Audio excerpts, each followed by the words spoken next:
Yeah, they don't know what it take to get his money. Yeah, get it. Determination, yeah. Ambition, yeah. And most of all, you gotta be a soldier. We've been up for 3 days, counting money these ways, yeah. Isn't a hobby, it's a lifestyle. Ain't me telling me the time is right now. Well, it seems that I'm the one they like now. I can control the switch, I just want ownership. You can keep all of them fake friends, I can keep all of the bricks. Diamonds loud like Ringo, make my skin glow.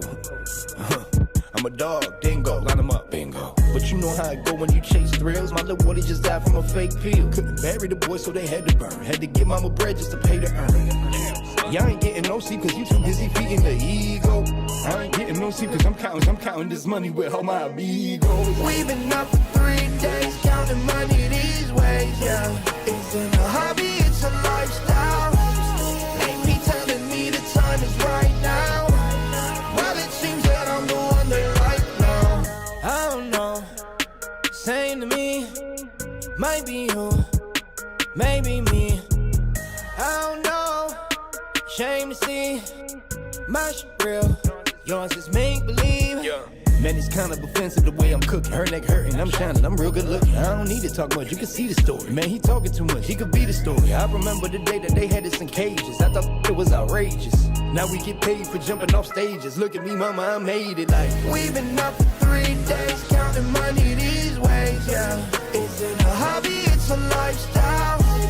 Ain't me telling me the time is right now. Well, it seems that I'm the one they like now. I can control the switch, I just want ownership. You can keep all of them fake friends. They don't know what to do with themselves right now.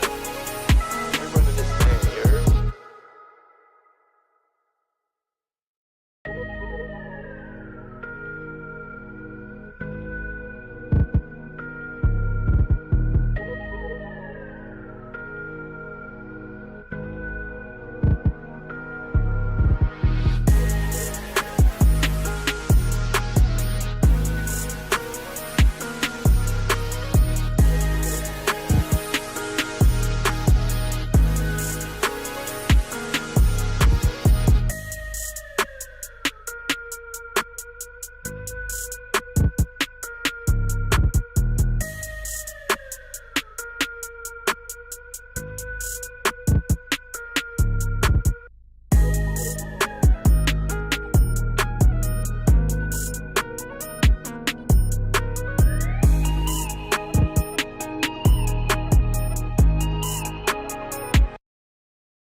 Big hitter, there's a winner in the mirror. I couldn't see the vision any clearer. Came from the concrete, it's a jungle full of lions, snakes and gorillas. I'm going Godzilla with the figures, pushing the button, pulling the trigger. I'm really about it, nobody realer. Remember me as a big hitter. There's a winner in the mirror. I couldn't see the vision any clearer. Came from the concrete,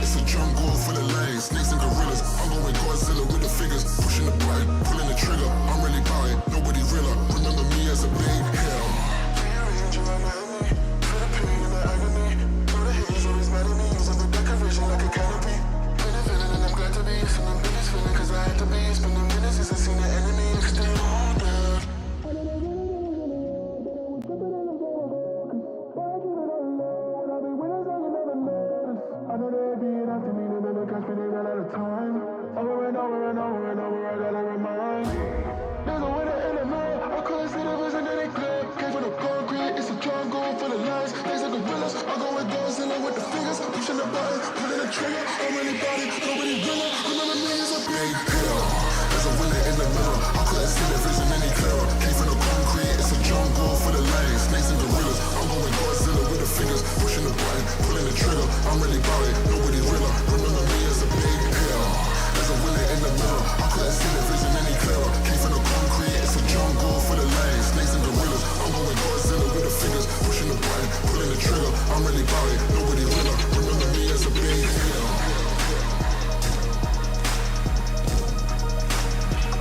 Remember me as a big hitter.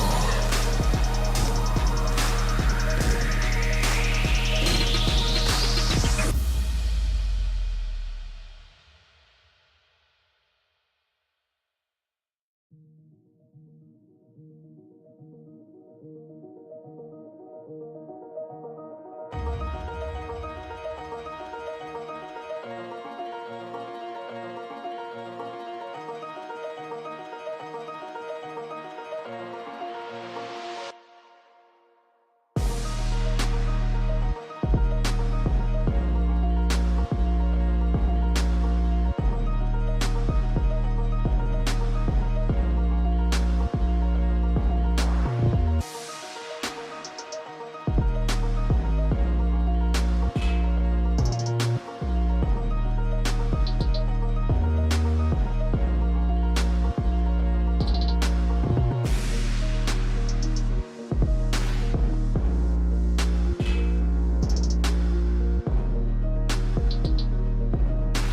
up.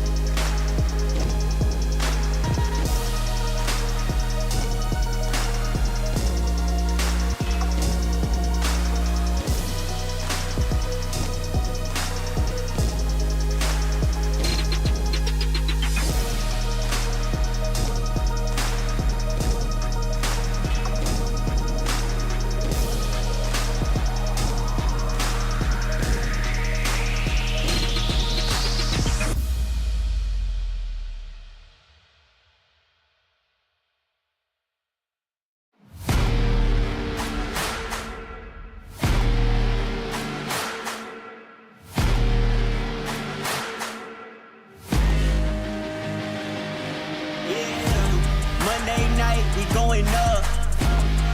the odds, stay out of luck. Too much on the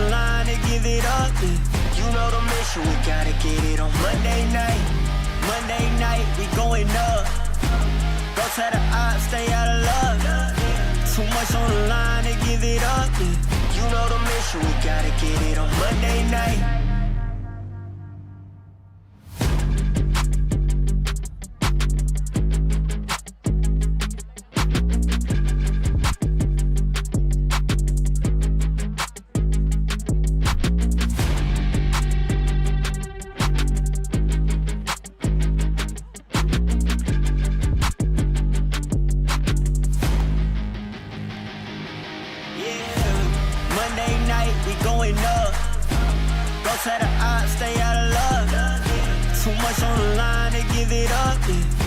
the mission, we gotta get it on Monday night.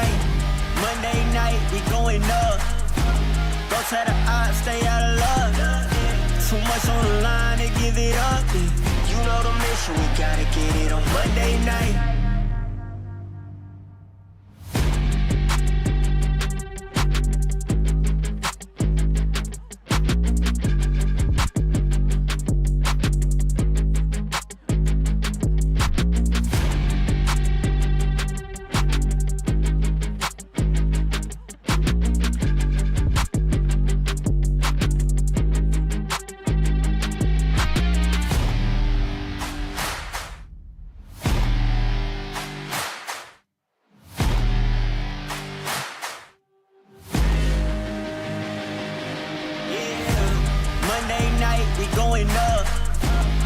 tear the odds, stay out of love. Too much on the line to give it up. You know the mission, we gotta get it on Monday night. Monday night, we going up. Go tear the odds, stay out of love. Too much on the line to give it up. You know the mission, we gotta get it on Monday night.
Nothing was given, I had to work. I got no limits, huh? Short on the 15, back on the first. Either way, I'ma get it, Lord be my witness, Feeling pressure, but never let them deflect you from goals. You just keep your head up, we rose from nothing. Remember, we set them shop and remember, contribute, get hit together. Plus, they know that we better, they know that we'll never let up. Fire within me, ice in my veins. Fire within me, ice in my veins. If I get cold, I'm about to heat up. Only at stress, I kick my feet up. Fire within me, ice in my veins. Fire within me, ice in my veins. If I get cold, I'm bound to heat up. I hear the noise, but no, they need us. I got that ice in my veins. Yeah, ice in my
yeah, yeah, get it, determination, yeah, ambition, yeah, and most of all, you gotta be a soldier.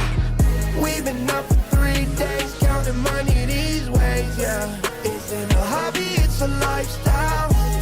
They be telling me the time is right now. Well, it seems that I'm the one they like now. I can control the switch, I just want ownership. You can keep all of them fake friends, I can keep all of the bricks. Diamonds loud like Ringo, make my skin glow. I'm a dog, dingo, line them up, bingo. But you know how it go when you chase thrills. My little boy just died from a fake pill. Couldn't bury the boy, so they had to burn. Had to give mama bread just to pay to earn. Y'all ain't getting no sleep cause you too busy feeding the ego. I ain't getting no sleep cause I'm counting this money with all my amigos. We've been up for 3 days, counting money these ways, yeah. Isn't a hobby, it's a lifestyle. Ain't me telling me the time is right now. Well, it seems that I'm the one they like now. I don't know, same to me. Might be you, maybe me. I don't know, shame to see. My shit real, yours is make-believe. Yeah. Man, it's kind of offensive the way I'm cooking. Her neck hurting, I'm shining, I'm real good looking. I don't need to talk much, you can see the story. Man, he talking too much, he could be the story. I remember the day that they had us in cages. I thought it was outrageous. Now we get paid for jumping off stages. Look at me, mama, I made it like. We've been up for 3 days, counting money these ways, yeah. Isn't a hobby, it's a lifestyle. They be telling me the time is right now. Well, it seems that I'm the one they like now. I can control the switch, I just want ownership. You can keep all of them fake friends. They don't know what to do with themselves right now. We're running this thing, you heard?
Big hitter, there's a winner in the mirror. I couldn't see the vision any clearer. Came from the concrete, it's a jungle full of lions, snakes and gorillas. I'm going Godzilla with the figures, pushing the button, pulling the trigger. I'm really about it, nobody realer. Remember me as a big hitter.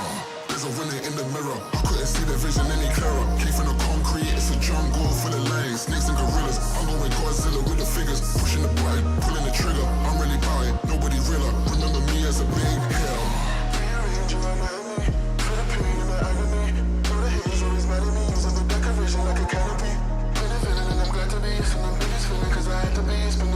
I seen the enemy, cause they all dead.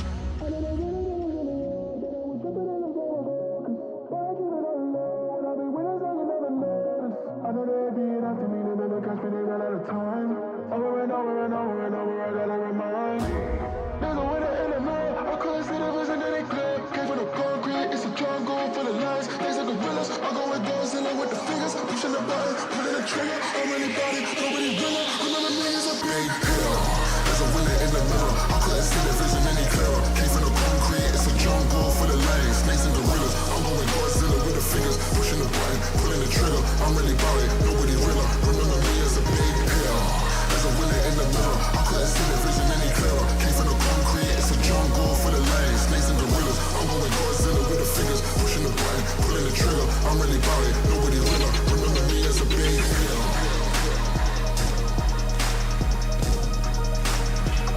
Remember me as a big hitter.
going up. Go tell the odds, stay out of luck. Too much on the line to give it up. You know the mission, we gotta get it on Monday night. Monday night, we going up. Go tell the odds, stay out of luck. Too much on the line to give it up. You know the mission, we gotta get it on Monday night.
Hello, everybody, and welcome back to the second day of FISSURE Universe Episode 4. We're back, and it's better than ever because it's better than yesterday, and every day just gets better and better and better, especially for the teams that you're going to see today.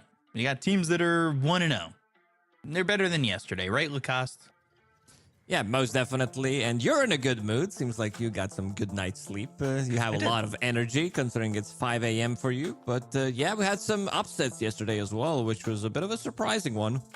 Yeah, we did have some upsets in the Switch stage. A little bit of a hard thing to say in one giant sentence, but upsets in the Switch stage here. And a lot of expected results. I would say the biggest upsets are probably Paravision losing and Boom winning.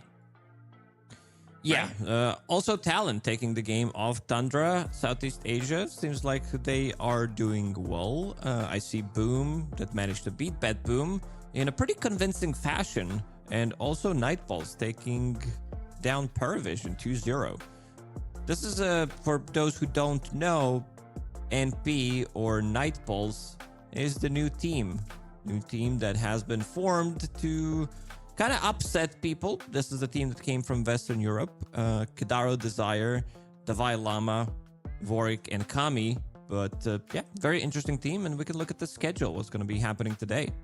Yeah, Team Spirit against Boom Esports should be exciting, in my opinion. I would have considered that the hot match. We've seen Falcons, Gaimin Gladiators 1,000 times. Bazillion times, yeah. This is something a little bit different, but also Liquid against Tidebound, something a little bit different for you following that. Then Falcons, Gaimin Gladiators, and Tundra Night Pulse. Exciting matches today. I mean, typical of the 1-0s, right?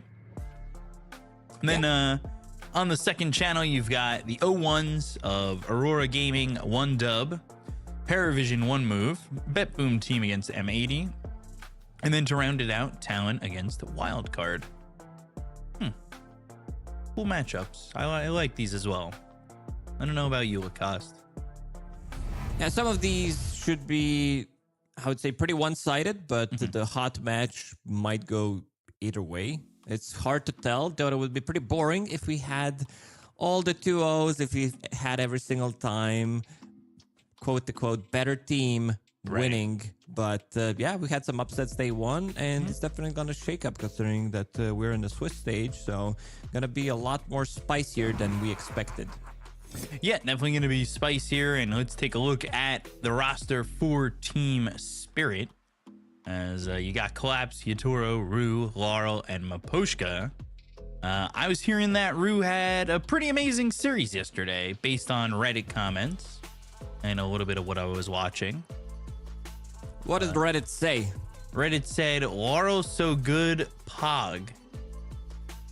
I don't want to... That's a very smart comment, man. These people from Reddit, they're onto something. They can be smart. Percentage-wise, maybe not often, but they can be smart. Anyway, you've also got the Boom roster that we were looking at yesterday. Armel, Jackie, Jabs, Jean-Well, and Tim's. This team looked really good yesterday. I was happily surprised. It was really, really good. Yeah, they looked pretty hot, especially Januel playing Ancient Apparition 2 times in a row, and also the way that they managed to come back. That second game when they were playing against BetBoom Team didn't really start too hot for them, but they managed to make a comeback with like 2 really good plays, and suddenly they're in control of the game. So definitely a team that I'm gonna say I underestimated a little bit because I didn't know what to expect. They did qualify with different roster, so team that kind of looks like it could be causing even more upsets. I think Team Spirit overall compared to BetBoom Team is a much more difficult team to bring down. One of the most resilient, if not the most resilient team that we ever had in Dota when it comes down to closing the game against them. Right. But Team Spirit, they've been on the rise. They had some really good results. Even though they didn't get like top 3 at Wallachia, they got the 4th place, but overall a team that has been looking pretty stable so far in 2025. Yep.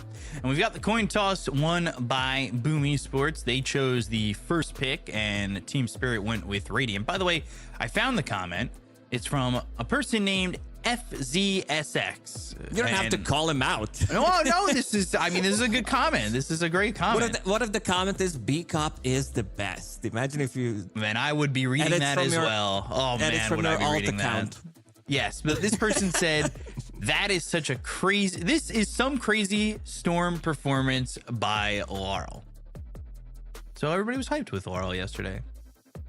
I thought it was going to be something more deep. This is like very, very basic.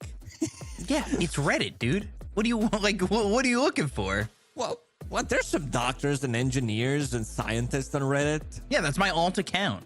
Like, I don't know what you want. Like, those are my alts. I'm a doctor on one. I'm a medic on another. You know, I'm a pharmacist on another.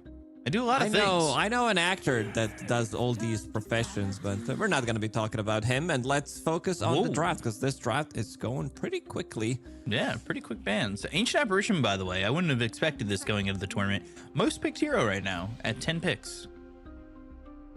Counters most of the heroes. Yeah. Played from position 4 and 5, so a bit of a flex pick as well.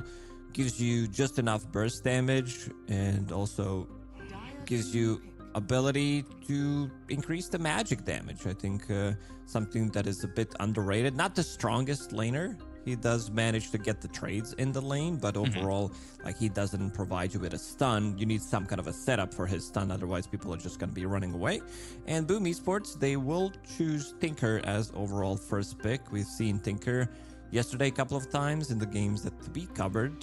Tinker overall feels really good. Not so much into AA, so they used this ban that Team Spirit did and picked up Tinker for themselves. A hero that takes a lot of farm. A lot of the times you will see Tinker being even in like top 3, top 4 network being played from the support role. There was one game, I think it was one of the Chinese teams that did play it back in Wallachia, where they were able to... He was actually second on the network. So a hero that takes a lot of farm, but he also delivers with that farm. It's not that he's just, taking the farm and not getting anything with it. Right. And we did see Tinker played by BetBoom yesterday, but it was against that Ancient Apparition, and it ended up losing. And I think that this Ancient Apparition, like you've been talking about, it feels like the big counter to a lot of the heroes that are popular right now. And we'll see how Tinker does without Ancient Apparition in the mix. I'm interested to see it, especially in the hands of Boom, because yesterday was such a pleasant surprise with the way this team performed. I think this is, of course, like you already said, a harder challenge.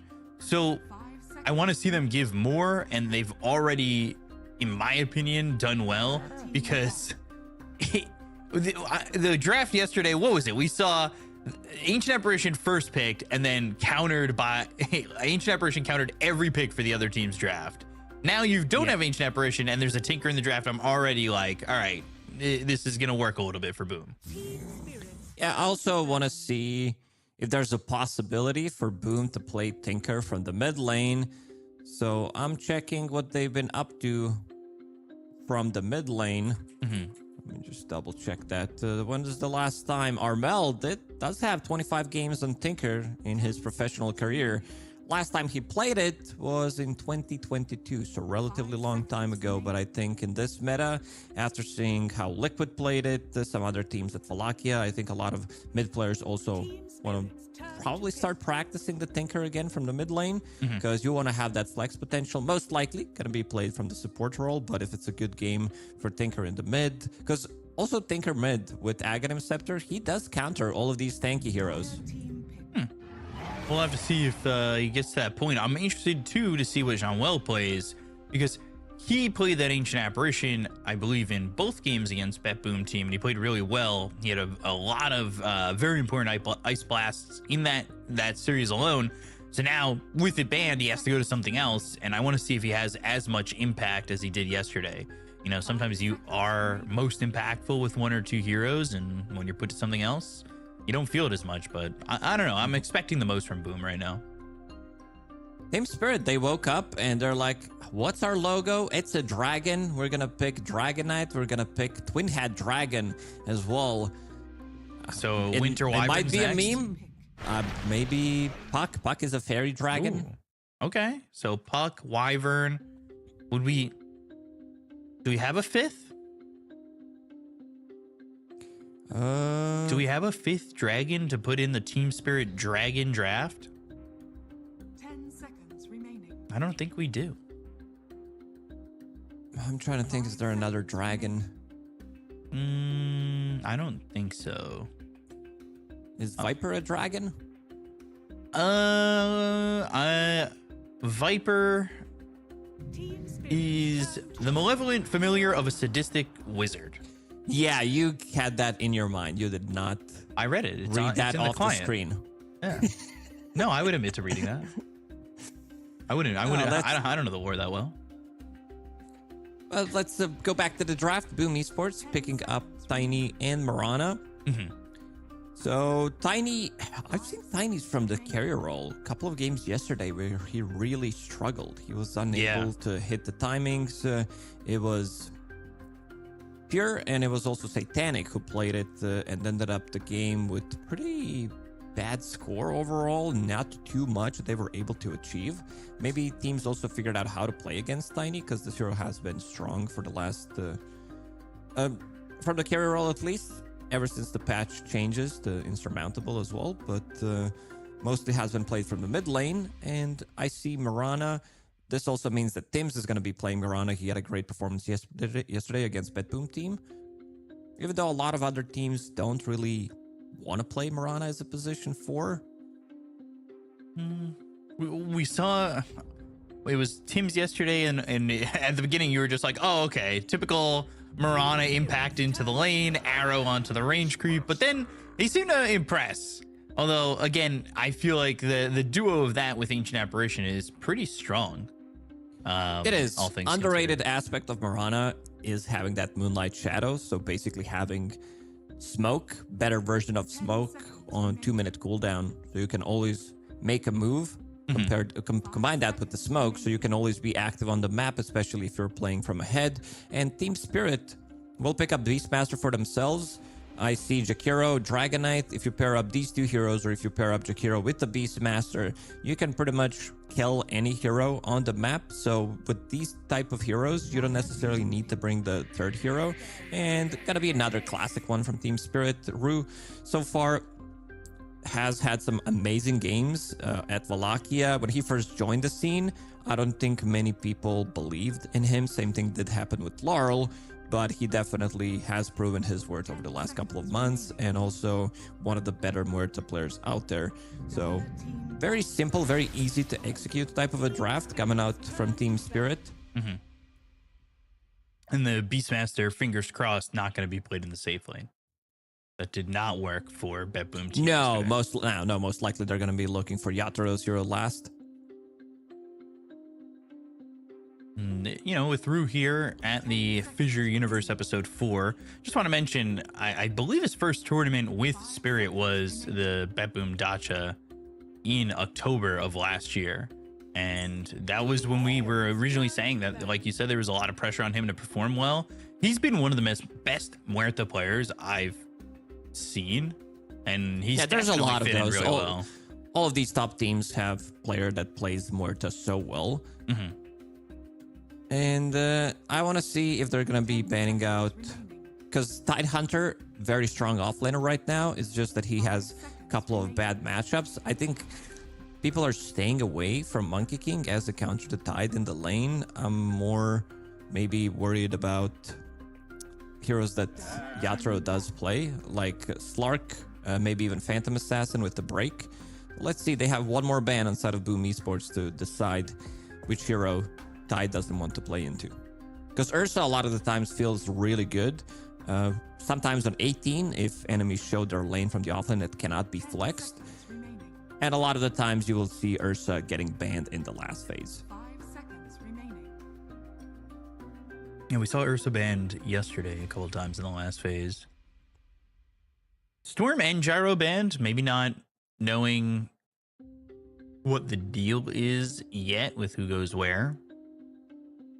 Banning out Gyro against Beastmaster, difficult matchup for him. And also banning out Storm Spirit. I think it is also one of the better heroes. When we talk about Armel, he had an amazing performance yesterday on an elusive hero. Like, Puck didn't die a single time when they were playing against BetBoom. Yeah, Storm is definitely one of those last ban kind of guys. Just to make sure. Even though they have more than enough stuns to deal with the Storm Spirit, this tells me they are giving him a lot of respect for his Storm Spirit ban. Okay, they go Leshrac. And I mean, this is a lineup that, especially when Tiny's got a lot of farm, you can push early, you can push late. And when you push late, it's going to just be really oof. Pretty hard. Yeah, so they removed Ember Spirit, which is a Mage Slayer buyer from the mid lane. Great matchup against Leshrac. I think you put this Dragonite in the mid lane because you want to have that Mage Slayer Dragonite from the safe lane doesn't build into the item. And you want to have Mage Slayer against Leshrac. He goes in, gets hit by a Mage Slayer, you stun him, reapply that, and the damage output from him is not going to be what you expect him to be. They are going to go with Clinks. Okay.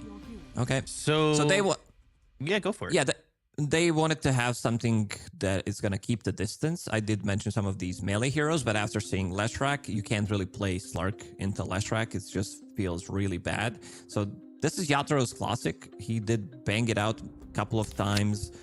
If we go back to, what was the tournament that happened before Wallachia that they won when they were playing against Tundra? It was Dream League Season 25, yeah. So I think he played Clinks 2 times in a BO5 and also did play it during Wallachia. He loves to play the hero.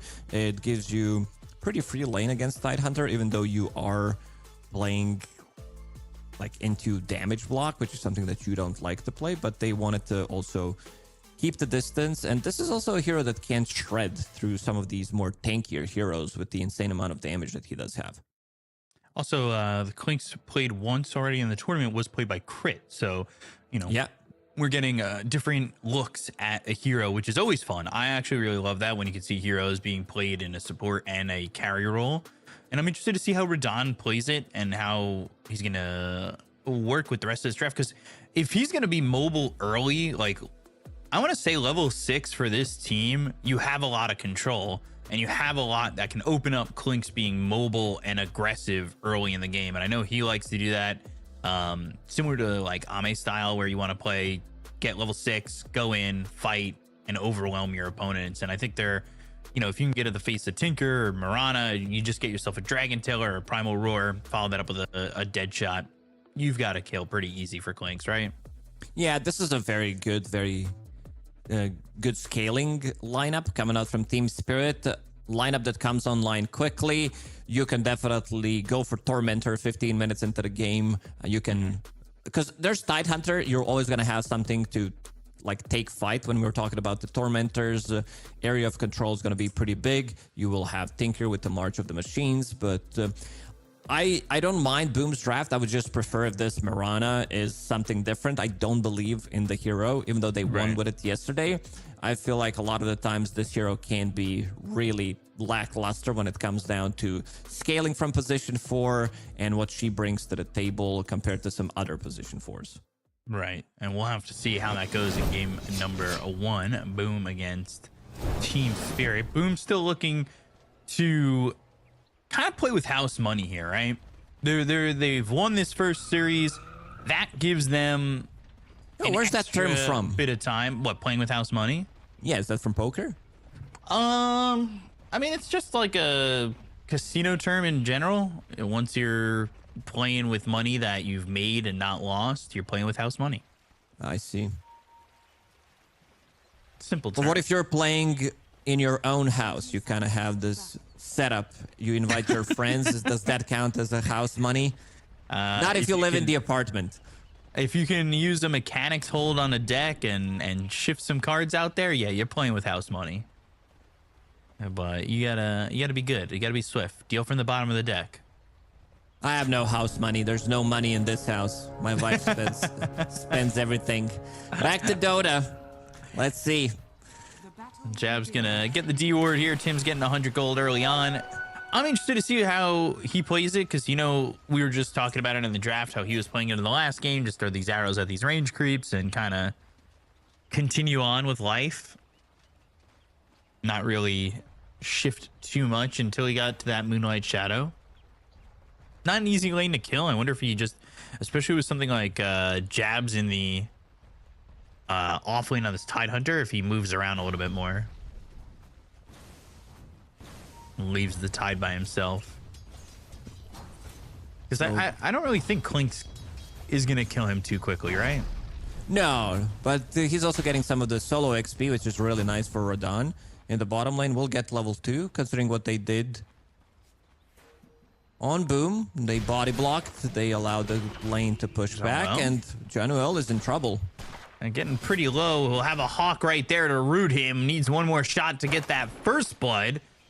Looking to go through the trees, but eventually finds him in a corner, and this should be the first kill of the game and will be for Collapse. This is the lane where you don't have the kill threat on side of Boom. Tinker is very passive. The only way you get a kill if they overextend, then you get some of those heals, and then you like turn around and maybe get a return kill. But this is gonna be a free lane for the Beastmaster.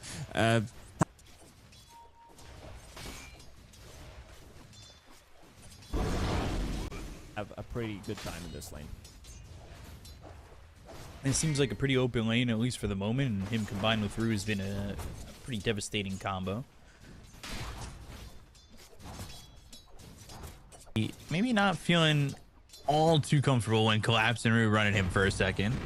Bottom lane, Tims and Jabs still sitting here, as we'll see what they can do as Tide Mirana. I just don't see them getting a kill unless a long range arrow comes through. And there it is onto the range creep, so not much to it. Long range arrow onto the range creep, my favorite. Clegg should have a pretty easy lane in this one. There's not that much of a threat on him. Once you get to that Death Pact level 3, you have 2 charges, you become almost impossible to kill with the items that you're buying. If we look at his items, Ironwood Branch, 3 of those, the Magic Wand going into Falcon's Blade, so quite a lot of tankiness for him. You should be happy with this. You're seeing to the top lane, trying to use these March of the Machines. We've seen Tinkers with a couple levels of March of the Machines feel pretty devastating. But in the moment, just level 2, so it's not going to feel all too great. They'll throw the Calling and a Blood Grenade. And Collapse is kind of setting up in a way where he almost wants to go for both of these kills, but Jackie's pretty tanky. He just focuses his attention on the Tinker again to get a second kill. Pretty easy type of a setup. Yeah. That's why we're talking about Rue when he's playing his Ruerta or Muerta, whatever you want to call it. This guy is always on point. It's very easy to look bad on this hero. Trust me. Why? Do you look bad on this hero often? Yeah, it's just that if you miss one of your spells, because you have to combine 2 of those, you need to have a good timing, find the right angle.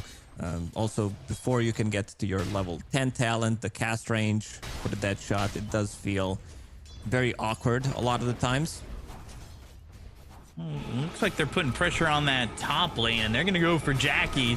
They've got the Calling down. They've got him under the tier 1 tower. They'll get the kill. They've got a couple of creeps here too, so they'll continue forward for Jean-Well and look to get a second kill. Dead shot lands, and that's a double for Rue. This lane is just a disaster. Seems like all of the lanes except for the mid lane, sure, Tide is getting some CS, but you also have free farming Clinks. That's why Mirana can't really make a move. I would prefer, for example, I'd be fine with Mirana if your mid laner was something like a Dragon Knight or Ember Spirit, something that can't set things up. Flashback is not that type of hero. And look at this, the value of jungle Mirana. Hell yeah. It always is the value of jungle Mirana. Armel, though, getting run down, and now Mirana looking to make their way over. Leaps up on the high ground, trying to turn this on Laro. Takes a lot of damage, and not She's dead tickling just yet, but not really doing a lot with those right clicks. It looks like eventually Armel's going to get this kill, and yeah, he will. Everybody's laughing about this one. Armel... Even Larl, he's like, okay, what do I do? I was so close to getting a kill, but unable to get it. And they're making a move to the top lane. There's also Miposhka, who made a rotation, and this lane is going to be very difficult to defend. And just 3 heroes up towards top, and that dual breath hits them both. Perfect calling. Boy. Oh boy, the calling's rough. Rue is low, but he'll survive for now. These creeps doing some work, but the Starstorm comes in. Rue ends up dead. Good gold there for Tims, who has made a rotation and helped out a couple times. But now Tim's being run down by Maposhka, forced to leap away, and he's out of charges. So Tim's on the run, creeps on his back. We'll see if Maposhka can catch up or get some help here. They've got the dual breath. They'll have Collapse rotating. And with the axes, they'll get the kill. It'll be for Maposhka, and it's 6-2 in favor of Team Spirit. And this also leaves Yatoro alone in the bottom lane, which is going to give him some solo XP. Klinks definitely needs that. I talked about the importance of him getting to level 5. They have those 2 death pack charges, and now he's even close to level 6. They try to play with the catapult, try to pump in some extra bit of a damage. And I like that this... A lot of the times you see Dragon Knights from the mid lane, especially playing the green dragon facet. He is playing the Frost Dragon. So that means that healing reduction, move speed as well, is going to be... It's going to be very difficult to play into this. We're talking about the Tinkers, so that healing reduction, 35%, pretty big number. And you also... He did go for Orb of Corrosion, which is an interesting one, something that we don't see from the mid lane, but if you're stacking that slow, could be pretty big. It could be very big, and speaking of things that are kind of big here, the fact that Jakiro is the same level as this Tiny, and actually has more experience than the Tiny.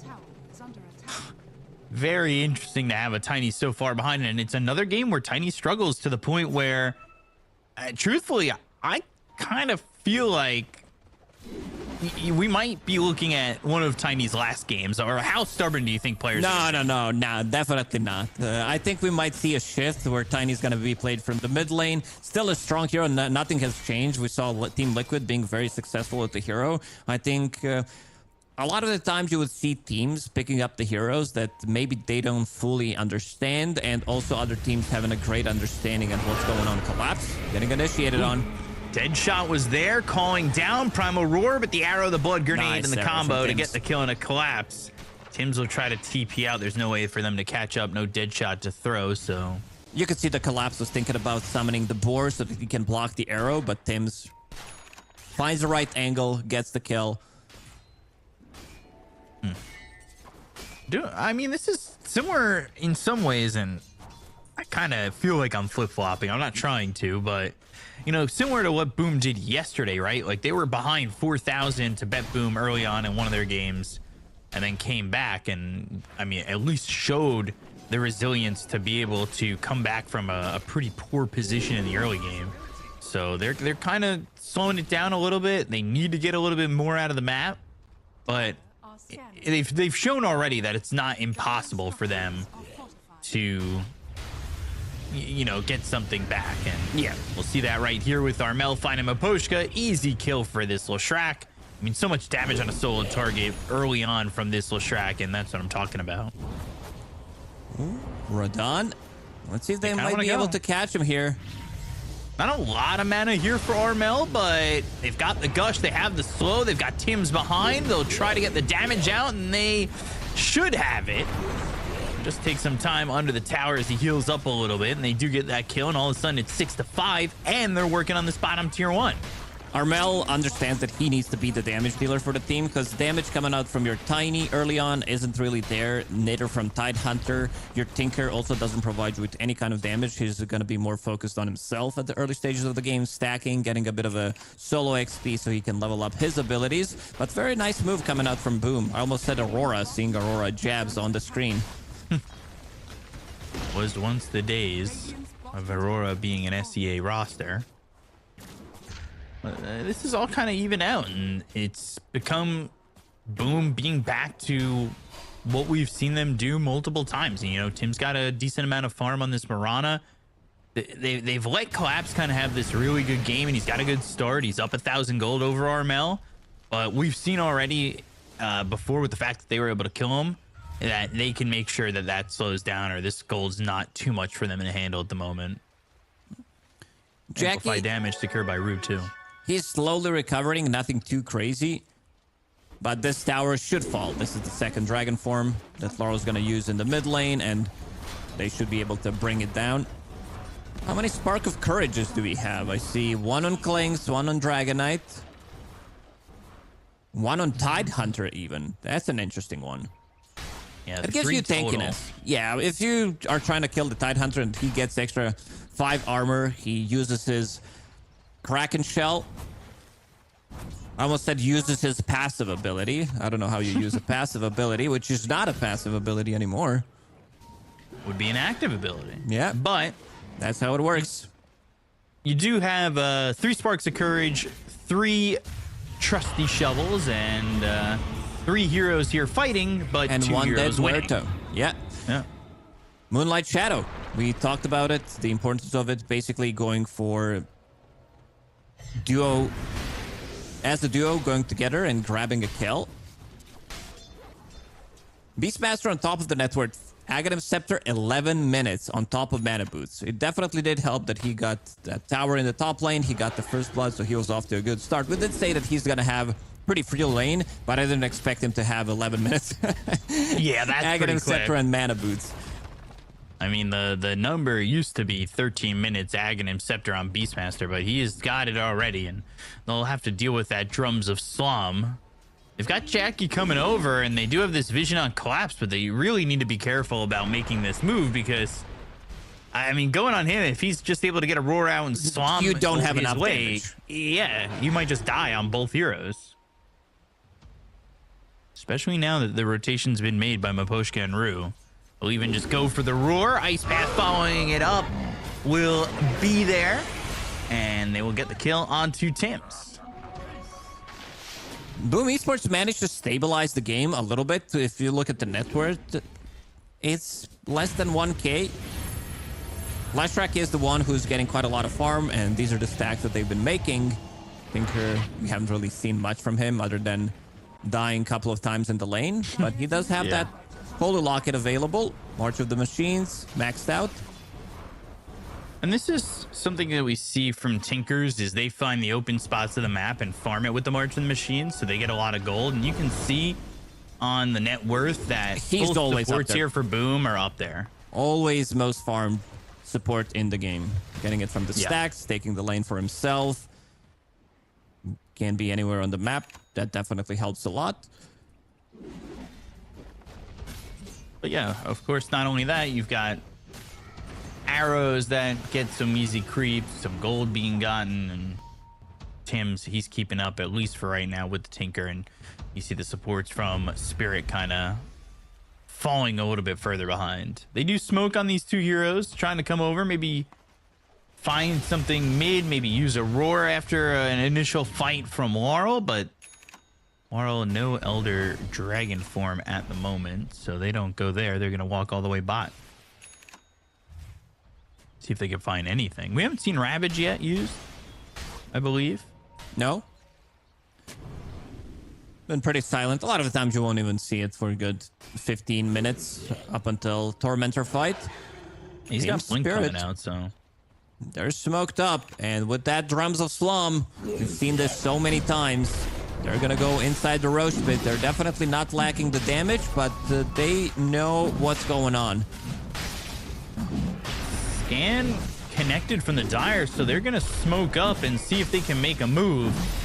They'll come over if you just lead with that arrow. They do have Blink Dagger on the Tidehunter, so you need to be very careful. That arrow lands onto the DK. Doesn't immediately blink in and Ravage.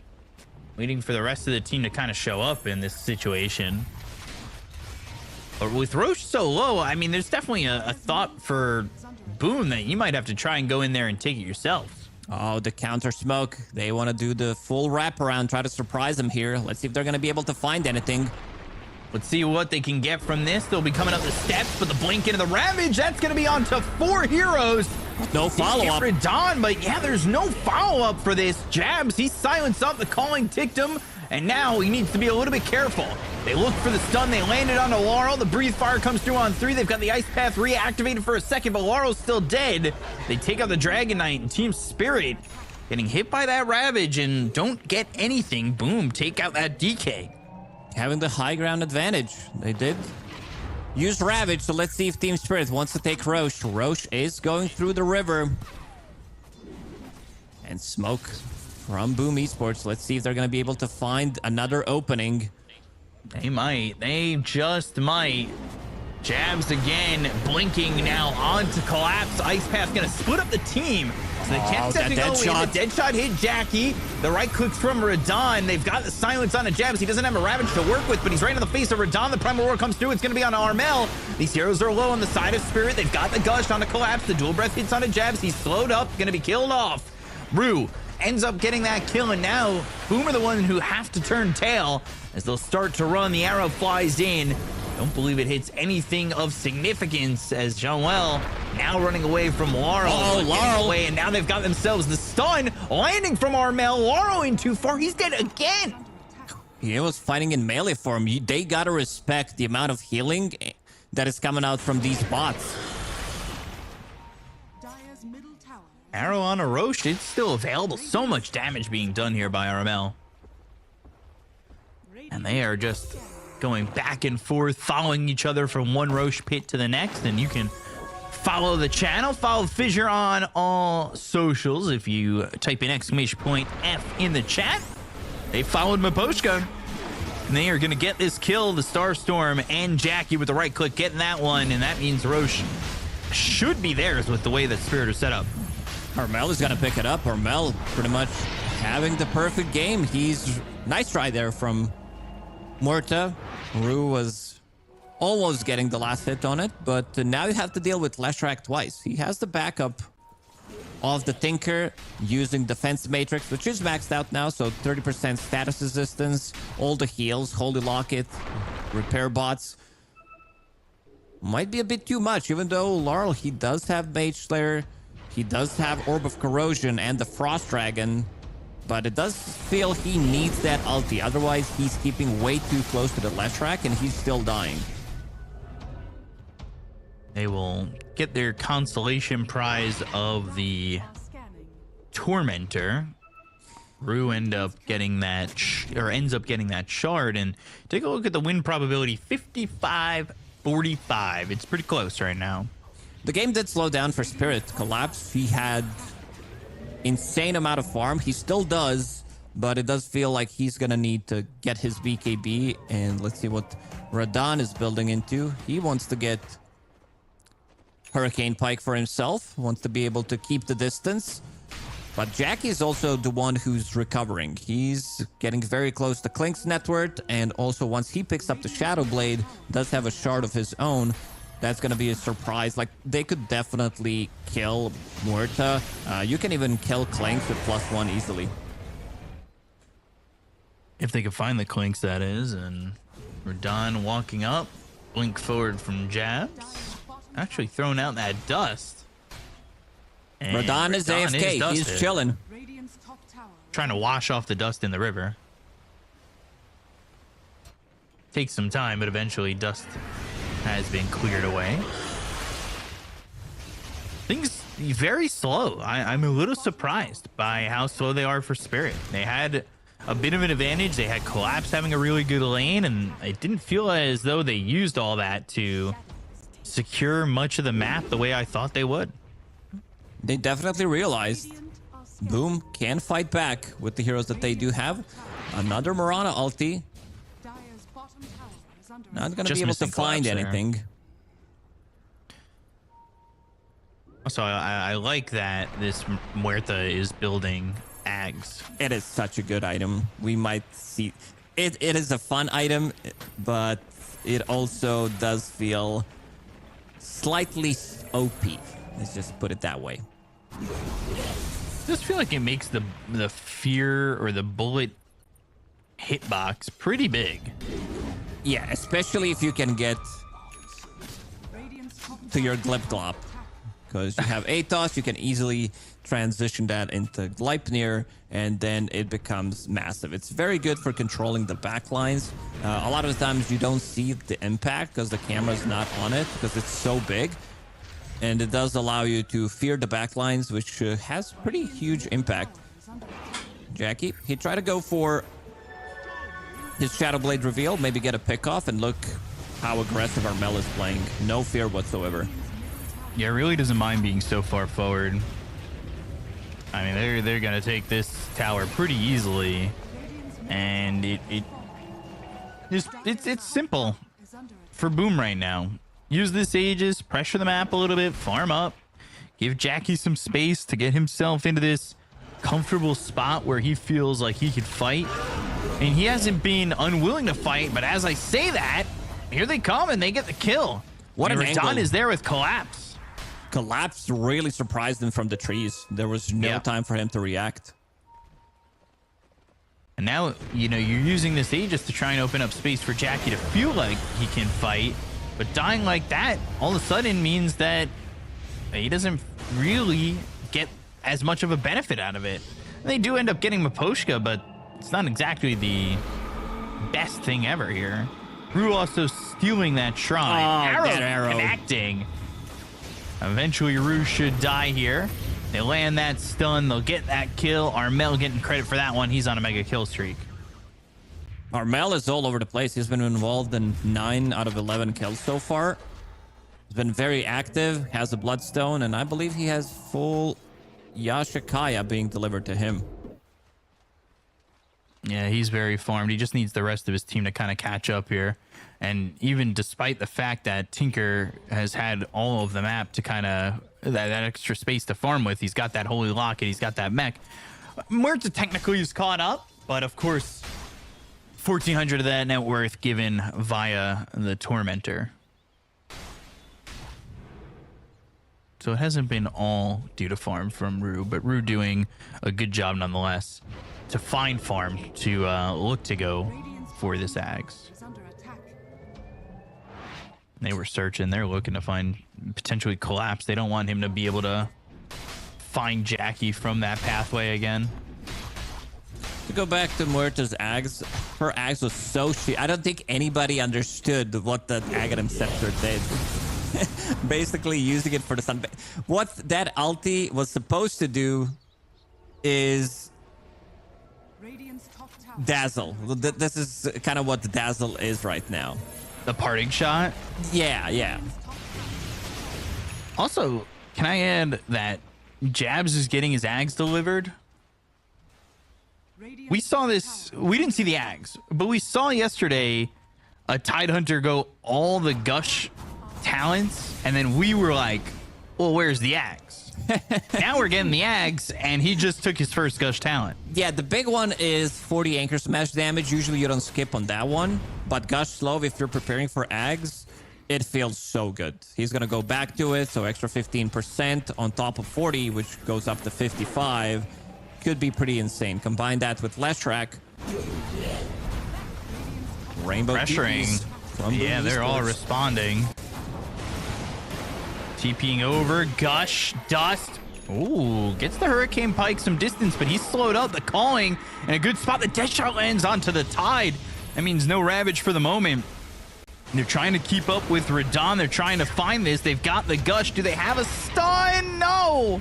Oh, man, what a play from Rue. He silences all 4 of them, then he silences them again. But before that, or in the middle of that, he finds the perfect target. He finds Tidehunter in the middle of 4 heroes. Truly thought that they might have him there. I mean, that was everything you wanted. Rainbow TPs. You didn't have Jackie there, but you get a kill on Radon. You really shut down the focus of this lineup. I'm looking at Dragon Knight's items. It looks so funny. This is one of those posts from Reddit. Try to guess the hero edition. Yeah, it's definitely an odd one. Orb of Corrosion, Mage Slayer, Wand, Bracer, Maelstrom, Treads at the moment. Radiant's bottom tower is under attack. Beastmaster has his BKB going Nullifier next. Nullifier definitely needed.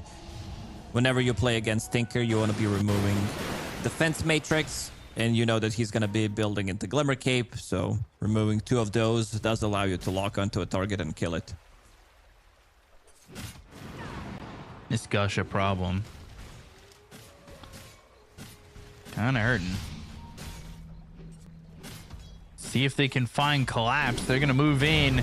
Armel, Invis gets the stun, but Collapse healing up, gets the roar out. Not gonna matter. Jackie's there. And then we'll clean up Collapse again. Collapse dying for just the second time. I think that Ags is just about finished for Muerta. Should have the gold in just a moment. He's getting a lot of farm priority. He's ahead of the Tinker now.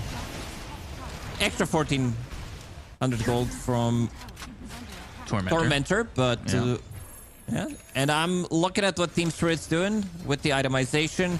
They want to scale. Dragonite going back to Maelstrom, going back to BKB. So he wants to be able to stand his ground, wants to be able to deal more damage compared to some Hurricane, Pike, Blink initiation from the mid lane.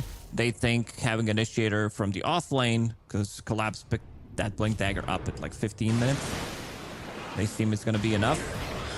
Jabs finding another one. Ice Path, TP attempt. Arrow flies in, and they're going to hit that and get the kill on a Miposhka. And Boom have kept this game tight. Again, it's another one of those pre-game, do you think Boom can continue to do it?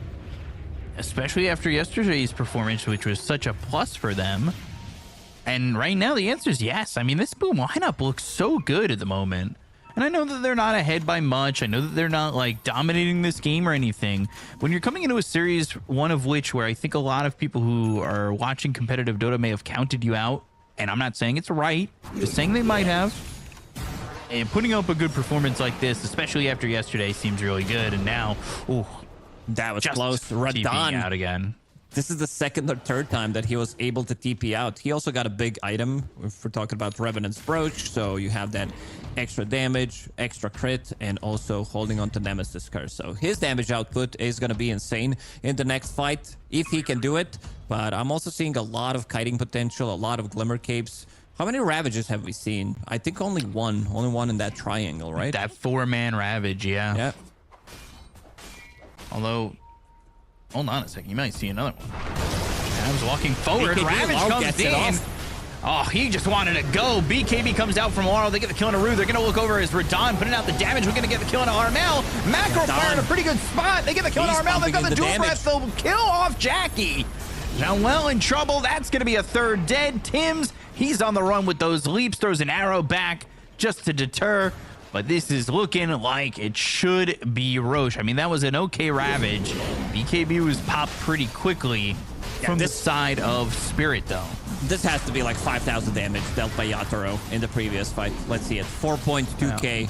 He was completely uncontested. And we said before this fight, they got to figure out how to deal with Radon because his damage output is going to be insane. And he's also holding on to Nemesis Curse. So if you can focus him down this time around, it's going to be much harder because he's going to be holding the Aegis. And that Ravage was kind of blind one. They do have an Observer Ward on the low ground, so didn't see everything. Tim's looks very dead here. Yeah, he is dead. I'm a little... It's frustrating. I think that Boom definitely wanted, obviously, a better Ravage than that. It's hard to be a little bit surprising when Spirit caught wind that you guys were that they were coming over. But it is what it is, and now instead of being upset that they didn't get Roche and they get the Torm instead, they get the Roche and Torm. And all of a sudden they're up 4,000 net worth, and you've got Laurel at the top of the net worth, who I believe has the full Mjolnir flying out to him, and then of course now going for Ags and another Nullifier. Explain to the viewers why is it full Mjolnir? No, we've had this conversation, and I feel like the last time we came to the conclusion that it's just an item that sounds better with full before it. What else is full? What else do we use to describe the full item? Root and on the screen. Well, what has an upgrade? That's your real answer, right? Full dataless.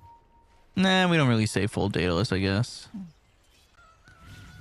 If I say another full item, because it's not, I don't think about saying full Mjolnir. It just is kind of one of those things I say, because I feel like I heard it so much in Dota. But Radon, Going after jabs for a moment. They've got that glimmer. They have the lockdown. Ice path laid out, but the second time around, it's not going to hit.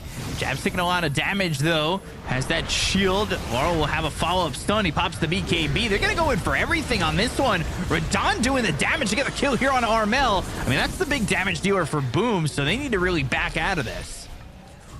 Ooh, damage. Both of these have Nemesis Curse. Dragonite, we talked about his itemization, so he has full Mjolnir, double full Mjolnir, double Nemesis Curse, and Radon is fully unlocked. He's ready to go in. The game was pretty even until that one fight, and Team Spirit took the Roche, and suddenly, without Flash Track, you don't have enough damage. He is a tanky boy with Shiva's Guard, but also that healing reduction coming out from Dragonite. And Orb of Corrosion is a bit too much for Lashrak to stand his ground. Level 20 as well on Dragonite, so has that extra attack range. Clinks as well with his talent, and they're going to be able to clean up the barracks. Arrow, nice play from Radon. Can I just say, it does feel like another one of those games where we're not getting everything out of Tiny again. Like, they've done so much here for Boom with 4 heroes. I don't think Tiny's really had a crazy impact. I think they need to get out of the map, get out on the map and try to get the pickoffs with Moonlight Shadow, with Shadow Blade, Tinker.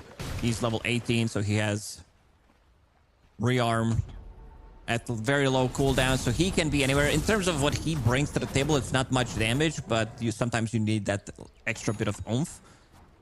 I want to see Tiny try to punish the side lanes. Same goes with Mirana. We'll see if they can do that. But for right now, it doesn't seem like they're walking too far together and out of the map for a pickoff. It looks like they're just going to go back to farming. It definitely leaves a lot to be desired from Boom. But Team Spirit, they're okay with this. They've got the Aegis for another 40 seconds or so. They're okay just kind of letting it run out, maybe work towards the next one or another kill, but let's see. They'll go for Laurel. They've got the follow-up stuns, they've got the damage, and they use that Moonlight Shadow. Looked like they were setting up to just farm, but instead, Moonlight Shadow, they see an opportunity. They look over at Laurel, and they get that kill, and he is dead pretty quickly. But now you kind of have to punish, right? You got to go for these objectives. This is what I said. They need to be on the side lanes whenever Team Spirit are split up. They should be punishing with Tiny. Tiny has had a bit of a slower game, but look at this damage onto tier 2 tower. It's completely gone. Nullifier completed on collapse, and he's going into Refresher next, holding the gem that Miposhka did buy, so he's controlling this top part of the map for now. Well, they move again. Moonlight Shadow down for another minute. So maybe they wait on that. Give it some time. They'll push towards top. They saw that Spirit were there, but it's easy to just kind of bail from the area. Radon was showing he got that tower over in the top lane. Now he moves over towards mid and towards the jungle just to continue farming. And he's just about got a BKB, and he's going to be that much harder to kill again. They've only gotten to him once. Hasn't exactly been the Radon show. He's only 3-1-4. But in the few fights that he's shown up in, he's outputted a lot of damage. Get Dire are scanning. They have no abilities that go through debuff immunity, so they can get those BKBs off. We saw yesterday when Jabs picked up that early Hex on the Tidehunter, they were playing against BetBoom Team. It did give them quite a lot of momentum. Miero on Axe was unable to cast his abilities like multiple times in a row, and he does have Hex one more time. So if he can get that off, if he initiates with the Blink Hex into the Ravage, they can definitely kill the heroes, because there are no saves whatsoever on side of Spirit. Right. Maybe a Force Staff here and there. They have actually multiple Force Staffs. Let's see that jump. They're going to try and make a move here. Their Moonlight Shadow jabs with the blink in, goes to the Ravage with the Hex. It's going to be on a Laurel. They've got at least Collapse in trouble for a second, but the BKBs have been popped around the horn, and Jackie's going to run away with his. They've got the damage on to Jabs. They'll get the kill onto the Tide. They'll look for more. But with the BKBs running out on the side of Team Spirit, can they keep up? Can they output the damage to finish off the fight? It looks like Laurel's going to be in trouble. They'll take out the Dragon Knight, but the damage coming in from Radon. Right clicks on a Jackie, but he's Hurricane Pike the other way. So now he needs to try and make up the ground and go there with the rest of his team. The Ice Path lands on a 2. They've got the Dual Breath landing on a 3. Can they continue forward for more? Tinker low. Armel going forward, trying to get a kill here. Honoru with the Force Staff onto the high ground. Arrow off the mark. Bloodstone healing him back up. Roost still low. Armel trying to get anything he can, but Jackie soloed out. They'll take out this Tiny, and now they've got the Nullifier onto the Tinker. They should be able to finish off another one. That's 3 dead on the side of Boom. All right, let's see the damage from Clinks.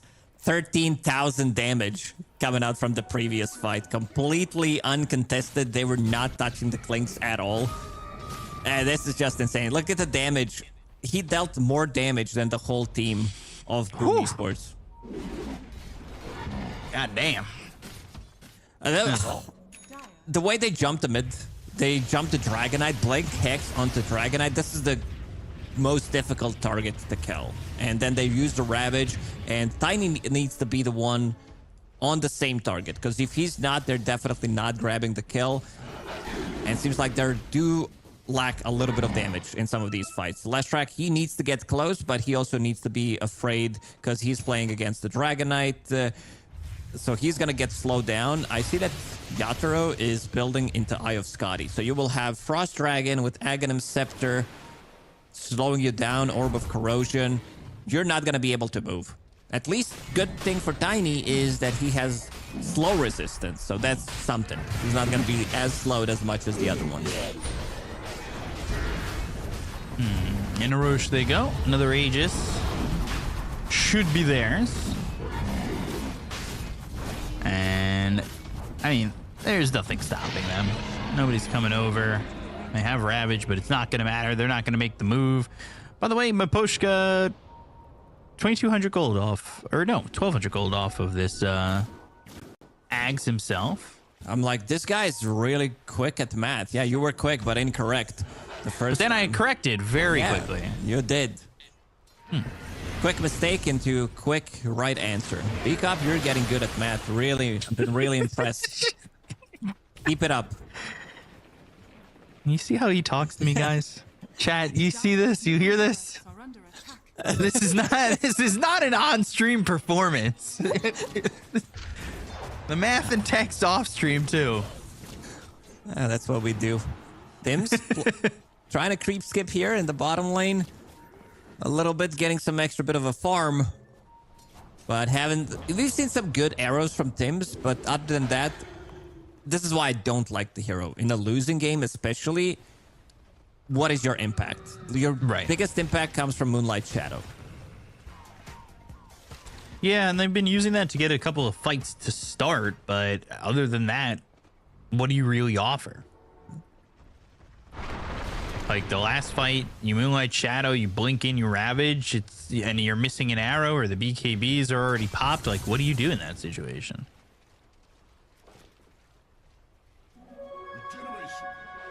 A little bit disappointing, I would say, based on where we were at. I'm not even disappointed. I've been disappointed by Mirana for way too many times. You don't let it affect you anymore. Yeah, not even mad. That's fair. Well, they're starting to put the pressure on the bottom lane. See if they can finish this one out. They don't exactly need to commit everything to it. They can poke from a distance with this Clinks. They've got the banner down, and these creeps will survive it all. They go to another glyph. Can they take the fight? Can they work with this Ravage? And Jackie's not even here at the moment. Finally, he's going to TP back, and Jabs is going to go in. But the Ice Path lands. It's onto this Tide. Gush flying across, hitting Radon, and they'll finally take out that banner, but the tier 3 is down. We're holding the Aegis for another 2.5 minutes. And he also has Crippling Crossbow. Whoever gets close to Dragonite, Clinks has Scotty, you get hit by a crossbow, you have 100 move speed guaranteed. Oof. And it's also more healing reduction. So Leshrac, he goes in. I think at this point, you could even sell the Bloodstone. You're getting absolutely zero value out of it. Playing against Scotty, Orb of Corrosion has been sold on Dragonite, but he does have Frost Dragon. And then you have Crippling Crossbow. Now that Crippling Crossbow does quite a bit. 40% healing effect reduction.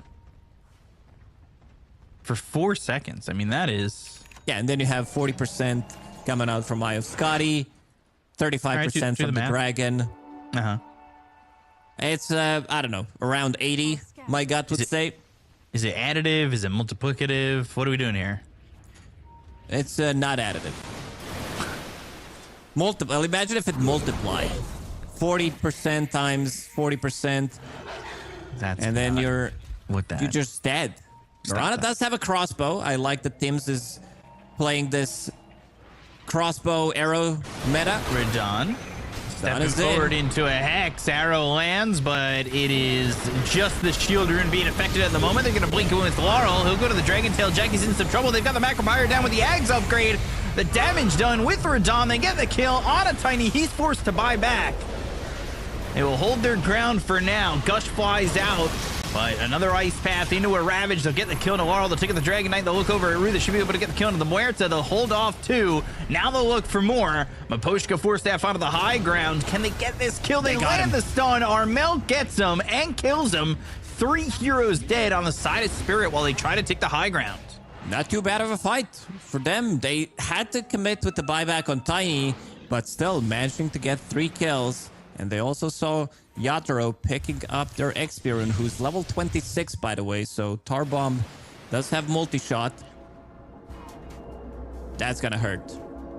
He's also thinking about what he wants to buy. I see that he's toying with the idea of going for Butterfly. You're playing against Tiny, but it seems like he wants to have more damage and is gonna be picking up Nullifier. Radon wasn't exactly the main focus in that fight either, by the way. They didn't manage to kill him. His Aegis just expired. This is the big one. This is the massive item that is coming out onto Leshrac. Armel just picked up Aghanim Scepter, so having Nihilism is pretty massive. When BKBs are down, if he can get on top of the Dragonite and Clinks, this is the item that could turn the things around. Refresher also available on Tidehunter. So double Hex. Right. We'll have to see if that ends up being the case, though. They need to try and turn this around. You're at 43 minutes, so you're getting deep into the game. Again, I'm still kind of waiting for this impact from Tiny. 43 minutes into the game. You're just a hater. I'm not. You were just roasting Mirana. Let me just say. Yeah, because I don't feel the same way about Tiny. Mirana is just fucking useless compared to Tiny. You just sound like a hater. And first Tormentor for Boom Esports. Now, Tiny, he's still, like, he can still upgrade so many of his items. He can upgrade the Shadow Blade, upgrade his Echo Saber, but he's running out of slots. Yeah, that's a bit of a problem, isn't it? Are you surprised that he hasn't upgraded this into a Silver Edge yet? Could be massive. You're playing against Dragonite. They've been able to handle Laurel for the most part, but it would be easier, obviously. For sure.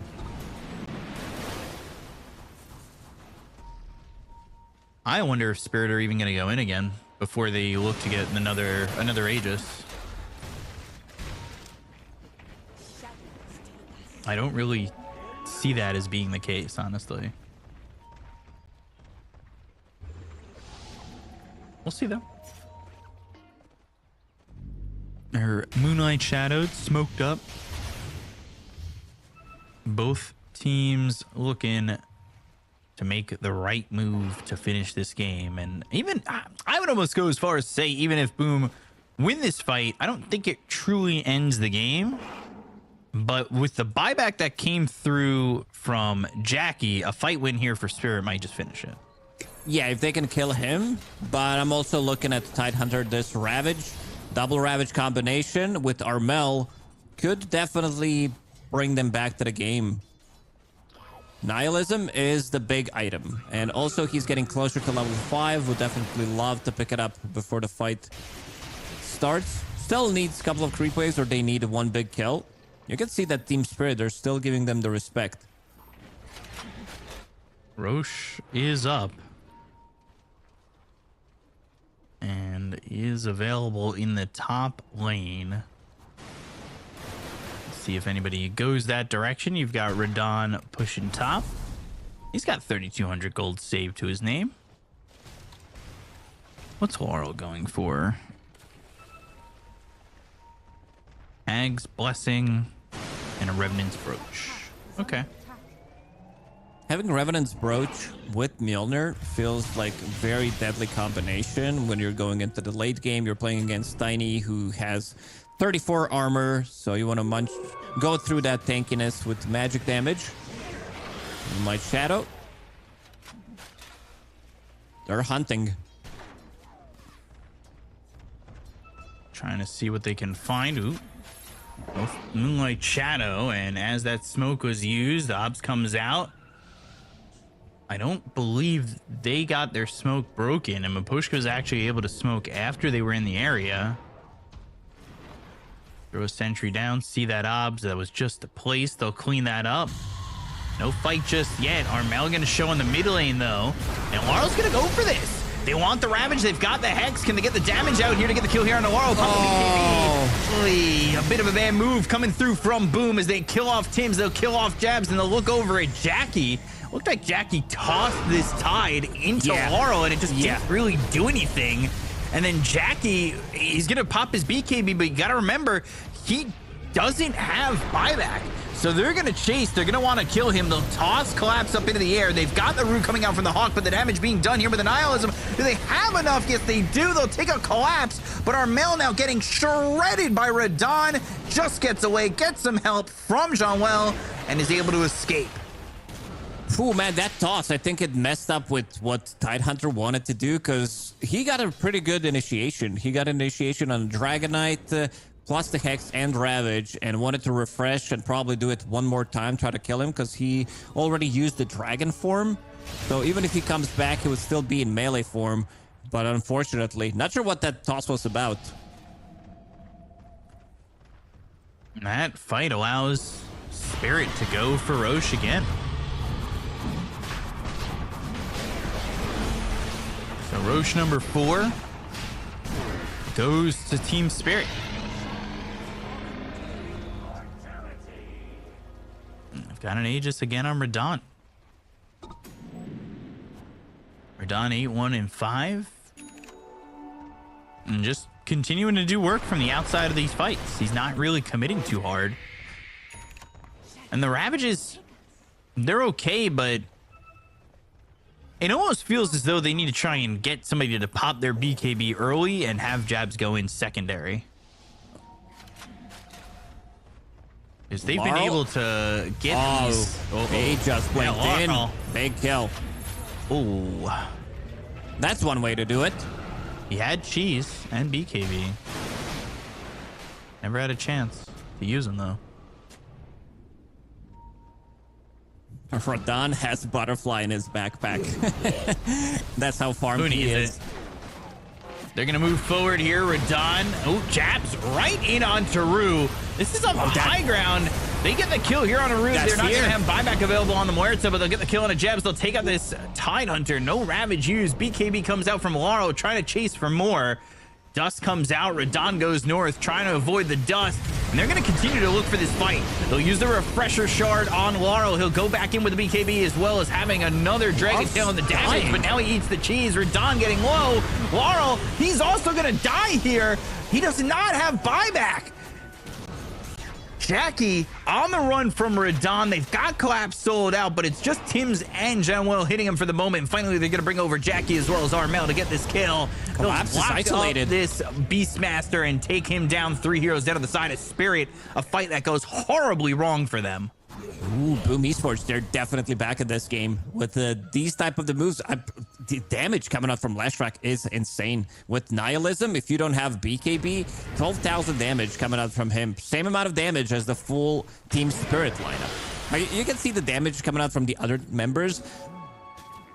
Tinker not really doing much. 2k damage. Tidehunter, it's all about the control. 800 damage coming out from him. Jackie, he will need to step it up slightly more in terms of his damage output. It seems like a lot of the times in this fight, he's running and actually being a distraction. Pretty much. Being a distraction, while Leshrac is the one who's going in and dealing the damage. Nice path reactivated on Jackie, but we talked about how the towers will suffer if you lose a fight. Although Armel, he's getting a little bit low. He's got that Lotus Orb. No Laurel, no Collapse, but a Ravage comes through and it lands on both supports on the side of Team Spirit. They don't follow it up with much damage. They'll pierce the veil. They throw out that Gleipnir. They'll bring Radam back to life. As BKB ready, getting tossed up into the air. Get it off. Oh, he doesn't get it off, and now he's dead with buyback. If they force this buyback, all of a sudden, boom. I mean, the meme is that Southeast Asia is the intro boys, but right now it feels like Southeast Asia is definitely the closing boys. Having some really not like we've seen them have a really great comeback after having a really shitty lanes when they were playing against BetBoom Team, and this time around I think Team Spirit was up 13, maybe even 15,000 gold, and ever since they picked up that refresher and Aghanim Scepter on Leshrac, the game definitely turned around. They were up 16,680 gold just 5 minutes ago. And it was 76% chance to 24% chance. That has now turned into a net worth lead here for Boom and a Dota plus percentage advantage as well of 68 to 32%. So a big flip-flop. Collapse. Caught out all alone. And that is an easy kill. All right, I'm taking it back. Buyback. My bad, Mirana. Moonlight Shadow, very good. Very, very good ability. Did allow them to get multiple kills. He also does have level 20 available for quite some time now, so it's a relatively short cooldown, 80 seconds. They're going to go for the high ground. They're Collapse. going to try this. Buyback is ready. But what do you buy back into? Are you buying back into a Ravage? Are you buying back into a very difficult situation? This is really tough here. Is Jackie? Oh, Jesus. The damage coming in on a Jackie. They didn't even buy back on Collapse yet. All right, back and forth. Just how I love it.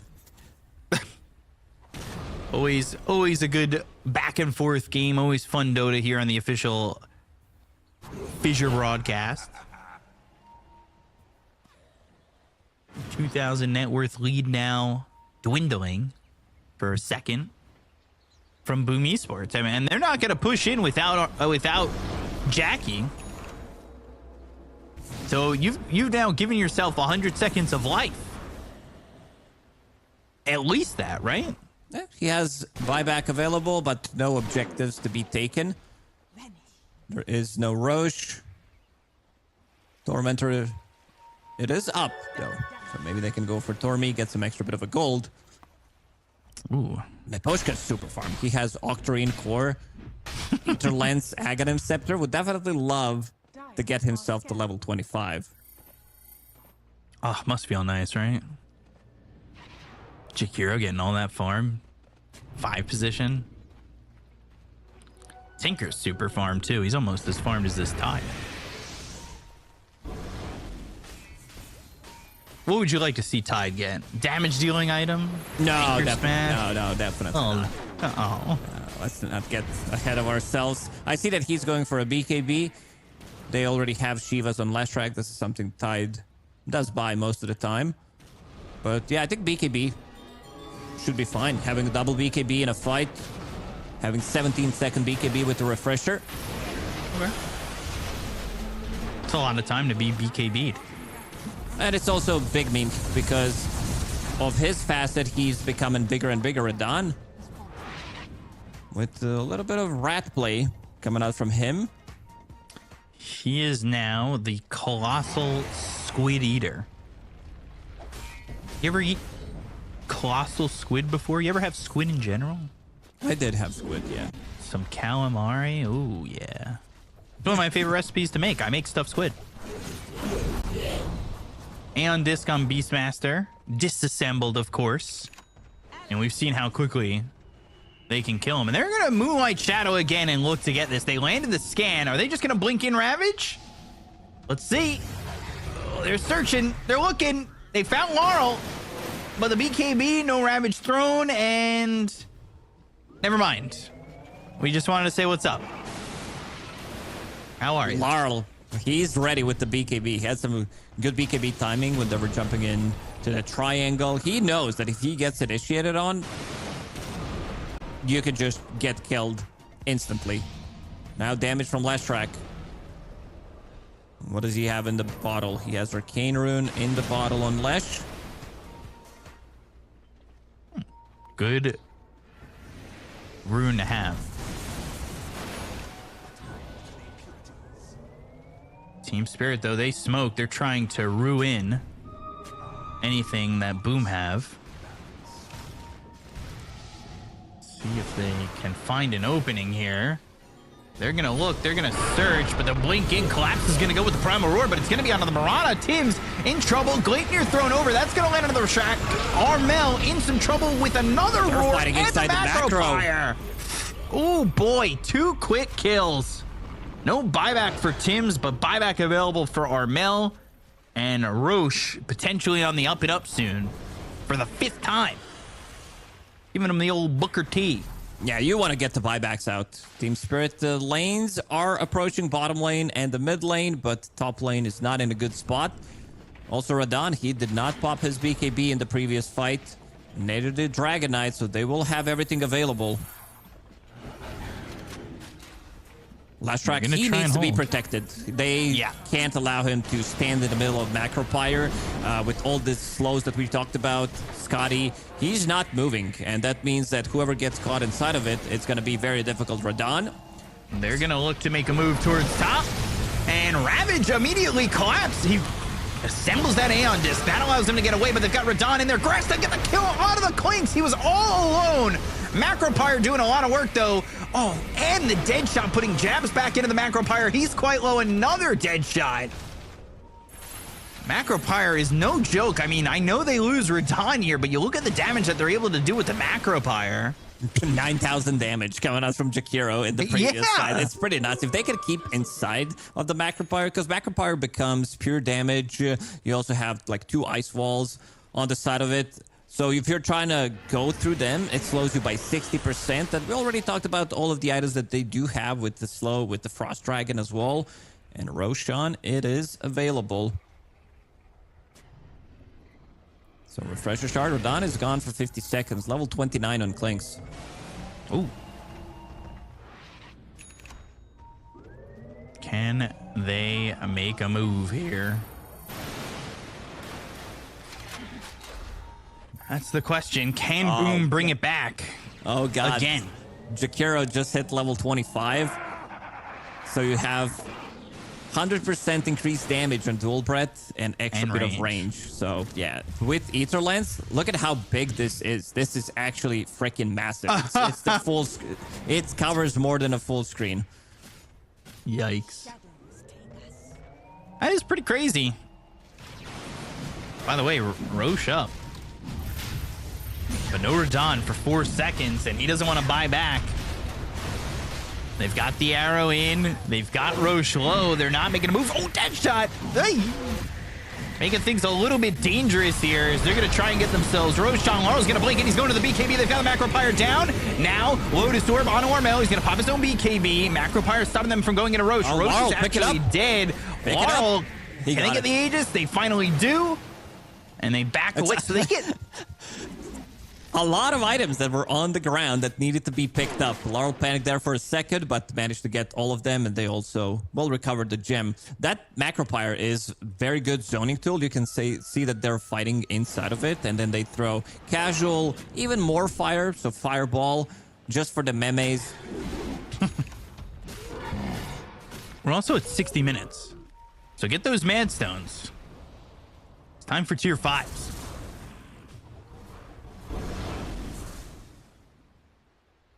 I don't know what Mad Stones are in the lore, but I believe they were in the anime. I don't really know. I can't remember.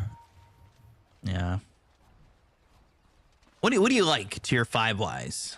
Do you like what Dragon Knight has to choose there? I like that we get to see the options now. The Unrelenting Eye, the Magic Lamp. Magic Lamp seems to be one of the better ones. Spider Legs, definitely, because you want to have that extra movement speed, maneuverability 60 minutes into the game. Most of the time, you don't have a slot for boots. Stygian Desolator, the crude Stygian Desolator. So it gets the extra slow resistance, but minus 18% base attack time and minus 15% intelligence. Clink's going into the Magic Lamp. This Magic is Lamp has been buffed audacious. multiple times. Yep. 1500 HP, strong dispel when you drop below 20%. And 100 attack speed, 80 magic attack damage, and plus 10% incoming damage. So just be careful. Magic Lamp also picked up by Collapse. Unrelenting Eye. That's the big one. Jackie. So he wants to have status resistance. He already has... What's his status resistance right now? 68%. So if if he's standing close, because he has Titanic on top of that. Yeah, I was just looking at that, which also gives him the extra 25% base attack damage. Very good on Tiny. Very good on Tiny. Let's see if they can make a move here to try and defend. They're going to move forward. They'll look over. They get the stun. Oh, they've got the Ravage. They're going to go after Radon. Another Ravage is going to be thrown out. Radon's going to be in a little bit of trouble with the damage coming in from the Macro Pyro. Mel's going to be in a lot of trouble with the Bloodstone. He's trying to survive, but he's They're still fighting in the Macro Pyre. He's dead again. Jackie burning alive. He's gone too. He'll buy back. John Will falls. He'll buy back too, but Jabs is gone. Everybody dying on the side of Boom. They all need to buy back, but they do not have buyback available on Leshrac. Oh boy. He's coming back into the fight, but no Leshrac, as you said, for 100 seconds. Team Spirit, they want to close it out. They want to get out of this. Yeah, they do. Refresher on Jakiro. Mitoshka. Item is being delivered as we speak. Oh boy. I mean, no Macro Pyre means good things, but Refresher means bad things. Yeah, he does have double Macro Pyre available into double Ice Path. This is just insane. I don't think I've ever seen this from position 5 Jakiro. I don't think I've ever seen Divine it, period. on DK too. With Octarine, yeah. Look at the tower damage. Yikes. And no Armel. I mean, Armel not having anything. There's Macro Pyre. There's an Ice Path. Let's see. Can they hold? Can they defend here? It's not looking likely. The tier 4s are going to drop. Macro Pyre on the other side. There's just Macro Pyre everywhere. I really don't know how you fight. Jackie's going to try, but the Primal Roar Macro Pyre is just going to be so devastating. GG is called. Bro, look at these Macro Pyres. This is nuts. I want to see the damage dealt by Jakiro in the previous game. It has to be nuts. It has to be one of the bigger damage numbers that we've seen from Jakiro. A lot of times you would see Jakiro, even in this patch, that he's in top 3 damages overall. Let's see what the Jakiro has been up to. 52,000 damage. Whew. Not as high as I actually thought it was, but I feel like a lot of that damage came in those last fights. Yeah, Larl did 32,000 damage in comparison. Well, yeah. Man, he did more damage than 3 of the 4 allies, and he did more damage than 4 of the 5 enemies on his in this game. I mean, Miposhka, Refresher, Ags, Macro Pyre, it was disgusting. This is nuts. They also they were just saying fight into Macro Pyre. They can't move. It is pure damage. We're gonna melt them.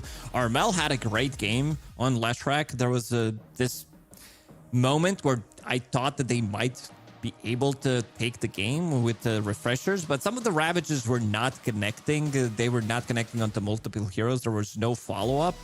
Electric damage numbers are also pretty insane. 68,000 coming out from him, the highest damage number in the game. Clinks is also a hero that we might be seeing more played from the carry role.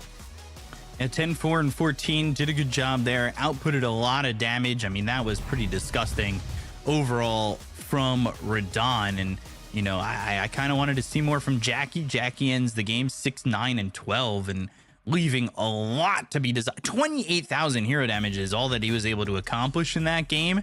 And, I mean, that is a hero that hits like a truck, especially with that tier 5 neutral, right? Yeah, even though his score was 6, 9, and 20, it is not a nice score that you want to have from your carry.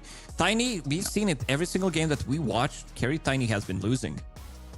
Yeah, Carry Tiny not exactly putting in the performances that we need to see from them, but it is so you know, what can you do for Boom is it feels like Boom need a little bit more, because again, it was a laning phase that didn't exactly go that well. They brought the comeback, but they weren't able to lock it down and get the victory.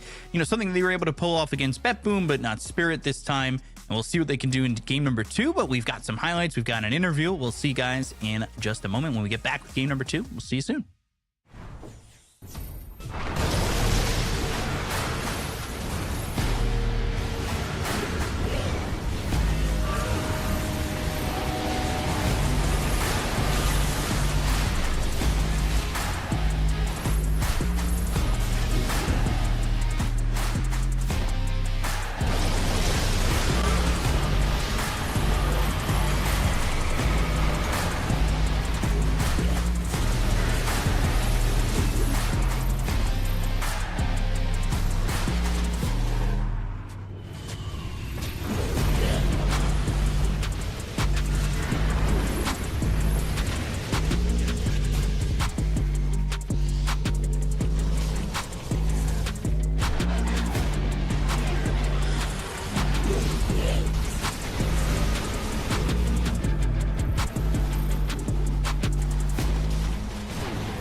it motivates me on winning TI because that's like the dream goal for every Dota player.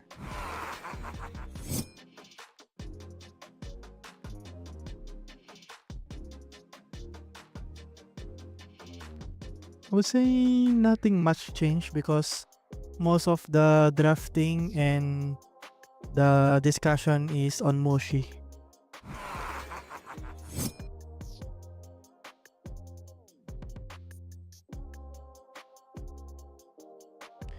Working with Moshi, I would say it's very tough because he played with Chinese teams last time and they are really hardworking guys and they discuss a lot more in game like the small details.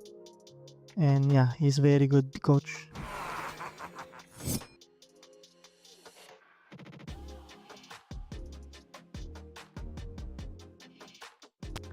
I would rate these ones like very poor performance from us because I would say even we qualify the PGL, the opponents at the LAN event are much more greater than the C teams and we don't even qualify on C, then I would say it's a very poor performance on us.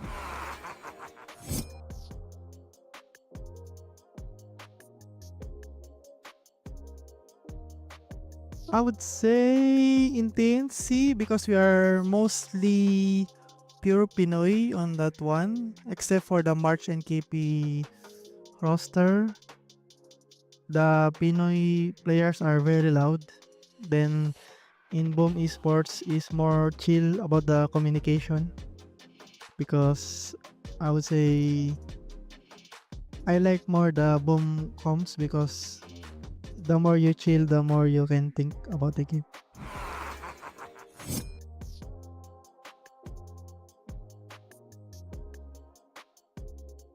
Oh, I wanna play with. Last time I wanna play with No Tail, but he's already retired. Then also Prime Miracle.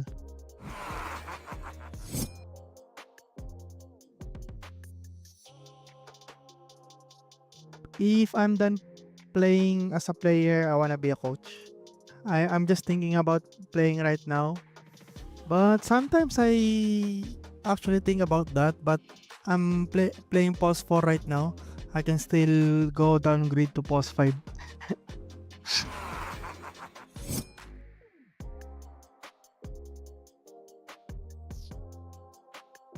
I would choose the 5-kilometer run because when we are in the boot camp, Moshi always want us to do a morning jog.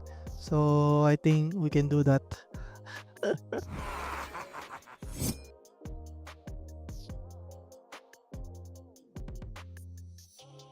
Thank you to all our fans. I hope you guys keep supporting us. We will do our best on the tournaments.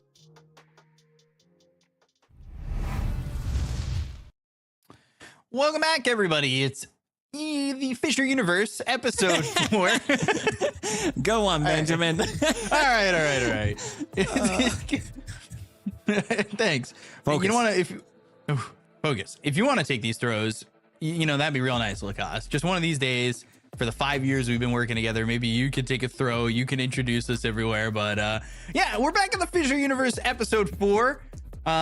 If you want to see more jokes like this, more fun like this, you can follow us. !F to follow the official broadcast of FISSURE events here on the channel and on all our socials. You get behind the scenes actions, get all the cool vibes from FISSURE, as you've seen us in Belgrade, you've seen us here online, and you've seen us in Dubai and all these other great places. You're gonna be seeing a lot more of that. We got a lot of stuff in the future. Got a lot of stuff in the future just today. I mean, there are still a lot of Dota left here, and we've got a coin toss, as Lacoste has made our symbol of coin toss, and it's gonna be Spirit with the choice. They go first pick. Boom Esports, they go Radiant, and game number 2 should be live in just a moment, and it should be fun. I think that first game was pretty good from Boom, despite the fact that they lost. I think they showed a lot of resilience, and especially against a team like Team Spirit. But of course, that looked like a fun game overall for Maposhka. It was a fun game for pretty much everybody. Maybe not so much for Tinker. Januel was a bit of a silent one. You're playing Tinker in a really long game. You're trying your best, but the heroes are dying. You're also playing into like double nullifier at the end. It makes your life pretty miserable. There's not much you can do about that one. They try to itemize as well. There was Lincoln Sphere on Marana that they were trying to throw it on Leshrac when he goes in, but still wasn't good enough. But we also got to give credit to Southeast Asia. They are producing some of the more entertaining games. Like we've seen yesterday when they were playing against BetBoom, the speed that they were playing at, it was pretty impressive. And this time around, they almost brought it back, but Team Spirit a bit too resilient. Yeah. So we'll see if Spirit can get the 2-0 here over Boom, or if Boom are going to force us to me and you's first third game. But we'll see. We'll get in the draft in just a moment. And I don't know. We'll see if Ancient Apparition makes it through. We'll see if any other new heroes make it through. If Jakiro even gets a chance here, I'd be shocked to see Jakiro make it. But we're already so far forward that I feel like Jakiro is, gonna make it unless Spirit don't want to play it.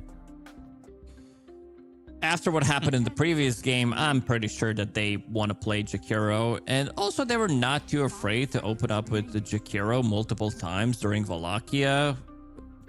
When they were playing against Tundra, they opened up with Jakiro 2 times. Could be the same thing happening here, but there's also some of the stronger heroes left in the pool.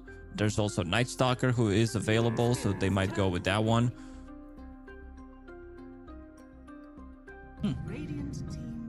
So Nature's Prophet banned. Never mind. It was too good. Picked up. It was way too good. Mapushka, I mean, there's no reaction, but he should just be like, all right, guys, you want to see that again? I got you. I can make it happen. It's that SpongeBob meme. You want to see me do it again? Yeah. Want to see me go to that mountain and back? Want to see me do it again? Great episode. You know the episode? Yeah, I mean, so I've been hanging out in a Discord recently with my friends, and we've been watching a lot of SpongeBob recently. We watched a couple episodes today. It's my it's my morning routine actually before we get to this, because my friends are up very late. Watched like 5 episodes of SpongeBob today. I never understood that up until like old school Croatian tennis player Goran Ivanišević. He was the one who said that every single time before he goes on the court, he's watching Teletubbies back in the days. I mean, that is not even close to the right show to be watching, I feel like, before tennis. But yeah, SpongeBob gets me hyped up. I watched a couple good episodes. Jellyfishing. Great episode with Kevin. I don't know if you remember the sea cucumber. Did you know that I've never watched a single episode of SpongeBob? I know a lot of memes from it, but I never banged out a full episode. Well, I might do it later. We'll see.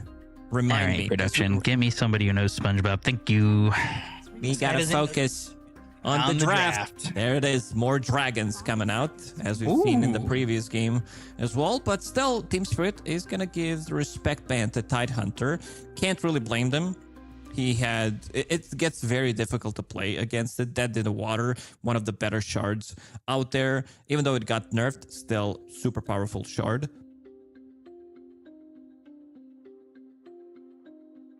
Tide Band. Tide Band, and it felt like Jabs did well. I think the Ravages were all right, but also at the same time, once those BKBs were out, like it felt like Jabs had to do too much. Or this hero doesn't deal honestly damage. It's not about the damage. It's more about the control, being alive, being the front line. Somebody else needs to do the damage, but they were also not on the same page. If we're talking about some of the timings when they were getting the jumps, there was no real follow-up.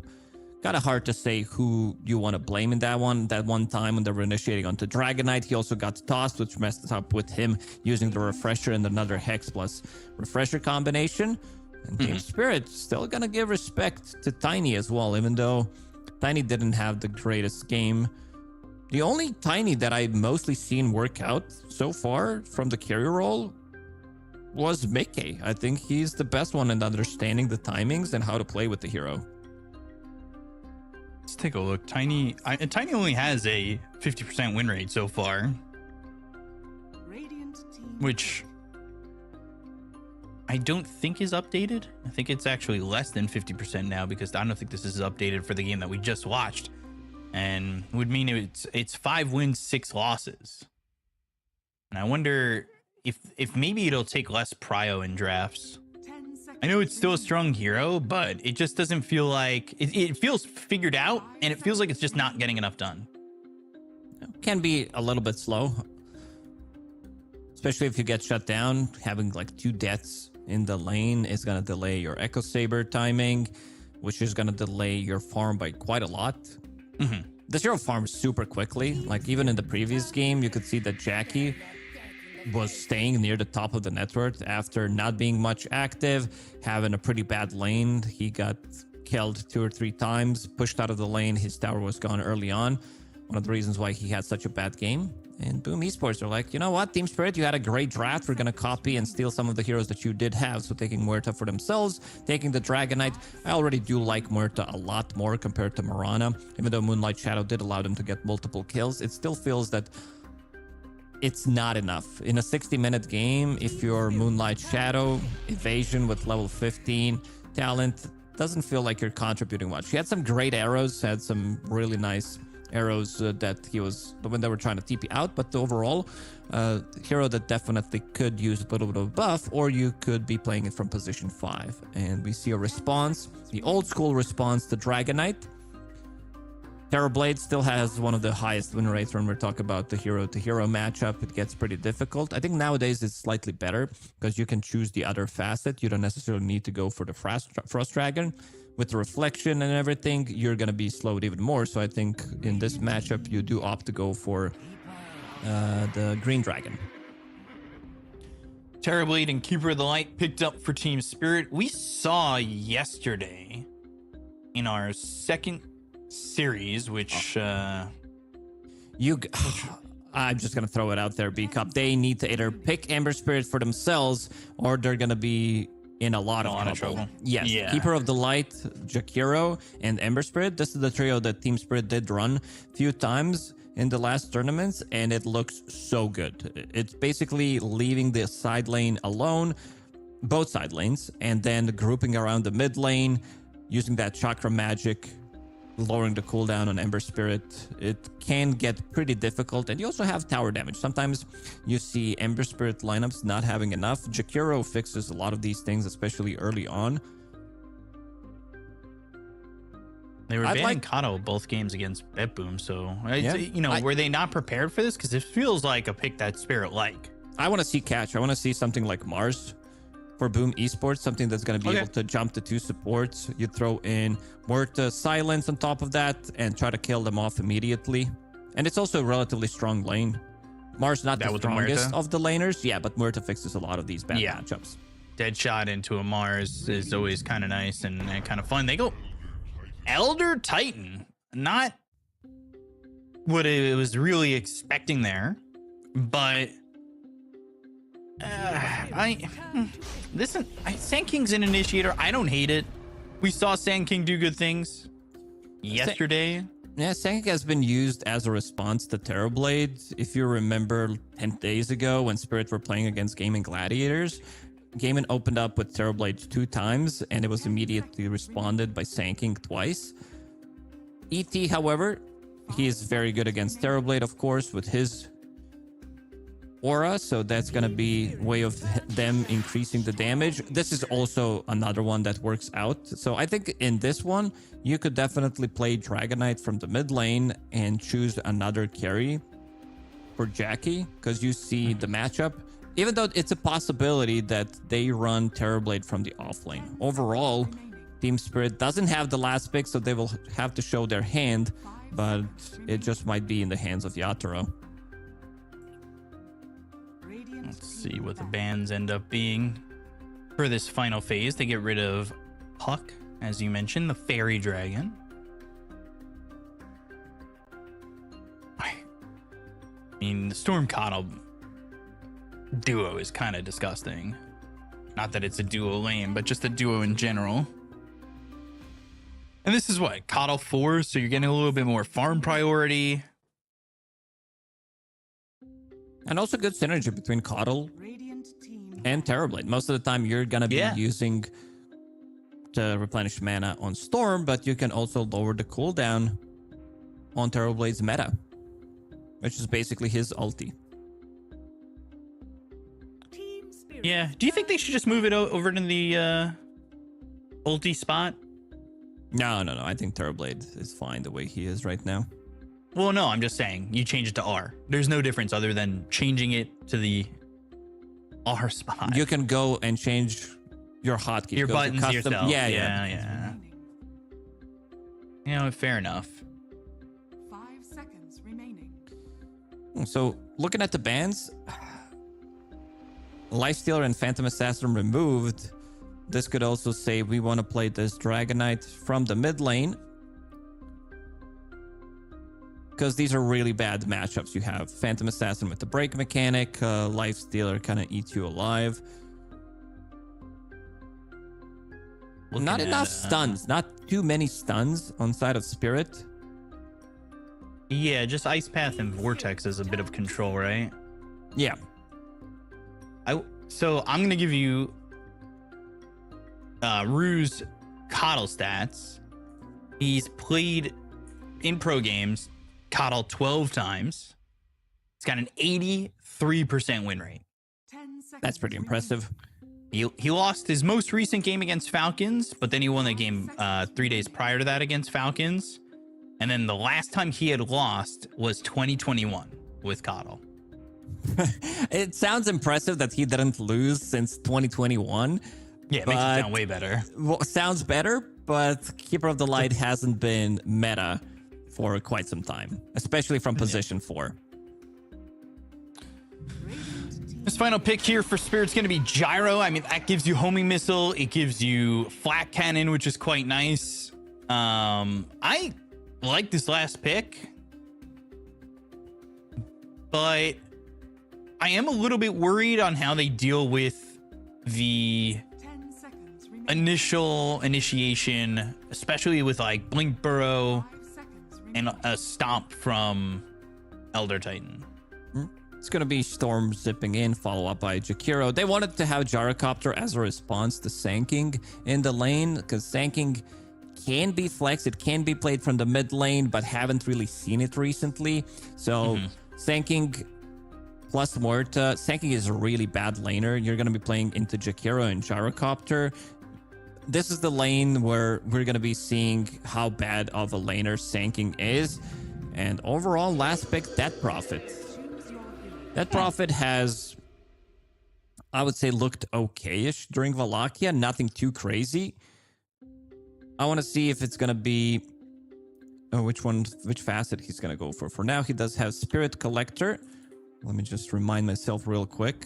That's the one... yeah, every single time you get a kill on the map, it increases the number of ghosts. So your first exorcism could be pretty massive if you're going to be playing aggressive on the side lanes. Right.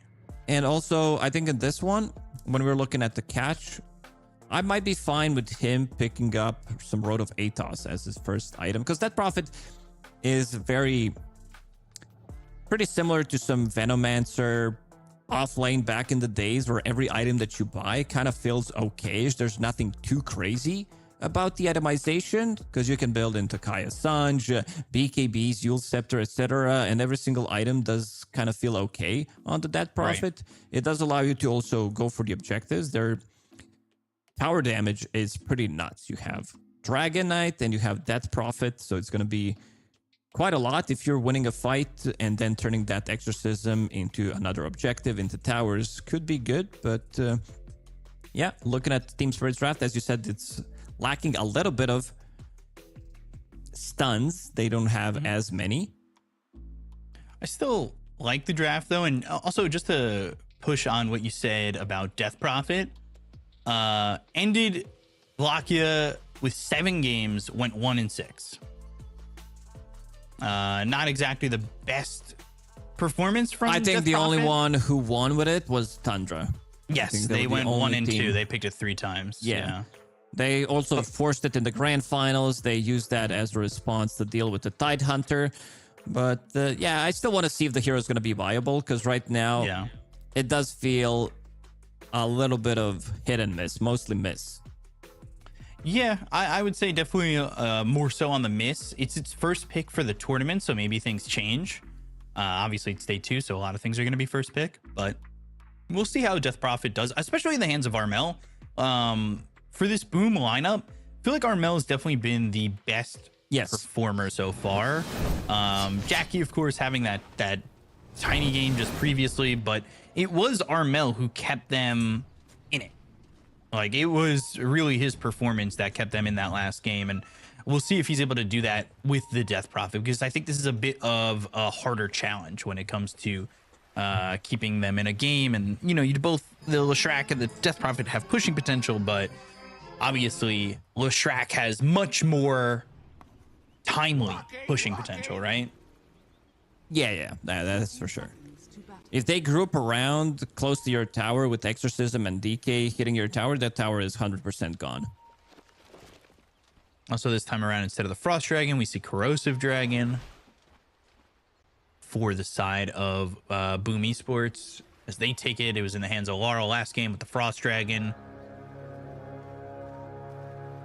And I'm also ready to see what Miposhka does again with Jakiro. This has been his forever hero. I gotta look up his stats with Jakiro, because I swear lifetime he probably has some ridiculous Jakiro stats. It's always been Eastern European classic. Yeah. The lane that I'm gonna be looking is Collapse on Terrorblade, who's gonna be playing with Keeper of the Light. Not the strongest of the lanes. They might be on the receiving end here. You're going to be playing against ET with the Blood Grenade, Astral Spirit. Blinding Light is good against that, but overall, I don't think they're going to be winning that lane.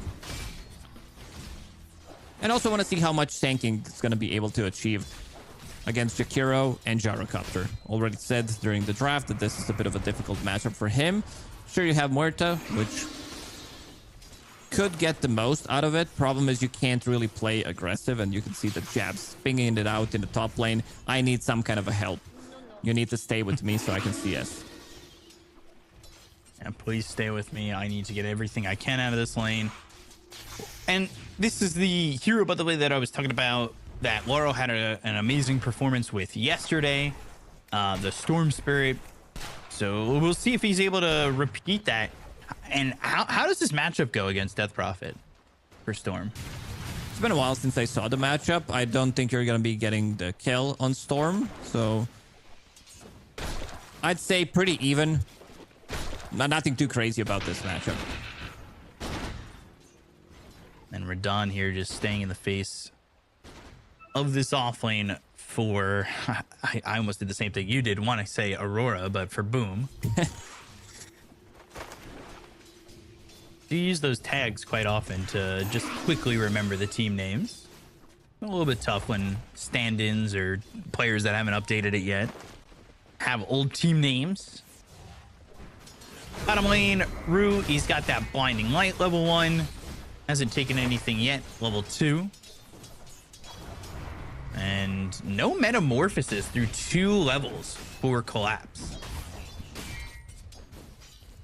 Which is a little bit of a surprise. I feel like we rarely see no meta in the first 2 levels. We see Reflection level 1 for the harassment, and a lot of the times you will see meta at level 2. But yeah, wants to have that extra bit of a damage in the lane for CSing, knowing that they can't get the kills in this lane. Maybe Januel can die in some trade kill, but overall, Jackie should be pretty fine. You're not killing Dragonite in this lane. No, I don't think so. Unless you had somebody rotate, which is not uncommon from what we've seen Miposhka do, especially if he feels like Radon can handle the lane by himself for a little bit, right? He'll go through that twin gate. He'll give you that extra, especially level 3 if he goes 1-1-1. I wouldn't be surprised to see him come bottom. Especially when they get that Metamorphosis for Terrorblade. He did it last game too. He did it a couple times actually. He came to the other lane. Mid lane 16-6 to the 15-2 of Laurel for Armel. Enjoying his time for the moment. I mean, this is looking pretty good for him. And this is exactly what we want to see from Armel and what we've been expecting from him, especially with what we talked about and the fact that he's been the strongest hero for, or strongest player for this team up to this point. Maposhka also going level 2 in the dual breath, so 2-0-1 at the moment. Armel, no bottle in this matchup. Maybe that is the play, because right now I'm seeing that he's popping off. It was pretty even in terms of CS for a good 3.5 minutes. Into the last 30 seconds, he's getting a lot of denies.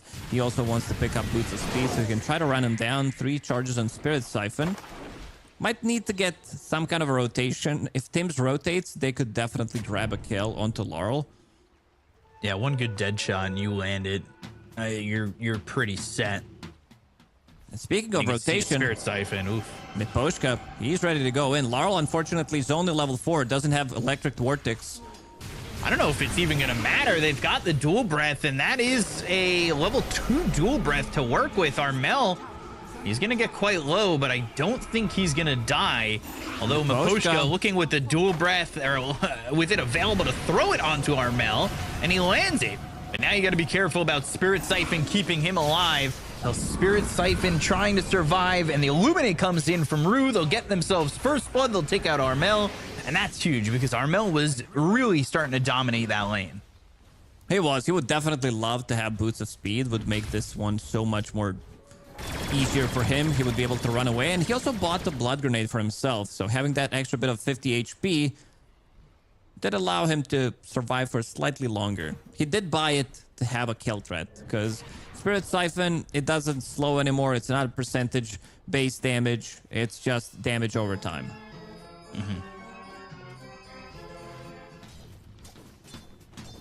Spirit Siphon, level 3, just about, he's just about-ish level 6. Rue coming in for a couple of Illuminates over mid to get something out of the lane while Laurel is in the jungle.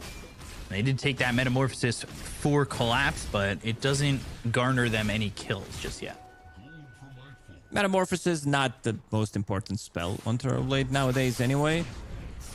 And in this game, I think he's going to be opting to go for more, like, first item on Turboblade, probably going to be some pipe, and then he's going to start to scale.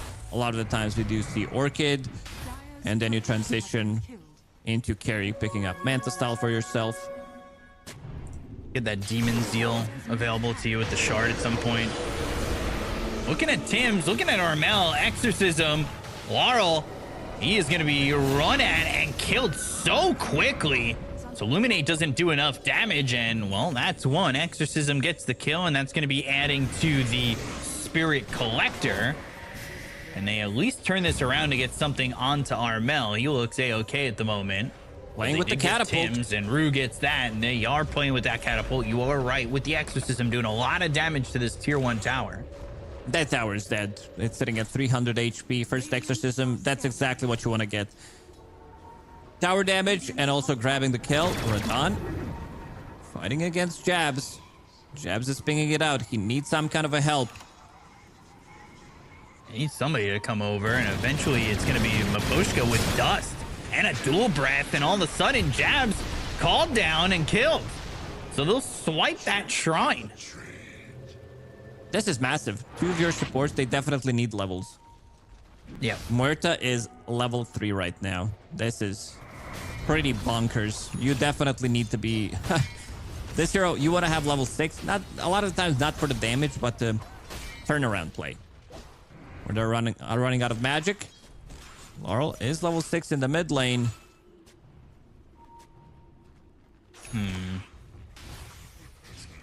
No Vortex still, so no extra lockdown here, but they're thinking about an Ice Path. Calling, dropped, Ice Path connects. Radon making the rotation, but a great sweep from Elder Titan, and that'll keep Armel alive. He's a very difficult hero to kill. Has raindrops, 15 magic wand charges. 12, I like to round it up, but also having 3 Spirit Siphon charges, which means that I don't know if they could have gotten the kill if he had Electric Vortex, but for now, Laurel seems to be more in recovery mode rather than trying to grab the kills. playing with Rue in the triangle, clearing some of the stacks. Dire's middle tower has been denied. My only thought is that the Vortex would have allowed them to throw Ice Path earlier. And he would have gotten the lockdown by the tower. Bottom lane, collapse, slept, and in trouble, but gets that Thunder off. I don't think it's going to matter all too much. And that is another kill here. That one for Jackie, as Armel now with Laurel in his face. Illuminate comes through. Can they at least get this kill? Fighting into this exorcism is tough. Jackie ends up dead to Radon, and they want to go for more. They want to look for this Elder Titan. They want to look to get Armel, but Armel already out of dodge, looking like he's far enough away. Ice Path not going to be in range, so they won't be able to connect and get another kill out of this, but they do get the kill into the Dragon Knight, and that's good for Radon. Spirit will play this pretty slowly. We'll get a kill. If Storm Spirit has enough mana, they will try to get maybe one more kill out of it, but other than that, as we said during the draft, very limited on lockdown. Laurel also in recovery mode. The big winner of the laning stage is Yatoro. Falcon Blade available, going into Crystallis next. Pretty standard stuff coming out from Gyrocopter in general.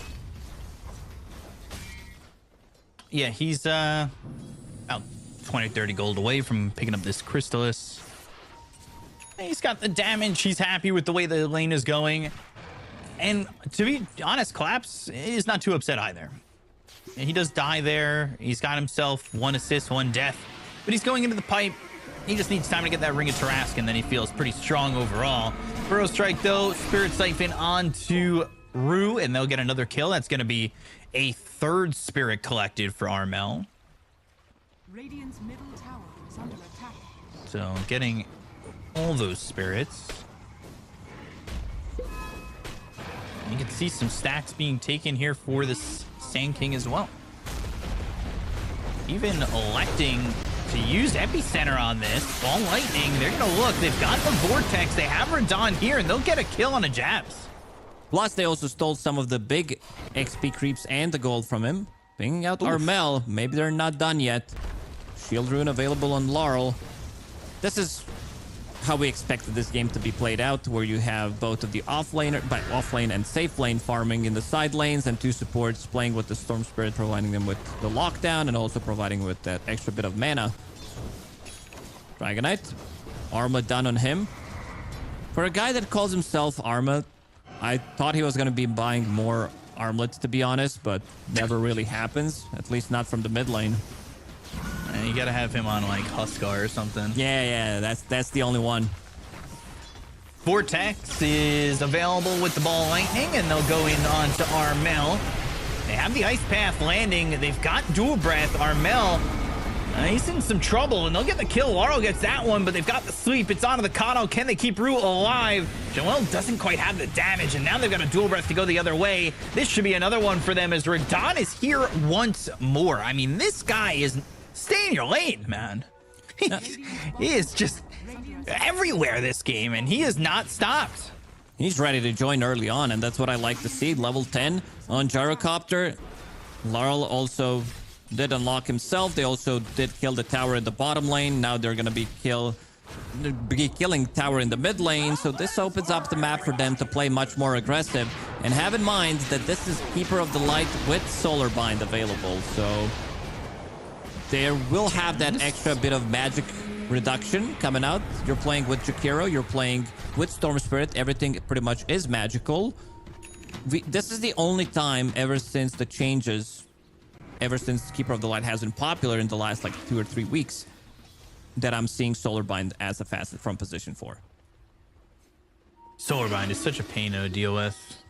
I think it also comes down to him going for this itemization, picking up Spirit Vessel. You know you're playing against Dragon Knight, playing against that Prophet, so you want to shut down healing from Siphon, and you also want to shut down healing coming up from Dragon Knight, who's also going to be building into Mask of Madness, maybe even Satanic later. But very cool ideas from Rue. He's definitely showing some smarts here in this one. Pipe picked up for Terrorblade. Of course, you queue up that Shard next. You want that Demon Zeal that's going to ramp up that farm production and honestly the scaling gets pretty big quickly for Terrorblade once he gets that shard. Demon Zeal feels so strong. Get that extra movement speed. You can move around the map, farm pretty quickly, and this is one of the benefits of having Terrorblade in your 3 position, right? You get that early pipe into early scaling. 13-minute pipe ready. When they group together with the pipe, you're not going to be feeling damage from Muerta at all. Armel getting initiated on. Yeah, Solar Bind on him. Caught for a moment, but the sweep is there. The Illuminate hits, but it's not really doing a lot of damage. Ball Lightning to try and leave Deadshot off the mark. Oh, not again. A lot of heroes here. Oh, gosh. 14-minute Wisdom Shrine, and that's going to be picked up by Radon. They're smoked up. They're going to try and make a move. They see Radon, so they'll Burrow Strike. They've got the Epicenter, but they bring Collapse over, and Collapse with that pipe is trying to nullify everything he can, but they already got the kill on Radon. They'll look over at Armel. Tim's is dead. Radon post-death kills off 2. Jab's in trouble. Burrow Strike away. Dual Breath right on him, and they're going to get themselves a 3rd. They end up losing Laurel. They lose Radon. They've got the stun. It's onto this Terrorblade who uses the Sunder. Jackie now has to deal with this collapsed, metamorphosized Terrorblade, but the dual breath again with Poshka, he's such a pain in the ass with this Jakiro. They bought back on Tim's. They've got Rune nearby. Ice Path lands. Uh-oh. Deadshot connects, kills Maposhka, hits onto the Kato, and now they're going to chase. This would technically be a full team wipe if they could kill this Kato, but they don't have the damage in the chase. Not too bad of a trade for Boom Esports. They did have to buy back on Tim's to be able to get some extra bit of damage, extra bit of a lockdown afterwards. But yeah, seeing that damage from Exorcism is a lot. He had how many? I think he had extra 6 coming into that fight, and he's gonna have extra 8 for the next fight. Basically doubling the amount of Exorcism ghosts. Yeah, your spirit gets collected, and then they follow you forever. Just like you could follow us forever, then the Fissure socials, catch us, !F. Follow us everywhere in the Fissure Universe. You too can get all the behind the scenes and live action, all the tournaments we have now and in the future. In the future. Now, people used to talk about the future when it was the 20s. 1920s? Yeah, they would say it like that, 1920s. They'd say, welcome to the future. We're going to have flying cars and robot butlers and stuff like that. It was at the World Fair. That took place in New York. None of that stuff ever happened, though. No flying cars. Well, we do have some robots, so that part is true. Yeah. But maybe they're more than meets the eye, you know? 5,000 net worth lead here for Team Spirit. It seems like these fights are so close, and it feels like the game's been pretty tight. But overall, the net worth is favoring Spirit. I think a lot of that also has to do with the fact that Radon is willing to move over and be a part of these exchanges. He's getting a lot of gold from these kills. He's 5-1-3 already. He's got that Ags. He's got that Chrysalis, Falcon Blade ready to go. They're moving over. They might be able to find Laurel. Deadshot connects, brings him right back into the hands of Armel and John. Well, easy kill for Boom on that one. 3rd time. Laurel is dying. Definitely needs a defensive tool for himself. I see BKB. I press like. Never mind. He wants more tanky. He wants to be more tanky. Just bought casual. For him, it is casual Kaya Sanj. There we go. He did have Kaya. It's like, maybe it's going to give me enough HP to run away from it.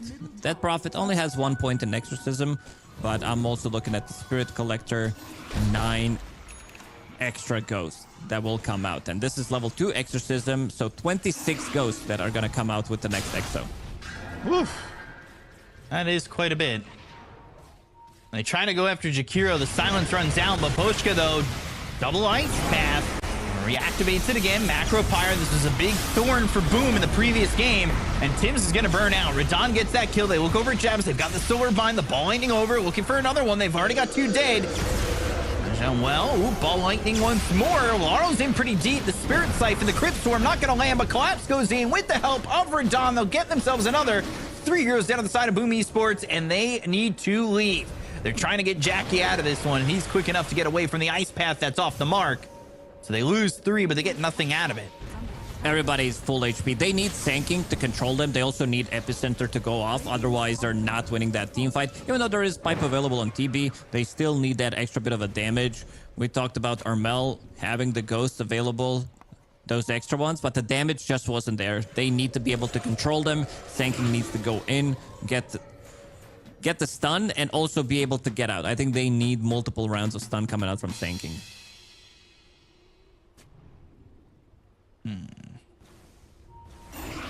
Now Armel needs to have a little bit more time and a little bit extra help to put that damage out there with the exorcism. Solarbind is doing so much work. You can see that the heroes are melting so quickly. Spirit Vessel is also ruined them quite heavily. Plus, also, everybody's back to full HP. You're fighting inside the Illuminate. Maybe a Thunder comes out. You have Pipe available. And this is the build that we talked about on offlane Terrorblade. Pick up that Pipe early on. Get Orchid so that you have mana to... I mean, your mana doesn't really matter with this facet as much. But it's more about the control. Somebody goes in, you silence them. Armel, even though he had a great start, he got shut down. He did die 3 times in this game. Some of those early rotations after having a great laning stage, but been really impressed so far with what Armel has been able to achieve so far in the tournament. Bringing the old vibes of Armel. They're smoking, looking into for the something. high ground. Burrow Strike, that'll connect. They've got the Rod of Atos. The Ice Path slowing this kill down for a split second. They'll take out Maposhka. They get that, and they're going to wait for Roche to make his merry way over to the bottom pit. As he takes his slow stroll through the waters. They will look to get this and use that exorcism, but they need to be careful.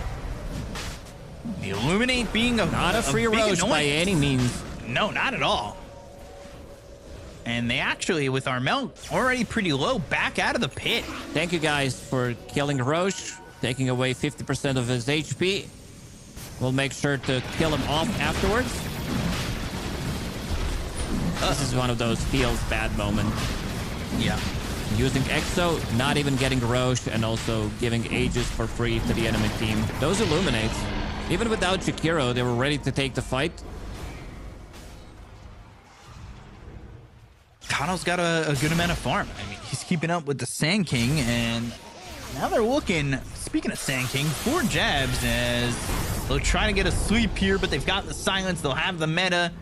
Glimmer Cape as jabs on the run, invis and gone. They won't be able to get that kill.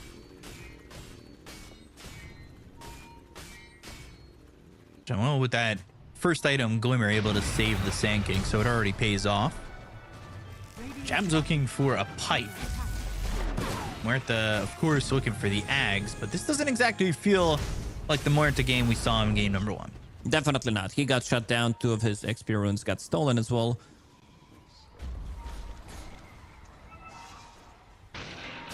Feels kind of bad for him, and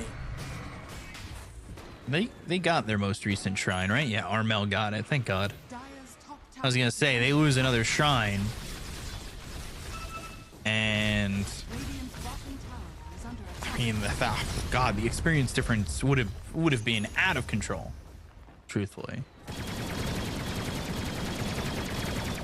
Things slow down a little bit. They've got this Aegis for the side of Team Spirit. They can kind of take their time around the map and go for these objectives. They don't have to force anything. They're trying to take this tier 2 tower, but backdoor protection is going to activate for a moment while they wait for the creeps. This tower is more than dead, though. Let's see where Team Spirit is going to go after this.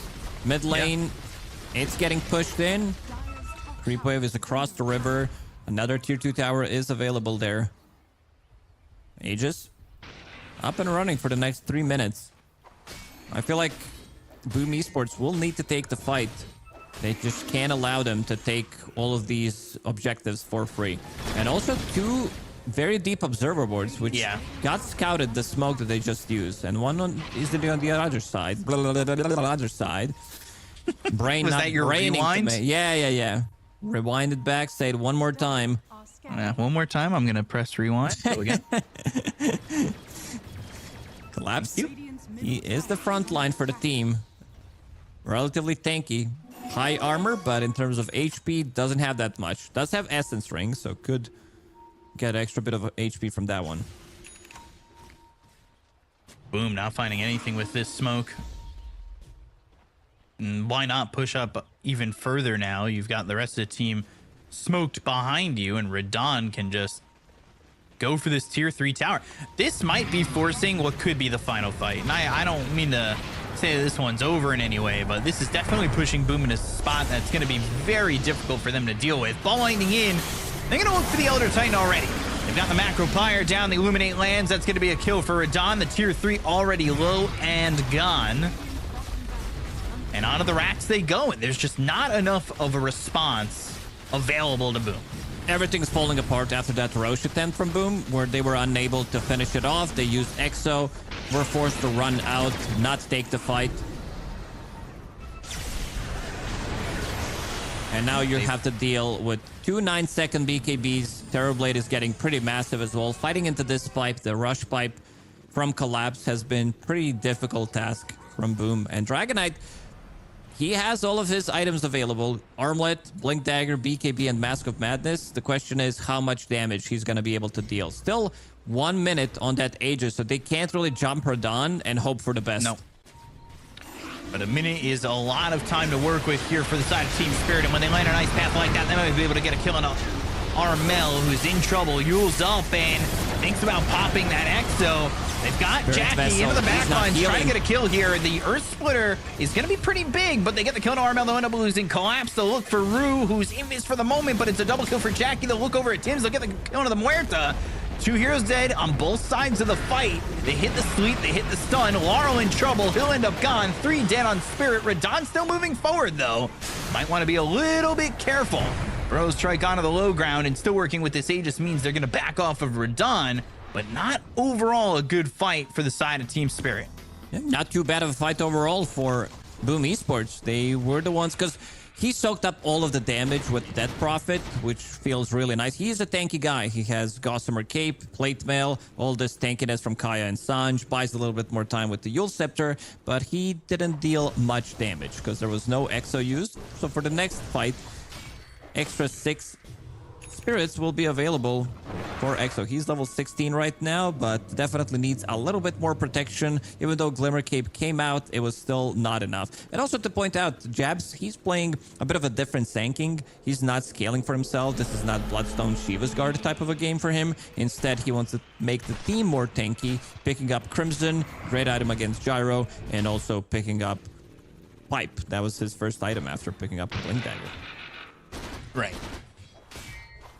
So we see the pipe for both teams. And the difference right now, though, between the Sand King and the Terrorblade is a pretty massive amount of net worth.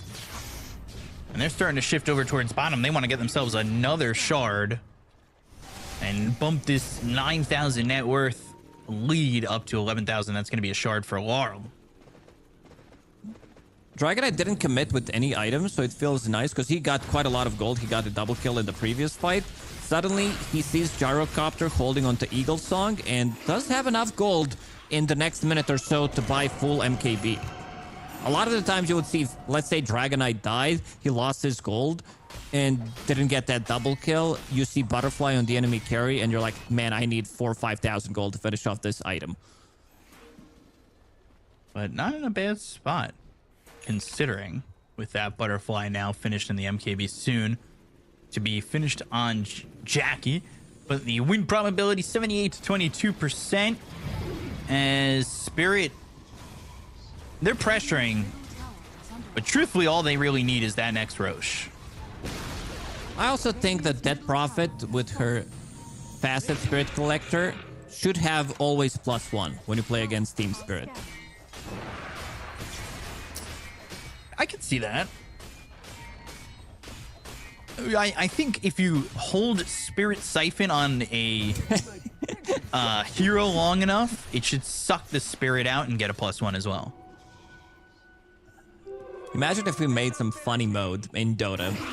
Bring back the Pokemon spells and everything around it. You ignite them, they take more frost damage, then Morphling goes onto Dragonite. Dragons are strong against... It's been like 25 years since I played Pokemon. Oh, gosh. Are dragons good against... You can't remember? I thought you knew. I'm not... I haven't played... I'll have to ask Kezu. Kezu's a big fan. Maybe Ice is good to good against Dragon? I forget. I don't really know. I know Fairy's good against Psychic. That's all I got. I know Water's good against Fire, and Fire's good against Green. Grass type, yeah. Yeah. And Bug. And Bug, yes. Burn them. Bug. Burn them all. She was almost finished for Death Prophet. You can see Rue. He's going into an Ags. He wants to have that Will-O-Wisp, but he's far away from it. Far away from the Will-O-Wisp. You see Radon, top of the net worth, of course, very active in this game. Involved in 13 out of 17 kills. Butterfly completed, going into Satanic next. And also, to point out, he has a little bit of a lifesteal coming out from Vampiric Enchantment.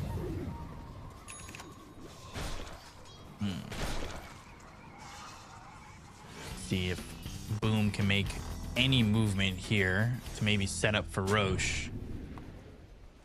Let me take a look at the clock, see if I can figure this one out. About a minute away, I think. Not too long. What are you laughing at? The lack of confidence on that answer? Yeah. You just gotta say, it's like me giving advice to my friends about life and then typing LOL or I don't know. No, totally text them again. A double text isn't that bad. Lol. Making sure I don't ruin their lives. And if you do, you're not accountable. I'm not responsible, exactly. Yeah. All friendly advice.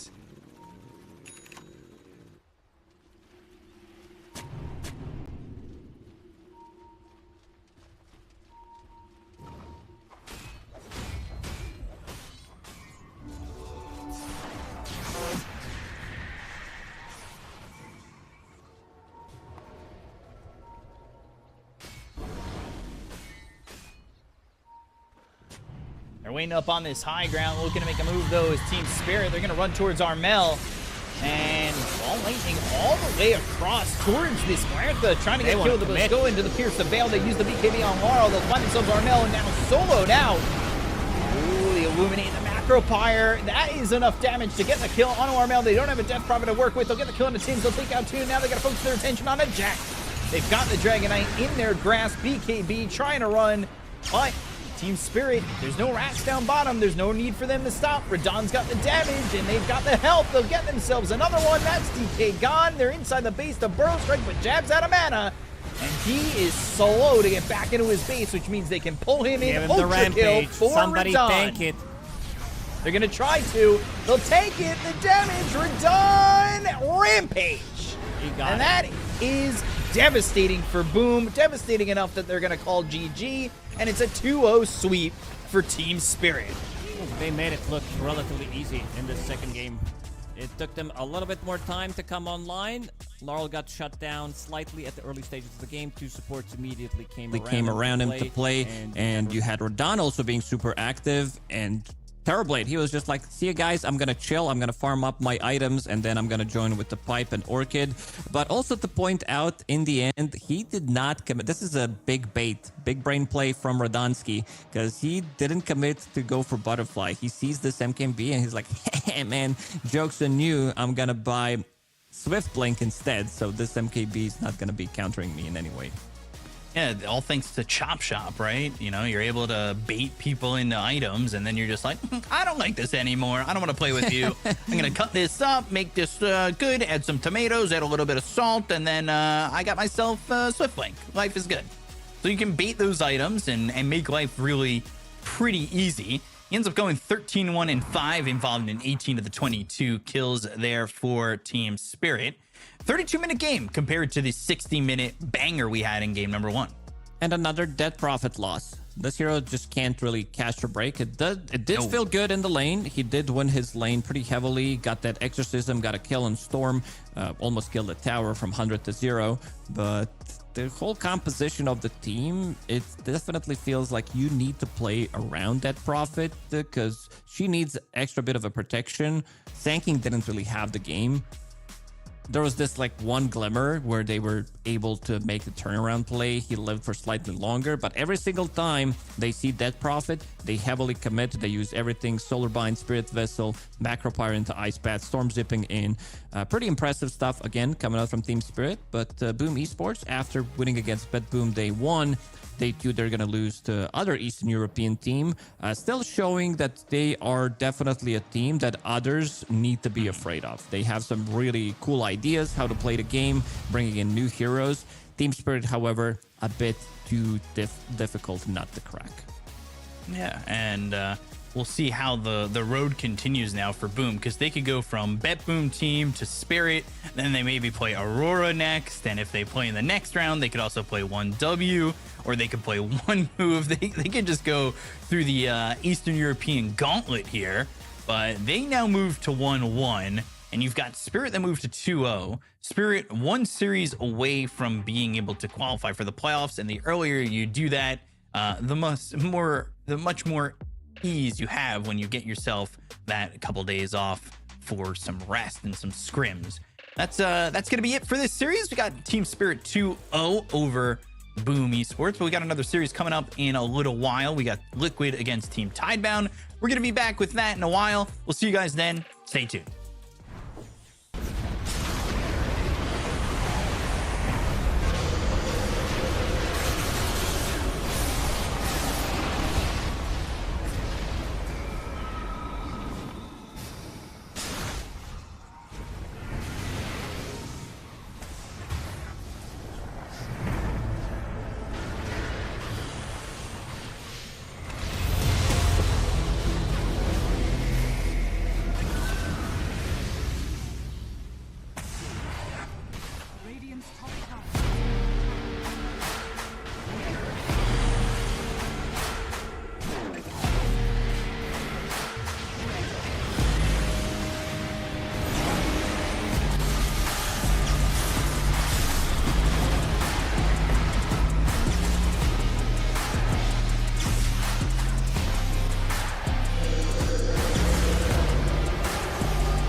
They don't know what it take to get his money.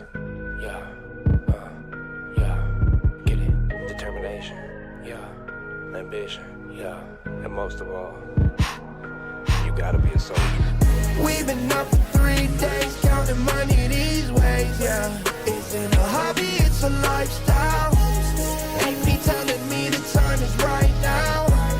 Well, it seems that I'm the one they like now. I can control the switch, I just want ownership. You can keep all of them fake friends, I can keep all of the bricks. Diamonds loud like Ringo, make my skin glow. I'm a dog, dingo, line them up, bingo. But you know how it go when you chase thrills. My little boy, he just died from a fake pill. Couldn't bury the boy, so they had to burn. Had to give mama bread just to pay to earn. Y'all ain't getting no sleep cause you too busy feeding the ego. I ain't getting no sleep cause I'm counting this money with all my amigos. We've been up for 3 days, counting money these ways, yeah. Isn't a hobby, it's a lifestyle. Ain't me telling me the time is right now. Well, it seems that I'm the one they like now. I don't know, same to me. Might be you, maybe me. I don't know, shame to see. My shit real, yours is make-believe. Man, it's kind of offensive the way I'm cooking. Her neck hurting, I'm shining, I'm real good looking. I don't need to talk much, you can see the story. Man, he talking too much, he could be the story. I remember the day that they had us in cages. I thought it was outrageous. Now we get paid for jumping off stages. Look at me, mama, I made it like. We've been up for 3 days, counting money these ways, yeah. Isn't a hobby, it's a lifestyle. Ain't me telling me the time is right now. Well, it seems that I'm the one they like now. I can control the switch, I just want ownership. You can keep all of them fake friends. They don't know what to do with themselves right now. We running this thing, you heard?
Big hitter, there's a winner in the mirror. I couldn't see the vision any clearer. Came from the concrete, it's a jungle full of lions, snakes and gorillas. I'm going Godzilla with the figures, pushing the button, pulling the trigger. I'm really about it, nobody realer. Remember me as a big hitter.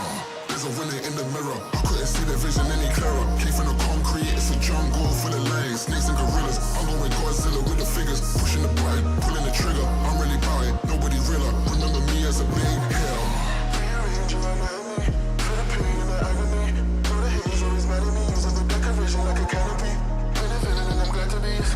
feeling cause I had to be. It's been a minute since I seen the enemy. You can stay on there.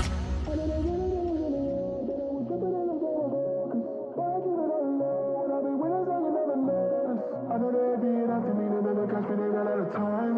Over and over and over and over, I gotta remind.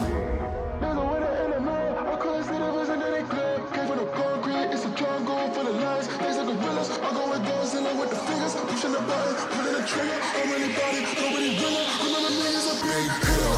There's a winner in the mirror, I couldn't see the vision any clearer. Came from the concrete, it's a jungle full of lions. Snakes and gorillas, I'm going Godzilla with the fingers. Pushing the button, pulling the trigger. I'm really body, nobody winner. Remember me as a big hitter.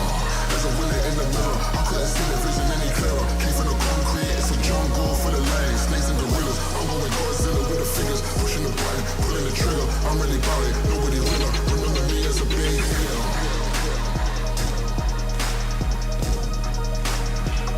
Remember me as a big hitter.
going up. Go tell the odds, stay out of luck. Too much on the line to give it up. You know the mission, we gotta get it on Monday night. Monday night, we going up. Go tell the odds, stay out of luck. Too much on the line to give it up. You know the mission, we gotta get it on Monday night.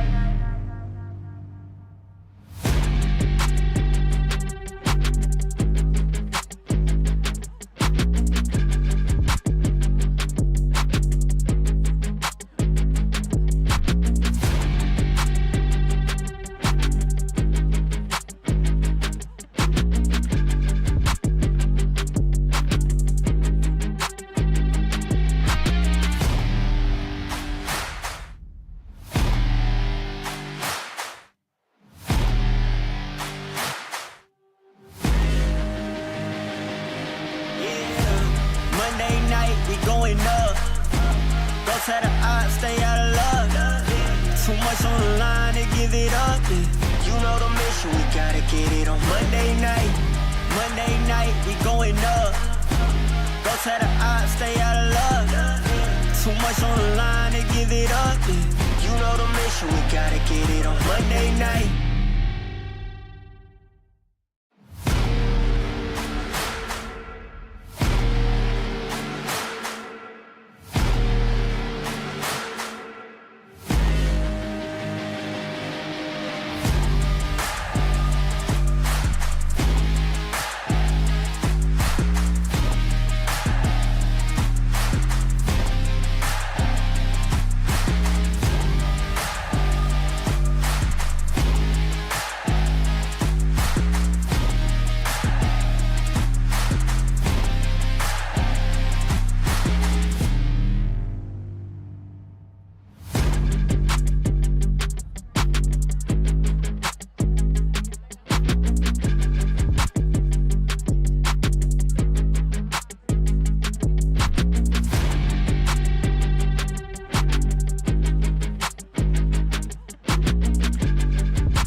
Nothing was given, I had to work.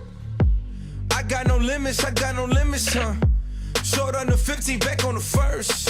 Either way, I'ma get it, Lord be my witness, Feeling pressure, but never let them deflect you from goals. You just keep your head up, we rose from nothing. Remember, we set them shop and remember, contribute, get hit together. Plus, they know that we better, they know that we'll never let up.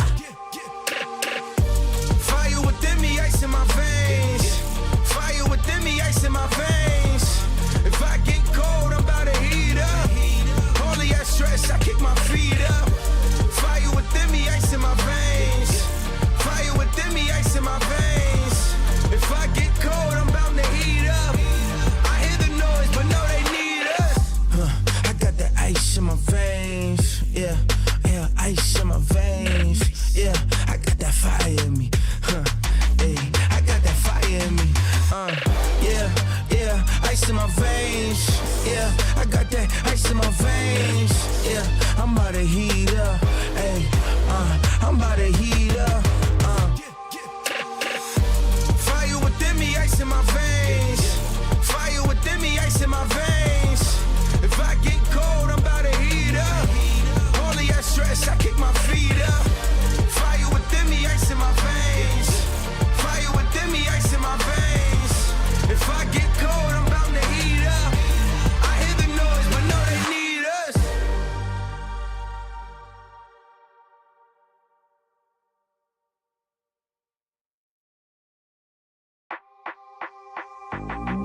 determination, yeah, ambition, yeah, and most of all, you gotta be a soldier. We've been up for 3 days, counting money these ways, yeah. Isn't a hobby, it's a lifestyle. Ain't me telling me the time is right now. Well, it seems that I'm the one they like now. I can control the switch, I just want ownership. You can keep all of them fake friends, I can keep all of the bricks. Diamonds loud like Ringo, make my skin glow. I'm a dog, dingo, line 'em up, bingo. But you know how it go when you chase thrills. My little Woody just died from a fake pill. Couldn't bury the boy, so they had to burn. Had to give mama bread just to pay to earn. Y'all ain't getting no sleep cause you too busy feeding the ego. I ain't getting no sleep cause I'm counting this money with all my amigos. We've been up for 3 days, counting money these ways, yeah. Isn't a hobby, it's a lifestyle. Ain't me telling me the time is right now. Well, it seems that I'm the one they like now. I don't know, same to me. Might be you, maybe me.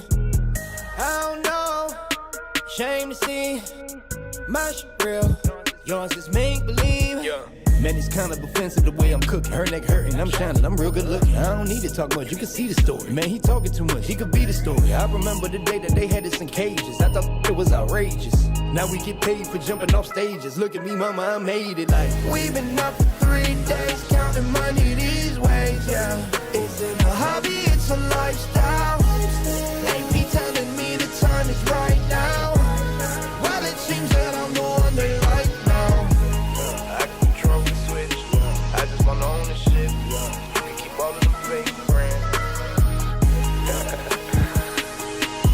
They don't know what to do with themselves right now. We running this thing, you heard?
Big hitter, there's a winner in the mirror. I couldn't see the vision any clearer. Came from the concrete, it's a jungle full of lions, snakes and gorillas. I'm going Godzilla with the figures, pushing the button, pulling the trigger. I'm really about it, nobody realer. Remember me as a big hitter.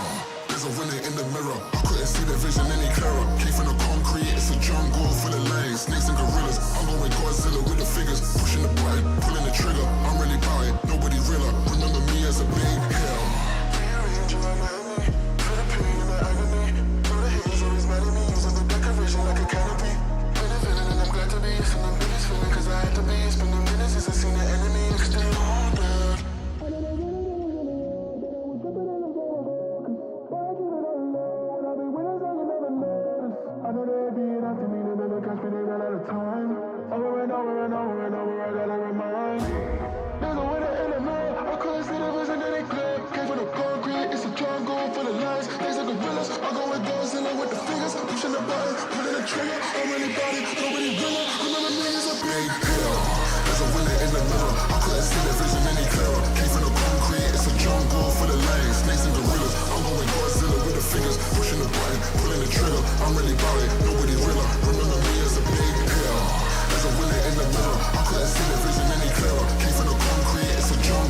much on the line to give it up.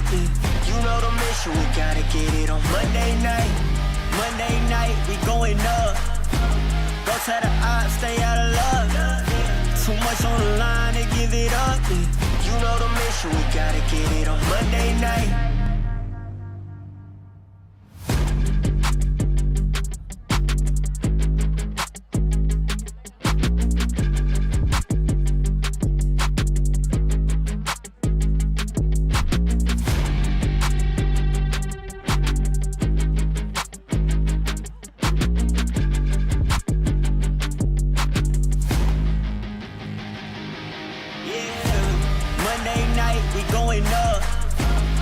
Tell the odds, stay out of love. Too much on the line to give it up. You know the mission, we gotta get it on Monday night. Monday night, we going up. Go tell the odds, stay out of love. Too much on the line to give it up. You know the mission, we gotta get it on Monday night.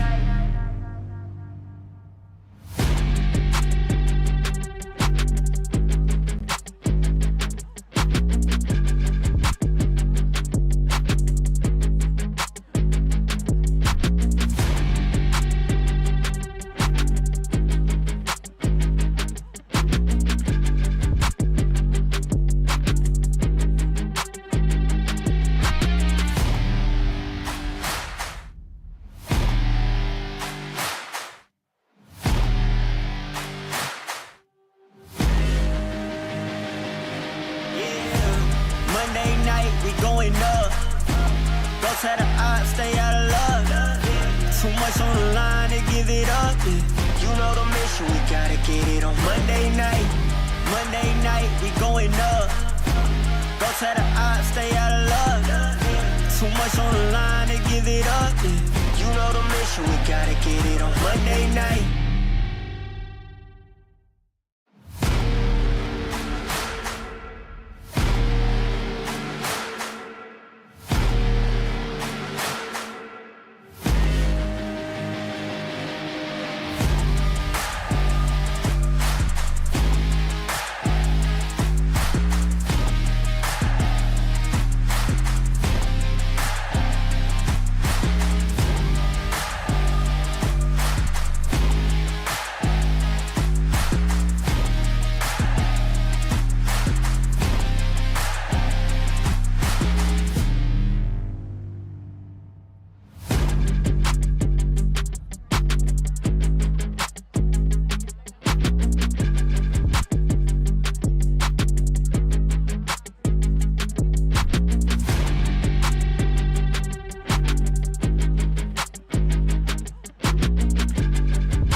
Nothing was given, I had to work. I got no limits, huh? Short on the 15, back on the first. Either way, I'ma get it, Lord be my witness, Feeling pressure, but never let them deflect you from goals. You just keep your head up, we rose from nothing. Remember, we set them shop and remember, contribute to hit together. Plus, they know that we better, they know that we'll never let up. Fire within me, ice in my veins. Fire within me, ice in my veins. If I get cold, I'm about to heat up. Only I stress, I kick my feet up. Fire within me, ice in my veins. Fire within me, ice in my veins. If I get cold, I'm bound to heat up. I hear the noise, but no, they need us. I got that ice in my veins. Yeah, yeah, ice in my veins. Yeah, I got that fire in me. Hey, I got that fire in me. Yeah, yeah, ice in my veins. Yeah, I got that ice in my veins. Yeah, I'm about to heat up. Hey, I'm about to heat up. Fire within me, ice in my veins. Fire within me, ice in my veins. If I get cold, I'm about to heat up. Only I stress, I kick my feet up. Fire within me, ice in my veins. Fire within me, ice in my veins. If I get cold, I'm bound to heat up. I hear the noise, but no, they need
take to get his money.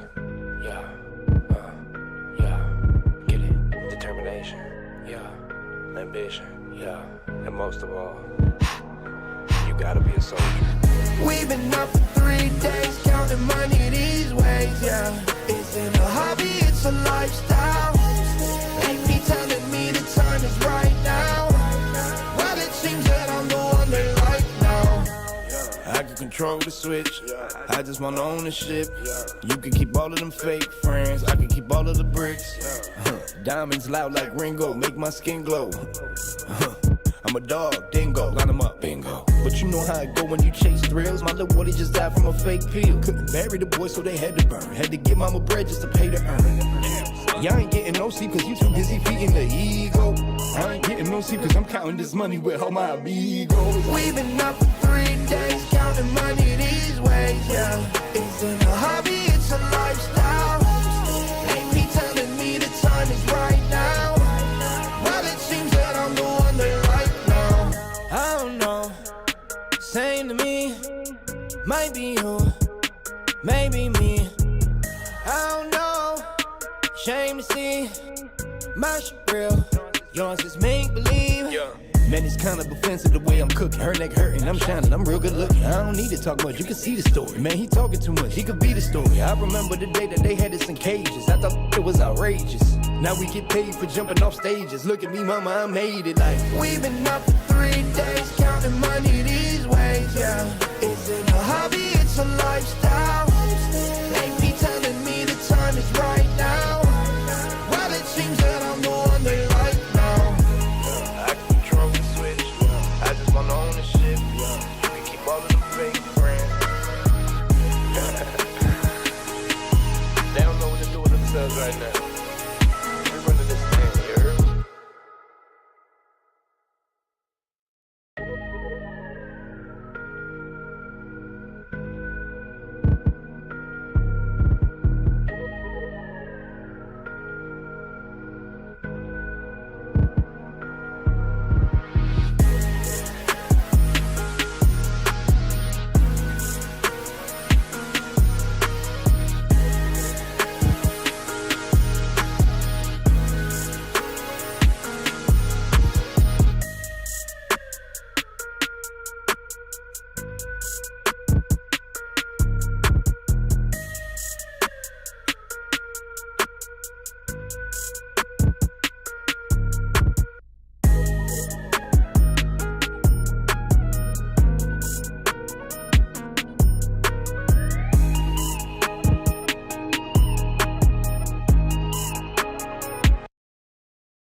Big hitter, there's a winner in the mirror. I couldn't see the vision any clearer. Came from the concrete, it's a jungle full of lions, snakes and gorillas. I'm going Godzilla with the figures, pushing the button, pulling the trigger. I'm really about it, nobody realer. Remember me as a big hitter. There's a winner in the mirror. I couldn't see the vision any clearer. Came from the concrete, it's a jungle full of lions, snakes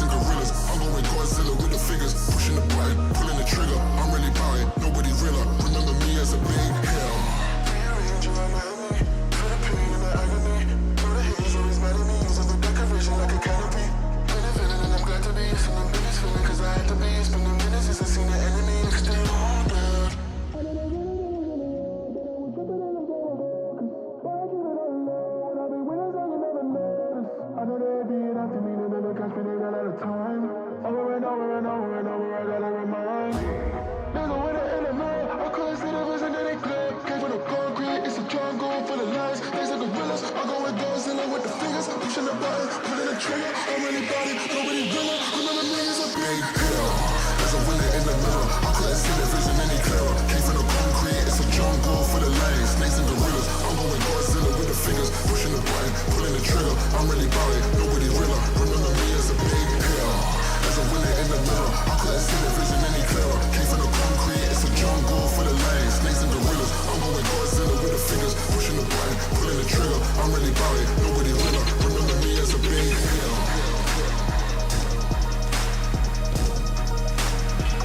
Remember me as a big hitter.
we going up.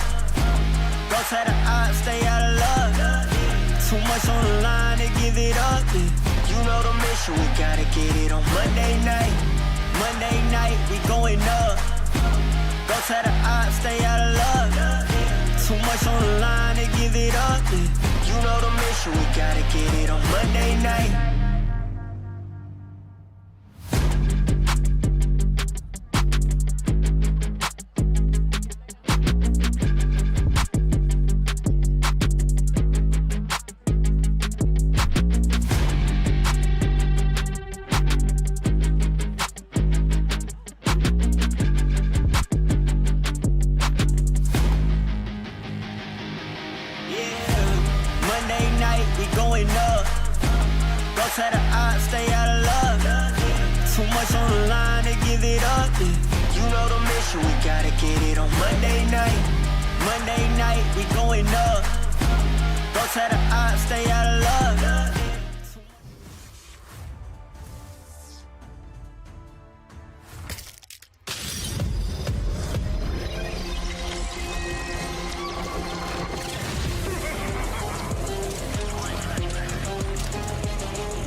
Hello and welcome back here to FISSURE Universe Episode 4. We're back with our second series of the day, and Lacoste, this one's looking, in my opinion, like the hot matchup of the day. Got Team Liquid up against Team Tidebound. Tidebound underperforming, I would say, a little bit in Wallachia, but nonetheless, I think there's something to look forward to with them. Oh, absolutely. This team has a lot to offer. New team, we haven't seen much of them. They did finish, I believe, 7th or 8th during Wallachia. Wanted to see more of them, but unfortunately what happened is they met Extreme Gaming, which kind of resulted in them getting knocked down to the lower bracket and then getting eliminated by Aurora. Strong team. Nonetheless, very interesting the way that they've been playing. This is a team that's going to be pretty much playing anything in terms of the drafting. This is how Wings Gaming did play, and we have some Wings Gaming in this team. You're killing me. I mean, yeah, there is Wings in that roster. I guess you could say it. Wings Gaming is maybe in the lifeblood of Tidebound, but for Team Liquid, we got Mickey, Boxy, Saberlight, Nisha, and Insania. I'm not sure if it's just based on the picture placement how we're going about this, but it's the 1, then the 4, then the 3, then the 2, then the 5 on the list. But Team Liquid, they've been looking pretty good, right? Yeah, they just came off a big victory in Wallachia. Saberlight did pop off with the team, his first LAN victory, his first Tier 1 victory overall. It does feel good. And I want to see who's going to be drafting for Team Liquid, because it was Nisha for the previous event. And I want to see if they're going to be swapping things around a little bit more. They had some really interesting drafts. I think the execution and everything that happened at Wallachia, it was top-notch. They didn't drop many games. I believe they ended the tournament with 86 or 88% win rate overall, but we're going to see the coin toss, and Team Liquid will be playing Radiant. Team Tidebound did choose second pick overall, so they want to have the overall last pick. We see different approaches to this. Still, some teams have preferences when it comes down to what they want to play, how they want to, because certain strategies, especially when you're practicing the draft and everything, it does allow you to maybe get that like gotcha pick when it comes down to 24. But Team Tidebound, I gotta say that they had some interesting ideas as well yesterday when they were playing against one move, that IO Gyro that they brought, old school classic, but also they had Faceless Void from the off lane, which did look really good. And as I said, this team is going to be playing pretty much anything, nothing to say. Got to be careful about his hero pool, his Slardars, his Queen of Pains, even Tinker's coming out from the mid lane. Could be something that Liquid will need to take care of. Yeah, and we'll see how Liquid performs in this event. So far, they're 1-0. They're good with Tidebound. And I think the turning point for, because you know, Liquid, sometimes they take second place or something like that, or they're top 3. But I think ever since Dahak said he could fix Liquid fixed themselves, and they have not performed poorly since. Dahak had, I think that was the tweet. He was like, "I think I can fix Liquid," and then I don't think Liquid's lost since then. So good job. You fixed them with the prospect of 4 coaches on the team. And I believe we do have the draft ready, and seeing what they're going to be banning, giving respect to Mickey's Nature's Prophet and Mickey's Tiny. I think these two are his strongest hero right now. If we go back to TI, they, like, especially grand finals, they did play 3 games of Nature's Prophet in the grand finals, overall first pick. They came in slightly later. If we're talking about this Nature's Prophet hype train during Wallachia, they were not really picking it up straight away. They started on day 5 or 6, and then they're like, okay, well, we just showed that we can still play Nature's Prophet. Other teams don't want to give it to us anymore. Yeah, Nature's Prophet, Tiny, Dazzle, Darkseer, and now the Tinker getting banned. You know, that Tinker was taking place for Ancient Apparition in the last series. It was Ancient Apparition getting banned. We were seeing Tinker in the last series. So let's see, because Liquid have first pick, and I know that Innocence is not afraid. Yeah, but to there's also play Ancient Magnus Apparition. available if they want to take Magnus for themselves. So they could ban something else, maybe ban Ancient Apparition, ban ABBA, and just take Magnus for themselves. Magnus, it's been a while since I saw this hero actually being played. It's been super highly contested, most of the time just banned. But yeah, it gives you everything, whether you're playing it from the mid lane or from the off lane. I also want to see how they're going to be approaching this one. Straight up Phantom Assassin. So Team Liquid, I think they might need to remove Warlock, because it does give you super good lane, secures the lane for Phantom Assassin. Then you're getting that like 12-13 minute Battle Fury, and also good way to counter initiate when Magnus goes in. The other hero that I'm looking for, maybe for Y, could be something like a Ringmaster maybe, but maybe looking for even a Winter Wyvern if we're talking about counters to Magnus. Maybe we'll see that. We see Phantom Assassin come into the mix, and Phantom Assassin so far is 3-3 in this event. But adding on that to Wallachia, because I feel like that just makes a bigger sample size available to us. It was 19-13 at PGL, Wallachia, and 3-3 here. So it's 22-16. Decent win rate for Phantom Assassin. The hero was looking very strong in most of the games. Like, you're never going to be lacking damage. Even if the game doesn't go well, there's always a turnaround potential with Phantom Assassin. That's what makes her super strong. Especially in the late game, you buy that Divine Rapier. Right. Just in addition to those stats, the side of Tidebound has played it once this event, and they've won with it.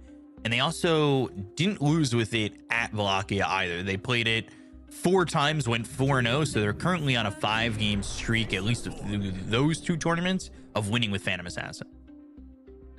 Ooh, a lot of team fight. Wow. Throw in even more. Yeah, seriously. Long Void cooldowns. and Silencer.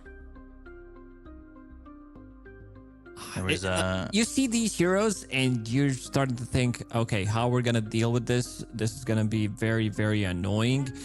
Team Liquid has one flaw in this type of a draft. Long cooldowns. You're playing against Global Silence, Time Zone, also playing against RP. So you need to make something done in between those ultis. Try to get a pick off, maybe go for objective, bait a fight, use a buyback, and then take the fight. But not an easy pick if we're talking about like position 5 heroes. I would still be down if they pick up that Winter Wyvern. That'd be kind of cool. Why? Also, his hero pool has been some healing supports like Io. Played good amount of Jakiro, but that's banned. Let's see. Where's the PA? I like this combo so far. Silencer. There was, I mean, it's already PA picked already, but there was once upon a time during one of the qualifiers in China that Ame abused innocence on a Silencer. Wasn't allowed to leave the base. Every time he would just haunt on top of him, but we don't have that problem here. Silencer, though, do you like it against the Phantom Assassin? You go early BKB anyway? We go in, I click Global Silence. It's going to be very difficult for the team to take the fight. And you can see that Team Tidebound definitely got surprised by these 2 picks that Team Liquid just got for themselves. Definitely didn't expect them to come out. This is a good way of disengaging. Like, you don't care too much about damage output on their side. It's not going to be killing Tide. Not until this Magnus. We still don't know where Magnus is going, because it could be carry Magnus, could be mid Magnus, could even be some position 4 offlane Magnus. So there's a lot of things that they can do with it. Basically, hero that is good at 4 different roles. Right. But considering that you got it overall the first pick, I think you want to get the value out of Magnus and play it from the core role. Looking for their final pick. I'm a little surprised they went Tidehunter. I was thinking that maybe they wouldn't do that considering there's a Silencer in the game. They want to have something that's going to match the team fight, because right now, if you're fighting into, like, if you get some non-team fighting offlaner with Muerta, with Phantom Assassin, you're going to be straight up losing those fights. Eventually, it would come down to the team fights, taking the fight, forcing a fight inside of Roshan. Shadow Demon. Interesting. I don't know if I like it that much. It's a good save for Chrono/time zone. But also, this is the hero that really suffers against Silencer. Just thinking about, I mean, the combo's okay. Disruption into like a dead shot or something like that. They do have jump potential if Phantom Assassin wants to get early, involved early. But I'm a little worried about the draft that they have right now. And now this puck for Team Liquid is... It's such a good team fight. Yeah, there's no lockdown for him, really. Huh. Maybe they want to pick up... I'm just going to throw it out there because I know that NTS does play it. It could be relatively good Slardar game. I think they need lockdown from the mid lane. Team Liquid already removed Dragon Knight, so there's not going to be that instant stun. Right now, the only stun they have is... like, Morta's pretty much the only hero that you're going to be afraid of.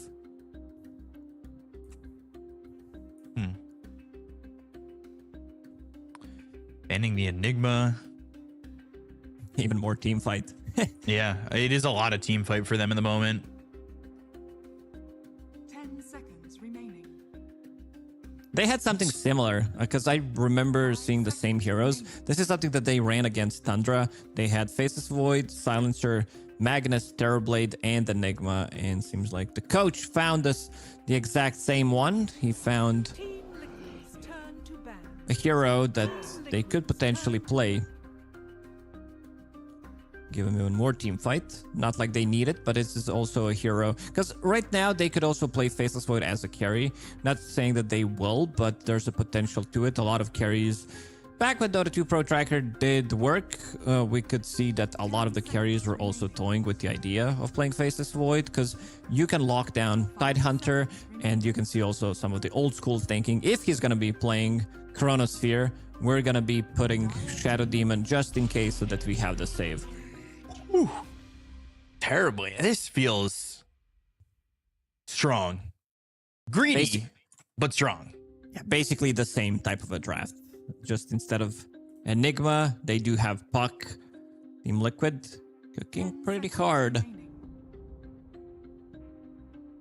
I'm a little worried about how greedy it is, but the last time they played that Magnus, it was Saberlight. He went 1-0-13 against Wildcard yesterday.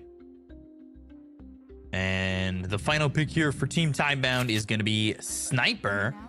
Although, I don't know if I like the Sniper. I'm a little worried. There's a lot of jump potential here for Team Liquid, be it the time walk forward or a blink from Saberlight or an illusory orb and a blink from Nisha.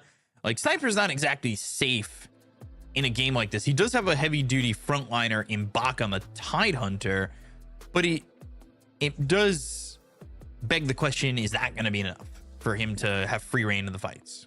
Has protection from Tide, has Shadow Demon as well. Problem is you're playing into Global Silence, and also the reason why they picked it is they wanted to have something that's going to win a matchup against the Puck in the mid lane. But we've also seen this matchup can also be relatively easily solved if you're going to be removing the heroes to the mid lane, play with the coil, come in with the Faceless Void. Faceless Void doesn't bring you the most damage. He's more annoying, especially at the early stages of the game. And also Silencer. I think the draft from Liquid is very slow. Nisha needs to be able to... I think they also understood that Nisha needs to be the one playing the game and having a good lane. That's why they picked Sniper, because Terrorblade is slow.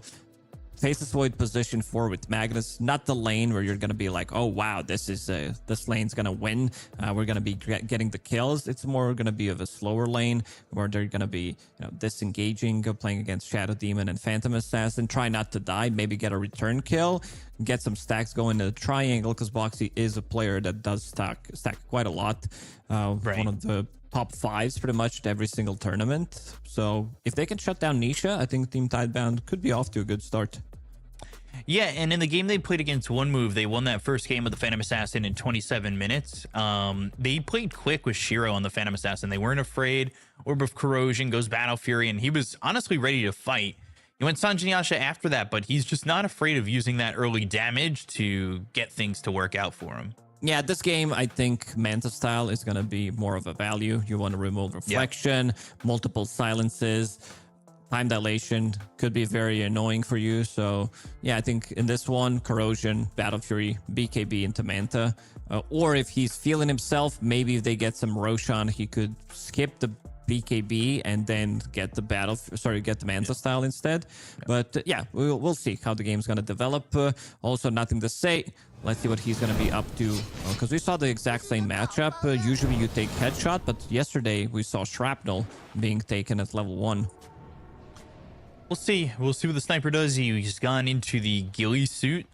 And he's not yet skilled anything.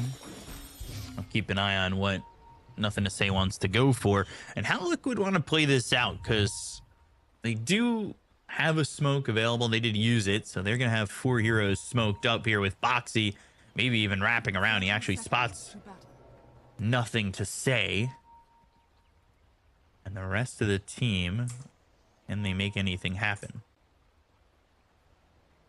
They've got Shiro moving over, and he'd be a good hero to kill first. He's gone into that stifling dagger to start. And Saberlight's also rocking around from the left side, and they need to be careful. And look what they use. The smoke doesn't look like it's gonna lead to anything. Planet should be able to swipe the bottom bounty rune, and he's actually gonna disrupt and put some damage onto Insania as well. And it ends up being 3 bounty runes for the side of Team Tiebound. Good way to start. See how the lanes go. I'm interested in seeing Shiro and how much he wants to move. You really want to see carries just move straight away. Yeah, I want them to be active. I hate the passive farm for 30 minutes stuff. Not that we see it farm for that long anymore, but I just, it's exciting to watch. Radon did it last game. I know that was like an hour ago, but I like seeing them get involved. I like seeing the aggression.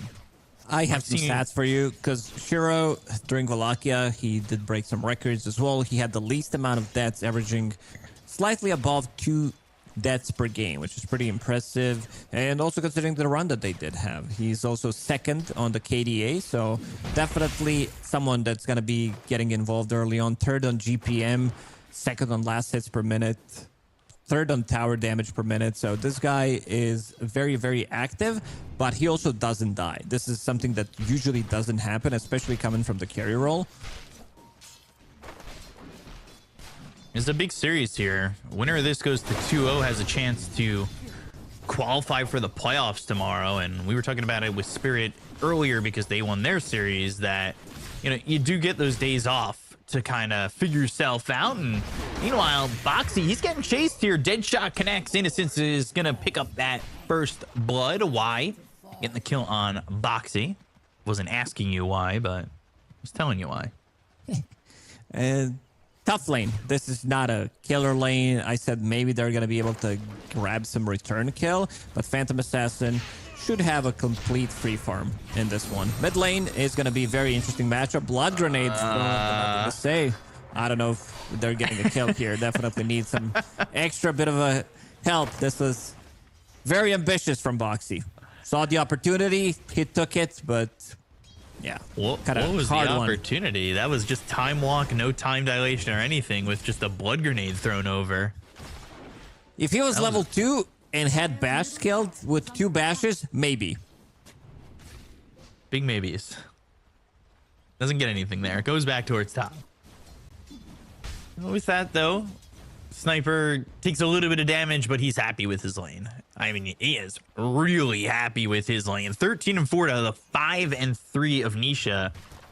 And we've seen teams take advantage of Nisha in the mid lane. And if they can get a good lane and a good start going their way, it does slow him down so significantly. as he is one of the, better playmakers coming from mid when he gets the farm. Let's see if they're going to be able to shut him down. I think they need Muerta, and also he's going to be having level advantage considering the amount of CS denies that he does have. 17 and 6 on NTS right now. Yeah, it ends up feeling pretty bad when the denies get higher than the last hits. That's not the case at the moment, but it might be in a little bit if Nisha can't get his hands on anything in the lane. Bottom lane, 1-1-1 build for Mickey. No surprise. Bach with the Krill Eater trying to grow larger and larger. Dire's top tower is under attack. Top lane, though, Saberlight only 14-1 to the Phantom Assassins 20-6. He still has a couple of creeps close to him, so he's going to be fine. This lane, it's all going to be about Boxy stacking the triangle and trying to pull the creep wave closer to the towers so that Saberlight can get some farm, can get some solo XP. And that's exactly what Boxy's been doing in the triangle. Why? We'll pick up bottom the lane. rune. But in the bottom lane, what's going on there? Insania looked like they were going to go on him, but Metamorphosis used. Mickey's going to chase this Tide Hunter. Not looking like he'll quite have the damage. Ooh, juking. Surviving. Back under the tower. And I think eventually they should be able to get this kill. And there it is. -1. Big brain there for Insane. Nice move from Mickey. Summoned another illusion to show exactly where he is, blocked him off from taking any kind of a path, and seems like they're not done. They still want to use this meta, maybe get another kill. Yeah, Planet kind of Drain moved Planet. forward for this. I was not really sure why he went. You can't continue to put the poison on after the arcane curse is placed on you, but I guess that's the case. Now they look over. Nisha solo kill by nothing to say, making sure he stays quiet. Ooh, that's the big one. Level 6 against level 5 Puck. This Orb of Corrosion build, this is the item of the patch. Basically, Eye of Scotty budget. Radiant's middle tower is under attack. That also lowers the armor, which is really nice. Components are super cheap. Very good for agility heroes. Gives you 7 agi. Even very good for universal hero. Even though we lost a good amount of universal heroes, still feels good on most of them. And the universe was not big enough for all those guys, so they cut it down. Meanwhile, there's a 1,000 net worth lead here for Tidebound at the moment. Not really getting anything too crazy out of bottom, but they did give up 2 kills, which is a little bit rough for him. Liquid getting the advantage on that. Why Innocence coming over towards mid, and if they can land a dead shot, they might even be able to just snipe a kill with an assassinate. Need to see if they can grab this. Dead shot connects. They go to the calling. They've got the silence. The blood grenade used, and Nisha is going to be in trouble and killed off. But nothing to say. He took all this damage under the tower. They've got Insania. They have Boxy here. There's nowhere for nothing to say to go, but now they're going to work their damage onto Insania. They also dead shot Boxy at the same time. He's going to lose his courier with boots on it. Planet gets the courier and gets the kill. Not awful when you lose nothing to say who committed under that tower. Also, Nisha, he did go in, got that extra bit of a damage with Vanning Rift. Can't really blame him. They wanted to grab the kill so they could get any kind of trade. But still, you can see the 2 supports are not really able to do much. And looking at the bottom lane, just TP out. They don't have any stuns available. He pops the Kraken shell. More than enough damage, because it does slow you down by 50%.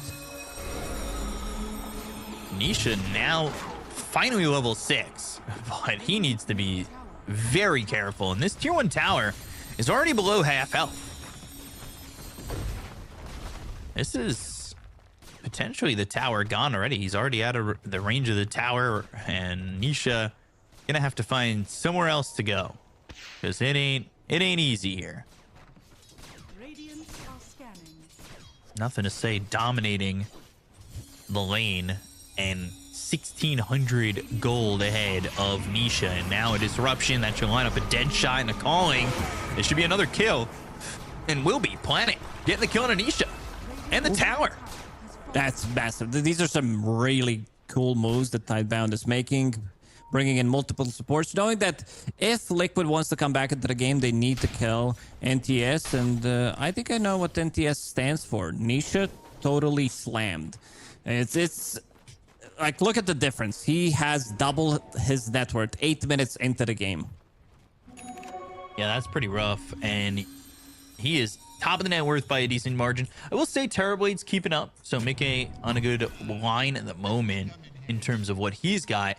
But again, it does come down to, can Shiro get anything out of this? Is he going to start to move over? They're thinking about the RP, but they don't get that off. Stifling Dagger, Innocence behind him. Right clicks from nothing to say. And calling not perfect. And there was that opportunity for Saberlight to get out. But nothing to say, might just stay here to take the tower. Maybe push in, but he leaves for the moment. Leaves Shiro vulnerable. He's going to jump over, Blood but he's taking the grenade into damage another from the blood Arcane grenade. Curse.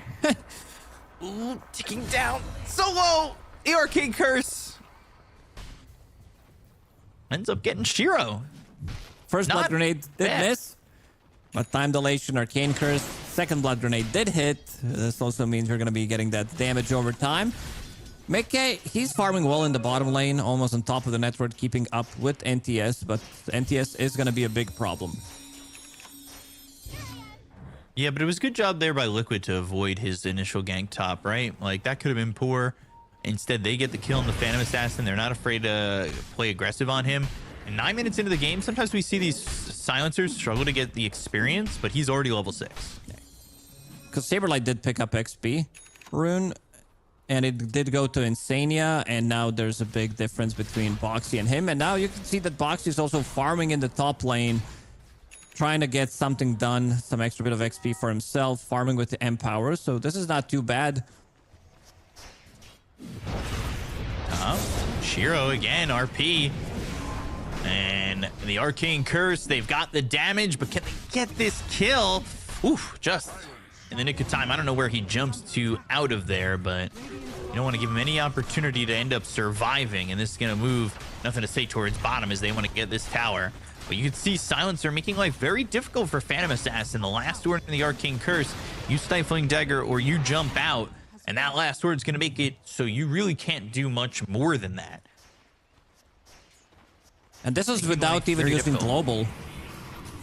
Disruption, the calling, deadshotting him back into the calling, but they need some help. Now Nisha's going to go after this Shadow Demon, the Dream Coil even placed. Locking them in the spot for Boxy to hit away at, but he doesn't quite have the damage. He's just the support Faceless Void. And Innocent's going to continue to chase this Faceless Void, gets the dead shot, Stifling Dagger, but does time walk north of this pit. Not going to stop Shiro from moving forward and trying to get him, and Will with the crit on the dagger for the finish. They also managed to kill bottom tower. So that opens up the map, allows Bach to get slightly more farm. He can play much more aggressive, knowing that the damage that they have is very limited. There's no real burst damage. He's not going to be afraid of anything in this game, not until like super late.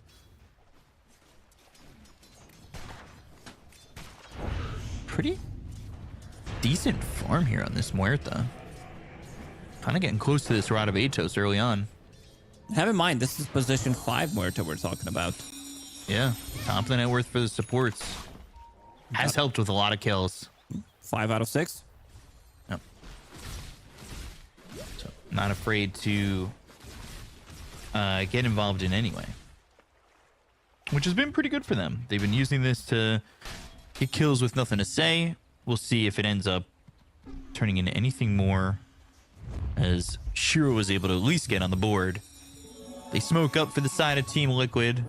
They're looking for their opportunity. They've got Global Silence. They have RP again. They want to find Shiro. They want to slow down this Battle Fury, which he is getting close to. And they do have vision on him with this Obs in the water. Saberlight does have Blink Dagger, so they want to use that one, get a big kill. They definitely want Sniper. Phantom Assassin's also available. And speaking of things being available, Global Silence. So when Saberlight goes in, they need to follow it up by Global. Scan, connecting. Smoke breaks, but Shiro, he showed in the lane. Blink into the RP time zone, calling, and the Global Silence. Got a lot of damage onto this Phantom Assassin. They're going to get yet another kill on a Shiro, and they want more. They've got both supports nearby. Pierce the Veil for Innocence.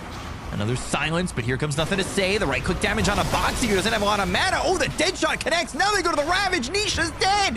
Insania's going to fall. 3 heroes gone on the side of Liquid. They dove too deep after getting that kill on a Shiro.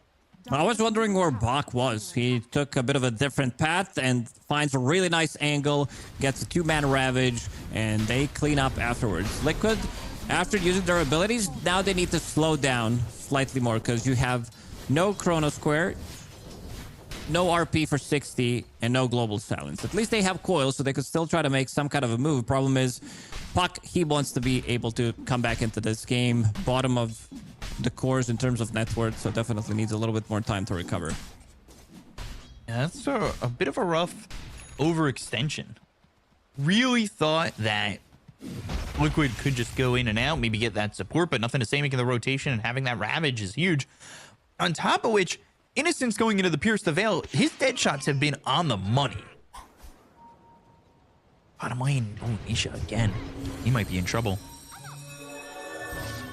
Looking to follow. Shadow Poison, Arcane Curse, Shrapnel.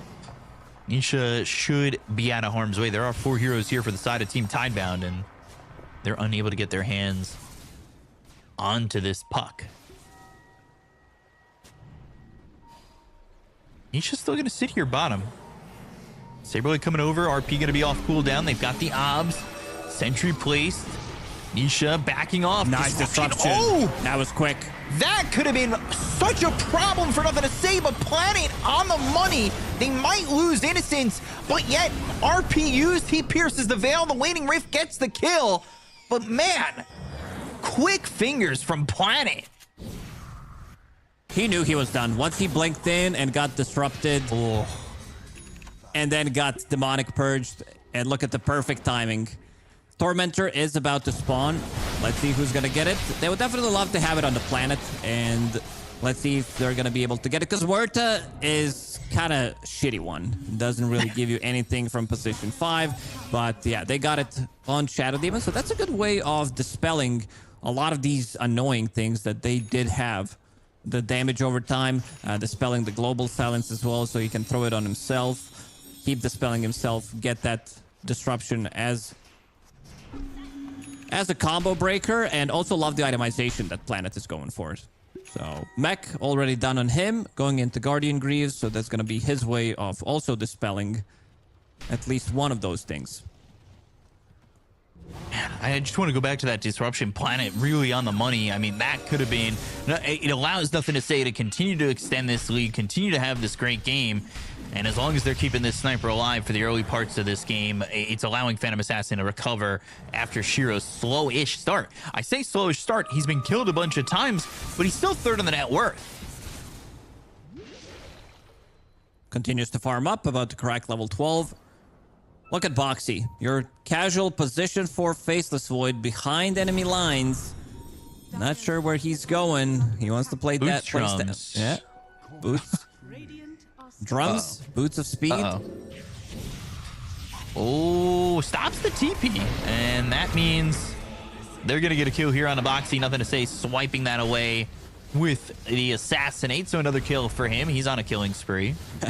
And they are also going to be killing Observer Ward, which hasn't stayed there for a very long time, seeing that Boxy is up to something. 4k gold lead for Team Tidebound. Looks very good for them once they get to their next set of items. And we're talking about full Mjolnir on Sniper. Oh, full? Yep. Shard on Tidehunter, and maybe even Manta Style on Phantom Assassin. So that's going to be a cheap way of dispelling most of the annoying stuff. Global Silence. Time Dilation is something that nobody wants to play into, and I feel like Team Liquid will run into the issue where they're not going to be having, I would say, enough control. The dispel mechanics are coming out already, and this is going to huge issue for Team Liquid. Yeah, right now, Tidebound continuing to have following success with this Phantom Assassin. Just like you can follow us in the FISSURE Universe and the official channels here with !F. Catch all the vibes of the FISSURE channels and behind the scenes action. Type !F in chat and get that done. Follow us around the horn. Deep ward placed by Planet. He's going to TP back towards mid. And Mickey trying to farm anything he can. He's trying to get his hands on that Manta style early. Saberlight not going for the... not going for another RP the way he has previously. Shiro going to be spotted. But Nisha comes over and jaunts out with that illusory orb. It's 4,000 lead here. 4,000 net worth lead here for the side of Team Tiebound. Sniper finally taken over as the top net worth hero by Terrorblade. But you got to worry about Shiro, who's got this Battle Fury going into the Manta, like you said. Also, something to point out is that Sniper, he doesn't care about global silence. As long as he's not the one getting jumped, he can peep from a distance, just right-click, and he's going to be the one holding the first Aegis. Now, allowing him to get his hands on this Aegis, maybe play a little bit more aggressive. We'll see how Tiebound want to go about using this first Roche. And they go over the global silence. No disruption on himself. They've got the skewer, though, of Nisha going in. They get the kill to Planet. That's a 4-time streak taken away by Nisha. So a good amount of gold gotten there by him. And after this slow start that Nisha had, where he was devastated in lane, he's only 1,000 gold behind Sniper. Has the same amount of farm as Phantom Assassin almost, which is pretty impressive considering the start that he did have. Lost the tower early on. Sure, Shiro also died 3 times. They ganked him pretty heavily. Keeping the steady 4k gold lead. Global silence expended. El Saber Lido also getting very close to his next big item. Bach, he needs to be careful as he's trying to deal with the time zone, and pops the Ravage, snaps the coil, and will die. Huh. Not really worth it. Team not ready to back him up immediately. They find Puck, and they will have him in the calling. They need an extra lockdown. Time walk, time dilation, but off to the side, though, is Mickey. Does he have the damage to get anything? He'll look over at Planet, taking a lot of right clicks here. They go to the Sunder. They've got themselves the RP. Nothing to say, he's in trouble. He'll lose that Aegis, but the disruption comes through onto Y. Dead shot off the mark. Shiro gets the kill on Anisha off screen. Saberlight now on the run. Another kill for Shiro. He's got a triple. Assassinate on a Saberlight, and that's going to be 4 heroes gone on Liquid. Tidedown. They lose the Tide. They lose the Aegis, but they get 4 kills for it, and that is a price of admission that Tidedown will take any day of the week. Even though they were not ready to back up Tide immediately, he still got the Ravage off, kept them in place just long enough for the rest of the team to group up, because there's still tier 1 tower available in the bottom lane, and also them giving Aegis to Sniper was definitely the right move. Nothing to say, not dying. He did die once this game, but he's been pretty involved so far in 13 out of 16 kills. And Shiro comes in and then cleans up. They definitely do need to have all the green lights available. We talked about them using the global silence earlier, so didn't have that one. But definitely feels like they do need it. And also, Boxy, he was a very brave man. Jumps in, gets the time dilation onto 3 of them, and gets peeped to death. It's very sacrificial from the Faceless Void. And now almost a 10,000 net worth lead here for the side of Team Tiebound. The supports very much out farming the Liquid supports. And you can see Saberlight kind of not really getting all the farm that he would like out of the map. Down almost 2,000 gold to this Tide, who is going into that Axe. We're seeing more and more of this Axe. Seeing a lot more Tides focus on Gush talent. But with that being said, he went to the Anchor Smash damage for the level 10 I think you take that one no matter what. Even though you're planning to go for Aghanim Scepter, this one is overall better. You have 4-second cooldown ability with 40 extra damage. Allows you to get more damage in. Allows you to get more farm. Nothing to say. This is going to be only his 2nd death of the game, but that's a big kill to get. Slowing him down. He was top of the net worth. They will find Boxy as a return, though. All right. Well, not really equivalent exchange for Team Tidebound. Big kill there for Liquid. Horny Toss now available on El Saber Lido. Let's see what he can find with it. Let's see. Ooh, they'll find somebody. They'll find Planet. Mickey getting a kill. Everybody here for the side of Team Liquid. Little split up from Tidebound, and the end of that obs is what allows them to get that vision and get that kill on a Planet. Planet, a very important part of the game plan here for Tidebound. He has been on point with this Shadow Demon. They need him alive to make sure that they can continue the way they have. They need the cleanse, and they also need his Guardian Greaves. It's going to be quite a lot of heal. So cleanse heal is 450. You also get 355 from Guardian Greaves, so almost 800 heal that can come out, plus a dispel. Things slowing down a little bit. Roche not up for a while. So another Aegis for Shiro is not going to come, but he's going to continue to farm. Gleipnir picked up for Y before that axe. Wants to have slightly more control. If Magnus goes in, it's also great against Faceless Void to keep them in place. Magnus jumps in, he gets Glippity Gloppity on himself, and he's not going to be able to jump out. Glippity Gloppity. Y, coiled, and he'll pierce the veil. They actually have a sentry down, and they're going to horn toss. They'll see nothing to say. They don't actually finish off Innocence just yet. Eventually, he'll die to Insania, but another kill and nothing to say, and all of a sudden, Liquid are roaring back. It was a 10,000 net worth lead for Tidebound that's been cut in half. It was bound to happen if Tide is not joining with the rest of the team. They definitely need to go together. Right now, Shiro is super strong. Level 18, Manta Style, and BKB. We'll bring Bach over. We'll try to play some music to the ears of Tidebound with a good Ravage. Shiro looking to jump in, blink forward from Bach, and nothing doing. He just has to clean up these illusions and save the tier 2 tower. So a little bit off the mark for Tidebound there. Not really a good response from Tidebound. Team Liquid heavily outplaying them in the last couple of minutes. Getting the pickoffs, killing NTS twice. And already looking Refresher for Silencer. Just the basic, I'll just have Refresher.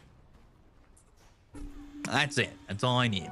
Very far away from it, but definitely an item. Like, it would help out if he somehow got the Tormentor. I think Silencer was overall stronger in the previous patch.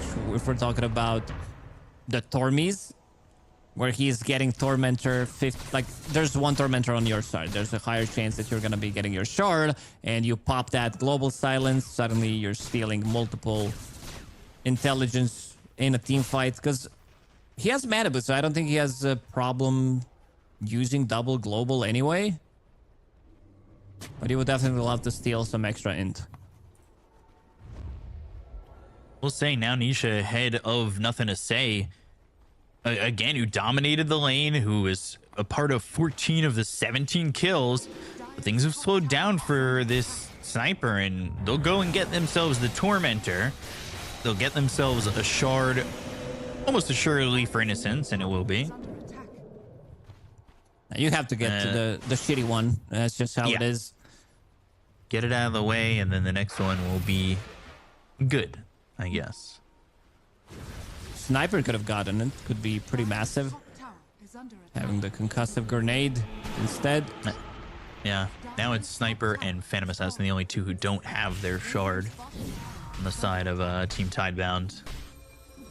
Mickey ticks over top of the net worth, and Phantom Assassin trying to hold on. I mean, Tidebound, it feels like they're kind of crumbling in the last 5 minutes or so. Roche is now potentially able to spawn. Do the math. All right, let me look at this clock over here. This is like about 45 seconds. Yeah.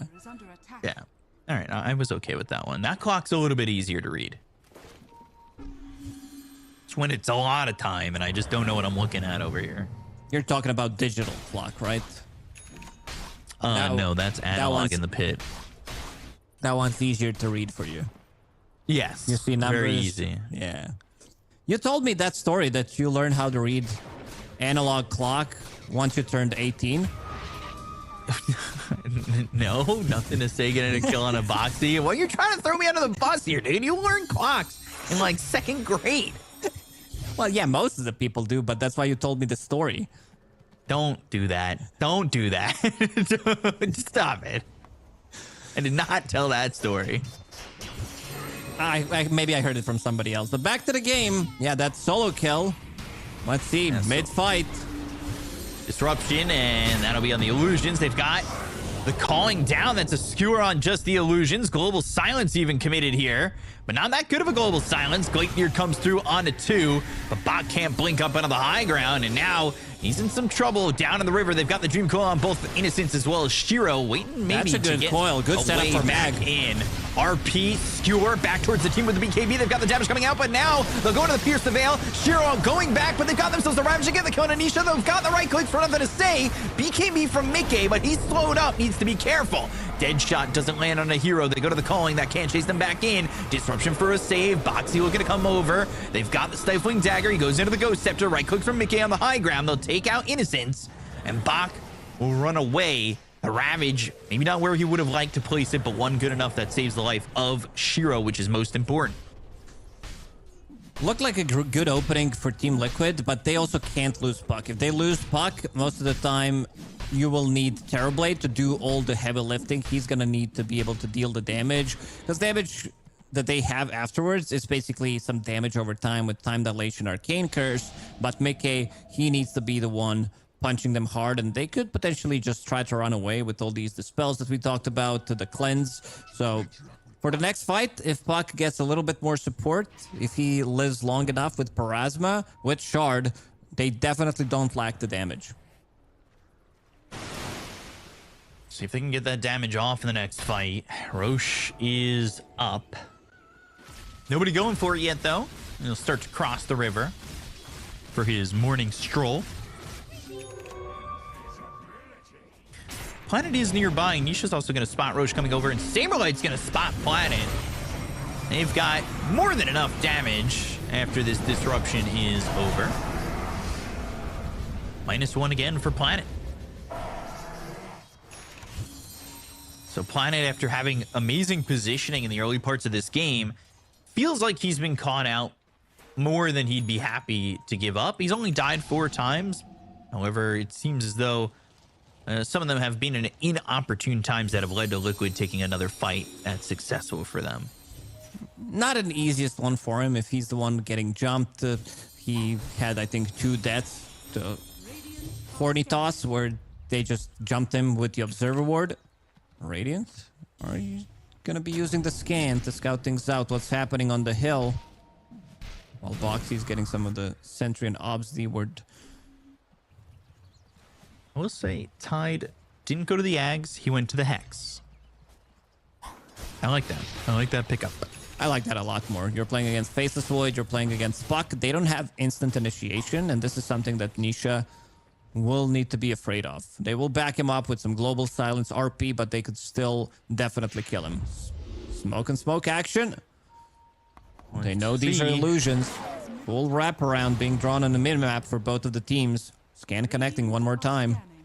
Could be a big fight for Liquid, too, because they've got this MKB picked up by Mickey. The smoke's going to break. They go to the Horn Toss. That's going to be on a 2. They're looking for the RP, but the Ravage comes out with the BKB being popped by Mickey. They get the kill on a Bach. Shiro trying to find any damage, but that MKB shredding through this Phantom Assassin.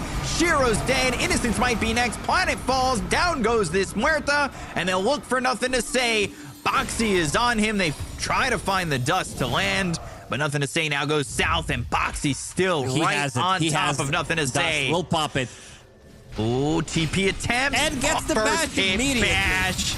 Okay, BKB attempt to get a kill.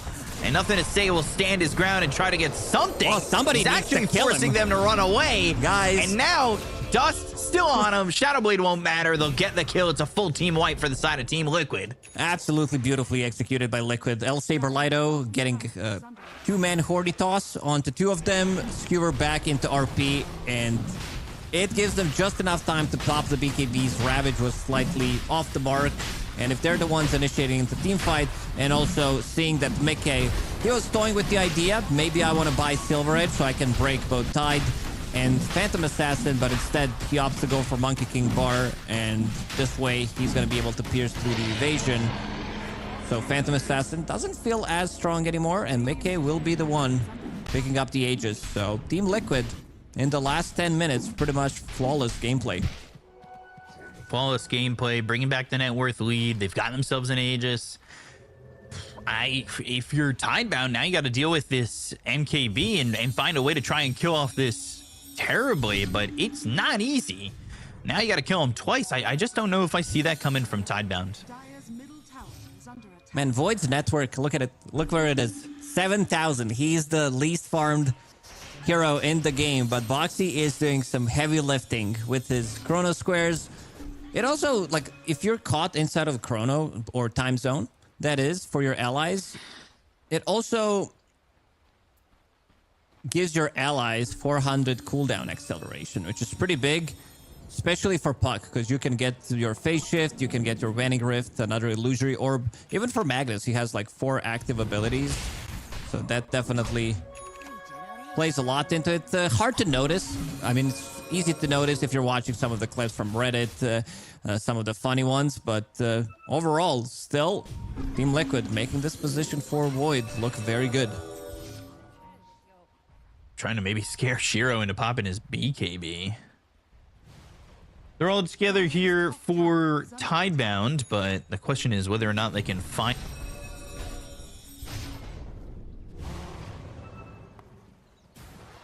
It's on the other side of the river. That will be high ground pierced for If they them. get the victory, they will win. Correct. That's... Refresher is available now on Silencer. This is the massive item because he has enough mana. 450, level 3 global silence is 600 mana.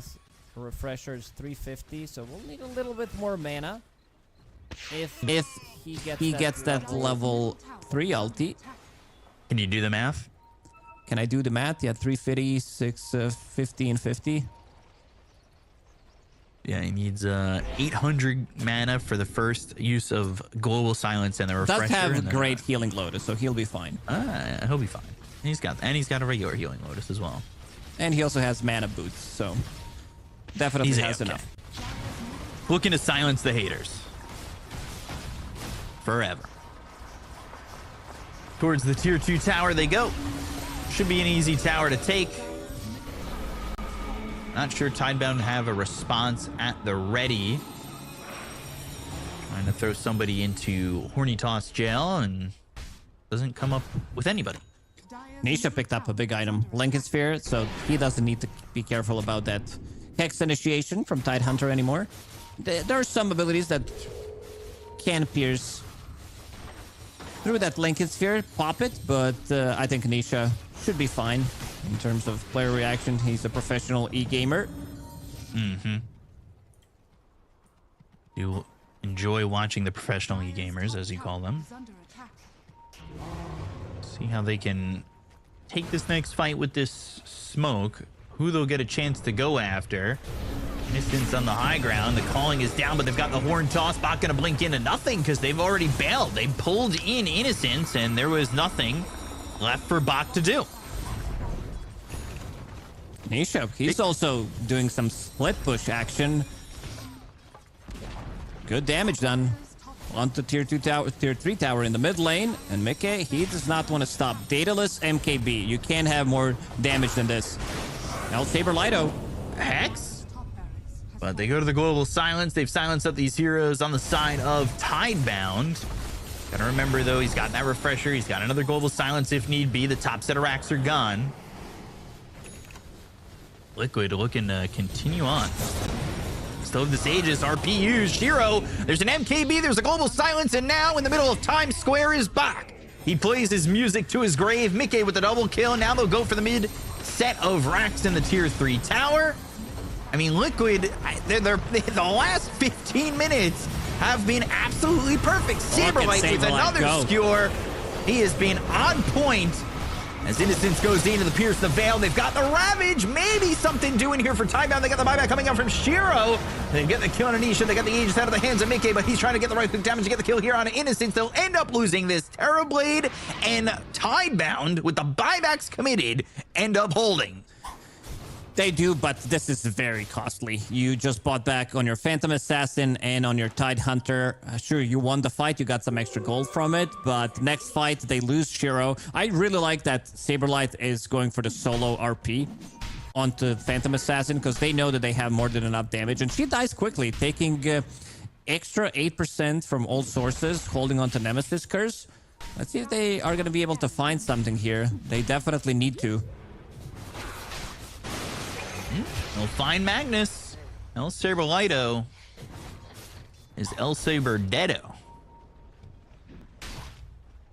Just Insania is alive. So now do you pressure to push with no buybacks really available? I mean, they'll go up on the high ground. They're going to try and force buybacks here, but they've got a glyph. And this isn't exactly easy for Tidebound. And I like what Shiro's doing. I see Divine Rapier queued up on him, knowing that he has no buyback, so will sell his Orb of Corrosion. Needs another 2,000 gold, which he can farm pretty fast on Phantom Assassin, and he's also getting closer to level 25. So this game definitely still winnable for Team Tidebound. Sniper's also getting some items. He has Nemesis Curse as well for himself, Shadowblade, Mjolnir, and I believe he just purchased Wolf Satanic.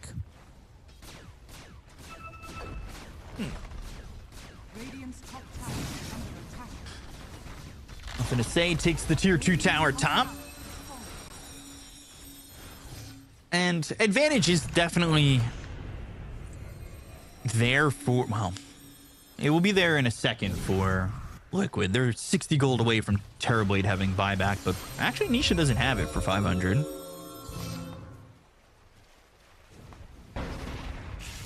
See if Tidebound make a move before Roche is potentially up. Dire are scanning. What do you do if you're Tidebound right now? Do you just hold till Roche? Do you try to force a fight? Do you think that you have the damage? Because you're going up against double global again. I think you get that Divine Rapier and you go. Okay. You have Tide Hunter, Ravage available, level 25 on Shiro after he clears this camp, and Divine Rapier is being delivered. So 25. Let's see which one he decides to go for. He does go with -1 attack to trigger Coup de Grace. When I first read that, I thought it was Coup de Grace for some reason. I don't know. It was I mean, well, the way you're like, if you didn't know what it was called, how would you read it? Yeah, no, you're right. I think you're right, but I could still kind of giggle a little bit. Yeah. I just, how long were you calling it Coup de Grace? For a while, yeah. No specific timeline, but for a while, I'll let you know. Yeah, also, it took me, I'd say, 10 years to realize that it was called viscous nasal goo and not vicious nasal goo. Like, the first time I read it, and it was stuck in my head. But I'll hold that thought. Team Liquid, they are smoked, fighting into Divine Rapier. Shiro on the high ground. Yeah, they had the scan that connected, and they're going to look to break the smoke. The blink back from Bach. They've got the calling. That's going to be through onto Nisha. And what were once good dead shots have now missed pretty awfully. They'll get the kill onto Wyan. They're without this Muerta very early on. Nothing to say. He's going to stand his ground for the moment. Throw some shrapnels down and wait for Shiro to get into positioning. There's the Hex. Times Square down. Oh, RP whiff. Oh, RP missed. Shiro now has an opportunity to go in, but they've got that Ghost Scepter. Bach gonna run back. He's silenced up. He does have Ravage, but he doesn't really want to use it with nobody in the area. They get the disruption to try and help him out. Mickey's going to try and fight here against Shiro. Shiro with the BKB. They go to the Global Silence. They've got themselves the Ravage, but the right clicks coming up from Shiro aren't going to be enough.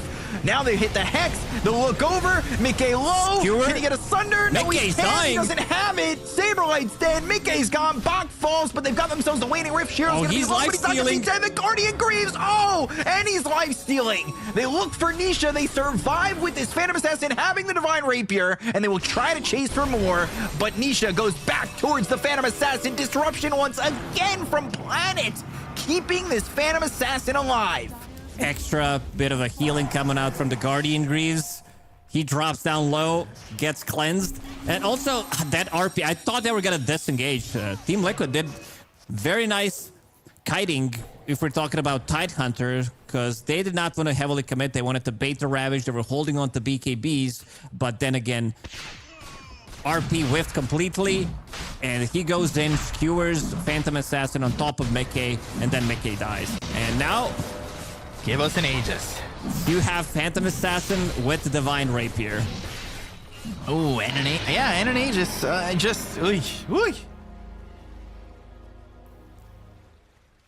Ooh, man. This is brutal.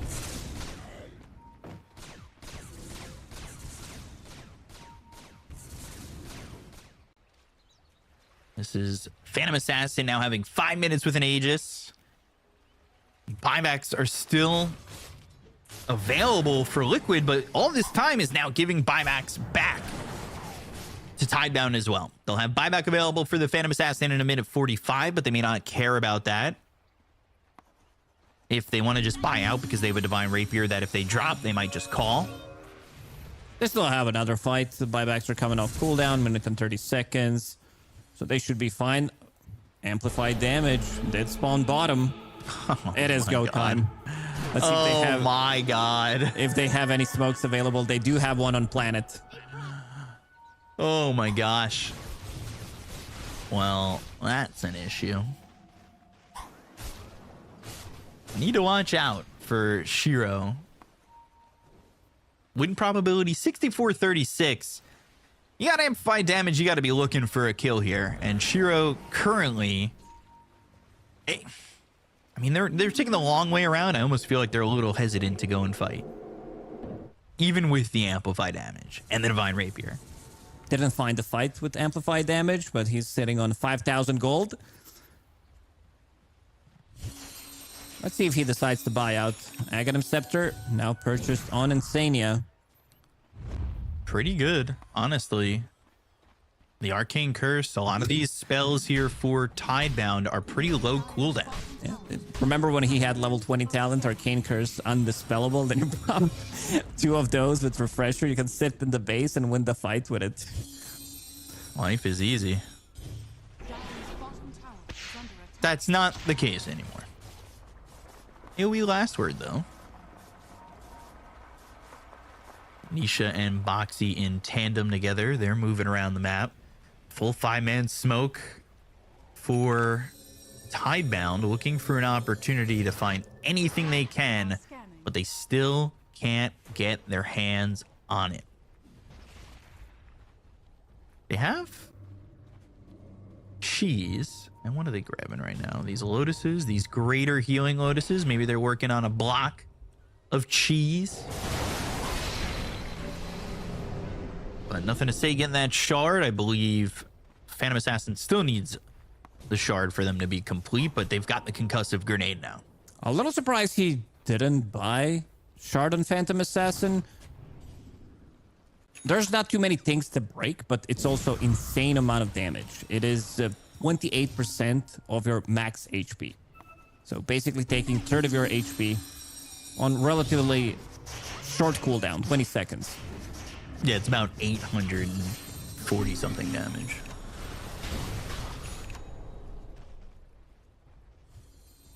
Pistol Blade for the Phantom Assassin, I believe.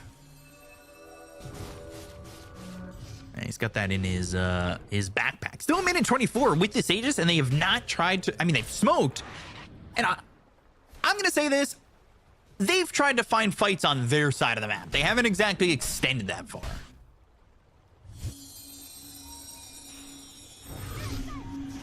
A bit surprising, if you ask me.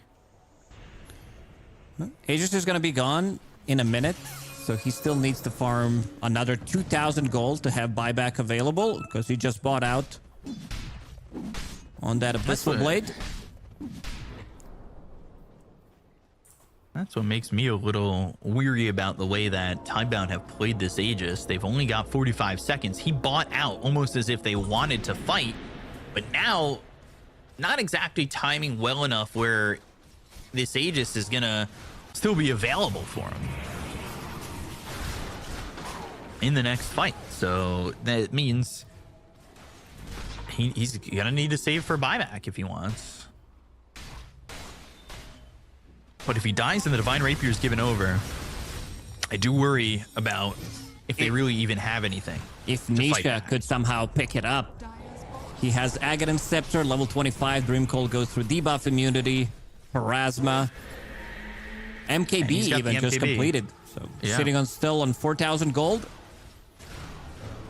They need to do one thing. Do not whiff RP. Do not kill Mickey with the skewer. I repeat, more than 0-man RP.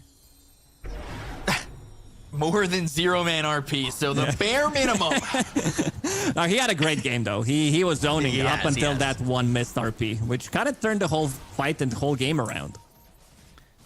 Yeah, and he's trying to lead the charge, trying to find some redemption here. He'll blink, he'll horn toss, he'll skewer, and he gets nothing. Gutter ball. Why? Gleipnir onto Boxy. Hex. I mean, this is a commitment onto the Faceless Void. They use that first global. Boxy's going to time walk out.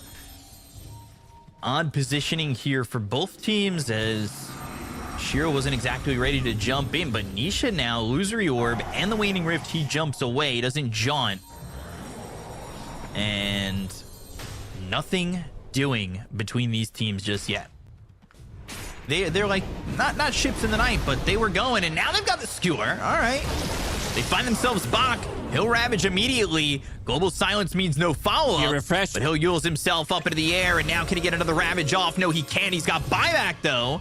So how far is the commitment going to be here for the side of Team Liquid? They'll find themselves the Aeon Disc. It's going to pop on a Shiro. He'll try the RP is huge from Saberlight, but is it going to be enough? Disruption from Planet. He's off to the side. They go to the Ravage. Now he's going to try and get the damage out to get these kills. Look at the kill to Mickey. They'll take out Saberlight. It's a problem for Liquid. Insignia now on the run with Boxy. They'll be forced to TP out. Again, Planet with the save, Shiro with the Satanic, and an Aeon Disc that keeps him alive and means that they're able to win that fight. Yeah, having guaranteed Satanic. Somebody will need to pick up Nullifier because they're causing too many issues. They also have multiple Glimmer Capes, Dual Scepters as well. They need a Horn Toss. They need something big. They've got the Horn Toss. Time Dilation, Leashed Up, Dream Coil, right-clicking. Oh, the Hurricane Pike! They'll get the kill on a Shiro, and they've got the Divine Rapier on the deck, but it's picked up by Y. He needs to run. This is not a core Muerta. He'll pierce the veil. He needs some help. TP, and he is out. Oh, brings the Divine Rapier home. Play. He turns, pierce the whale, and TP's out with the Divine Rapier, puts it back in the fountain. Double buyback now from El Saberlighto and Mickey. But that was such a clutch play from Mickey because he blinked in and used Hurricane Pike. He is in a lot of trouble, and he is dead. He's got buyback, but yeah, they need to pick up these bounty runes. They need to get some gold here for Phantom Assassin, who does not have buyback. Short 220 gold. Game 1 of the last series was 60 plus minutes. Game 1 of this series, 51 minutes. Get closing in on the 60. Saberlight, he has refresher. Ooh, Horn Toss. Muerta, though, gonna pierce the veil. Leashed up, Dream Coil, snapping it. Should be a-okay. Throws the calling down just if need be. And everything is fine. They've got the Divine Rapier in the base. They don't have to be worried. They've got Shiro, who's now going to have himself back up. He's also going to have buyback. So he'll have the Divine Rapier still, and he'll also have buyback, which is huge.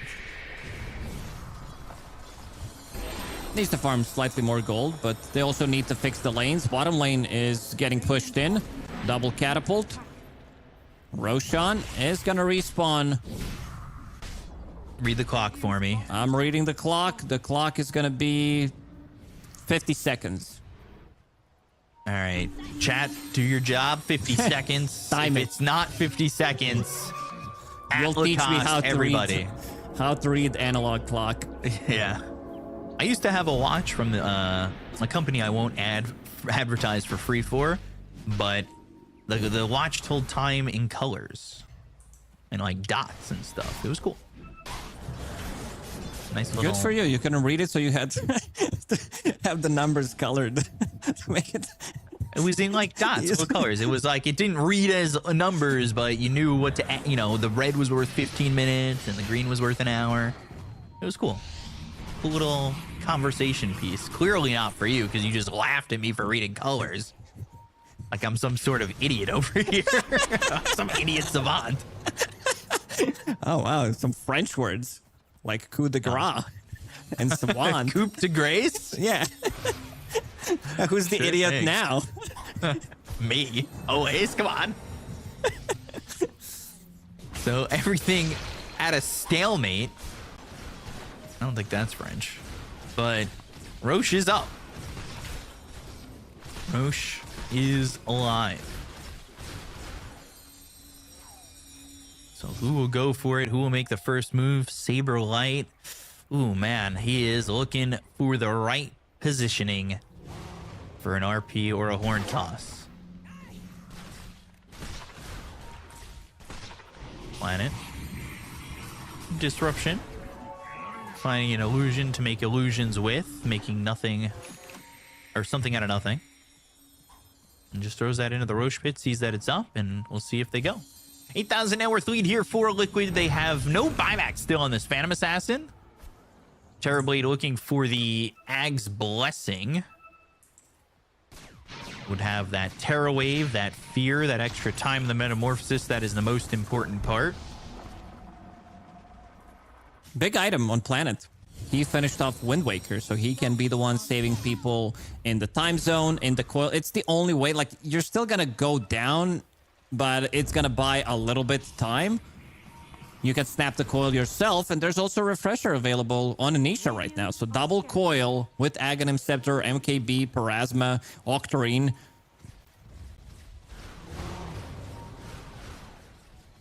Both teams really hesitant. Roche making that walk.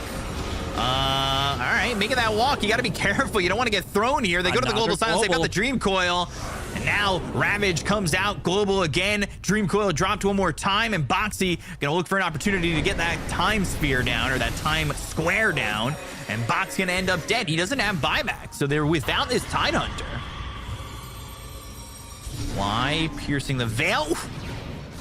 Just TP out, but the skewer and disc. Now the right click's coming out from Shiro. They're looking for the RP. Saberlight though, feints it, throws it, has it, lands it, but dead. He's gone for 2 minutes. Nothing to say on the backline's getting abused here by Nisha, trying to light click himself to life. He's life the Satanic, the Sunder. He Sunders onto Insania to get his life back to full. Shiro still goes in, but the Hurricane Pike pushes him away. Nothing to say, still alive. Boxy dead. The calling, it's there. Nisha jaunts out. Yule's up into the air. The buyback comes out from Boxy. He'll concuss his grenade back, but they've got another Dream Coil. That's going to lock down both Shiro as well as this sniper of Nothing to Say. Silence with the Waning Rift. The dead shot lands. Oh, Nisha, no! He gets killed off. He's going to be gone for 100. He's got buyback, but Tidebound, I don't know how they hold on there. I mean, I can tell you how. Solo. Planet is solo carrying this pretty much, using the Glimmer Cape, using Disruption, and Wind Waker multiple times. This is 3 Wind Wakers that he did use in the previous fight, using Demonic Cleanse, keeping them alive. Shiro, he stood there for a second. His Aeon Disc got procced, and he started to attack during the Aeon Disc, which you're not dealing the damage, and he realized that this item is not the best that he can buy, because he popped a Satanic at the same time, so for the whole duration, he was unable to lifesteal. And now he actually sold it, so he's gonna pick up Wind Waker for himself. Fuck this item. I am done with it. I need to be dealing damage, not looking like an idiot. You know, sometimes you just don't know the interactions of things. I can relate. You made fun of me one time when I was playing Zeus and there was a Winter Wyvern on my team and I kept lightning bolting into a Winter's Curse. But I was excited. People don't forget. Sage's Mask Mangoes. That's the way to go. So now Aegis on the Phantom Assassin again, yeah? No, I'm not gonna do you dirty. Back to the game. And oh, now you hold back. Okay. this time. It's too much. Too many times this game because the game is long enough. I did tell myself 3 times is the maximum time you can make B-Cup look like a complete idiot. And I think I did it 4 times this game. But back to the game. They need a nullifier. I want to see they really do. Somebody buying it. Nisha was toying with the idea. Then he swapped back to Arcane Blink. Now he has it also queued up. I want to see what he's going to swap in.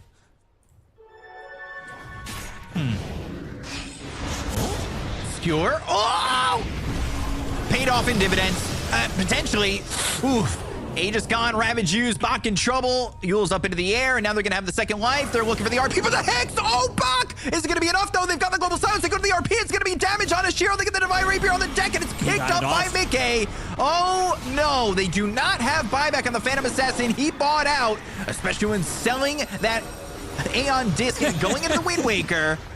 And this might just be it. Kills Planet. Down goes Y. They've got buyback on 3. Nothing to say he's able to get out of there, so they will have 4 heroes, but Divine Rapier now here for Mickey. Divine Rapier for Mickey. Tidehunter does have buyback available, so does Shadow Demon, but the big one is Phantom Assassin not having buyback, and also in a 59-minute game, he does not have Shard available, which is a big question mark for me. So 60 seconds without him, everybody else is going to be popping the buybacks because they know if they lose 1 or 2 more heroes, the game's just over. Somehow they have to hold without Shiro. It's now a 25,000 net worth lead. It really doesn't matter at this point, but are they going to go in before 60 minutes? Will they hold on for 40 seconds to get these next neutrals? They'll have a huge advantage with Team Tidebound not able to leave the base. And if they can get their neutrals, get their Mad Stones, they'll be happy. Another Divine Rapier. The easiest way is to kill Terrorblade and take it away from him. Easiest way. Sure. Now they've got Phantom Assassin back in 13. 10 seconds now. Can they hold on to live another day? Dire's bottom tower is under attack. Bunch of bounty runes picked up here for Liquid, and they just really bounce it back. Brutal for Tidebound, who had been playing well for the moment. They did. The problem is this Phantom Assassin is so far away from Rapier and so far away from her buyback. 60 minutes, second time today. We're going into the Mad Stones. What is Nisha gonna pick? What are the options here for Nisha? Spider Legs, Minotaur Horn, Magic Lamp, Saber Light already going into the Magic Lamp with the Timeless, so debuff duration and spell amplification going up. And Time Lamp picked up for Puck with Timeless as well. Time Lamp, that's a new one. With Time Zone and Time Lamp and time that you're rating shows Roche. Yeah. We're connecting the wavelengths. Let's see. Book of the Dead. For Faceless Void. With cooldown reduction. Yeah, I still have to get used to the new ones. Time Lamp as well for Terrorblade. With Titanic. Another Book of the Dead for Silencer. With a debuff duration. So extra 15% onto global silence. So that's extra 6 seconds global silence. 15% of that. You can do the math B-Cup. This time around, it is your turn. It's a lot. Wow. I'm not doing math anymore. After 60 minutes, I don't do math. I only get paid to do math below 60 minutes. It's almost an extra second. It's yeah. They're still trying to get their Mad Stones here on the side of Team Tidebound. It's actually Muerta who is trying to get the Mad Stones for the team, but will walk into Saberlight. And pierce the veil. Dead shot, doing some decent damage on a Saberlight who will horn toss. Arcane Curse, now the Waning Rift. Saberlight skewer, but Bach now looking and insisting to go forward.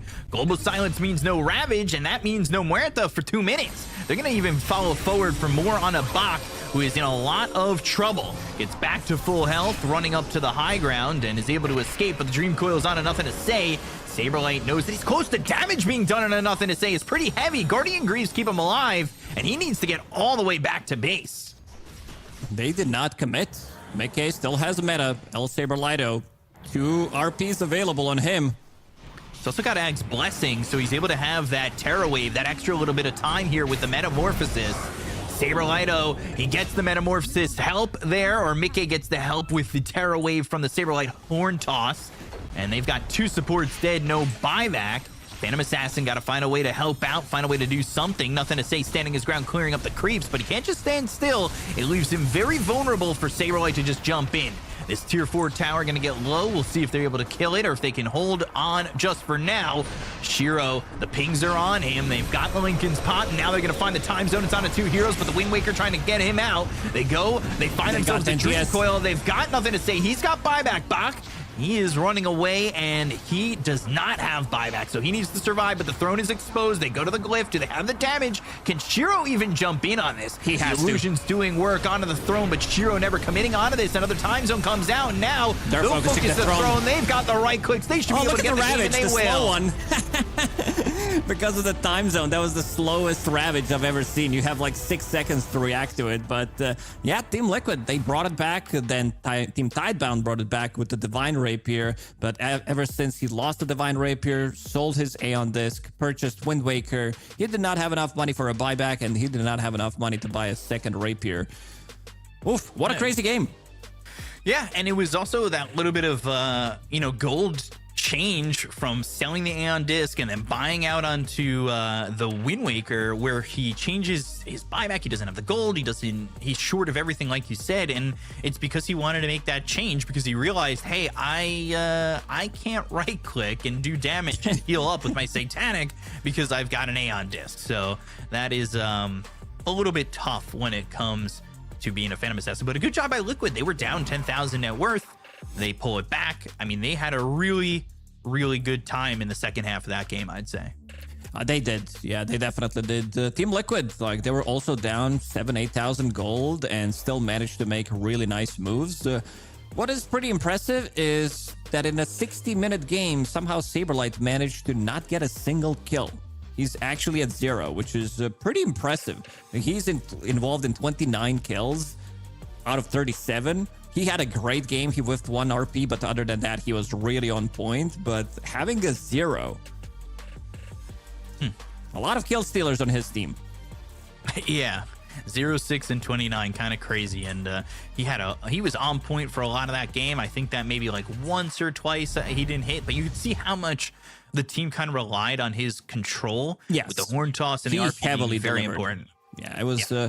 I think if we had to choose the standout player, it would definitely be Saberlight. And on the other side, I think Planet had a great game. Yeah, I would agree with that. Planet did really well. And it was a really good game overall, but Liquid come out ahead. They're up 1-0. We're going to see if they can take the series 2-0 over Tidebound and send them to the 1-1 section. But we'll find out after a quick break and some highlights. We'll see you in a bit.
I think I've been playing with them for so long at this point, and I don't know. I feel like they're like a second family at this point, and it feels it would feel weird to play for another team, personally.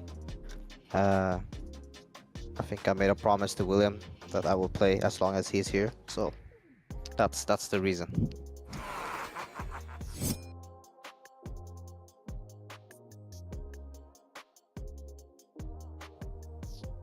I don't think I've had any offers, to be honest. I don't know if other team sees me as some good player. Other than, I mean, I had one recently. I don't know if I can say it. Can I? Okay, let's say I had one offer that I really considered recently, but I turned it down. So, yeah, you can speculate all you want, I guess. That's the only time I really considered leaving Team Liquid.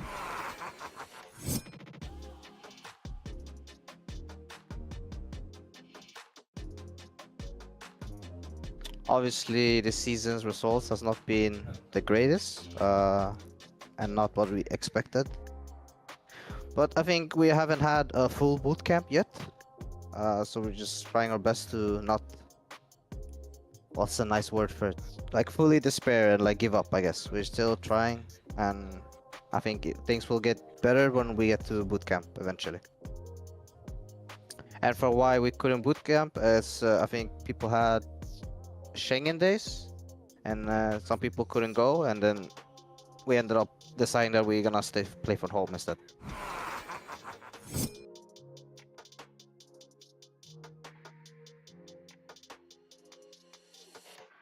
Probably the series against Falcons in Bangkok last year.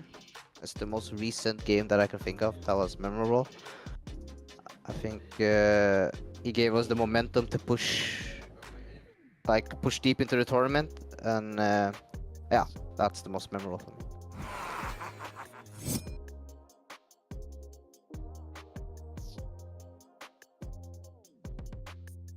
I think I try to cater towards player comfort rather like the overall draft picture, which sometimes can be really bad but also really good because, you know, people are more comfort with certain heroes, and if I pick a hero that they're not very comfort but it's good for the draft and they play bad, it's not going to be good. So I try to cater more towards player comfort and how they're feeling rather than the big picture, I guess. Which is a double-edged sword, you know, it can be both bad and good.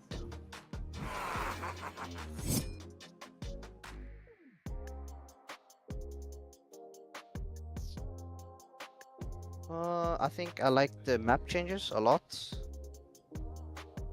The only thing I don't like about the big patch is the Tormentor. I think it can swing a lot of games, like the momentum can swing a lot and the goal lead and whatnot. That's the only change I don't like, but other than that, I think most things are positive, I guess, yeah.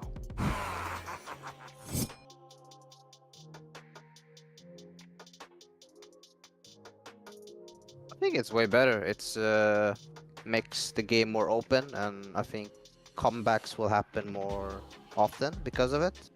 You don't fight in a choke point anymore. It's like more open area, so a lot of things can happen, and it's yeah, big team fights, big comeback potential. Welcome back, everybody, to FISSURE Universe Episode 4, as I need you guys to all stay focused on the series and be ready for what's coming next, because right now, it's proven to be a pretty fun series. 1-0 so far for Team Liquid after a 60-plus minute game in game number 1. I will say, though, that game number 2, when we saw this the first time, was Team Spirit and Boom Esports. It was only 32 minutes long in game number 2, but you gotta follow along if you want to continue to see all this hot action here on the FISSURE official channels. !F in the chat to follow us everywhere that socials are available. So get yourself followed, get yourself ready, because game number 2 is going to be underway soon enough. And game number 1, Lacoste, it was a barn burner, but we'll have to see how Tidebound recover. Definitely was. Mickey in an interview talked about the big team fights, how you can make a comeback in the game, and that's exactly how Team Liquid did it in the end with double coils, double RPs. Saberlight had a pretty amazing game. A lot of itemization coming out from Nisha, understanding that he needs to be the damage dealer, opting to go for Aghanim Scepter, picking up MKB Octarine Core to lower the cooldown on the coil and lower the cooldown on Refresher as well. Saberlight had a great game, some really nice initiations, skewering back people with the horn toss. Boxy, he was the more sacrificial. I think it was the most sacrificial I've seen him in quite some time. If we're talking about him going in, getting stuff done, and not being able to get out of the fight. Yeah, just time walks into time dilation. I mean, even that first attempt over in the mid lane where he time walked and just threw a blood grenade. I mean, there really wasn't much to it other than that. But, you know, with the drafts now settled in game number 1, what do you expect to maybe see as a potential respect ban in the first phase? Do you expect to see something a little bit different? Maybe, you know, not go back to the Phantom Assassin for Team Tidebound? Because the Phantom Assassin looked good, but they fall short for the first time in like 6-7 games. I think he needed a slightly more help, and I also think they need to stay more focused, like my camera does for some reason. It is not working. We'll need to. Maybe I'm too ugly, and that's why we don't want to see me on camera in HD. I didn't want to say anything. Yeah, that's fine. I think they kind of did lose the focus when they did, especially Shiro, who sold that Aeon disc, and then also did pick up a Wind Waker without having a buyback. So kind of a mistake there, especially like he also didn't have Shard in a 60+ minute game. And also the way Team Liquid closed out the game was that they managed to farm up tier 5 neutral items, and Team Tidebound just couldn't leave the base. They didn't have enough Madstones. Yeah, they couldn't get to the Madstones. They couldn't get to having those tier 5s, which is obviously a big disadvantage to have. And ultimately now they got to recover in this series, or try to recover in this series, because I mean, Liquid doesn't really allow you to make mistakes and get away with it. And they did that in game number 1, but when you're in a game where it looks like honestly they could have won that one, it becomes a problem for Tidebound to hit that bounce back. So I'm a little worried here for Tidebound, because Liquid might just take advantage and swipe them pretty hard in game 2. We'll see how that goes, though. See Tidebound drinking out of their mugs, their tea, their coffee, their something, as they should be getting into a draft soonish. See the coin toss, see what was chosen by Liquid. They go for the second pick, and Team Tidebound get Radiant.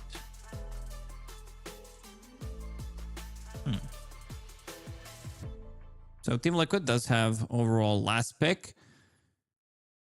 In the previous game, who was it? It was a long game. I forgot, Benjamin.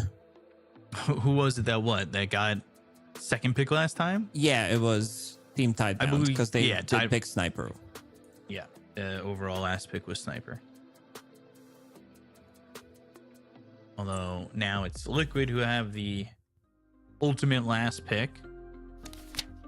10 seconds remaining. See how that ends up going for them. Darkseer, Tinker, Night Stalker, Tiny Band. No Dazzle yet.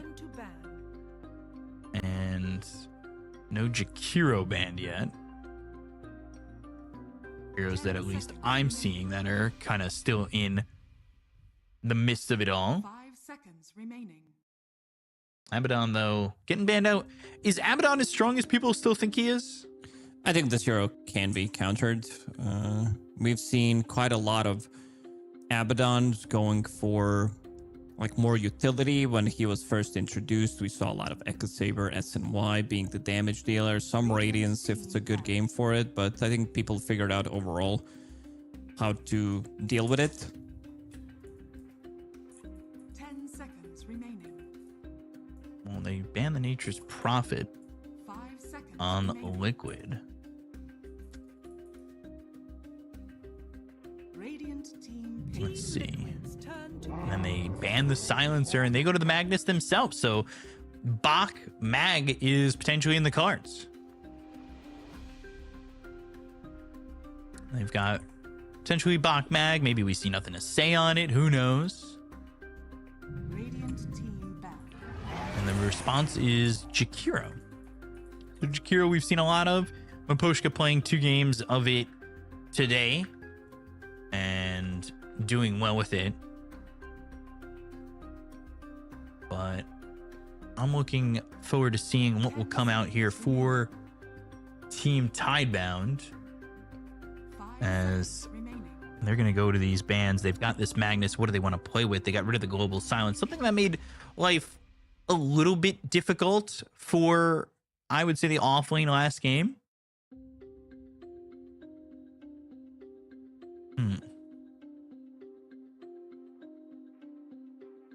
Taking a bit of time on the reserve just to make sure what they want and what they want to get rid of. And it is the Phantom Assassin that they're getting rid of that they just lost with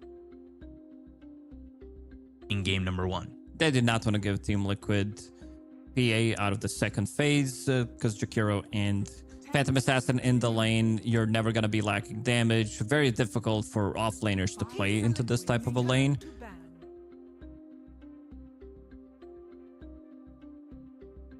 Tidehunter also getting banned. So getting out some big fighters, taking out the big team fight of Tidehunter with the Ravage.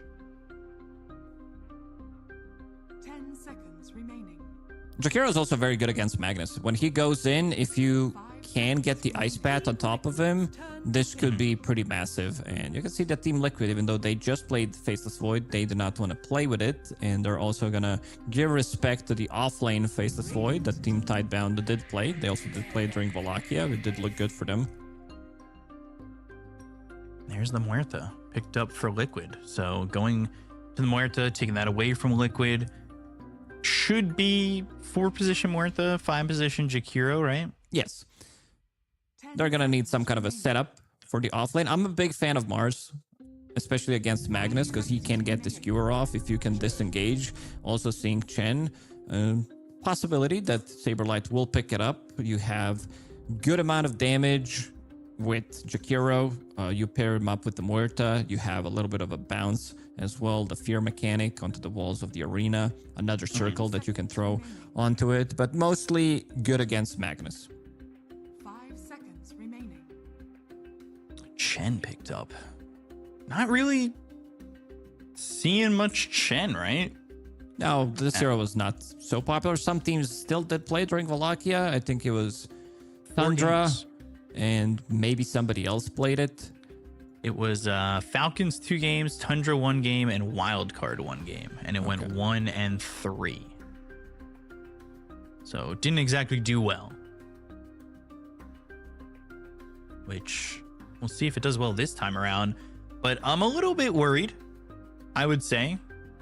Well, what does Chen offer you this early on in the draft? Some, a hero that's not going to get banned or messed with. Secures you the lane and gives you a good amount of team fight in terms of sustain. There's also Night Stalker. Oh, never mind. Night Stalker's banned. My bad. But I would definitely love to see some team fighting off lane from Saberlight. I don't think you can pick Enigma because you have Magnus and they could put Magnus as a carry against it. 10 So your Eidolons are not going to be doing as much. Most likely this Magnus is going to be played from the mid lane or from the off lane. And look at the amount of abilities that they could reposition them with. You have Magnus with the Skewer, Batrider with Lasso, and it's also Batrider is really, really good against Muerta. A lot of the times you will see her stand her ground during Pierce of the Whale, but against Batrider you really can't do that. So now my question is to you. Is there a world where we see nothing to say on the Magnus and Bach take over the Batrider? Because we saw Miero play the offlane Batrider. I don't want to see offlane Batrider. I was really not impressed. I've seen it a couple of times. Also seen some like high-level pubs before Dota 2 Pro Tracker, and just doesn't feel, it feels something is missing. He also needs the right setup in the lane. He needs to have a stunner in the lane like Clockwork or Tusk. So most likely it's just going to be a position 4. Okay.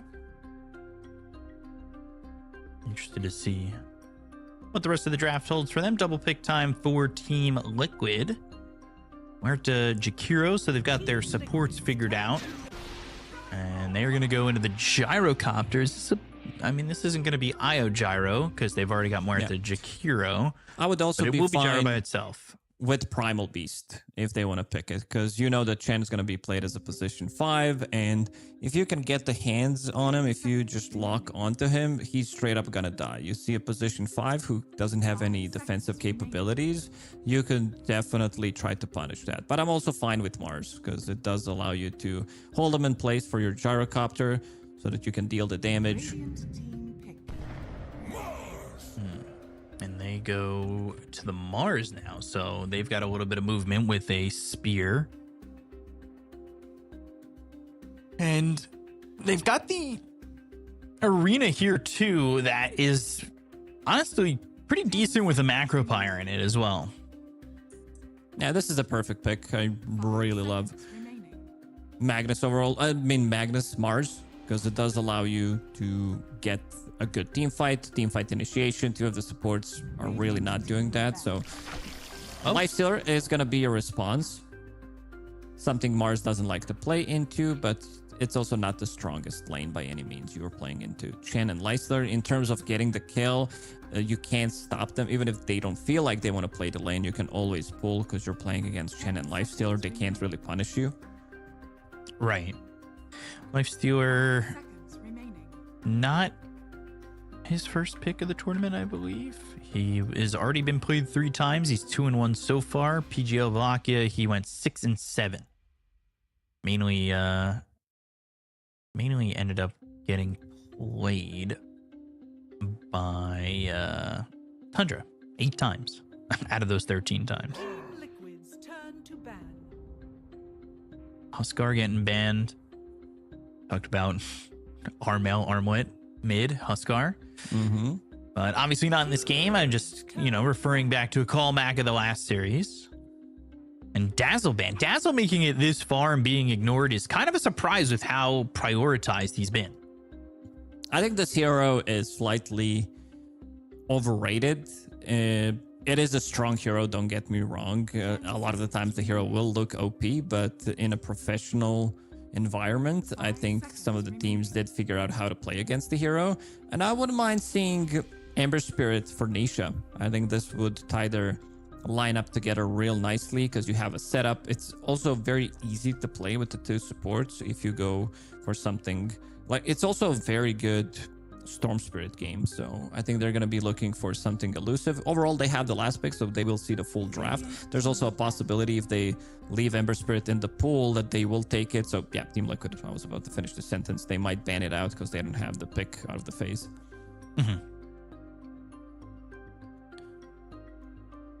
Final ban for Tidebound before they make their final pick of the draft. Curious to see what they want to go with. As would you pick? I mean, there's definitely options to go new offlane or new mid. Nothing to say could play that Magnus mid. Thinking if they can get the value out of their offlane or more. Seeing which hero he's playing on Bach, maybe there's a possibility that they pick up something like a Doom. Or they want to get Puck for themselves. Yeah, seeing the Dragonite ban, that makes more sense.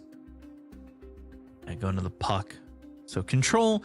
They do have a good amount of control. RP, coil, lasso.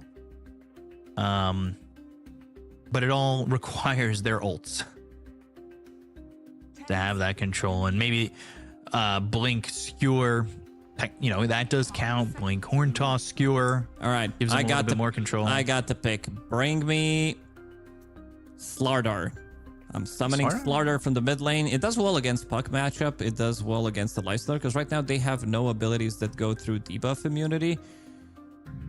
This is also another good matchup. The puck doesn't do as well against the Lifestealer. I know that there's been a lot of talk about Slardar mid. A lot of the times when he was picked, he didn't look too good. But yeah, Lifestealer, in terms of what he can do in this game, it does feel, I would say, even much better than what Shuro was able to do on Phantom Assassin. It's not as flashy by any means, but yeah, good draft coming out from Team Tidebound. You have multiple ways of breaking the coil with the skewer, with the lasso, BKB piercing tools as well. Good amount of team fight, taking one out of Liquid's book, the way they played the previous game. But Team Liquid's draft also looks pretty solid. Want to see how the mid matchup is going to go. It is heavily favored for Monkey King. Anisha was on the receiving end, playing into bad matchup last game, but we'll see how he's going to deal with this one. Yeah, this lineup offers a lot of control as well. You know, you've got Ice Path, you've got Deadshot, Homing Missile, Spear, Arena, as well as the Balance Strike. There's a lot here too, especially if Nisha kind of wants to move around a lot.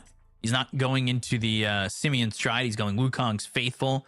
And I'd be interested to see if he wants to try and maybe, because both lanes are going to be pretty opportunistic for him, right? Homing Missile, Balance Strike with an Ice Path, or Balance Strike with a Deadshot and a Spear. There's definitely opportunity to make a lot of moves early. And if Tidebound can't respond to that well enough, I could see Liquid kind of pulling away early and never giving it up. Yeah, the reason why he, like, we're not seeing it, he did not fully commit to it. Might change his mind right before we go live, but I do like Wukong's Faithful facet in this one because there are repositioning tools. So if you are getting skewered away, it's still gonna linger for like 3 seconds, so you can jump in. You're playing against the Batrider, so it makes a lot of sense to take this one. Well, game number 2 should be underway in a second, as he did commit to the Wukong's Faithful, and we'll see how Liquid plays this out, if they're able to get themselves the 2-0 and move on to 2-0 in the Swiss stage, bumping down Tidebound to 1-1, as they would be joining Boom, and that would be their pool for 1-1s at the moment. It's actually 4 seconds. I haven't seen that facet in a really long time, because Simian Stride overall was just a better facet. Even with the recent changes to it, where you have 0 cooldown, and let's see if there's anything crazy when it comes down to other facets. So we're going to be seeing Hellbear from Chen, Eternal Empowerment from Magnus, which is a kind of a classic one when you're playing the core Magnus. And we're probably going to be seeing some more reconnects coming out, seeing that there is a Monkey King in the game. That stuff still hasn't been fixed. For some reason, Monkey just causes lag, causes people to not see him attacking. I think also sometimes when people disconnect and reconnect to the game, it causes lag in the game as well. So people who maybe not the person who's experiencing the problem will reconnect to the game. Ready to go and try, or they say that for now. And here we go. Game number 2, Liquid against Tidebound. And I want to see how these lanes go, because I'm gonna say got out of the lane very well against that puck, but Nisha eventually was able to catch up and surpass him. And now with a better lane, I'm curious as to, you know, whether or not we see Nisha kind of stay ahead and make more happen around the map if his matchup goes better than last. And it might. Innocence. He's going to be caught. And who are they giving first blood to? They have all these options, and they'll give it to Saberlight. That's a good one for Liquid. Mars should be pretty happy about getting any kind of extra gold. Let's see if he commits, if he picks up Blades of Attack just for the CS, because once you pick up that, you have extra 9 damage. 2 Bounty Runes are going to go their way. So, then, yeah, he does have enough damage. And he does have enough gold to pick it up. So, let's see if they're going to be doing some shenanigans, maybe blocking the wave, or maybe try to catch off Chen. Yeah, seems like Chen's going to TP to the lane. And not even taking the risk. Nobody really walks in the river. I feel like they created that idea. Oh, you walk further, quicker down the river. Very nobody's really doing important.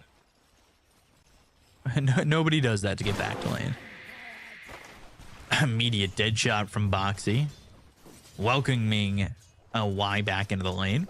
Mid's really important. I want to see how Nisha does this time around against nothing to say. Maybe he can box him out of this lane. Oh, Y's in trouble in the bottom lane.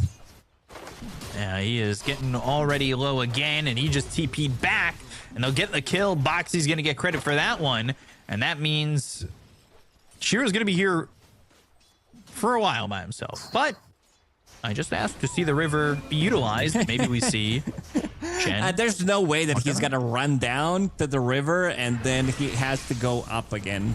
Probably, let's see. He might actually do it. Come on, Chen. Please do it. He's moving to the bottom. Yeah, he's doing it. Oh, yes. 455. Utilization of the river. I love to see it. God, insane. And he slowed down, but we're watching the top lane. Super strong lane. Insania on Jakiro playing with Gyrocopter. He does have Afterburner, so there's going to be good chase potential coming out. Already a 1,000 net worth lead here for Liquid. Yeah, they got a first blood, and they also got a second kill. This lane is now in a bit of a difficult spot because you're giving free farm to Mars, which is not the hero that usually has it in the lane. About to finish off his phase boots. Just needs the boots part. Has to be one of the very fastest important ones. part. It is, yeah, very important part of the boots. Yeah.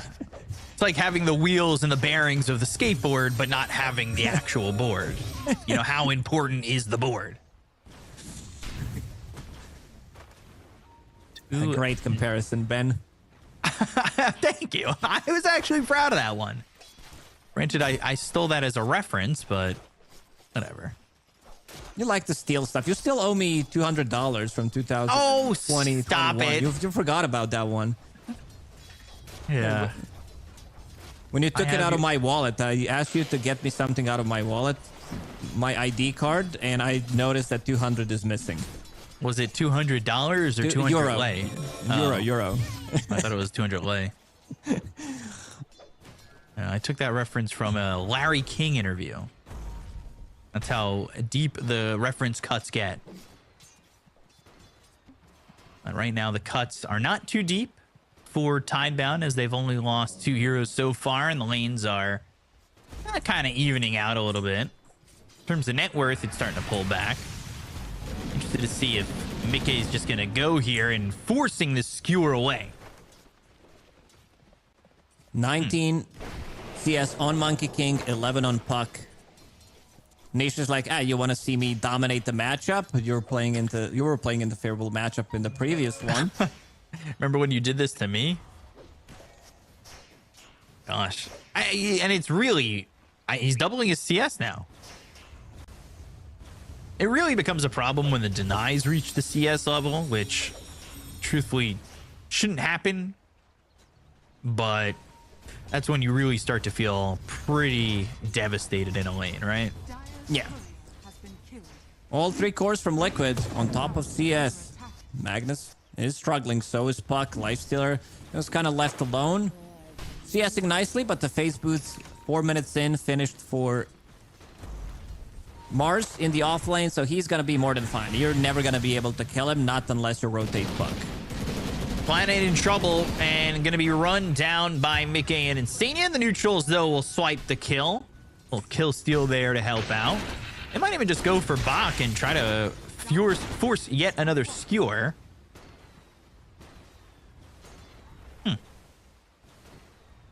Well, doesn't go for it.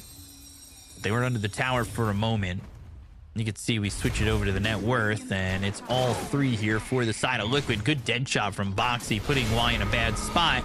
The calling is placed down, and he'll try to heal up, but the damage is there. Saberlight gets the kill. Shiro really can't deter him from going forward for that one, and that's another kill coming out for Liquid in this lane. Not much they can do in this lane. And another dead shot. Doesn't have the mana for They're gonna chase Spear, him but I down. don't know if he cares. Yeah, they've got the God's Rebuke, and Boxy's going to get the kill on a Shiro. And this lane was open, but now the doors are just ripped open and off the hinges in this lane. This is brutal. Like I said, you know, Liquid, they don't let you make mistakes. And the mistake was losing game 1, in my opinion, because they had a lead. They had the Divine Rapier for Team Tidebound, and losing that game was, I'm going to say more so, Liquid obviously played better in that game, but they capitalized off a couple of mistakes, and that's going to hurt them here too, because Liquid is now really dominating the early parts of this game. They are. They need Puck to have a good game. Magnus is a bit slow from the offlane. Sure, you can get like 10-minute Blink Dagger with some of the stacks, so... But Insania securing the rune. Scroll just picked up a haste rune. That haste rune, and they're going to go inside the triangle. Oh.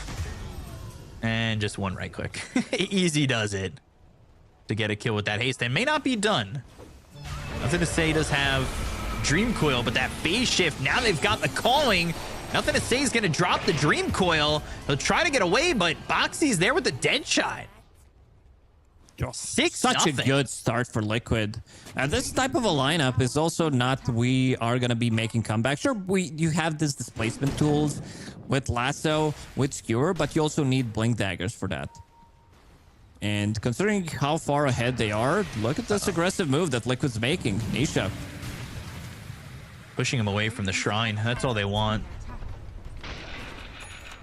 They just want to control the shrines, and they'll do so. They're up 3,000 net worth. They're also putting in the damage onto the tier 1 tower to the point where it drops. You're losing tier 1 tower 7 minutes in, losing your XP. Oh, gosh. Or Shrines of Wisdom. Saberlight will pick it up on his side, which will bring him to level 6. Everything is falling apart for Team Tidebound. Like, you lost the entrance to your Ancients, and this is where your Magnus and your Batrider even wants to farm.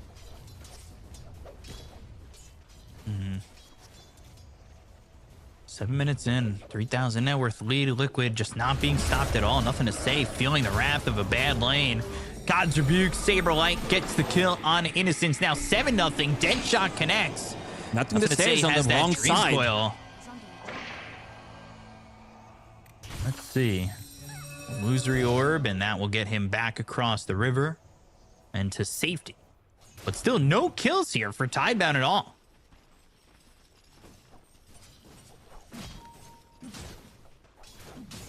This is just all Liquid for the moment.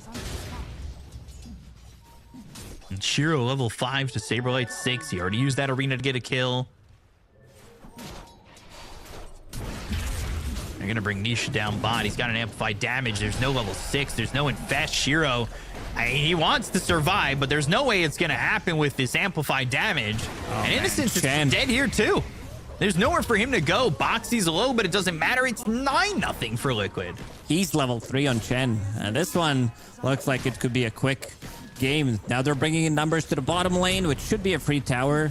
Nisha, even without Simeon Stride, still being super active. He didn't even put a point in Primal Spring because he feels like he could just walk, use Mischief, and will secure the tower. This is going to be one very farmed Monkey King. Yeah, he's doing a lot, and he's not even top of the net worth. It feels like Gyro's been left alone to his own accord, and he's just been farming for free up there. And 9 minutes in, 9 kills for Liquid. Usually when there's a kill a minute, it means there's a bloodbath between the teams, but the blood only being drained from the side of Team Tidebound at the moment. Oof. Lifestealer will need a lot of time to recover. Chen is not going to be a factor throughout the whole game. Like, this is not a hero that can recover. Making a move in the mid lane. It's like, oh, free courier. Joke's on you. Nothing to say, got really debated by that one. Was it a donkey courier that he turned into? Who's the donkey right now? Oh, man, come on, dude. That's brutal. Well, yeah, what's brutal is 6k gold lead for Team Liquid. 11 kills. Oh, and they're going in a triangle. They're going to be stealing the stacks. 5-man rotation from Team Liquid. Stack stealing aplenty. RP, all right. Nothing to say with the Dream Coil. A bit of a wombo combo. First kill on the board for Team Tidebound, and they'll get a second. Woo! Gotta hype it up. Those might be the only 2 kills they get. Nah. They definitely overextended. You can see that Mickey scratching the back of his head like, okay, guys, we definitely need to tone it down. Can still play fast, but we don't need to play as fast. And I like what I see, what Nisha is doing, going for Orchid from the mid lane. He's so far ahead, and win probability 70%. He wants to be able, if he picks up that Orchid, it's great against Puck, great against Lifestealer, because they don't have that instant stun. Even though Saberlight is getting closer to his Blink Dagger, it's still not like the instant initiation that sometimes these 2 heroes should be afraid of. Right. And more stacks made here for Liquid, something we said in the early parts of this series. Didn't Senia accidentally just block that big cam? I didn't notice. I was watching the other part of the map. I see that they're also trying to stack for Bach to get his Blink Dagger up. Well, the problem is they want to stack for him, but they're not getting the stacks. And they all just got stolen.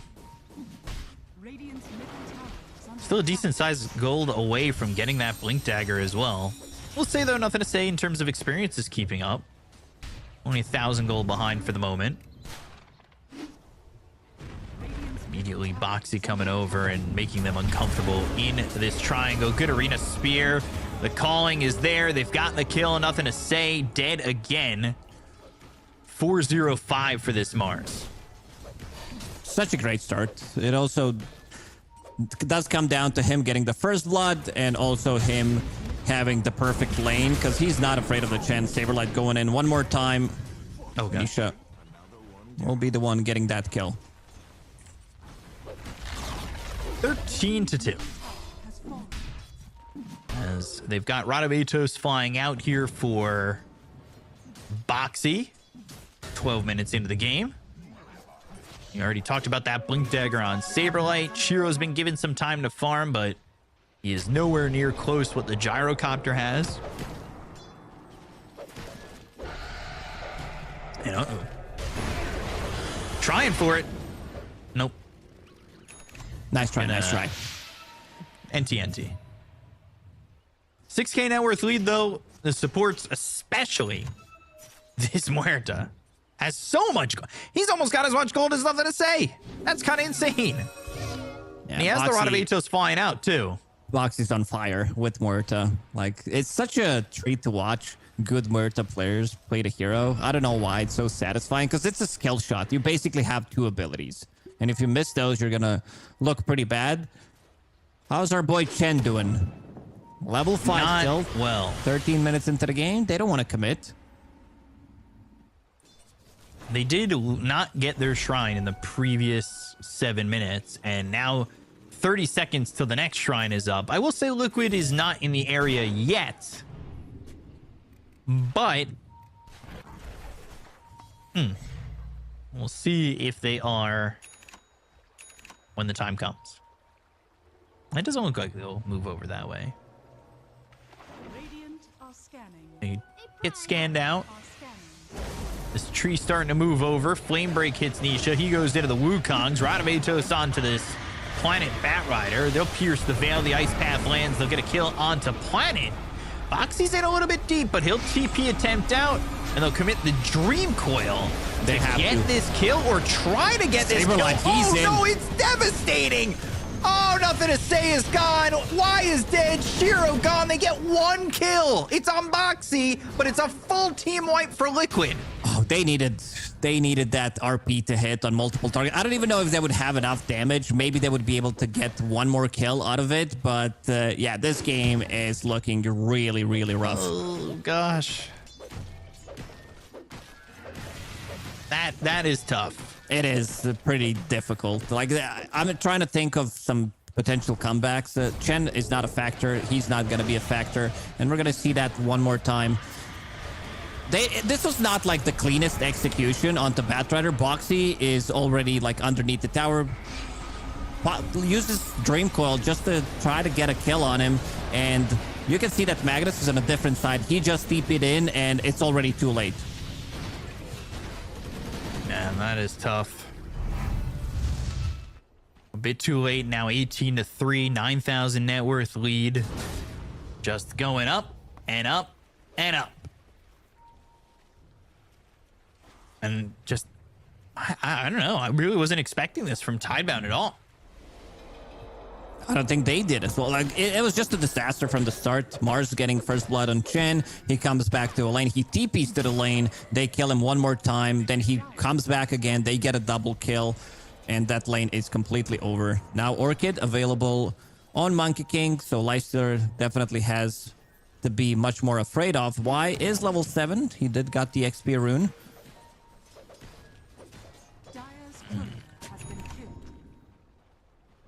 Blink Dagger now for the Bat Rider. At least there's that. But Nisha, with the help of Saberlight, they spot Y, and he'll at least deny the bounty rune. That's what he gets from this. But Nisha gets yet another kill.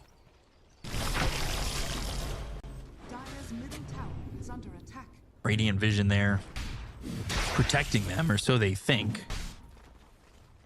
Deep ward placed down by the Jakiro of Insania, and Bach coming over, but Boxy, again, so farmed and willing to stand pretty far forward.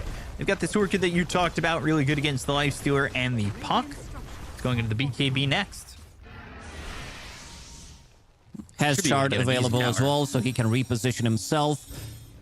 It's a good way to set up Wukong's command.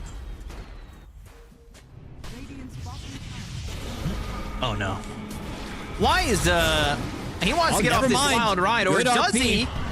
Yeah, Shockwave into the skewer, but they'll pierce the veil. Saberlight trying to get out of this one. The arena is down, so it helps him out for a moment. But Shiro into the face of Saberlight.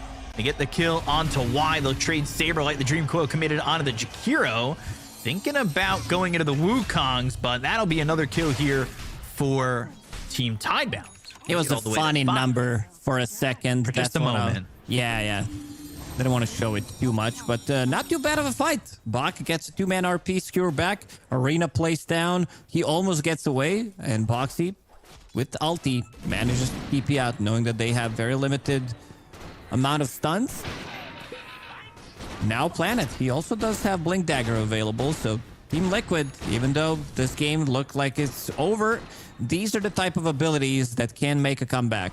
I know it's a lot of copium, but we gotta say it.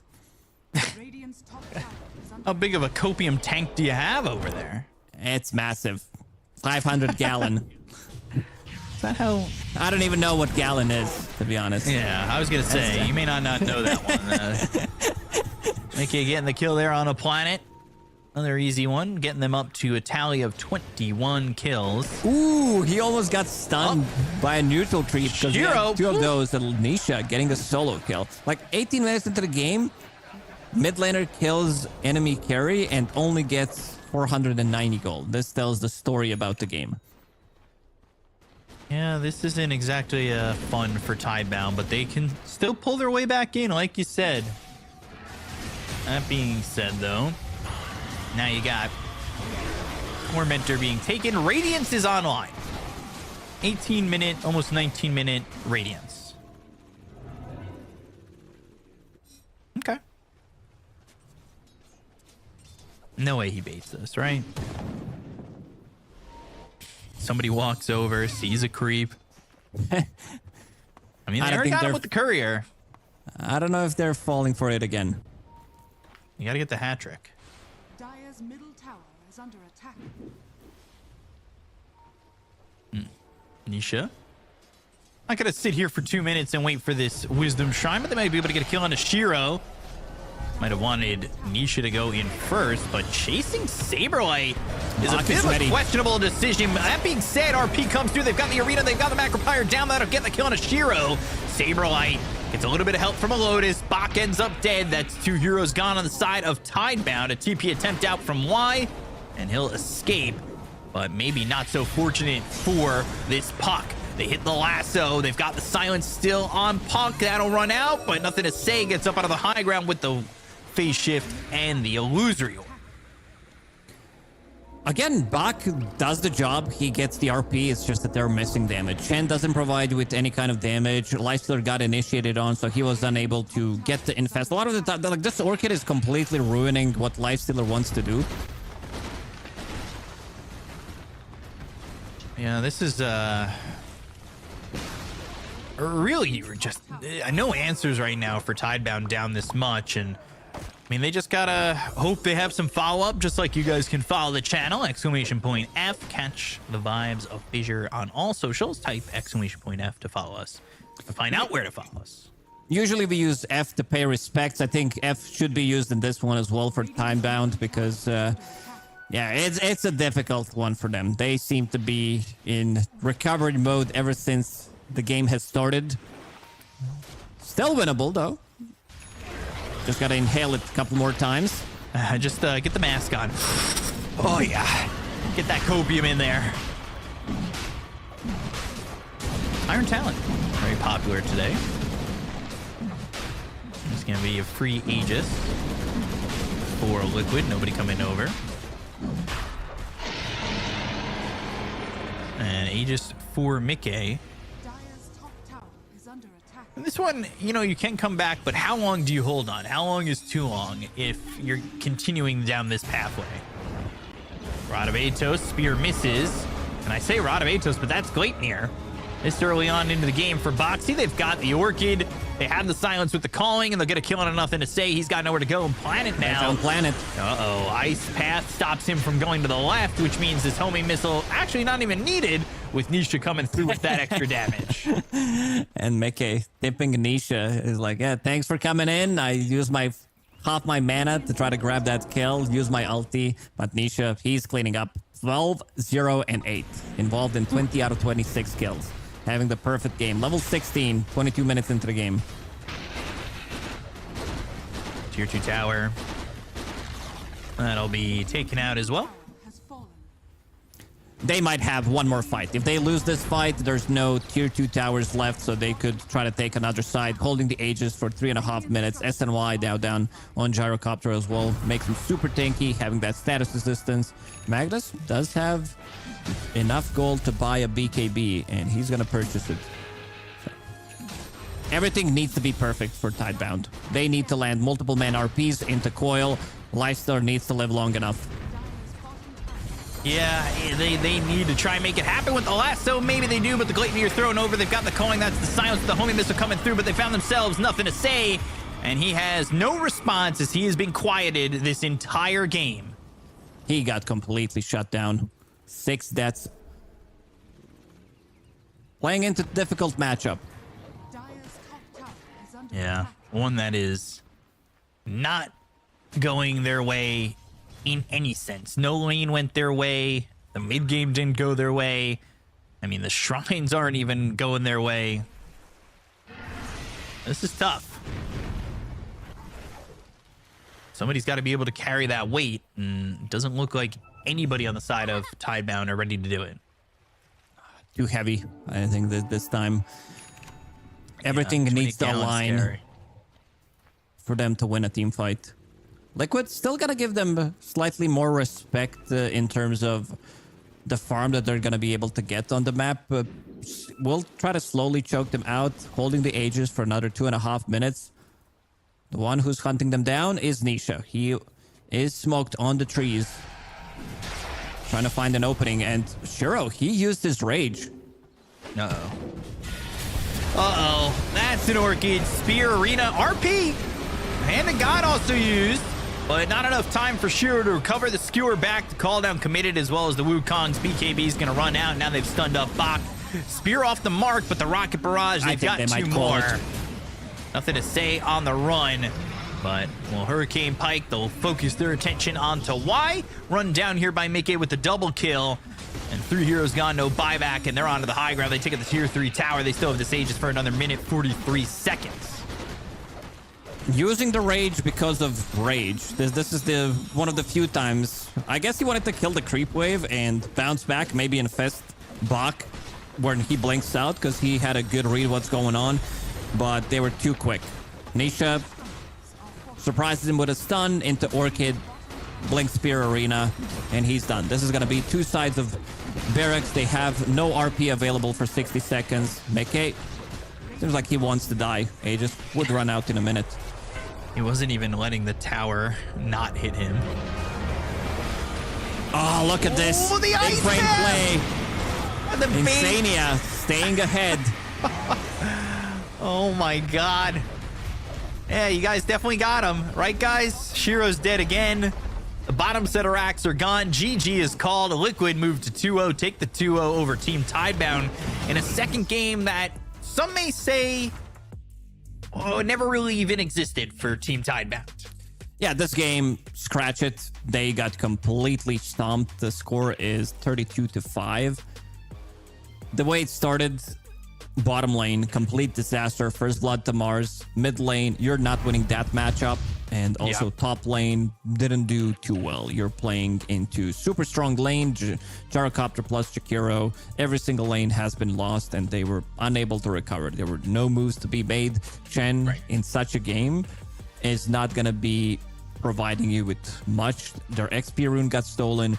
There's they lost the tower at 6 minutes, which did open up the whole top part of the map. This is where Magnus wants to farm. They stole their stacks.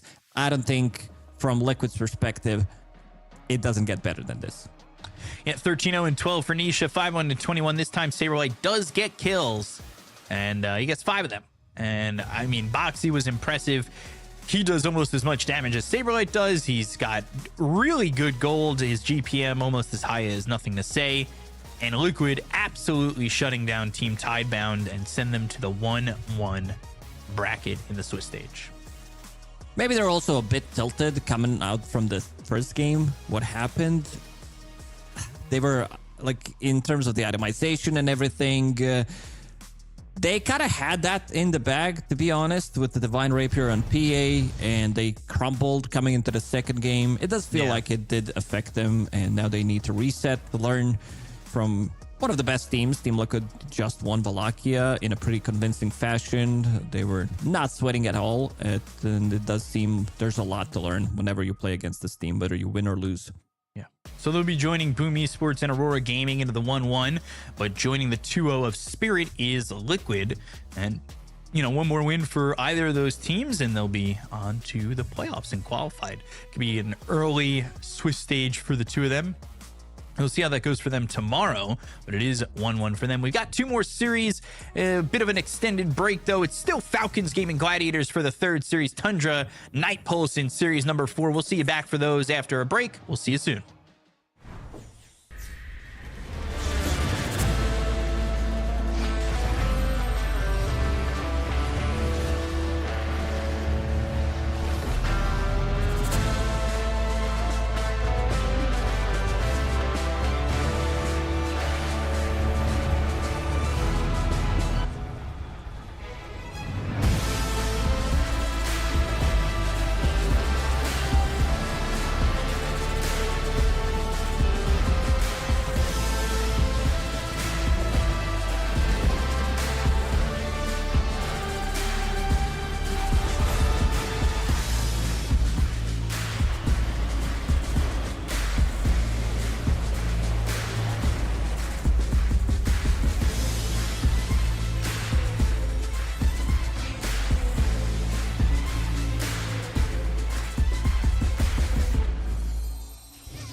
Monday night, we going up.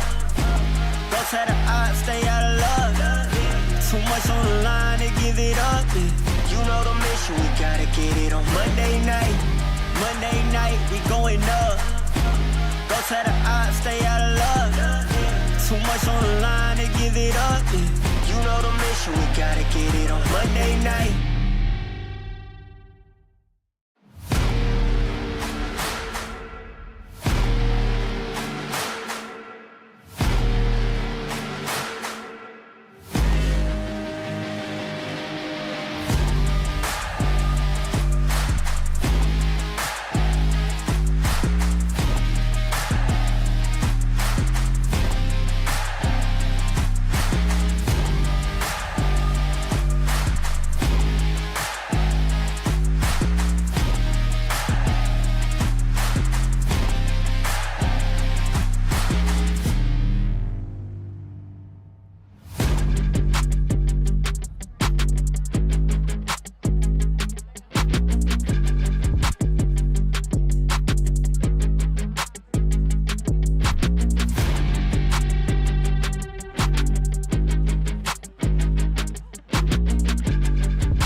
Nothing was given, I had to work.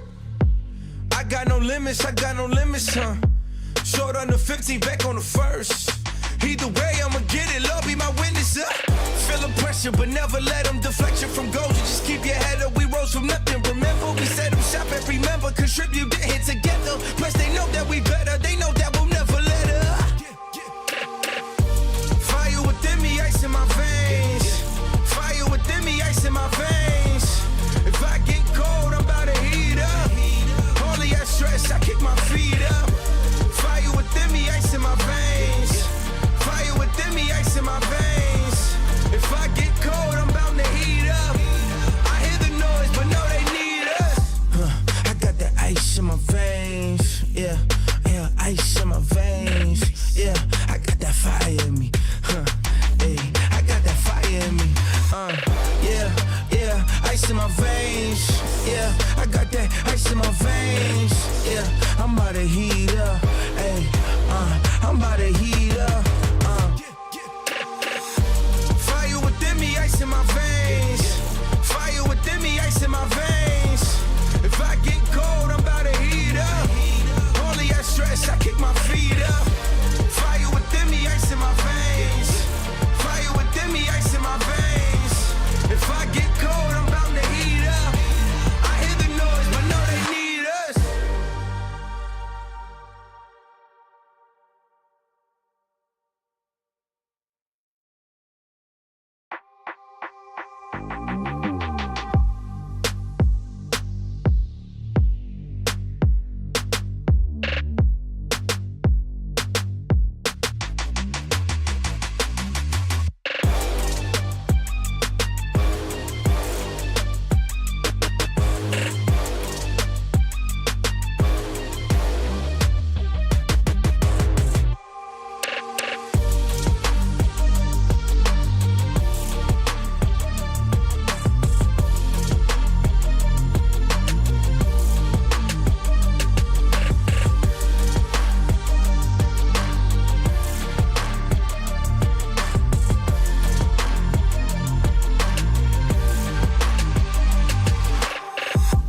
get his money.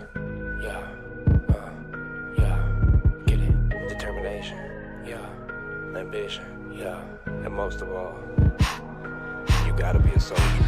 We've been up for 3 days, counting money these ways, yeah. Isn't a hobby, it's a lifestyle. They be telling me the time is right now. Well, it seems that I'm the one they like now. I can control the switch, I just want ownership. You can keep all of them fake friends, I can keep all of the bricks. Diamonds loud like Ringo, make my skin glow. I'm a dog, dingo, line them up, bingo. But you know how it go when you chase thrills. My little boy just died from a fake pill. Couldn't bury the boy, so they had to burn. Had to give mama bread just to pay to earn. Y'all ain't getting no sleep cause you too busy feeding the ego. I ain't getting no sleep cause I'm counting this money with all my amigos. We've been up for 3 days, counting money these ways, yeah. Isn't a hobby, it's a lifestyle. They be telling me the time is right now. Well, it seems that I'm the one they like now. I don't know, same to me. Might be you, maybe me. I don't know, shame to see. My shit real, yours is make believe. Man, it's kind of offensive the way I'm cooking. Her neck hurting, I'm shining, I'm real good looking. I don't need to talk much, you can see the story. Man, he talking too much, he could be the story. I remember the day that they had us in cages. I thought it was outrageous. Now we get paid for jumping off stages. Look at me, mama, I made it like. We've been up for 3 days, counting money these ways, yeah. Isn't a hobby, it's a lifestyle. They be telling me the time is right now.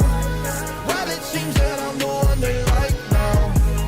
I can control the switch, I just want ownership. You can keep all of them fake friends. They don't know what to do with themselves right now. We're running this thing, you heard?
Big hitter, there's a winner in the mirror. I couldn't see the vision any clearer. Came from the concrete, it's a jungle full of lions, snakes and gorillas. I'm going Godzilla with the figures, pushing the button, pulling the trigger. I'm really about it, nobody realer. Remember me as a big hitter. There's a winner in the mirror. I couldn't see the vision any clearer. Came from the concrete, it's a jungle full of lions, snakes and gorillas.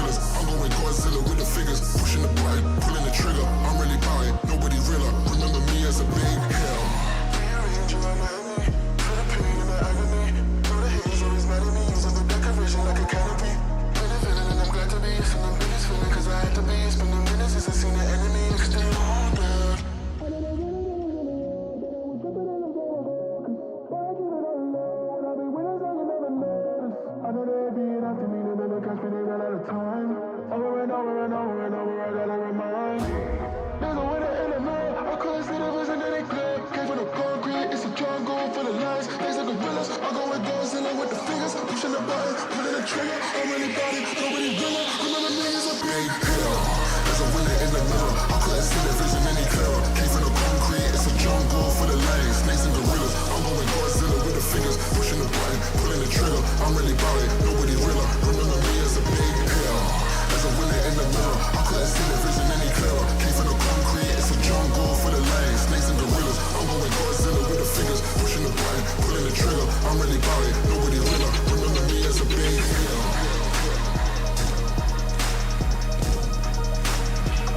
Remember me as a big hitter.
going up.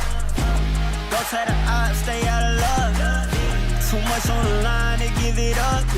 You know the mission, we gotta get it on Monday night. Monday night, we going up. Don't try to stay out of luck. Too much on the line to give it up. You know the mission, we gotta get it on Monday night.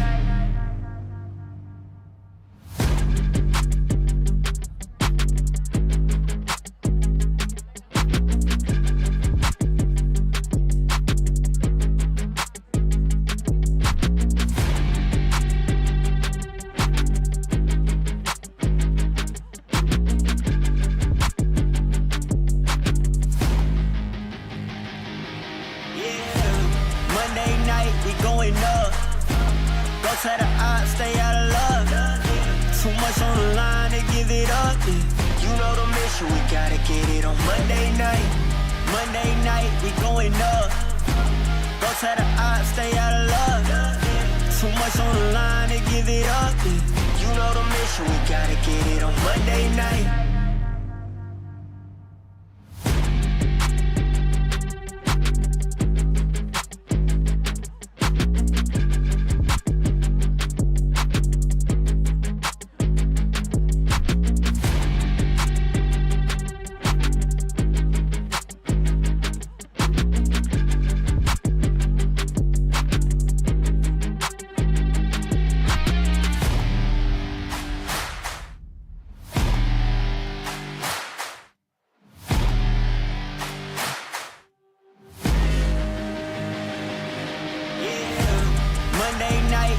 going up. Don't try to stay out of luck. Too much on the line to give it up. You know the mission, we gotta get it on Monday night. Monday night, we going up. Don't try to stay out of luck. Too much on the line to give it up. You know the mission, we gotta get it on Monday night.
Nothing was given, I had to work.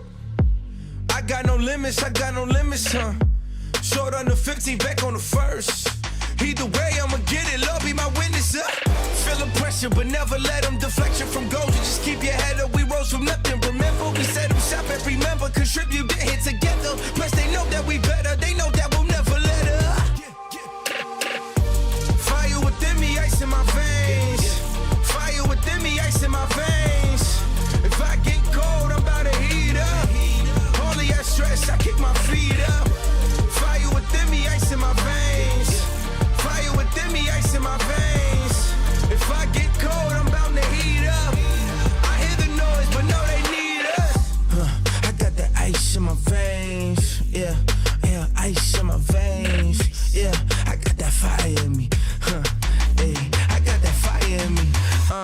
Yeah, ice in my veins. Yeah, I got that ice in my veins. Yeah, I'm about to heat up. Hey, I'm about to heat up.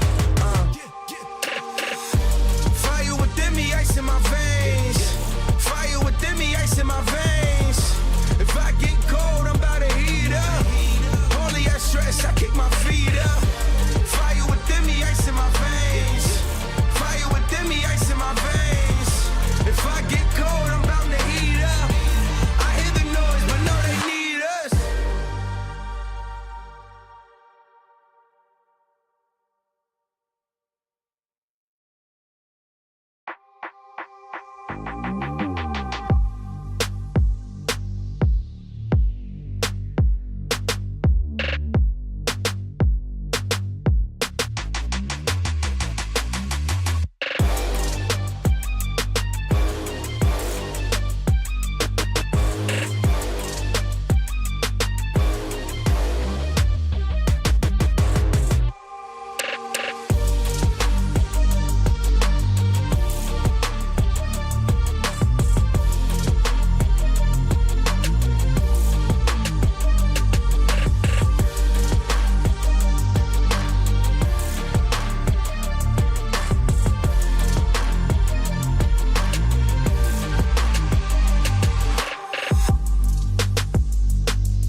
They don't know what it take to get his money. Yeah, get it. Determination, yeah. Ambition, yeah. And most of all, you gotta be a soldier. We've been up for 3 days, counting money these ways, yeah. Isn't a hobby, it's a lifestyle. They be telling me the time is right now. Well, it seems that I'm the one they like now. I can control the switch. I just want ownership. You can keep all of them fake friends. I can keep all of the bricks. Diamonds loud like Ringo, make my skin glow. I'm a dog, dingo, line them up, bingo. But you know how it go when you chase thrills. My little boy just died from a fake pill. Couldn't bury the boy, so they had to burn. Had to give mama bread just to pay to earn. Y'all ain't getting no sleep cause you too busy feeding the ego.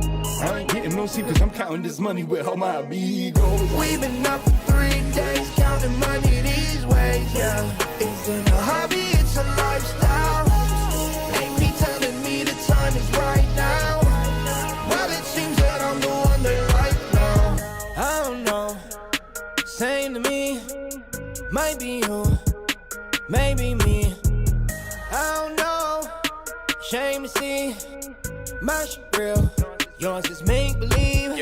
Man, it's kind of offensive the way I'm cooking. Her neck hurting, I'm shining, I'm real good looking. I don't need to talk much, you can see the story. Man, he talking too much, he could be the story. I remember the day that they had us in cages. I thought it was outrageous. Now we get paid for jumping off stages. Look at me, mama, I made it like. We've been up for 3 days, counting money these ways, yeah.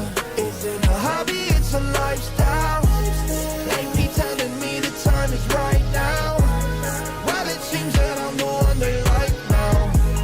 I can control the switch. I just want ownership. You can keep all of them fake friends. They don't know what to do with themselves right now. We running this thing, you heard?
Big hitter, there's a winner in the mirror. I couldn't see the vision any clearer. Came from the concrete, it's a jungle full of lions, snakes and gorillas. I'm going Godzilla with the figures, pushing the button, pulling the trigger. I'm really about it, nobody realer. Remember me as a big hitter.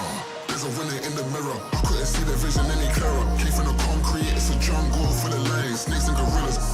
Godzilla with the figures, pushing the button, pulling the trigger. I'm really about it, nobody realer. Remember me as a big hill.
going up.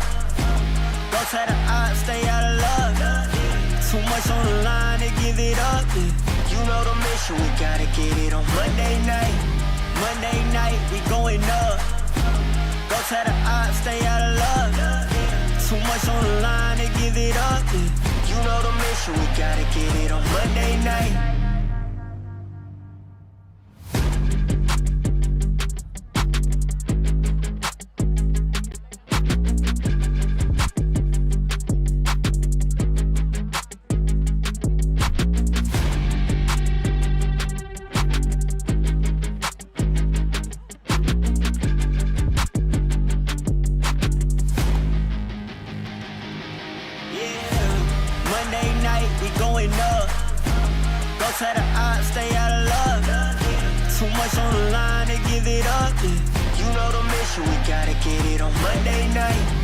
Monday night, we going up. Go to the odds, stay out of luck. Too much on the line to give it up. You know the mission, we gotta get it on Monday night.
Nothing was given, I had to work.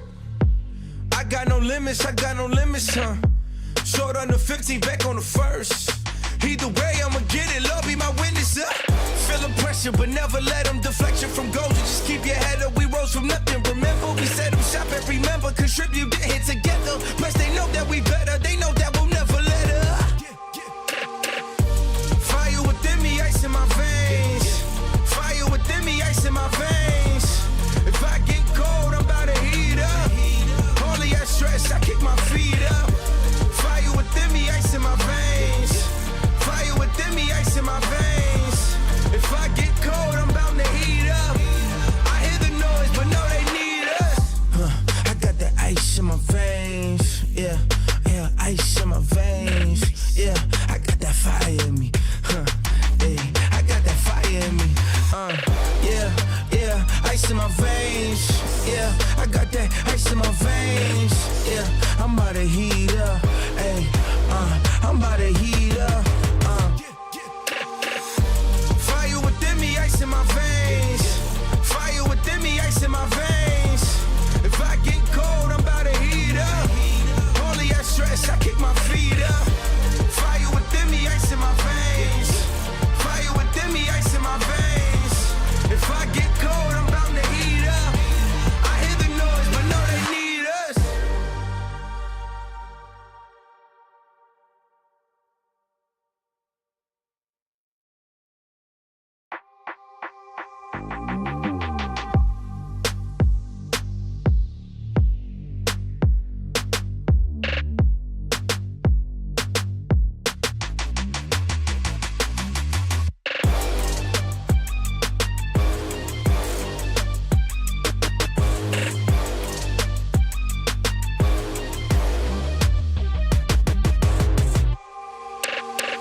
They don't know what it take to get his money. Yeah, yeah, get it. Determination, yeah, ambition, yeah, and most of all, you gotta be a soldier. We've been up for 3 days, counting money these ways, yeah. Isn't a hobby, it's a lifestyle. AP telling me the time is right now. Well, it seems that I'm the one they like now. I can control the switch. I just want ownership. You can keep all of them fake friends. I can keep all of the bricks. Diamonds loud like Ringo, make my skin glow. I'm a dog, dingo, line 'em up, bingo. But you know how it go when you chase thrills. My little Woody just died from a fake pill. Couldn't bury the boy, so they had to burn. Had to give mama bread just to pay to earn. Y'all ain't getting no sleep cause you too busy feeding the ego. I ain't getting no sleep cause I'm counting this money with all my amigos. We've been up for 3 days, counting money these ways, yeah. Isn't a hobby, it's a lifestyle. AP telling me the time is right now. Well, it seems that I'm the one they like now. I don't know, same to me. Might be you, maybe me. I don't know, shame to see. My shit real, yours is make believe. Man, it's kind of offensive the way I'm cooking. Her neck hurting, I'm shining, I'm real good looking. I don't need to talk much, you can see the story. Man, he talking too much, he could be the story. I remember the day that they had us in cages. I thought it was outrageous. Now we get paid for jumping off stages. Look at me, mama, I made it like. We've been up for 3 days, counting money these ways, yeah. Isn't a hobby, it's a lifestyle. AP telling me the time is right now. Well, it seems that I'm the one they like now. I can control the switch. I just want ownership. You can keep all of them fake friends. They don't know what to do with themselves right now. We running this thing, you heard?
vision any clearer. Came from the concrete, it's a jungle full of lions, snakes and gorillas. I'm going Godzilla with the figures, pushing the button, pulling the trigger. I'm really about it, nobody realer. Remember me as a big hitter. There's a winner in the mirror. I couldn't see the vision any clearer. Came from the concrete, it's a jungle full of lions.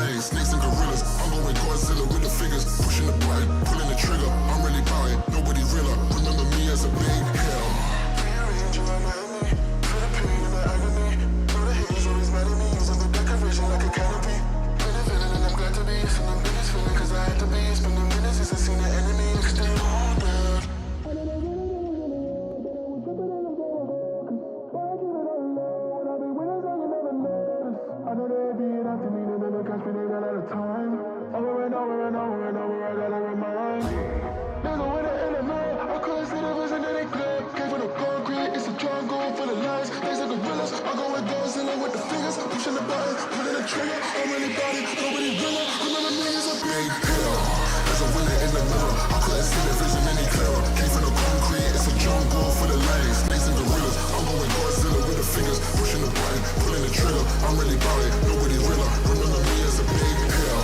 There's a winner in the mirror. I couldn't see the vision any clearer. Came from the concrete, it's a jungle full of lions, snakes and gorillas. I'm going Godzilla with the fingers, pushing the button, pulling the trigger. I'm really bout it, nobody realer. Remember me as a big hitter.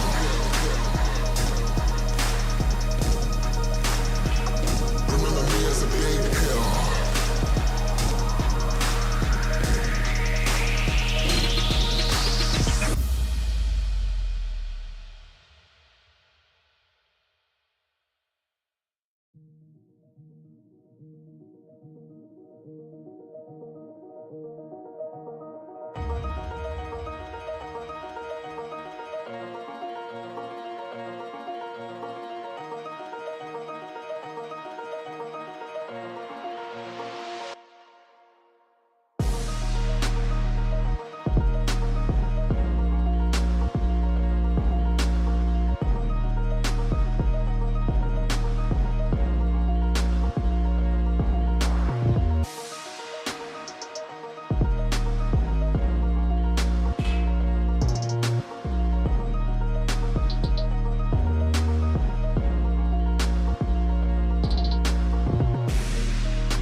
going up.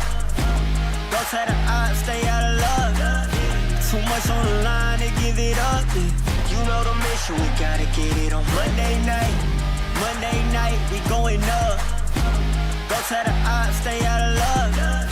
Too much on the line to give it up. You know the mission, we gotta get it on Monday night.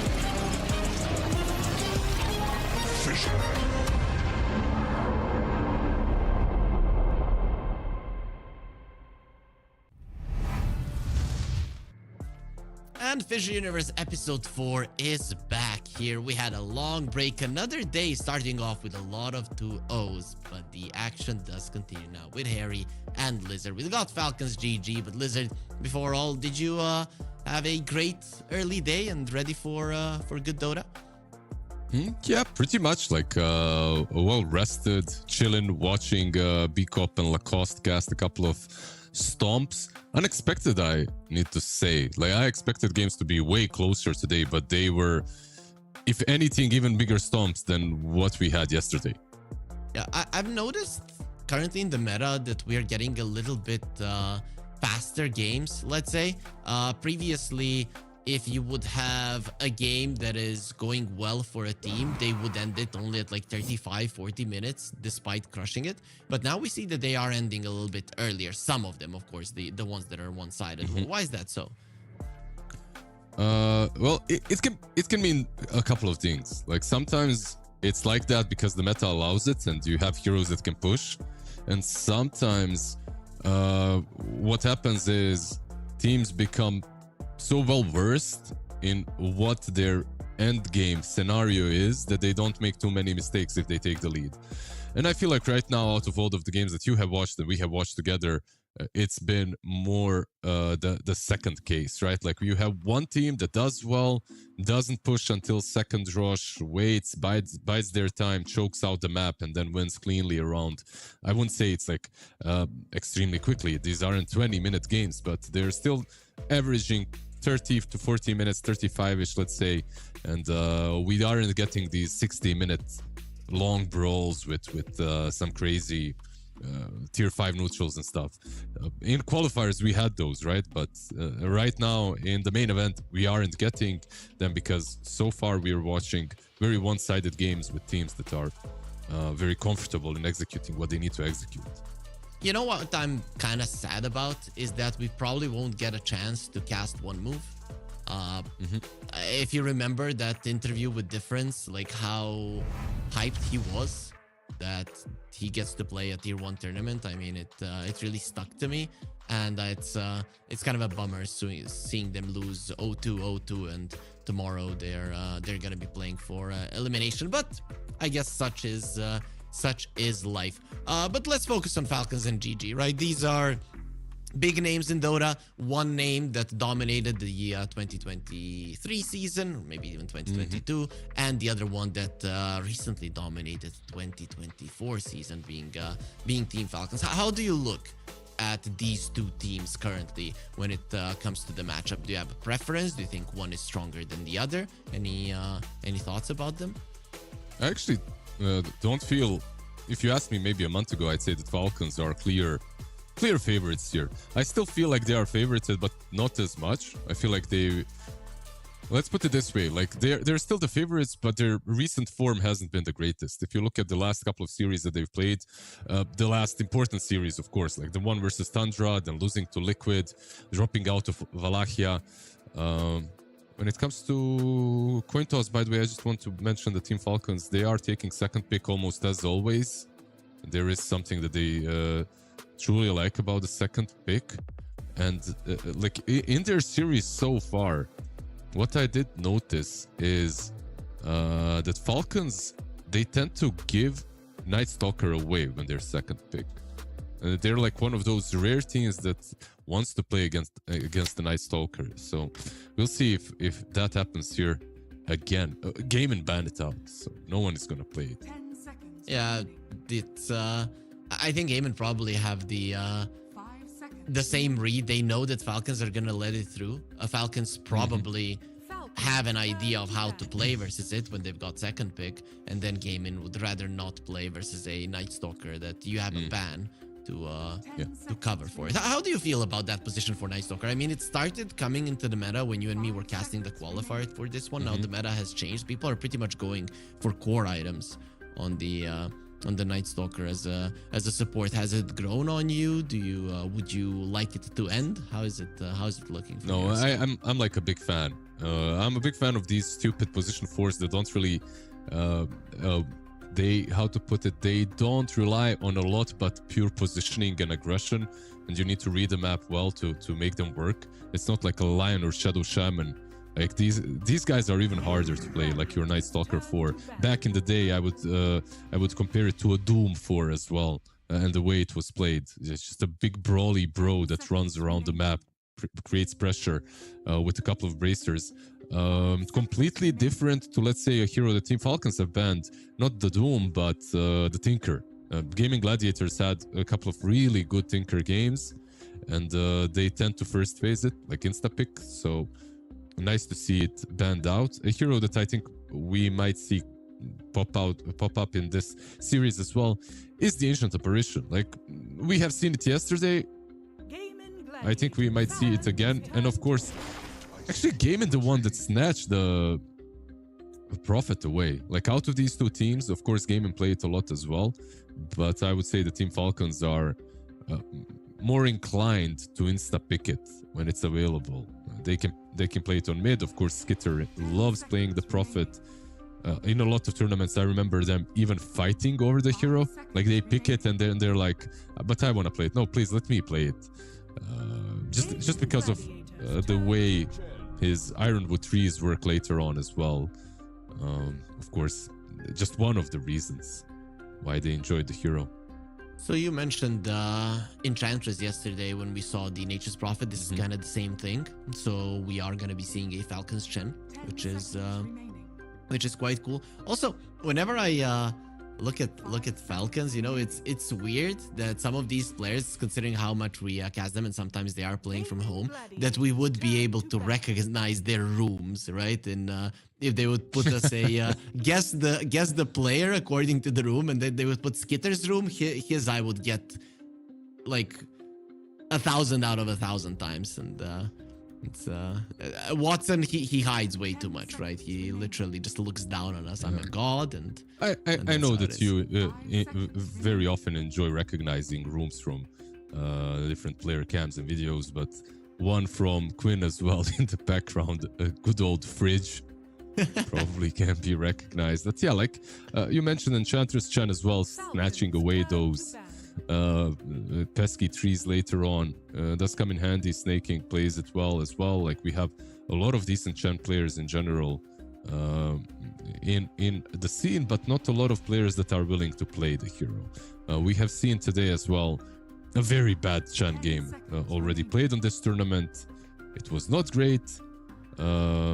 Whose room is the dark one, by the way? Dude, what do you mean? Of course you know. You always know who is the one lurking in the dark, ready to pounce. ever since he joined the scene, it was like that. I thought it was that he was shy early on, and as he was, but then as he got better in interviews, I just think he thrives in the dark.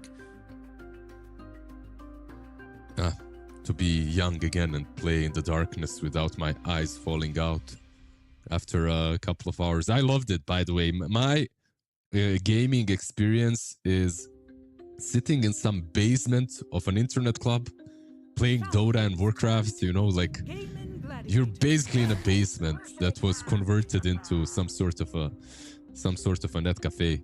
Good old days. We had shelters, right? Bomb shelters that were converted. That was the thing here. I assumed you had some of those as well. But either way, we are going to be seeing a Bristleback. So definitely something completely different than what you and me saw in the games we cast yesterday. So a bit of a different approach, right? More pushy, split pushy, timing based rather than team fight, which was the case yesterday. Yeah, a lot of summons, a lot of heals, a lot of utility coming from the Chen and the Bristle on the other side, the Prophet. We'll see if Coddle is also contested in this series. Instead, we get an AA.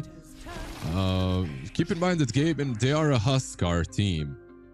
And it is one of the heroes that can turn the Bristle around with the negatives, right? So with this AA pick, it could be an option for them. And also taking Bristle back and letting AA in the pool is a bit ballsy. Even though I do think that you can play the Bristle with some pipe and stuff, Lotus pipe, whatever, from the offlane. It's kind of... so how I feel about this AA is... I'm torn a little bit. Because versus Chen, he absolutely sucks. And always has. Even though you have an ulti that stops the Chen's healing, your early game potential versus all the beasts that are running at you is really damn bad. And on paper, you think AA is amazing versus Chen. Usually what happens is you just get overwhelmed early on.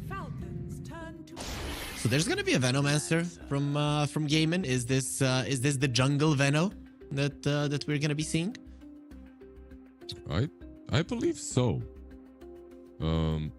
I'm yet to see a single Veno. We have seen some mid Venos I have to take that back. We did see a couple of mid lane Venomancers recently.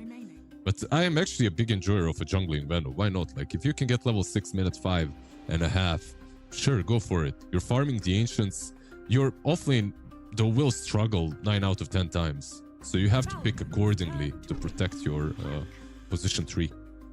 So Puck is going to be picked up. You are going to be needing some good mid laner or any kind of big lockdown to lock down this Puck. I'm thinking if you don't want to play a carry Nature's Prophet, though, I feel like that could be something that they're going to be gunning for. Something like a Faceless Void could be a good hero here for Gaimin. Damn, you just went all in onto that call.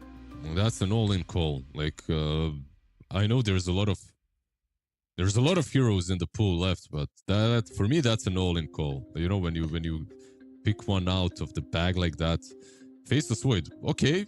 I mean, into the Puck, it can be a bit of a problem as well. I was waiting for one or the other to pick the Bounty. Of course, Gaimin, I don't think they have as much space for it. Bounty into Prophet, to me, always feels good. What I dislike about Bounty here is the amount of magic damage that they've got on Gaimin. Like, this hero thrives on armor. You start the game with 8 armor. You're very mobile, but you're not mobile versus Sprout, Gale, versus AA ult. Like, AA ult plus Prophet ult, you're probably dead if you're in Vision. But you do annoy the Veno in the jungle, right? I guess that's one of the things that could kind of salvage you, at least in the early game. And if you get a couple of kills, I mean, Pipe is something that you can most definitely get. I mean, Falcons definitely want to snowball. There's no doubt about it. But I'm looking at Gaimin, and they have a lot of this global potential with not a lot of commitment needed to shove out the waves. So I'm not sure if this death ball from Falcons is really the way to go. I think Gaimin have good answers for what Falcons have, other than lockdown for the Puck, which they should deal with now, and they go for the Tidehunter.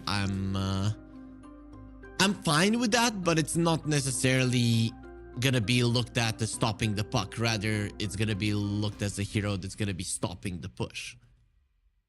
It's a hero that can lane alone as well. Like, you can give him a little bit of space and then you can leave him alone, versus most heroes. Now these two bans should be protecting him, right? Your Ursa and maybe your Monkey King or something like that, and then you leave the Watermelon on his own island while Venomancer is farming the jungle. That's how I'm seeing this. And even though on one side we have a Veno jungling, mostly, it doesn't have to be that way, even though we might have it. On the other side, we have some pretty off the lane based supports, right? Like, you have a Bounty and a Chen. They tend to rotate a lot. They tend to make moves. They don't tend to secure the lane as much. By the way, another hero that's left in the pool that hasn't been touched is a Darkseer. But as we have two offlaners, we probably won't get it. You think there's no chance for Falcons to pick it up? I actually wouldn't hate it for their side, though. I look at the Chen and the Bounty, and I already see a lot of Aura builders, so I wouldn't mind a carry or if you're getting an offlane or something jumpy. You could put the Bristle on one. I'm not like the biggest fan of that versus Veno and AA. And you'd probably be inviting a Huskar last pick then, which is, by the way, still an option for Gaimin. If they want to like the matchup. Yeah. Finally, a way to deal with the Puck, laning stage-wise, and also throughout the game. Plus, once you get an Axe, you're good versus the Bristleback as well. Yeah, it does look pretty good if they want to pick it up. They have a lot of options from that mid lane, right? Like, versus Puck, there's a lot of heroes that are good left in the pool. Okay, but I did not expect a Void Spirit. Yeah.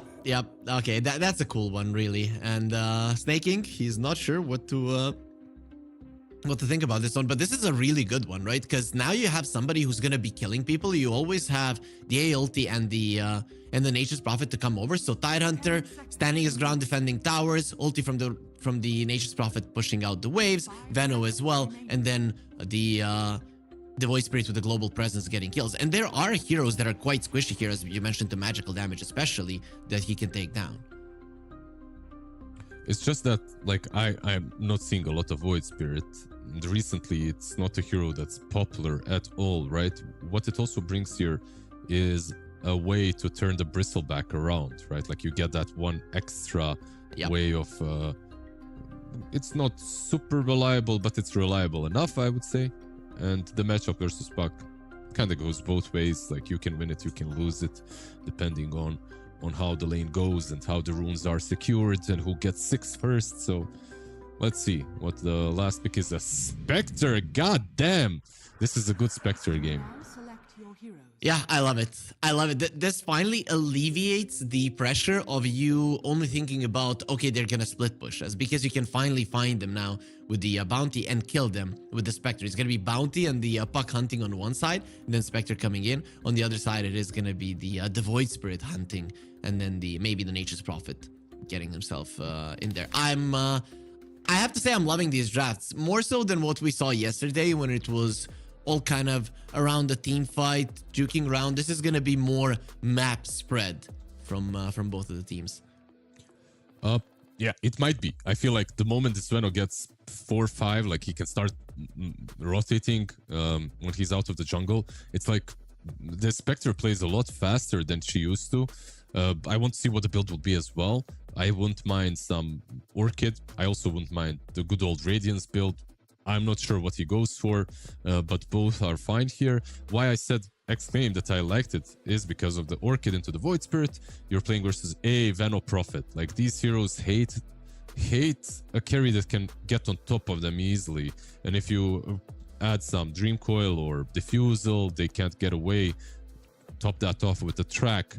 It looks like a very fast-paced game that Team Falcons can also reach once they hit their levels on the Spectre. But this just might be one of those games, I know it sounds silly, but that will be resolved during the laning stage. Like in the first 10 minutes, we might have a clear favorite. Sometimes it's like very even and you don't know what's going to happen, but I'm looking at this Veno and I'm waiting to see just how much he can do early on, because he can completely change the course of the game.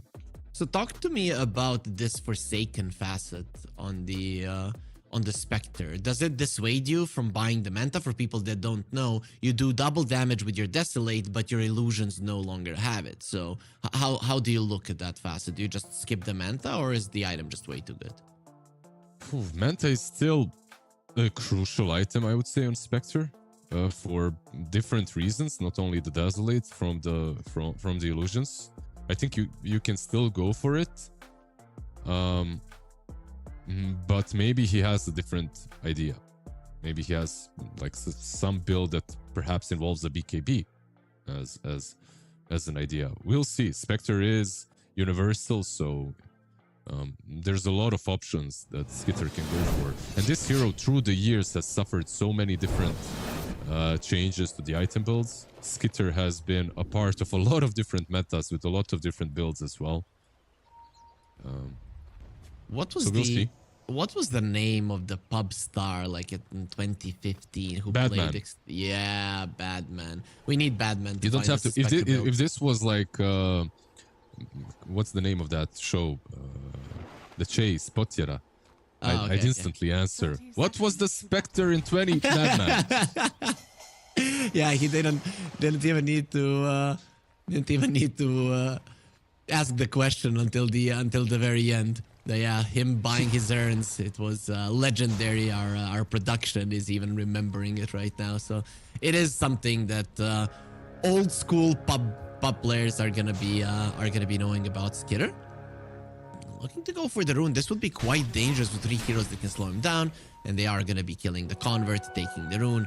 No kills will be happening. So 2 for 2, or no, actually 3 runes for Falcons. It looks like they're going to be creep skipping top as well. Like this is a good old thing that you can do with, I mean, not only Veno, a lot of different heroes, but with Veno it's kind of safe. It's easy. They'll kill a full wave, by the way. Yeah. This small Tidehunter with the Krill Eater with all the Veno wars, they kind of engulf him. You can't even see the Tidehunter. Looks pretty wonky. I'm surprised he's not in the air, you know, levitating with all these Venom wards shaking their wings. Like a helium balloon, yeah, that would be That would be pretty fun to see. Either way, though. Look at this. He's gonna get another full wave. Meanwhile, Veno is already in the base farming. I mean, he's not gonna get the full wave, but he did pull it at least, so. Yeah, something. Pretty cool. Yeah, very cool, very cool. Looks nice, looks nice. So, and also with the Hellbear convert, you can't really do much to a Tidehunter. You're gonna chase him and do absolutely nothing. So that top lane is kind of gonna be shenanigans from the Tidehunter, tofu farming. What about the bottom lane, the other side lane? Any kill potential there? I don't care. I'm just looking at Vano. I'm sorry. Like, I just want to see this guy and how much farm he gets. I'm kidding. Bot lane, I would say shenanigans from the Bounty Hunter. This isn't a lane that you are winning in the first couple of levels, so unless you make some huge mistakes, I mean, unless Samar makes some cool plays and A is out of position. So the lane will not be played properly, and it looks like Crit will be messing with Tofu instead. The problem is, like, back in the day, Bounty comes here and he just saps you a couple of times, takes a lot of XP, maybe a last hit. I'm afraid he can even die here if he's not careful. Yeah, even with all of his armor, these Plague Wards still hurt way too much. Okay, so there is a lot of people that disagree on the Void Spirit and the Puck matchup. Some say it's good for the Puck, some say it's good for the Void Spirit. The only thing I know is that Puck players hate playing versus the Void Spirit. They just find it annoying. Where do you stand, right? Who is the favorite for you? I don't know. I feel like it's way more even. I've seen so many games in which Puck just owns and so many games in which Void Spirit owns. I think this is more down to the player than anything else. Like, sure, early on, Void Spirit might be alright, but it depends on the itemization as well. You have Dream Coil later to catch the Void Spirit and keep him controlled. Like, you have a silence. After all, later, of course, you have Aghanims on Void, perhaps, and that can be a difference maker, but I really feel that both heroes are fine in this matchup. It's not like some crazy sniper versus Puck on the mid lane. Makes sense, makes sense. I mean, when you said it comes down to the player, and then I see Malrine and Quinn in the mid lane, and that is pretty much as good as it gets when it comes to players. Malrine is playing with his life though a bit. Does go into the tower to heal, does some damage to Quinn, but overall he did take a huge chunk of damage in 40 seconds before the water rune, so he's gonna be suffering a bit. Yeah. Void Spirit does get buffed up a little bit. Like, we haven't really seen this hero all that much in the last couple of patches. It was like almost picked all the time. So, oh, Crit might have to TP, yeah. Oh, let's see. You were right. These wards, they do way too much. He's got 9 armor, and the Veno doesn't care. He goes through it like butter. That's what happens when like 7, 8 units are attacking you. Doesn't matter if their damage is low. What about Amar, right? We're seeing that the Bristleback is kind of struggling in this lane. Was it just impossible with the Bounty Hunter to do anything significant here? They might even kill him here. Like, good call on him. That's the first blood.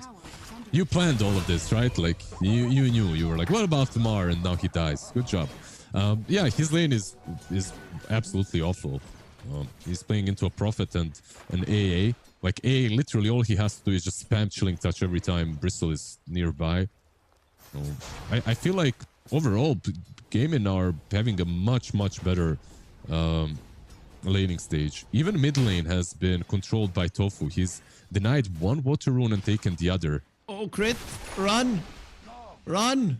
Well, he will be able to get out. We know that Bounty has decent stats, so those right clicks really weren't gonna hurt him all that much. So talk to me about this Falcons lineup. Like, how did they do if their lanes go really badly? I mean, from my perspective, it's not gonna be too hot for them.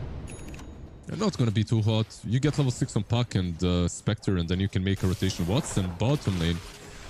Okay, that's a big one. They got Watson. They're even gonna be tanking some tower shots. You lose the Bounty Hunter. It doesn't really hurt you all that much, but you get yourself on the board and they kill the most farm hero on the map. Yeah, they needed to challenge the status quo, and the Chen rotation was, I feel like, very much needed. Snaking is running into a Veno, and this might be a TP again. Yep. Oh my god. This is this really feels like you're helpless in those situations. Level 6 on the Void Spirit doesn't get the kill. He doesn't have no Astro Steps, no Dissimulate. Has some stick charges to work with. Puck doesn't get his level 6 just yet. Quinn is going to be protecting himself with the bear. Nice dodge, Malrine. Heals himself up. There's going to be the Penitence, more attack speed. No chance to escape. And he's gone with an AA coming in. Malady. Let's see what he can do. Maybe he's just going to die as well. It is going to be Vanu. Tofu might be one of the strongest heroes here. Malrine going in. He needs to get out. This Vanu is a little bit too strong and he's not going to be chasing the puck. Maybe he could have gotten him, but he's going to go for the easier kill. Snaking in the Night Rage. Not going to be happening. He might even get both of them. The blood grenade, Malrine. He made a mistake and he will get him. Tofu, a genius play, but Malrine could have gone to the other side. He underestimated this Veno, and you shouldn't do it. Level 7. He wanted the haste. But the knife from Tofu prevented that from happening. That's the reason why he died in the end. Sometimes the Venomancer has auto attack on, you know, and you plant that little snake and it attacks the hero instead of the rune. But of course, Tofu, no such thing. And now he's rotating towards bottom, maybe. Amar, he's like, I'm an offlaner. What is the support gonna do? This guy's second in net worth, first in experience, probably. Yep, highest level on the map. Too strong at this moment. Radiant structures are fortified. Yeah, I'm just looking at looking at his inventory and waiting to see what he'll go for. A lot of cool items that he can itemize in. Watson be in a little bit of trouble. Oh, nice TP. Yep. That animation was barely, you could barely see it, but like there's no way he's standing there without channeling into to get out. Still, first shadow step, not gonna be landing them a kill. That is a lot of damage from the Desolate though. Absolutely, as long as there's no stuns though, and the one with stuns, Puck, Dream Coil, and Bounty Hunter's Shadow Walk, right? Like that's all you've got. Not a lot in Falcons.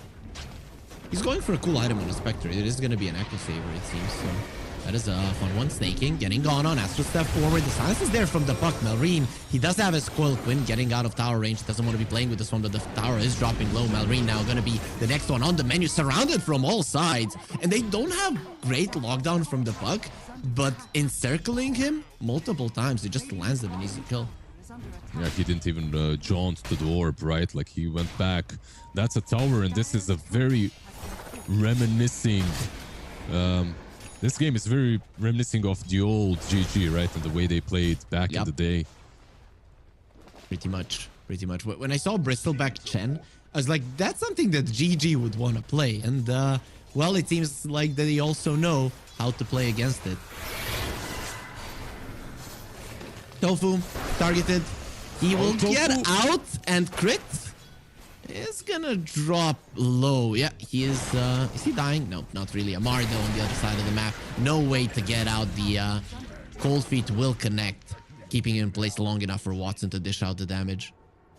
Yeah, that was even without the ulti. Like Ice Blast is still up. They can pretty much set up a kill on anyone on the map. I feel like Spectre would be a really nice kill. They do have Ravage as well. Actually, they don't. He didn't skill it yet. Not bad. He's level 7. Just focusing all into the lane.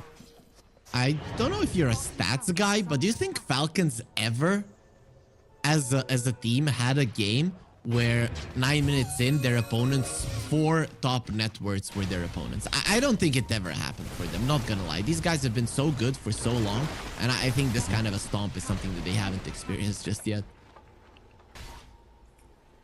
Mid lane, they might move on to the Void Spirit. Coil connects. He does break it immediately. The Spectre getting in. He's gonna try with the Resonant Pulse shield, but ultimately not enough. Nice rotation. The A Blast is coming in. Will be completely off the mark, so just makes a statement there. Yeah, maybe if Ace was there earlier with the Ravage, they could get a counter kill.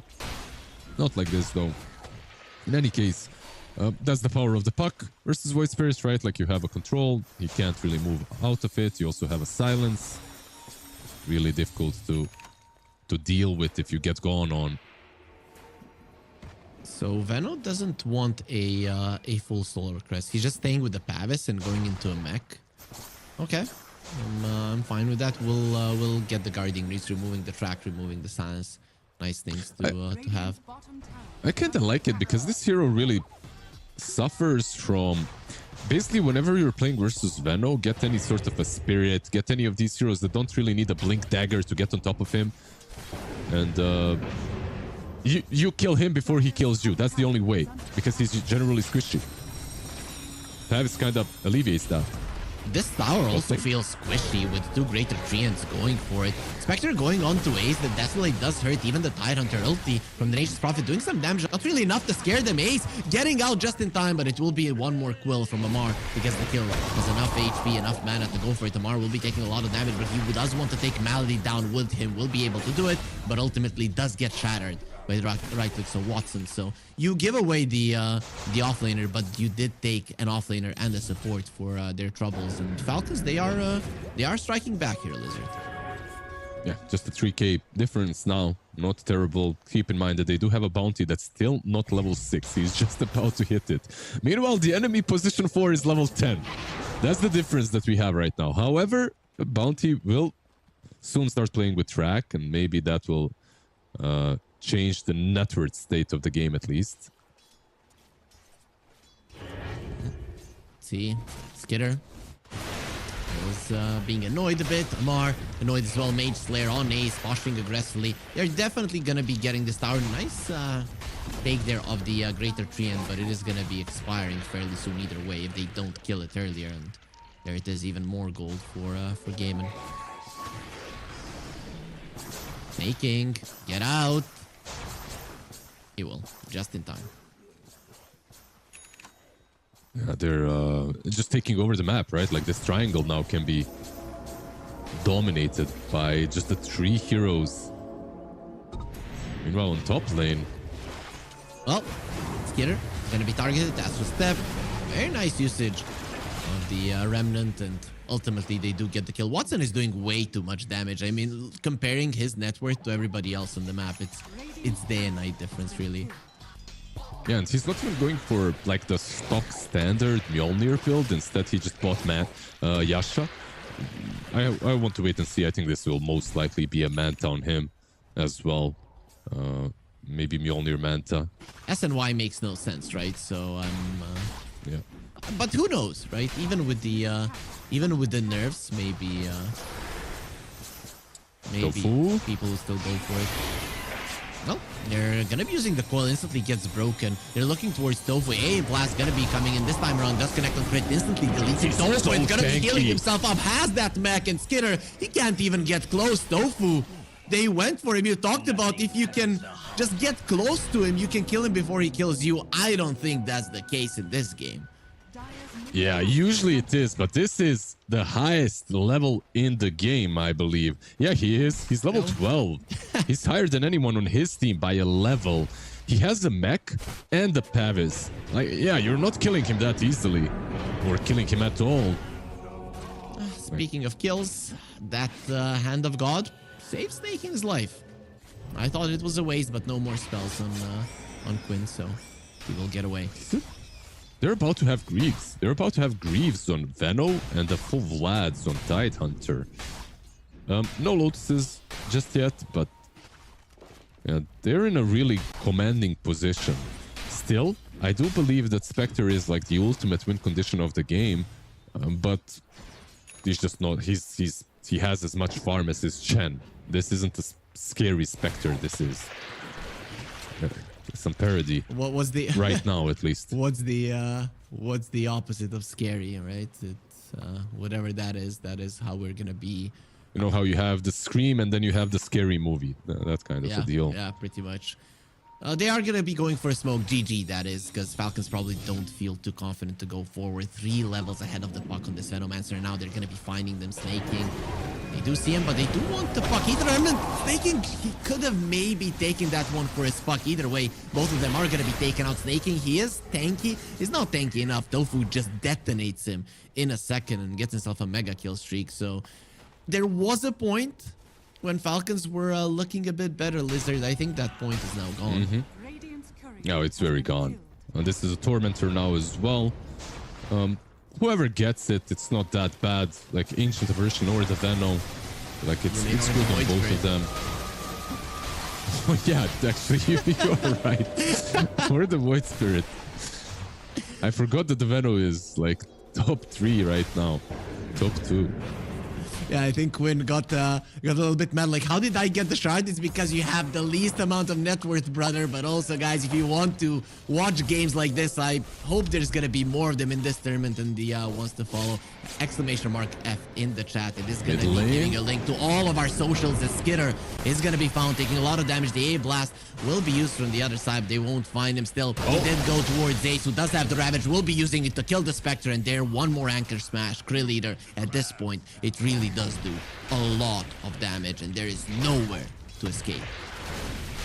I guess he did force them to use another big ulti, but he's really not having a good time. He has 5.6k net worth on the Spectre. Meanwhile, the Chen, his own Chen, has 5k. Only 600 gold above of his position 5. This is like how a bad Spectre game looks like. Not a bad, man. Just a bad Spectre game. Yeah, just exactly. So the Void Spirit just got his Aghanim Scepter, and usually we look at this as a moment when you turn the game, you take it for yourself, and when you're this far ahead, it is just another tool to completely dominate the enemy. So, okay, let's look at Falcons, right? Let's talk about good things for them, if there are any. You start. I don't know where I could. Skitter might die again. Yeah, they're gonna. Okay, I know. This is the one that people say.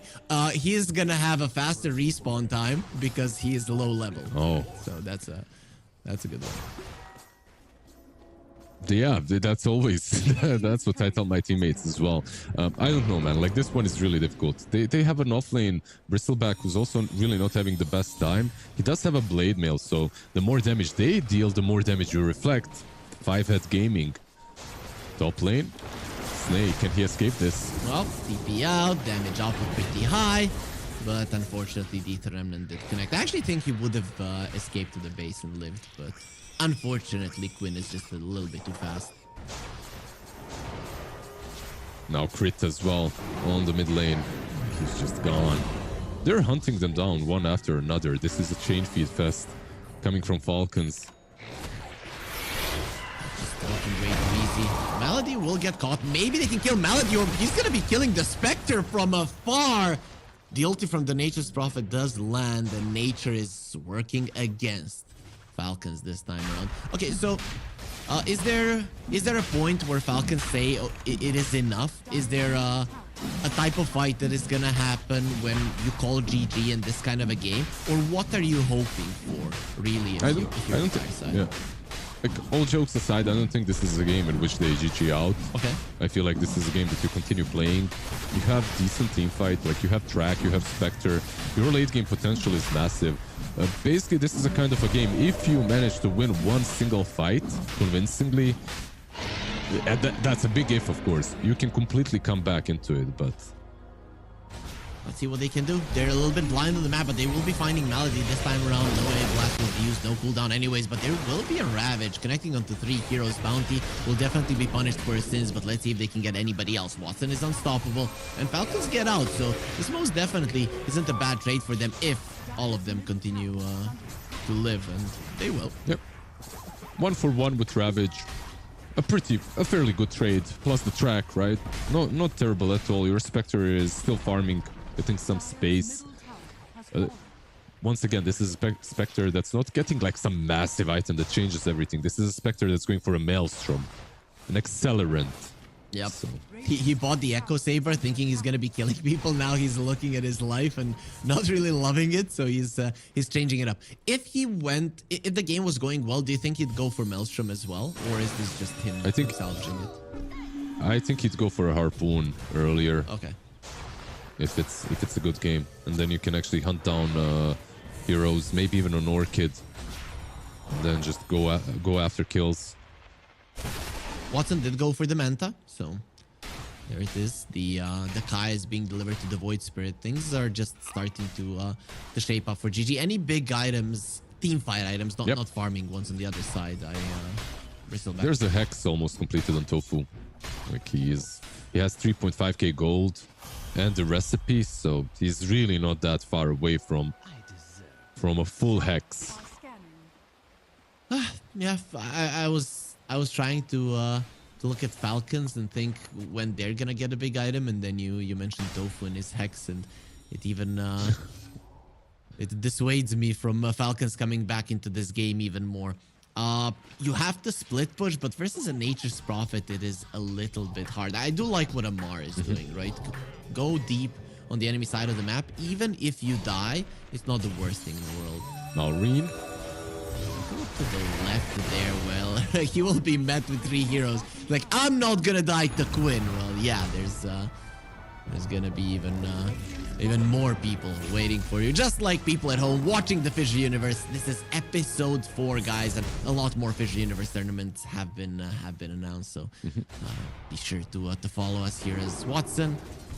He will be they're going in for the tower, and they want to go in. The A blast is ready, flying in onto the Spectre. The Ravage is there. Blast will connect on the Spectre, is securing his death as well. Bounty will be next on the menu with the 4-stab that he bought earlier. Fifth will try to survive. Watson in the middle of it all. Amar really can't do anything. Even if he could, you're fighting against an Aegis. Killing him once is a problem. Killing him twice is impossible. Falcons pushed back while GG are overtaking your base. Oh, Puck might go. He has ulti. He's gonna try, gonna be using it onto 2 heroes. The AA maybe is a kill, but look at him. Malady just standing his ground, being protected by Scary. Watson and Malady, they go way back. Played a long time ago together. Malrine really wants this kill before he goes down, and he won't even get it. Maybe post-mortem there with the Witchblade. He does land it, but at what cost? Pretty much his life. Raktis and probably the game. Yeah, they do take at least 1 set for now. Let's see if they can get more. Spamming spells on the other side. The Hex Tofu using it there. Spectre going in. Buyback from the Pug. This is going to be the last hurrah. There is no Ravage on Ace, but do you really have the damage? They are dropping low. Watson, he still has the Aegis. They just delete the Spectre. There should be a tanky hero. Tofu somehow still alive. How is this Veno living through it all? Amar with his dying breath in the final quill. He will get the Veno down. They take down the Aegis, but it just is not enough. You're missing 3 heroes, and the push is continuing. Falcons, they finally had enough. 23 minutes of smashing Falcons. GG, they get the victory. Damn. Yeah, this was well prepared.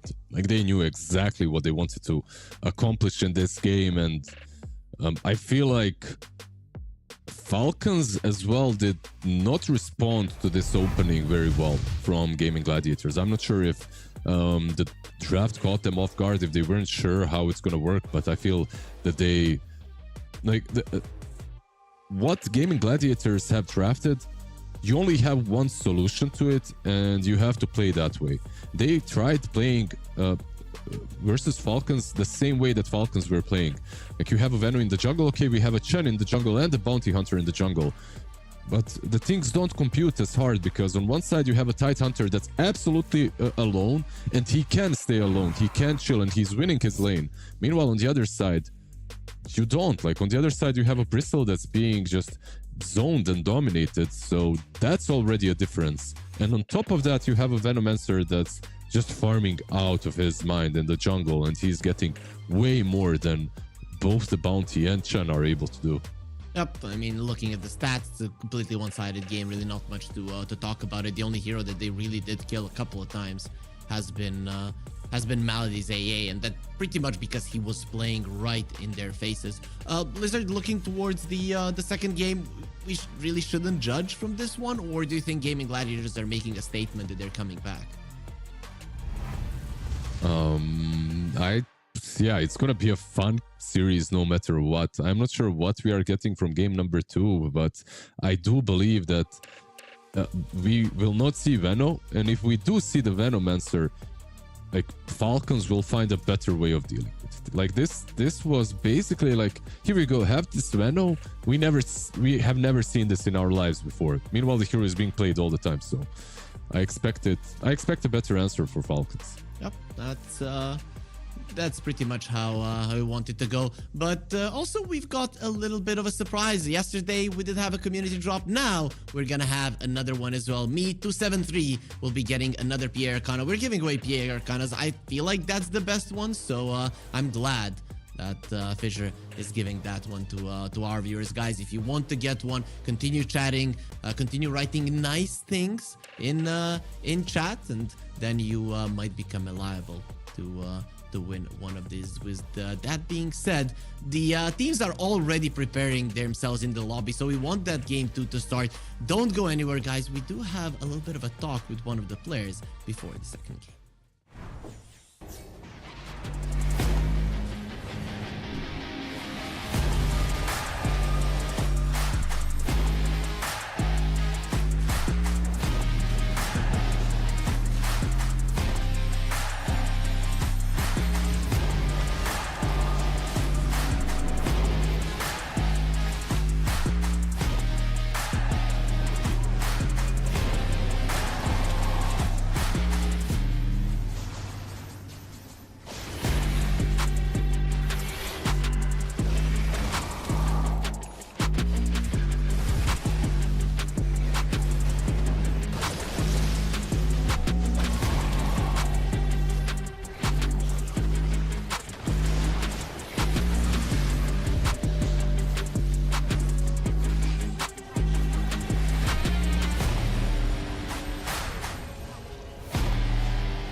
Ну, достаточно личный вопрос, но я попробую поверхностно ответить. Я бы сказал так, закончился конфетно-букетный период, появились определенные дыры, определенное недопонимание, проблемы, да и в целом, наверное, лично мы стали хуже играть, я тому не исключение.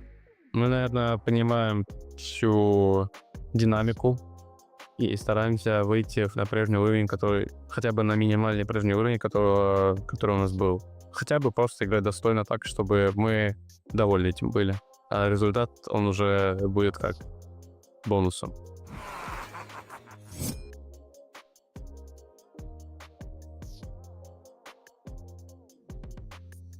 Я бы сказал, многие даже не в курсе этих слов, потому что это больше, наверное, цис, фигня. Один раз только меня скитер спросил, типа, откуда слух у меня, и я ответил ему, я чертиков не знаю, я без понятия, у меня нет ни единой мысли, почему это вообще, с чего бы это возникло. Обычно у слуха хотя бы есть какой-то фундамент. Слушал, кто-то подслушал, увидел, там кто-то ругается, но этот я вообще не понял, просто с воздуха появился.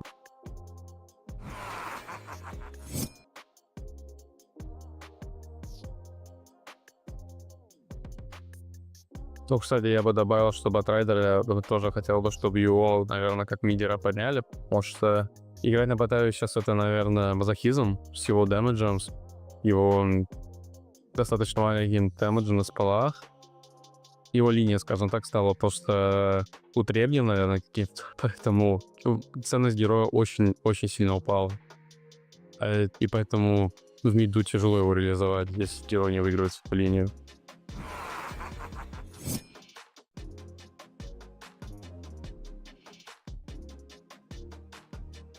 Честно, я даже не помню, чтобы я такого говорил. Наверное, потому что это было давно. И, наверное, больше сфокусирован на нашей игре, поэтому я не помню свои высказывания насчет темпа игры. Но если мы будем в своей форме, можно подстроиться под любой стиль, который нам необходим, который считается текущим, играбельным. Это не будет проблема для нас. Мы можем хоть быстро, хоть медленно играть.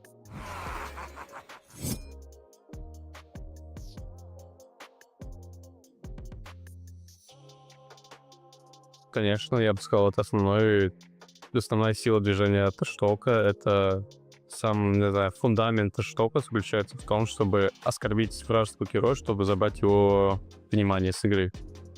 В целом, как и в жизни, если ты кого-то оскорбляешь, он на тебя свое внимание тратит. Соответственно, и в игре человек вместо того, чтобы сфокусироваться на игре, он тратит внимание на тебя. Это, наверное, единственное преимущество трештока. Хотя мы, как и упомянул, мы перестали часто его использовать. Я очень стал его использовать, наверное, как-то просто отошел от этого.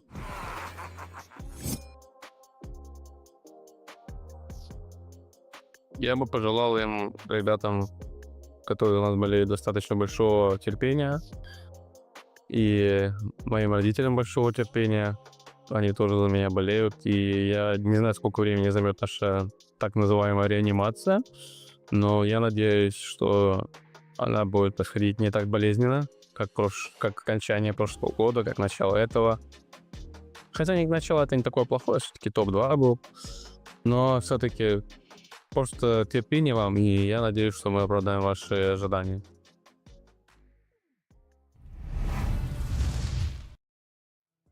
We heard there from Malrine, and he did give us some interesting answers here. So we are back now with FISSURE Universe Episode 4 to see how this series will end up being, and with Falcons will be looking that good. Of course, guys, if you want to be looking at this series, the ones in the future as well, !F in the chat. Follow all of our socials, because the content isn't only on Twitch, on YouTube during the streams. We have some great content on other social media platforms as well. And Lizard, I did notice that there is a TikTok platform as well. When you click !F and go to the chat, are you a classic boomer who doesn't have TikTok, or? No, I have it. Oh, really?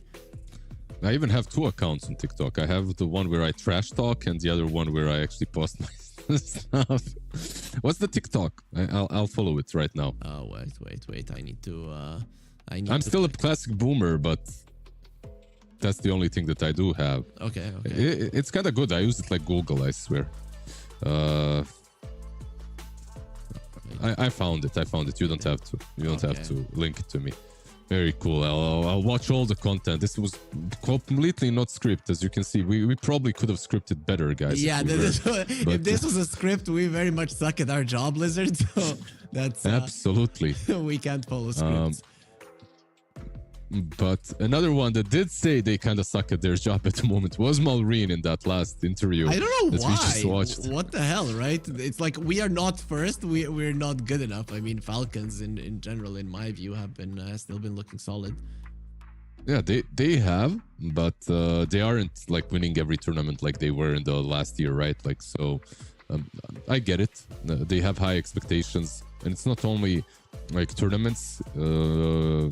Like probably they are seeing something within their gameplay. They're not being as dominant, and you can feel it. Like you can feel it out of their series. It's not like the old Falcons. You always feel like there's a way. You always okay. Just wait. There's Amar is going to come out of the jungle being 6-slotted or something, which is what they almost tended to do. You know, the good old Amar Razor with a Midas. There's always a comeback potential. I feel like that's the difference. You don't see as much of a comeback potential anymore from them. Like even in this last game, there was some, but when you're 15k behind 20 minutes in, it's probably not going to happen. How do you feel about the comeback potential generally currently in the meta? Easier or harder from what we had like 2-3 months ago? I think it's harder. Like a little bit harder than what it used to be. That's just my general feel. I feel like Midas as well is not as big as it used to be. So might be one of the reasons why. And just teams. In pubs, anything is possible, but in pro games, I feel like teams are slightly cleaner and more objective oriented. So, yeah. Makes sense. So, okay, we saw something different than at least what you and me cast yesterday. I mean, these two teams, it's not like they've played heroes that are completely out of their alley, but, you know, definitely a draft that at some parts of it, we weren't expecting it to go that way. Do you think we're going to be getting more of that? You know, more surprises per se, considering that they changed how the 8.5K plus MMR works, that you really cannot get info from the games. Do you think it's gonna hinder the ability of the players to scout each other out and find things, or is that just too narrow of a pool and they're still going to be playing the same heroes that everybody plays in pubs? I like this for sure. I think it's better, but I still don't believe that people won't find a way to work around it. I feel like it's still going to be eventually public, just by some other means. Right now it's not, but someone is gonna manually go through the games and write them down, you know, and ask teams premium. Here you go. I'm giving chat an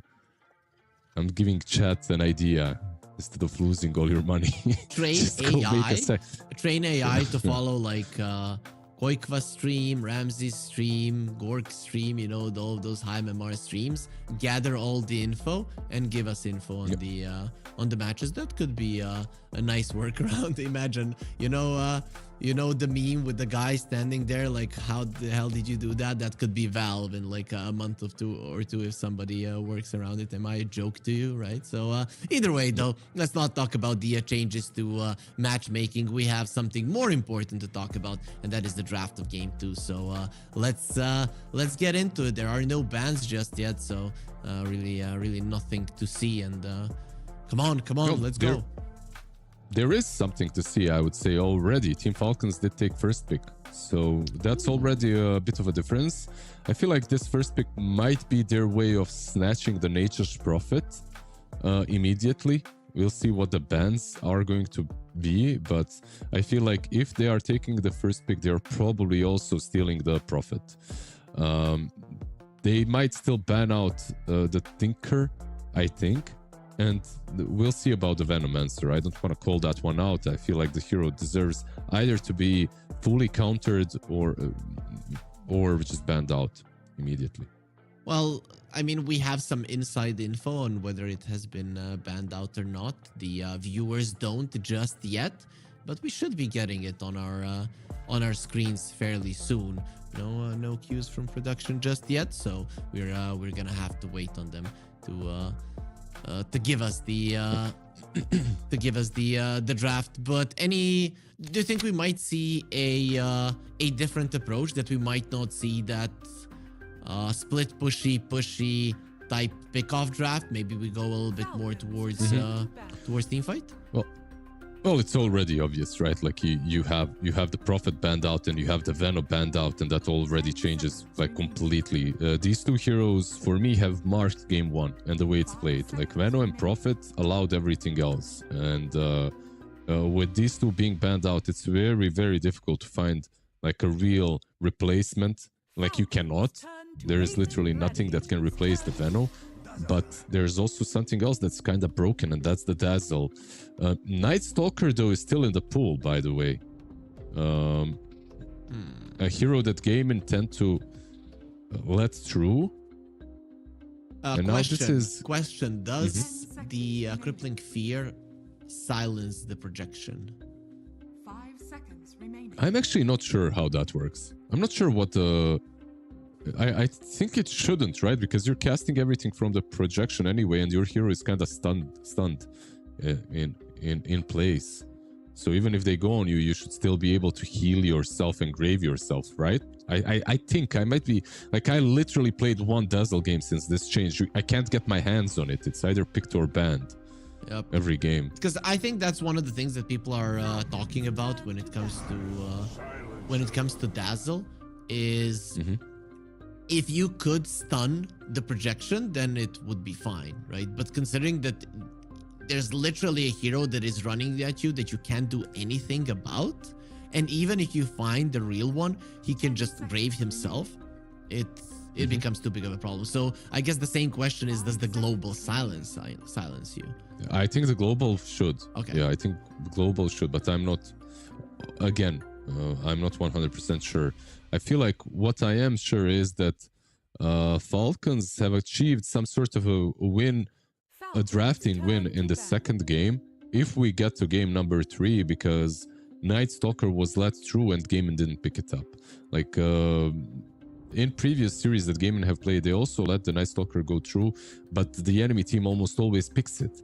and then they play against it. This time around, Falcons didn't pick it, they didn't ban it, and Gaimin didn't answer with it. So you don't have to waste your ban anymore on that hero in the upcoming games, which is kind of cool, I think. You play this bluff for the upcoming game, hopefully, if you get there. But Dazzle is still a pretty good opening from Falcons. I feel like that's a decent win as well. Hero that can be played on mid and off lane. We've had only one game, right? And it was a really good game. I believe Spirit played it. Yep. I mean, you and me, when we cast it, I think we did have it more throughout the tournament, but Spirit did play the Dazzle versus Aurora. Yeah, maybe we did. But the one that I remember is definitely the one that I remember is the mid lane, Larl and Dazzle. Wait, maybe we didn't. Dazzle. Going through the games, and it probably just got banned out every single time. Yeah, that was from what it seems. We had one game for sure, maybe more. Yeah, only that. We had one at least. Only that game, only Spirit. So this is the second Dazzle game that we get. Yeah, I thought with the hero being so popular that somebody would be ballsy enough to let it through. Nope. It's banned. It's just banned all the time. The hero just makes almost no sense. When you play against it, you really feel the strength. So many different builds that you can go for as well. But Gaimin, they do ban the Night Stalker in the end. Okay, so they're like, okay, we got our best hero, but we cannot allow you to have the Night Stalker and the Dazzle, which would be a pretty damn good lane as well if played on 3 and 4. When they get rid of it, they get themselves a DK. Yeah, so we do get a Dragonite. This could be their safe lane or Gaimin Gladiators. How do you feel about the DK versus the Dazzle? You have some extra armor, but the early levels Dragonite really doesn't have all that much. So if it would be a mid lane Dazzle versus a Dragonite, can the Dragonite hold his own? Even though DK, I feel like wins almost all impossible matchups, I don't think he truly wins this one. Like Poison Touch way too strong versus all melees. On the side lane, of course, there's a bit of a difference if you can get on top of Dazzle with your support and stuff. But yeah, not in that circumstance. Not if you're 1v1. Not gonna lie, I really like what Falcons got, and they also got the 18 pick, so they're gonna be the ones closing out the draft in the second phase. Because what I see here is timing and speed, right? And then I see Dragonite and the Silencer, and neither of them really deal with that, right? One time you run in, they use the global silence, maybe they kill your CM, you run away, and then you just rinse and repeat, go forward again. When you get one kill, the Tiny and the CM are very good at chasing. And imagine if there's a Dazzle behind them as well. The CM can go forward, the Tiny can go forward, and the Dazzle is also pretty good at chasing anyways. Yeah, they had a similar... They had, not the similar, but they had literally the same combo of the CM Tiny before. They will be playing it into a Weaver now, though. A hero that kind of went through. That is also banned almost every single series that we're watching. Not too bad into the CM and Dazzle, I would say. Like overall, we'll see what they combo it with. On the offlane, it's going to be just a simple Tide. A simple Tide Hunter, you know, honest work.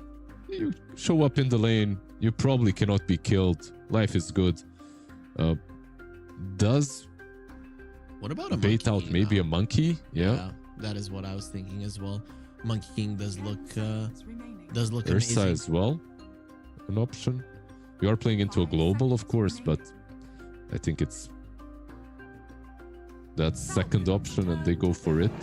I feel like Ursa even overtook Monkey King in preferability, like for that position 1 into the Tide Hunter for most teams. They do go for the Ursa over the Monkey, which is interesting. I still like the Monkey quite a lot. But I'm glad that we get more of the Bear. Like, this hero was so dead that even when you go like 15-0 that Falcons did, if you remember, in that Tundra game, you still lose with it in the first playground. Yeah, I'm always looking at it like this. So Battle Fury got changed for the better, right? You get it faster, you get it easier, so ultimately Ursa is going to be more preferable. And the Roche is closer to the middle of the map, so it's easier for teams to get there in time. So you want the hero that's going to be killing it faster. So I guess that's why Ursa is starting to be somewhat of a preference over the Monkey. And of course, Tidehunter with the Crit Eater is just so weak early on in the lane, and Ursa exploits it a bit more. Can kill the bugs a bit earlier, right? Like overpower, get rid of the bugs, which is also a big bonus considering you're playing versus a Hive Mind Weaver.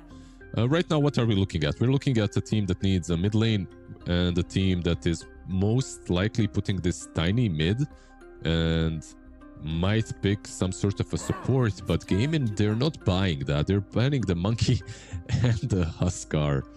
They're afraid of this tiny being a support, I feel like, or maybe even the Dazzle, which I'm not a big fan of. Like, I don't like the Dazzle as a support at the moment. Yeah, I'm looking at it, and you know, the old school players, they would want crit on these melee position 4 heroes. That is something that he really used to, I mean, even now he does, but really used to thrive on back in the day. I mean, I can't wait to see him on an Earth Spirit, but I just don't know if that's going to be happening anytime soon. Yeah, I feel like I feel the same. I feel like this might just be a crit last pick, but Gaimin, of course, they know more out of all the games, out of all the scrims.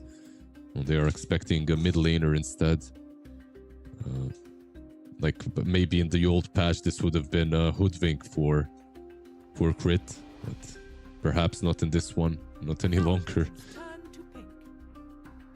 He banned out the puck, so tiny mid lane probably not going to be happening, right? You would not be getting allow the puck, yeah.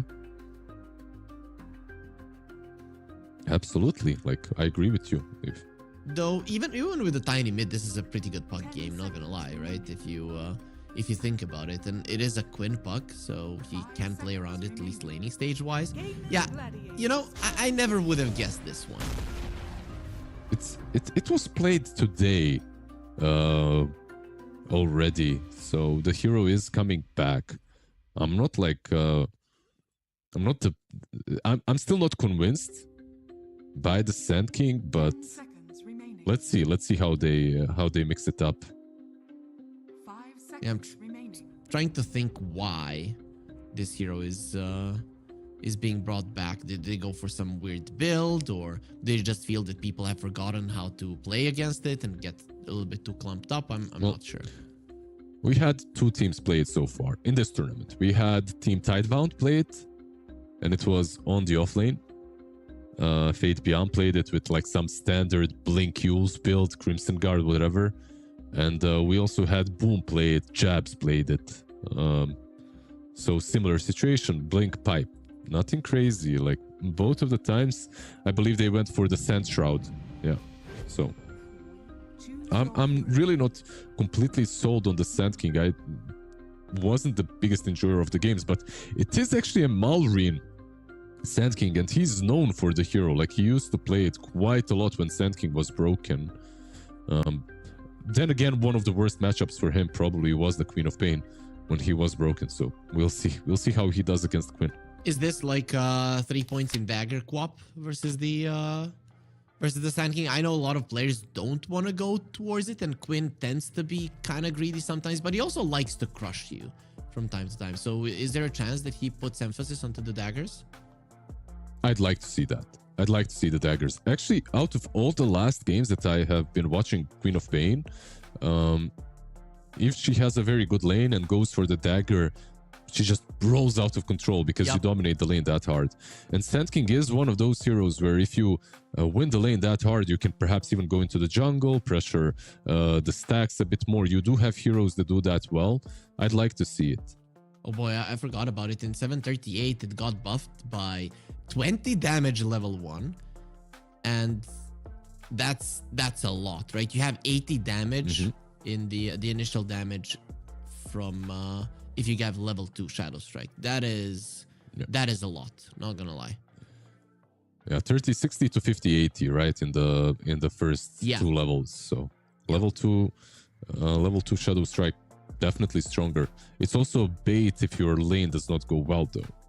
There is a little bit of a other side of the coin, right? Like if your lane does not go well and you have that Shadow Strike on level 2, suddenly you don't have a blink and your Scream of Pain is lower, so you can't even farm the jungle. Gotta make sure that it works then. Yeah, that's the bottom line. Yeah, that's how it goes. You what is the best thing in life? Not to have a plan B, because you have to be certain and all in your plan A. So that's how the Queen of Pain goes about it. But maybe there's a life lesson in there, because it doesn't always go all that well. Either way, we do have our drafts, Lizard. From what you're seeing here, game 3 gonna be happening? Yes, no? I'd like to see it. Like, these two teams are powerhouses. Both of the teams, perhaps, like Falcons not in the best form, Gaimin looking better and better. I'd like to see game number 3. Yeah, let's get into it. Let's see if it is gonna be happening. We all hope for it. We all want to see it. Yesterday, we did get one full best of 3, Lizard, you and me, and that was the only one yesterday. Today, I think only one happened as well on the other stream. On the second stream, yes, guys, we do have a second stream, so go follow them as well. But let's see how this one goes. Tofu, being a Weaver, you want to go deep to play some vision. Just doesn't seem that he was fast enough.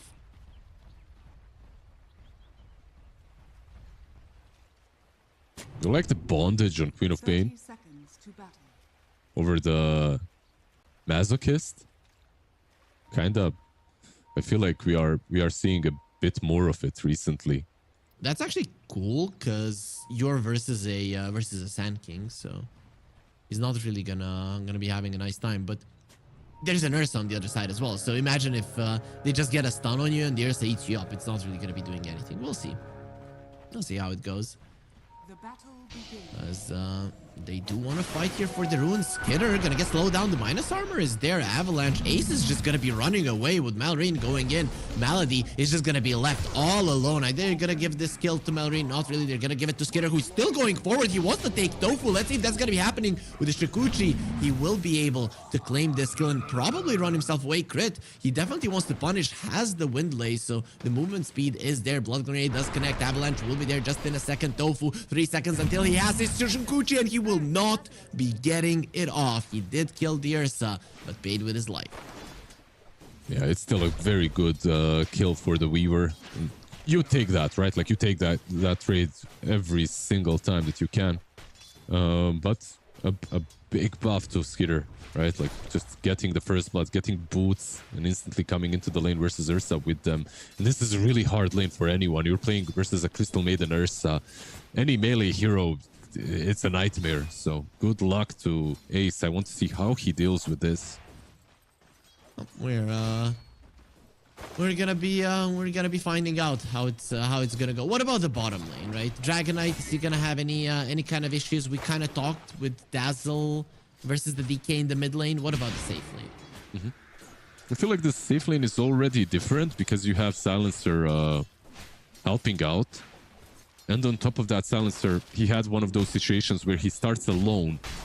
Tofu top lane. One more hit from the Ursa is gonna be needed, and the Fury swipes just land enough damage. On the bottom is also gonna be in trouble. Yeah, there is gonna be action happening on bottom as well, but the Ace is taking a ton of damage as well. Tiny does go down. Watson running down. One more hit onto Ace. Those Fury swipes really stacking up hard, and Skidder will be denying himself, giving experience to absolutely nobody, while Malrine is being bullied in the mid lane. Yeah, this is really bad on top lane for Gaimin. Mid lane is working out well so far, even though Sand King is finding farm. And bot lane as well is working out nicely. Dazzle and Tiny so far at least aren't able to accomplish a lot. Unable to get into the lane, maybe get some tossbacks going, but maybe with a couple of levels it might change. Quinn gonna be continuing to be annoying to Malrine. He does have 2 points in Shadow Strike. We'll see if he does go for the third one. Only can expect that on level 5. Ace, think about turning around. Snaking is losing a lot of armor, but he does remove the swarm, which is in turn going to be saving his life. And no, he still has Fury swipes on him. Tidehunter needs to be careful. Ace gets himself out just in time. Yeah, it just lasts longer, right? So it's hard to get into the lane as the Tide Hunter. He does have boots, so and the Windlay is basically the only way to play, I feel like, versus Ursa, and he might die regardless because Crystal Maiden doesn't care. Pretty much doesn't. We're not even going to be looking at that lane any longer. The poor Tide Hunter is just having way too bad of a time. Don't Google Tide Hunter Ursa matchup with the Crystal Maiden. When you hear those don't Google things, do you just instantly have to go for it, or have you learned your lesson? Yeah. No. You instantly go for it. Mid lane and the bot lane, there's some brawling happening. Avalanche toss. Malady will be taking some damage. Amar gonna be continuing to apply that poison touch. Watson is literally not moving Malady. He is gonna be in denied territory. He might get Amar first, and he will go down. The Dragon Knight probably could have denied him as well. Was a little bit scared there, so just lets it go. But that is awesome coming out from Gaimin Gladiators. What a read. This Silencer is such a boss hero in the lane, at least. He's got 2 now bonus sense from the Brain Drain, single-handedly winning this bot lane for Watson and making Dazzle's life pretty damn hard so far. Yeah, it seems that GG needed this, right? So, yeah, Celery was a big part of their team, but when Watson entered it, they just never clicked. And now when Malady is there, him and Watson have played so long, so they brought that at least laning synergy for themselves, and it is making a difference for the team, really. It's Malady going forward. This time around, he will die. No deny from Watson. He did try, but well, one more hit from Watson. He does get him. I feel like that's still quite good. Amar, he shouldn't have a TP and will only have it in 30 seconds. It's going to be tough. Ace, on the other hand, he wants to survive as well, but just like his off-laning counterpart on the other side, he will be taking on Phase Boots on the other side. No, he will be fine. And Skitter this time around doesn't run him down. It's just bloodbath on all the lanes. And mid lane, by the way, the one lane that we're not talking too much about, Malrine is doing fine. Like, he's keeping up with the co-op. There's a slight difference in net worth, like 200-300, but overall he's doing very well against Queen, who did go 3 points in Shadow Strikes. So he's committed now. He's committed to winning the lane hard, and he hasn't actually enabled that. He hasn't done that, and now he's getting tipped as well. I think he's not going to be too happy, right? Because the Sand King is going to go to the jungle soon. And what is the Queen of Pain going to do? I mean, you can get pickoffs with your Shadow Strike, but you can also die. Bot lane, yeah, absolutely. Crit. Slowed down, Arcane Curse is there, and Crit losing the armor that he already doesn't have. Watson, just enough armor to tank the tower, and of course, the Breathe Fire and a couple of more hits from Tofu are enough to land the kill. I swear, like, every time I play this patch right now, when I'm in a game, I have 10 dots on me. Like, I have these bugs from the Weaver. I have some Dazzle Poison Touch, Arcane Curse from the Silencer. There's a Vessel. It's like every game you play, you just have a bazillion dots. It doesn't feel like Dota. Feels like World of Warcraft, pretty much. Yeah, like I'm some sort of a boss, but I have 500 HP, you know? Like a boss. Yeah, that's how it goes. As Tofu, he wants to steal the shrine. We'll see if he'll be able to do it. He did get rid of the Watcher. You are going to be needing some TP. Ace. If you want to go for it. Ace is on the other side of the map dying. We can see his HP going down quite quickly as Malrine is waiting, thinking maybe he can kill Tofu. We're going to see what's going to be happening. Watson is level 6. Amar is level 4. They're going to be looking towards him, staking, going to be TPing in. That's a level 5 Crystal Maiden, so definitely not a hero that you should take lightly. No glyph to keep these creeps alive, but there is more than enough of them to run out of tower range, and another wave will be coming. Snaking, doing a lot of damage, not enough to get the kill, and now he's going to be losing armor. Tofu from the other side. Watson doing the damage from afar with his level 6. As Malrine is going to be going for the epicenter. Let's see if the earth will shake enough to get this dragon onto the ground and into it as well. He is taking a lot of damage, does get the double kill before he kicks the bug at him, and Malrine wants another one. The Stinger will finish off Tofu, so he'll be taken out, and Skitter gets tossed, and he might not have a blink just yet, but Crit is going to be making sure that's not a problem. That's a really good camera work right there. Switching up to top lane just as the Ursa is falling. on Ace's face. By the way, Ace level 5, Ursa level 6.25. Even though I believe they did steal both the shrines, so they stole one, they took the other.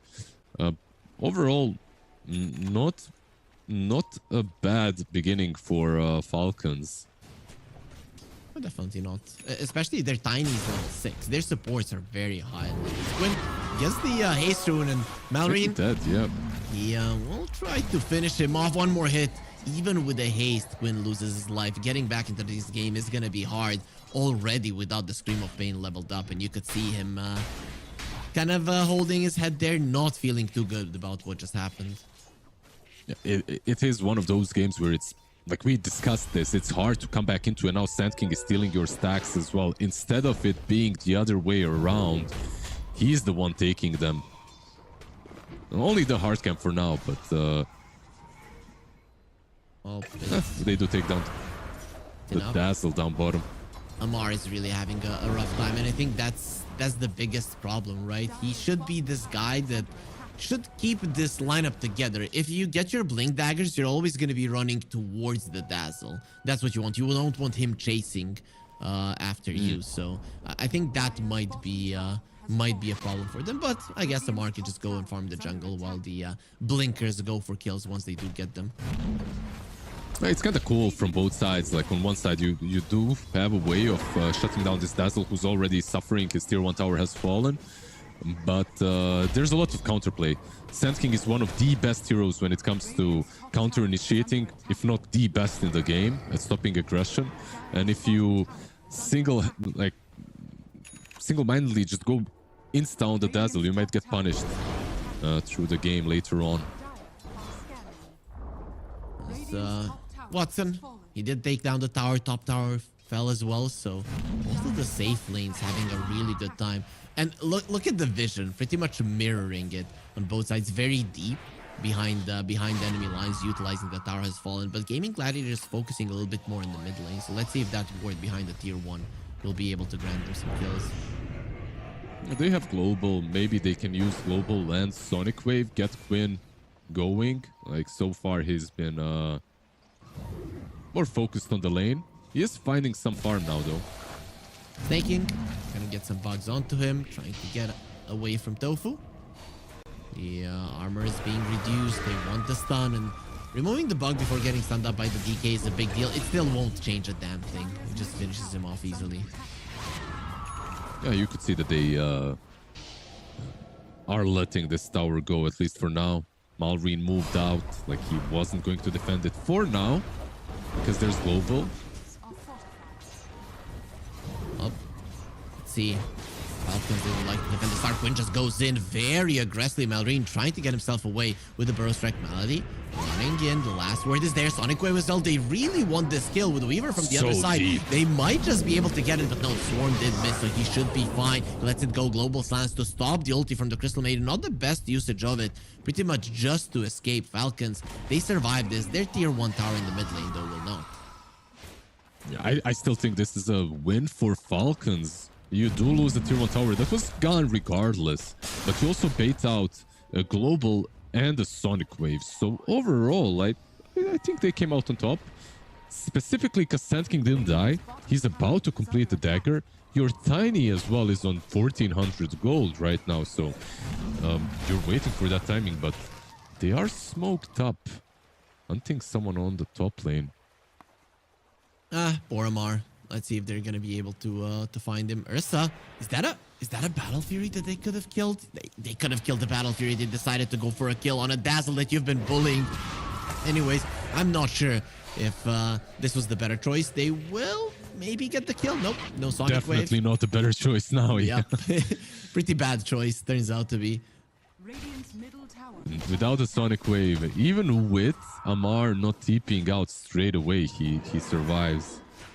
It's hard to take him down. Ace on top lane. I feel like they might wrap around. Look at Snaking and his positioning. They're gonna be going towards Ace. He doesn't have the mana for his ulti, but doesn't even have the wand charges. Oh well, he does use them.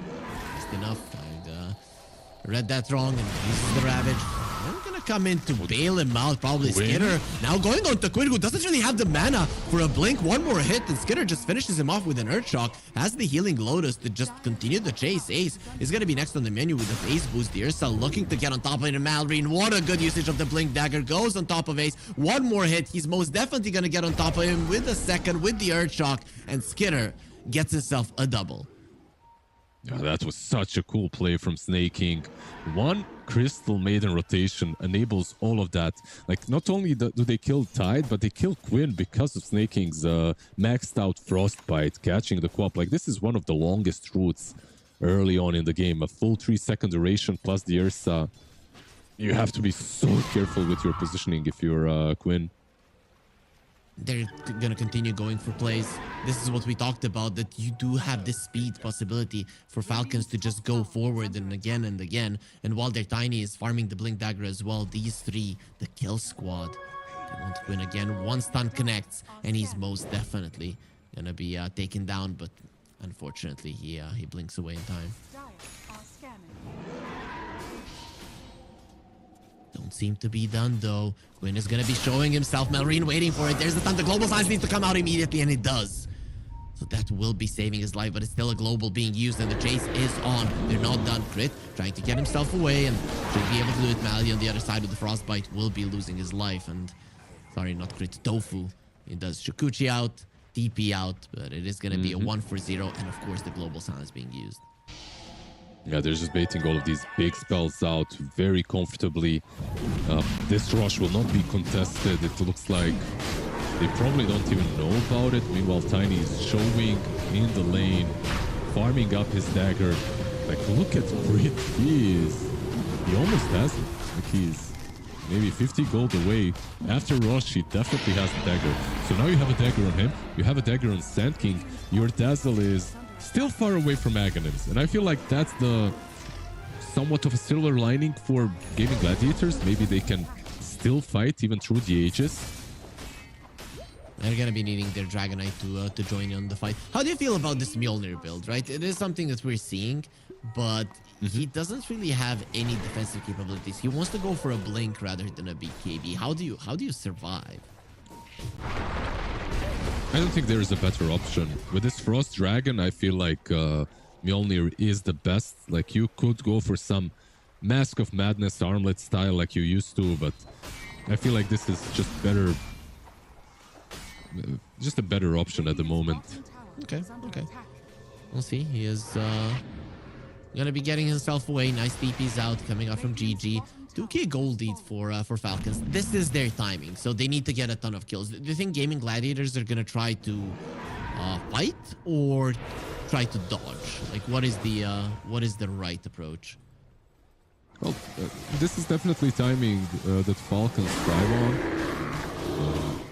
But like we just mentioned, there's still no Ags on Amar, so maybe that allows you to take some more comfortable fights. However, you need some sort of initiation on game, and so far all your globals were almost useless. Oh, Skitter and Tofu. Tofu does have his he'll be fine. He's baiting Skitter, who doesn't have the ulti. The global silence will get used. They saw that the Tormentor was used previously. Malady did lose his life. Skitter will lose his first life. Has a Blink Dagger. Let's see if there's gonna be a Ravage waiting for him. With Sonic Wave, they're not gonna allow him to get away, and the Ravage will be saved if there's any kind of a turnaround. Very nice read from GG to understand he doesn't have the Enrage, considering that they killed the Tormentor earlier. Yeah, that was a massive kill. Yeah, they lose the Silencer to Sand King, but the Sand King also didn't have Epicenter because of that. So he was in position to counterplay them, but no Epi. Well, and speaking about the Sand King, they are going to be going for a Malrine Burrow Strike to get himself away, as Quinn is chasing forward the Blink Dagger. Comes off cooldown, he will be fine. Well, they have all their items now on Falcons, but they did miss the timing with the Aegis, at least, you know? Like, when you get that first Aegis, you don't tend to take too many fights, but at least you can control the map and farm wherever you want to. And Skitter overstepping those boundaries a little bit this time around. despite the 3k gold lead, I mean, some of that gold lead is also in the shard of the Tiny, which does absolutely nothing. But despite it, Gaimin is going to be favoring GG in this game. Melody, however, is not going to be favored. They just continue to kill the poor lad. What's the win probability? For me, at least, it's 51% for GG, so nothing crazy. Oh, like 2%. It moved now after this kill. It was like around 60% for them. I still think it's kind of early to tell. Like, this Dragon Knight got changed a bit, but I still value him as one of the strongest carry in the game regardless. And they are finding a lot of farm on their heroes across the board on both sides. So we'll see some cool team fights that I'm looking towards, especially because of the Sand King and Tide Hunter on the other side. Let's look at this fight. I have a question about this Dragon Knight. The Snowfu, Essence String, not gonna be enough. He just went into Shikuchi, so Skitter barely gets that swipe away, but finally does land the kill and the annoying bug gets squashed. So I have a question about this Frost Dragon versus the Ursa. Does it make his game very hard? Can you just consistently kite him throughout it? That's why everyone is going for the Frost Dragon. I feel like it. Hold that thought, top lane ace. Well, does look very much dead. An unstoppable Sand King. Kind of mirroring Quap's build, by the way. Mage Slayer, Sand King, Mage Slayer, Quap. But yeah, Frost Dragon just makes every carries, especially the melee carries life. It becomes much harder. So finally, the Frost Dragon is in the meta. That is something that we've been waiting for ever since it was added. I remember it being added to the game, and then there was like Huskar, I don't know, Dazzles and whatnot in the game. This could be a massive kill. If they can get it, and they probably will. There's a Spirit Vessel, the Swarm onto Malrine, and even Watson comes in to help out a bit. His help might not even have been needed, but either way, that was the huge kill that they wanted, but still Tofu getting the gold, so not the biggest deal. I feel like they're getting more for less on hold that thought. Okay, Watson, he will be stunning the Tiny pretty aggressively. Global Silence is being used. These two supports are in so much trouble, especially with the Ravage being used. Maybe unnecessary, but still making a statement that this is their part of the map. Crystal Maiden got to the high ground there, but did go down. How did he move to the high ground? Is that the shard? Yeah, he's got the shard. He's got the shard. Okay, he's got the crystal clone, yeah. Like, overall, I feel like Falcons, they have so many of these initiating items and plays that they can make on the map. But the Gaimin Gladiators are the ones that are doing kind of the same amount, but with less. Let's put it that way. You have a dagger on DK and a dagger on Tide Hunter, and that's it. But the Tide Hunter, like, he can't really commit Ravage every time he uses that. So I feel like at the current state of the game, Gaimin Gladiators should be happier with how it's going, because I do believe that Falcons could play it a bit faster. They're just not finding all the right pickoffs, and they're also waiting for the BKB on Skitter, which should come very closely. I believe he has a recipe on the courier, and he's like 500 gold away from it. Yeah, very close to it. And just like our viewers are very close to amazing content, !F in the chat, and you're going to be getting a link to all of our socials as Falcons are in a smoke, and they did spot a Weaver. See how fast they can take him out with all the stuns they have. It will not be allowed for him to use the time lapse. You click on the Crystal Maiden and you see that he has a dagger queued up, and once he gets it, if he does get it, that will put every single one of these heroes with a dagger on Falcon's side. They will have what, like 12k gold invested in daggers. He's playing a godly CM game though. He's level 13. I mean, the support levels in this game have definitely been weird, higher than what we are used to. But the CM being level 13, that's not something that you see every day this early on in the game. Absolutely. There is one small thing though. On Falcons, they have no utility on the supports. Like your Crystal Maiden has Tranquils plus the Aether Lance. Your Tiny, of course, has a dagger and doesn't tend to build any utility. Usually that can hurt you when you're playing with a hero such as Ursa. Like, he tends to need a little bit of that oomph from his teammates, you know, like just a little bit of a buff up, some 4 staffs, Solar Crests, and they're having they buff none of him that. by killing the enemies. That's how they do it. They make sure that the enemies are dead. Nice blink out from Crit Ace, getting close to him, but I think he blinked behind the Tiny, and then the turn rate didn't allow him to get that in the water fast enough, unfortunately. Radiant's bottom tower is under attack. But GG are still in a smoke. Now they're moving towards Skitter, who will TP out just in time, understanding something is coming his way, and now a counter smoke. These are the perfect situations to counter smoke, where you know roughly where your enemies are at and can just get them on the retreat. And considering that they were smoked for this long, they have to deal with the waves, GG. So let's see if they can survive this one. Very good positioning from Battle. He can just give his life away. Might be a good global though. Goes for it, uses the global silence. Dirsa has the BKB and the enrage, so really isn't going to be in any kind of trouble. Pops the BKB, kills the silencer. Crit, losing armor. Dirsa has to deal with those. The epicenter is being charged up. They want the Weaver, will be getting it. There will be a Ravage in the backlines, and the Gravel snaking. He will be letting it go. That ulti from the CM is going to be doing a ton of damage, and he doesn't even die. Malrine dropping low. They don't have the vision. This Dragon Knight would like to finish him off, and finally now he does see Malrine. Where's his Blink Dagger? Watson will be having it in a second, and he wants to kill the Ursa. That was an awesome positioning from Malady, and because of it, GG will be winning this fight convincingly. Yeah, they just don't have the burst to kill him off immediately.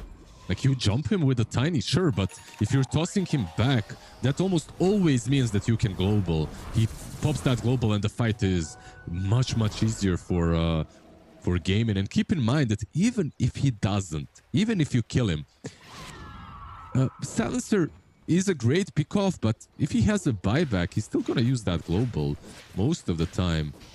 So Gaimin, we're in a good position regardless, I feel like. A really good fight for them. Now Pike is completed on DK, and you could see how Ursa was being kited. A little bit of Sonic Wave, a little bit of Frost Dragon, like he's just not finding the right angles, even with a 9-second BKB. 9-second BKB, Grave on the CM just before she's gonna die, getting the ulti off at the last second. All of those things, not enough. They were the ones in the smoke. They were the ones that found the opening. Didn't make a difference. There's no Ravage in Global now, though, so you do have an opening, which you should better go for. Roche is also alive. Absolutely. I feel like the cooldowns on Falcons are way lower anyway, and they should pressure, but 40 seconds until Ravage. Not too far away. Let's see if we can slow down this Roche from GG. Tofu, he has the Swarm, will be scouting it as being used as well. They see Malrine. They will be getting rid of the Swarm, so that's a big spell taken away. Global back, Ravage in 20. Crit. Oh, they might jump in. The Yules, Weaver has the Yules of his own, and they're gonna get rid of Crit. He doesn't have a buyback now. Snaking is gonna be next on the menu. You talked about utility items. He doesn't have any. He does have a shard. Bringing down Malady, though. Malrine making sure he's out. Still has the epicenter. Didn't have to use his big spell.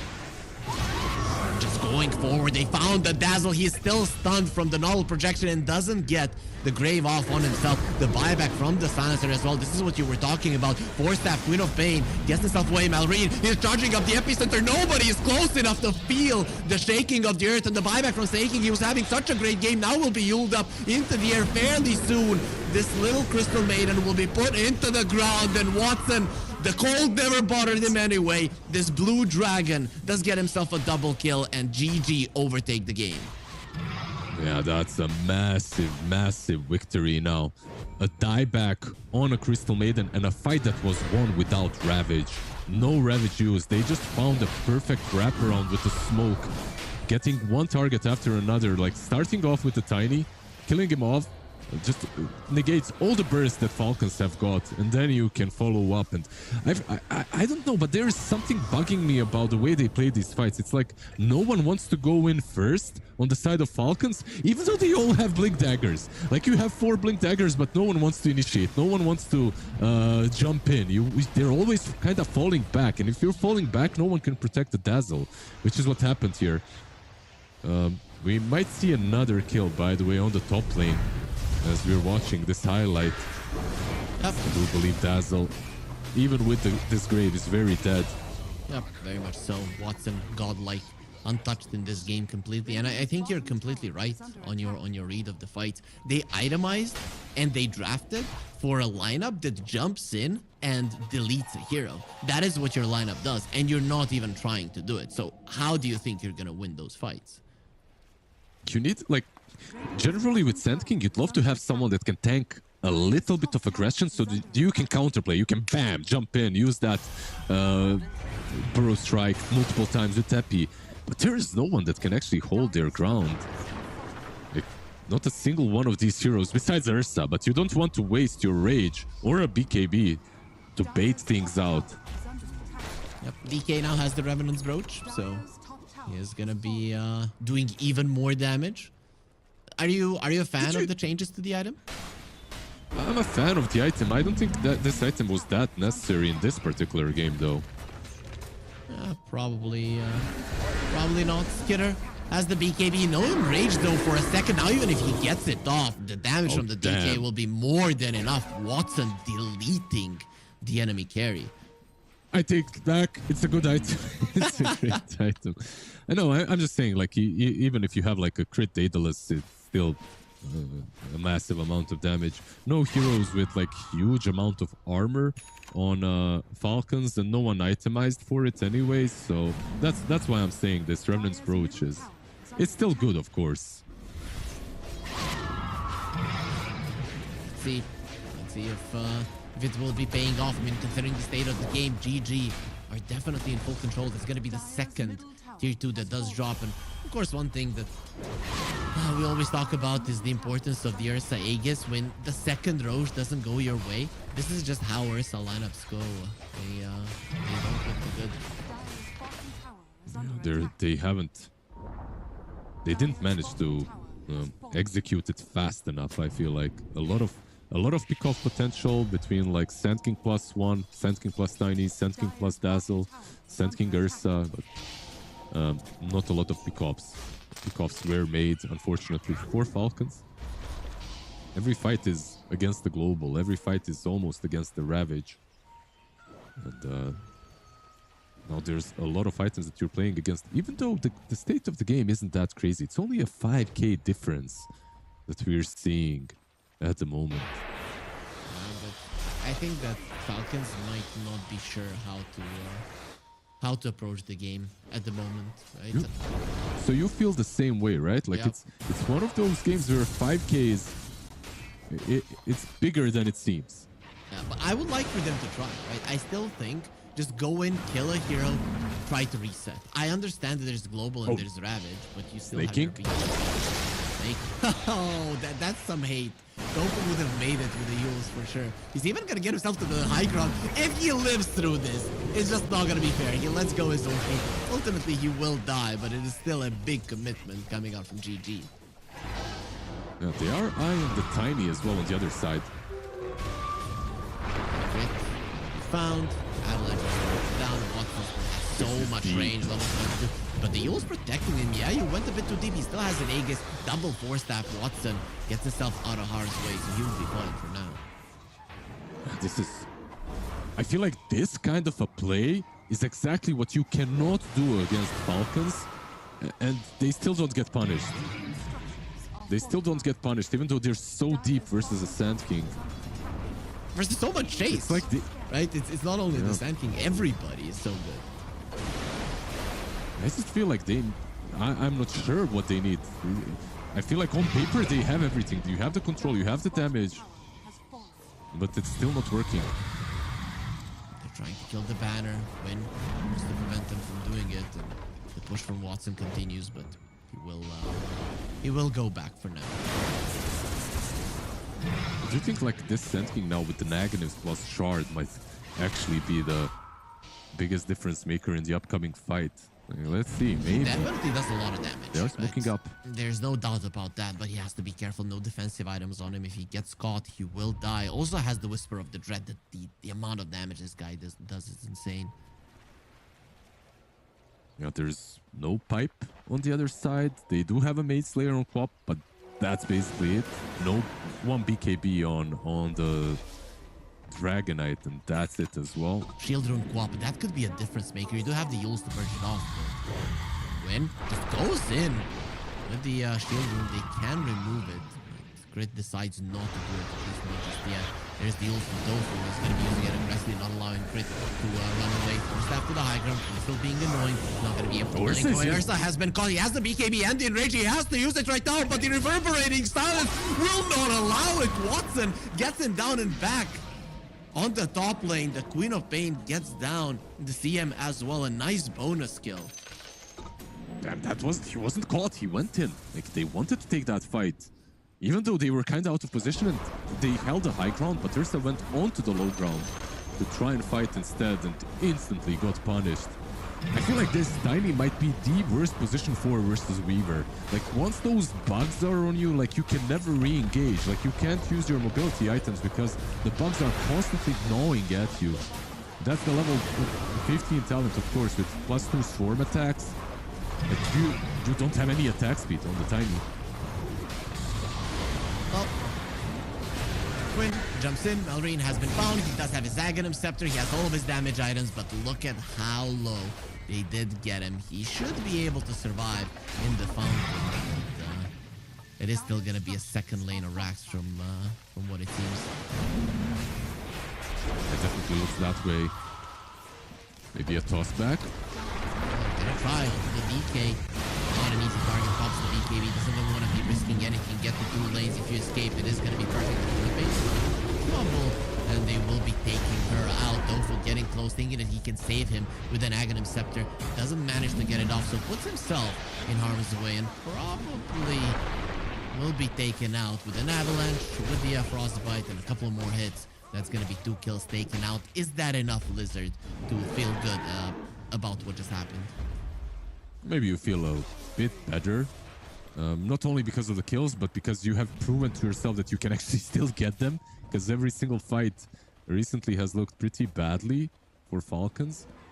And they are 10k behind, but they just proved that if they execute everything properly, they can get some kills. The most important part of that fight was, of course, forcing out the BKB on Watson with almost nothing but a toss back, and forcing out the Queen of Pain to go a little bit too deep, punishing her with the Frostbite once again. Keep in mind, there's no defensive tool on the Quap as well, like no BKB, nothing like that. There's almost trying nice usage of the enrage there. Definitely not losing focus. That in the water will connect, but he has the BKB TP out. That's gonna allow him to live.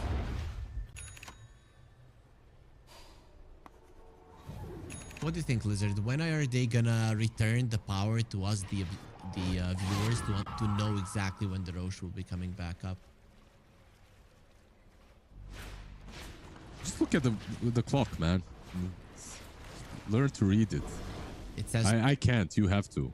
I'm the analyst here. Like I'm just looking at some lights. You need to know. It's impossible. That's your homework. Yeah. Okay. Sure.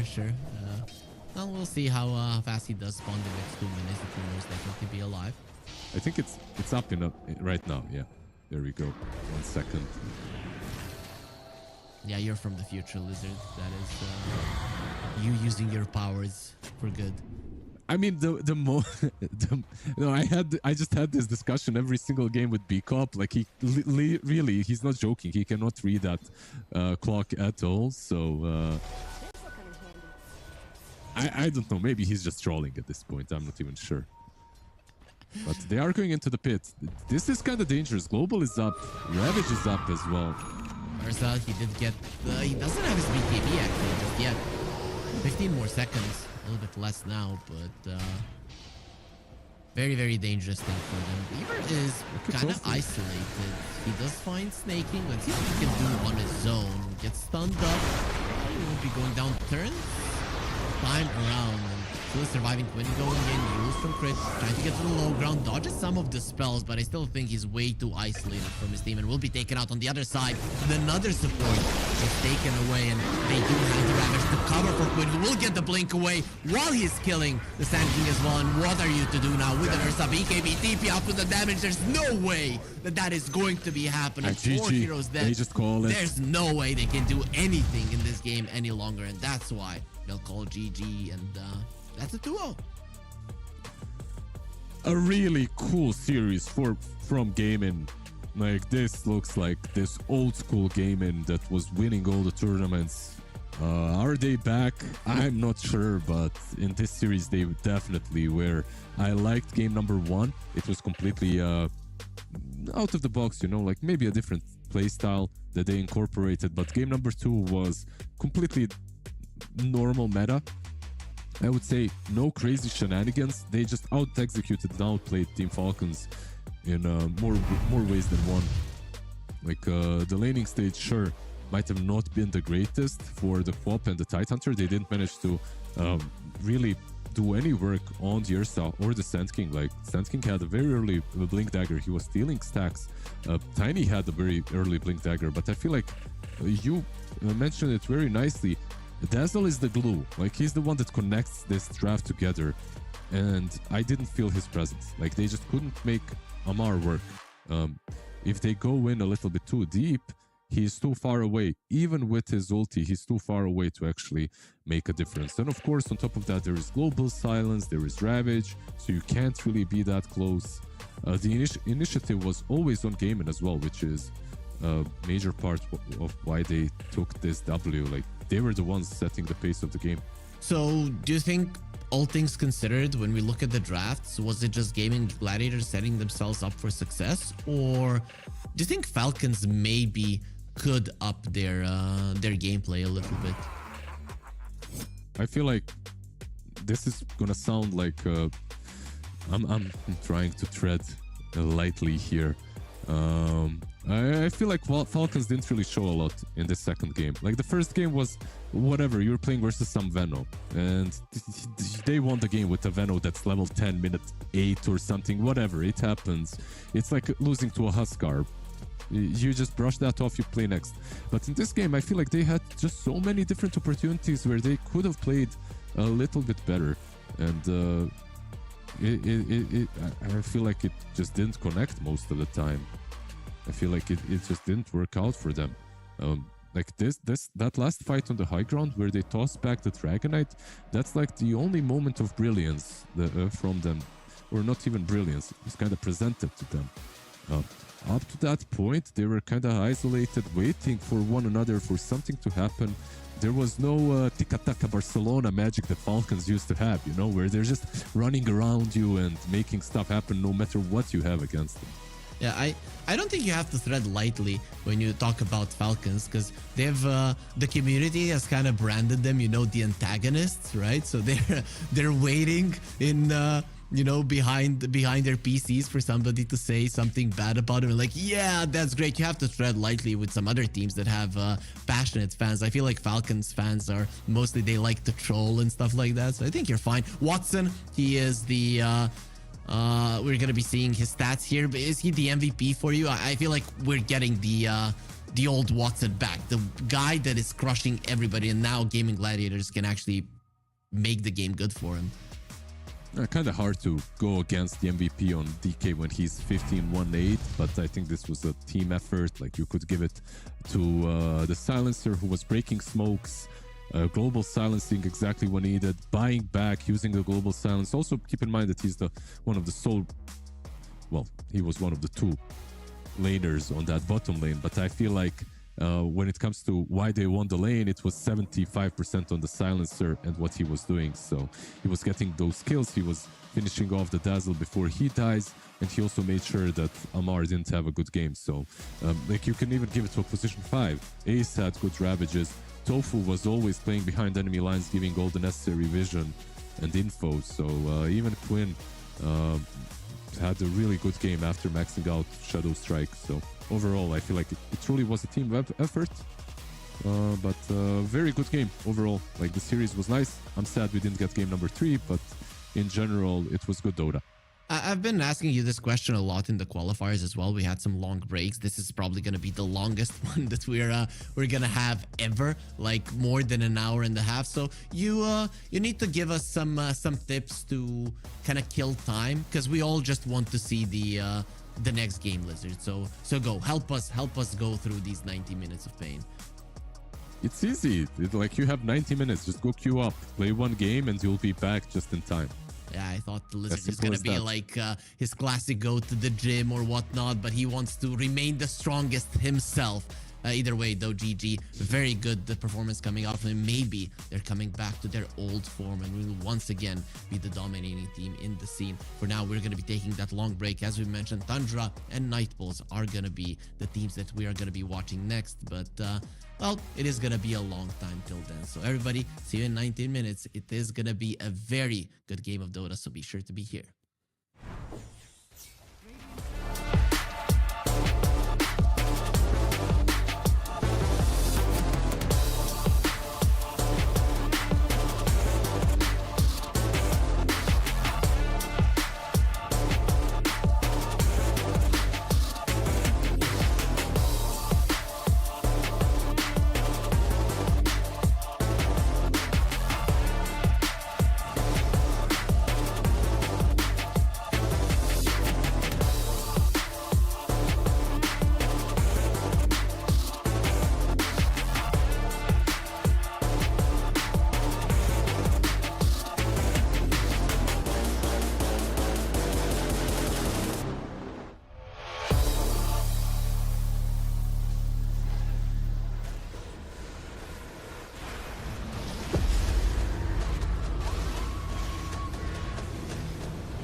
we going up. Go to the odds, stay out of luck. Too much on the line to give it up. You know the mission, we gotta get it on Monday night. Monday night, we going up. Go to the odds, stay out of luck. Too much on the line to give it up. You know the mission, we gotta get it on Monday night.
Nothing was given, I had to work. I got no limits, huh? Short on the 15, back on the first.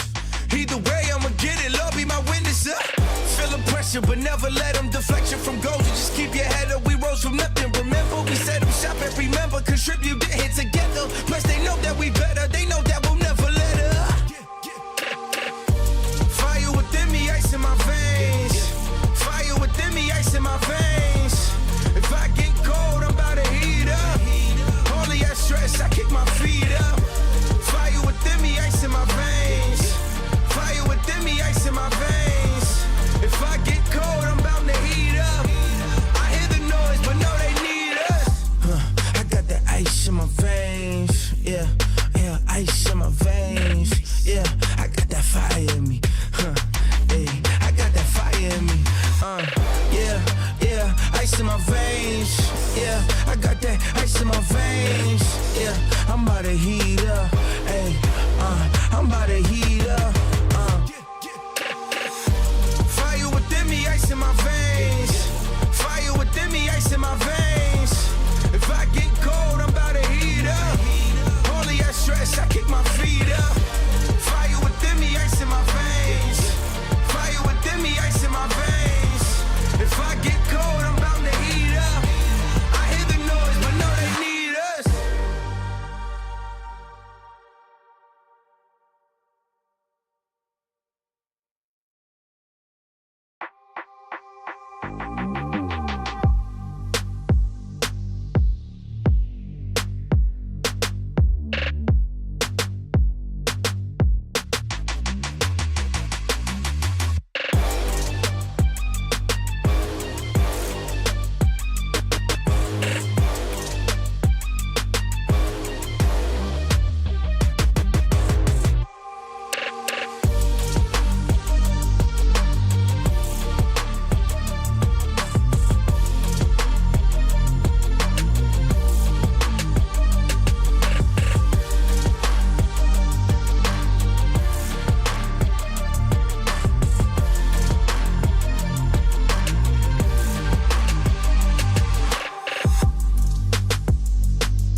take to get his money.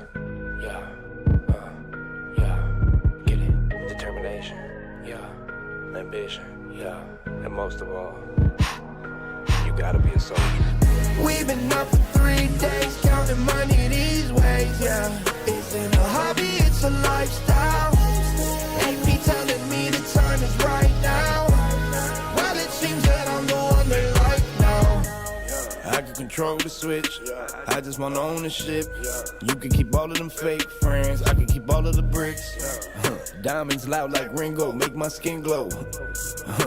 I'm a dog, dingo, line them up, bingo. But you know how it go when you chase thrills. My little Woody just died from a fake pill. Couldn't bury the boy, so they had to burn. Had to give mama bread just to pay to earn. Y'all ain't getting no sleep cause you too busy feeding the ego. I ain't getting no sleep cause I'm counting this money with all my amigos. We've been up for 3 days, counting money these ways, yeah. Isn't a hobby, it's a lifestyle. AP telling me the time is right now. Well, it seems that I'm the one they like now. I don't know, same to me. Might be you, maybe me. I don't know, shame to see. My shit real, yours is make believe. Man, it's kind of offensive the way I'm cooking. Her neck hurting, I'm shining, I'm real good looking. I don't need to talk much, you can see the story. Man, he talking too much, he could be the story. I remember the day that they had us in cages. I thought it was outrageous. Now we get paid for jumping off stages. Look at me, mama, I made it like. We've been up for 3 days, counting money these ways, yeah. Isn't a hobby, it's a lifestyle. AP telling me the time is right now. Well, it seems that I'm the one they like now. I can control the switch. I just want ownership. You can keep all of them fake friends. They don't know what to do with themselves right now. We're running this thing, you heard?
Big hitter, there's a winner in the mirror. I couldn't see the vision any clearer. Came from the concrete, it's a jungle full of lions, snakes and gorillas. I'm going Godzilla with the figures, pushing the button, pulling the trigger. I'm really about it, nobody realer. Remember me as a big hitter.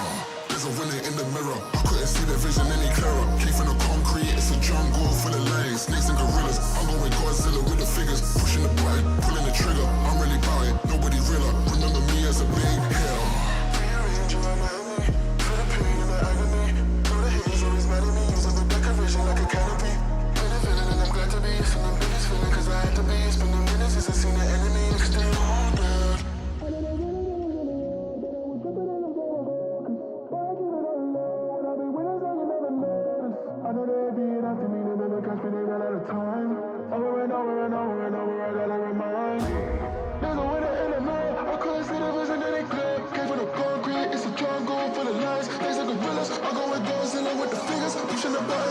trigger, I'm really about it. Nobody realer. Remember me as a big hill.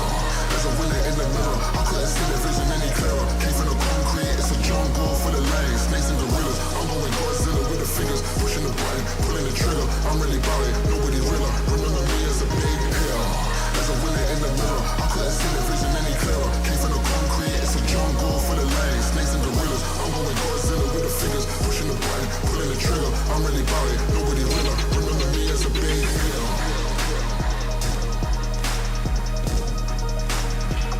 Remember me as a big hill.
we going up. Go to the odds, stay out of luck. Too much on the line to give it up. You know the mission, we gotta get it on Monday night. Monday night, we going up. Go to the odds, stay out of luck. Too much on the line to give it up. You know the mission, we gotta get it on Monday night.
tell the odds, stay out of luck. Too much on the line to give it up. You know the mission, we gotta get it on Monday night. Monday night, we going up. Go tell the odds, stay out of luck. Too much on the line to give it up. You know the mission, we gotta get it on Monday night.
Nothing was given, I had to work. I got no limits, huh? Short on the 15, back on the first.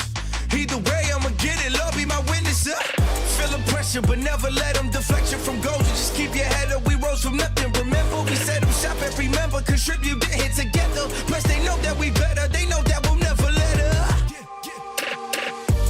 Fire within me, ice in my veins. Fire within me, ice in my veins. If I get cold, I'm about to heat up. Only I stress, I kick my feet up. Fire within me, ice in my veins. Fire within me, ice in my veins. If I get cold, I'm bound to heat up. I hear the noise, but no, they need us. I got that ice in my veins. Yeah, yeah, ice in my veins. Yeah, I got that fire in me. Hey, I got that fire in me. Yeah, yeah, ice in my veins. Yeah, I got that ice in my veins. Yeah, I'm about to heat up. Hey, I'm about to heat up. Fire within me, ice in my veins. Fire within me, ice in my veins. If I get cold, I'm about to heat up. Only I stress, I kick my feet up. Fire within me, ice in my veins. Fire within me, ice in my veins. If I get cold, I'm bound to heat up. I hear the noise, but no, they need us. Fire within me, ice in my veins. Fire within me, ice in my veins. If I get cold, I'm bound to heat up. Only I stress, I kick my feet up. Fire within me, ice in my veins. Fire within me, ice in my veins. If I get cold, I'm bound to heat up. I hear the noise, but no, they need us.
Yeah, they don't know what it take to get his money. Yeah, get it. Determination. Yeah, ambition. Yeah, and most of all, you gotta be a soldier. We've been up for 3 days, counting money these ways, yeah. Isn't a hobby, it's a lifestyle. They be telling me the time is right now. Well, it seems that I'm the one they like now. I can control the switch. I just want ownership. You can keep all of them fake friends. I can keep all of the bricks. Diamonds loud like Ringo, make my skin glow. I'm a dog, dingo, line them up, bingo. But you know how it go when you chase thrills. My little boy just died from a fake pill. Couldn't bury the boy, so they had to burn. Had to give mama bread just to pay to earn. Y'all ain't getting no sleep cause you too busy feeding the ego. I ain't getting no sleep cause I'm counting this money with all my amigos. We've been up for 3 days, counting money these ways, yeah. Isn't a hobby, it's a lifestyle. They be telling me the time is right now. Well, it seems that I'm the one they like now. I don't know, same to me. Might be you, maybe me. I don't know, shame to see. My shit real, yours is make believe. Man, it's kind of offensive the way I'm cooking. Her neck hurting, I'm shining, I'm real good looking. I don't need to talk much, you can see the story. Man, he talking too much, he could be the story. I remember the day that they had us in cages. I thought it was outrageous. Now we get paid for jumping off stages. Look at me, mama, I made it like. We've been up for 3 days, counting money these ways, yeah. Isn't a hobby, it's a lifestyle. They be telling me the time is right now. Well, it seems that I'm the one they like now. I can control the switch. I just want ownership. You can keep all of them fake friends. They don't know what to do with themselves right now. We running this thing, you heard?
Big hitter, there's a winner in the mirror. I couldn't see the vision any clearer. Came from the concrete, it's a jungle full of lions, snakes and gorillas. I'm going Godzilla with the figures, pushing the button, pulling the trigger. I'm really about it, nobody realer. Remember me as a big hitter. There's a winner in the mirror. I couldn't see the vision any clearer. Came from the concrete, it's a jungle.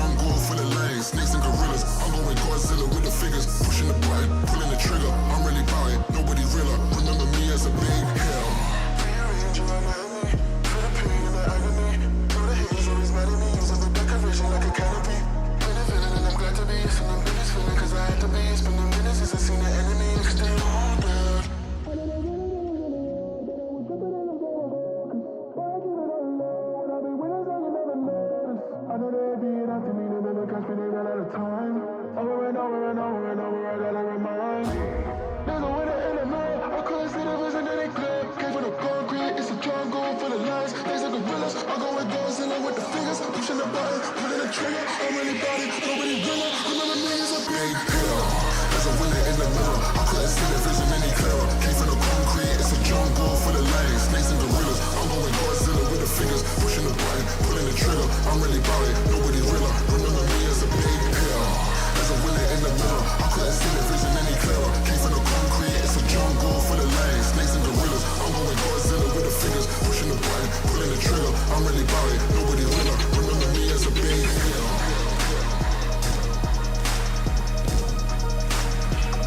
Remember me as a big hitter.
we going up.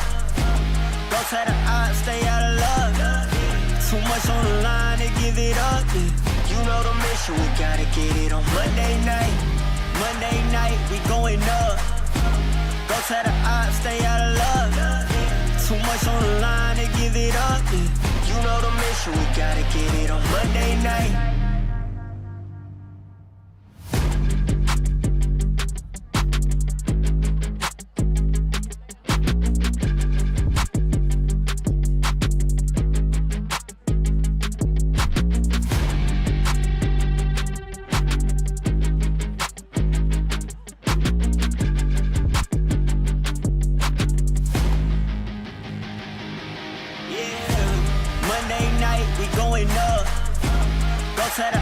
Stay out of love. Too much on the line to give it up. You know the mission, we gotta get it on Monday night. Monday night, we going up. Don't try to stay out of love. Too much on the line to give it up. You know the mission, we gotta get it on Monday night.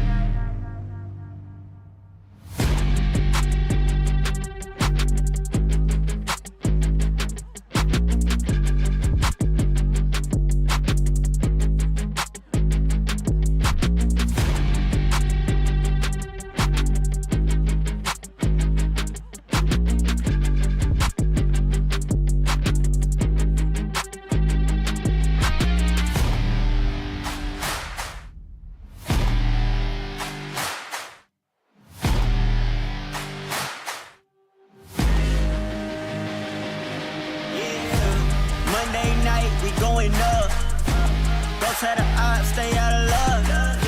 Too much on the line to give it up. You know the mission, we gotta get it on Monday night. Monday night, we going up. Don't tell the odds, stay out of luck. Too much on the line to give it up. You know the mission, we gotta get it on Monday night.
Nothing was given, I had to work. I got no limits, huh? Short on the 15, back on the first. Either way, I'ma get it, Lord be my witness, Feeling pressure, but never let them deflection from goals. You just keep your head up, we rose from nothing. Remember, we set them shop and remember, contribute, get hit together. Plus, they know that we better, they know that we'll never let up. Fire within me, ice in my veins. Fire within me, ice in my veins. If I get cold, I'm about to heat up. Only at stress, I kick my feet up. Fire within me, ice in my veins. Fire within me, ice in my veins. If I get cold, I'm bound to heat up. I hear the noise, but no, they need us. I got the ice in my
his money.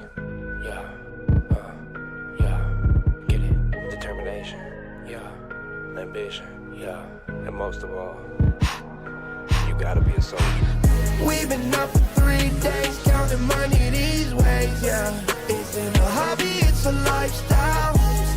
AP telling me the time is right now. Well, it seems that I'm the one they like now. I can control the switch. I just want ownership. You can keep all of them fake friends. I can keep all of the bricks. Diamonds loud like Ringo, make my skin glow. I'm a dog, dingo, line 'em up, bingo. But you know how it go when you chase thrills. My little boy just died from a fake pill. Couldn't bury the boy, so they had to burn. Had to give mama bread just to pay to earn. Y'all ain't getting no sleep cause you too busy feeding the ego. I ain't getting no sleep cause I'm counting this money with all my amigos. We've been up for 3 days, counting money these ways, yeah. Isn't a hobby, it's a lifestyle. AP telling me the time is right now. Well, it seems that I'm the one they like now. I don't know, same to me. Might be you, maybe me. I don't know, shame to see. My shit real, yours is make believe. Man, it's kind of offensive the way I'm cooking. Her neck hurting, I'm shining, I'm real good looking. I don't need to talk much, you can see the story. Man, he talking too much, he could be the story. I remember the day that they had us in cages. I thought it was outrageous. Now we get paid for jumping off stages. Look at me, mama, I made it like. We've been up for 3 days, counting money these ways, yeah. Isn't a hobby, it's a lifestyle. AP telling me the time is right now. Well, it seems that I'm the one they like now. I can control the switch. I just want ownership. You can keep all of them fake friends. They don't know what to do with themselves right now. We're running this thing, you heard?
Big hitter, there's a winner in the mirror. I couldn't see the vision any clearer. Came from the concrete, it's a jungle full of lions, snakes and gorillas. I'm going Godzilla with the figures, pushing the button, pulling the trigger. I'm really about it, nobody realer. Remember me as a big hitter.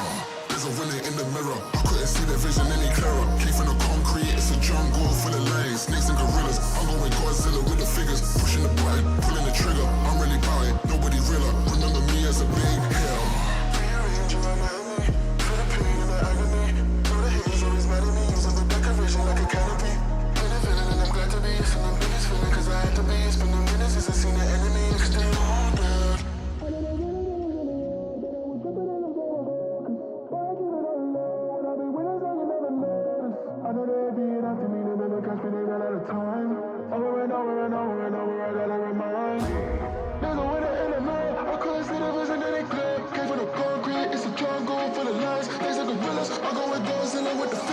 pushing the button, pulling the trigger. I'm really about it, nobody winner. Remember me as a big hitter. As a winner in the mirror, I couldn't see the vision any clearer. Came from the concrete, it's a jungle full of lions, snakes and gorillas. I'm going Godzilla with the fingers, pushing the button, pulling the trigger. I'm really about it, nobody realer. Remember me as a big hitter. As a winner in the mirror, I couldn't see the vision any clearer. Came from the concrete, it's a jungle full of lions, snakes and gorillas. I'm going Godzilla with the fingers, pushing the button, pulling the trigger. I'm really about it, nobody realer. Remember me as a big hitter.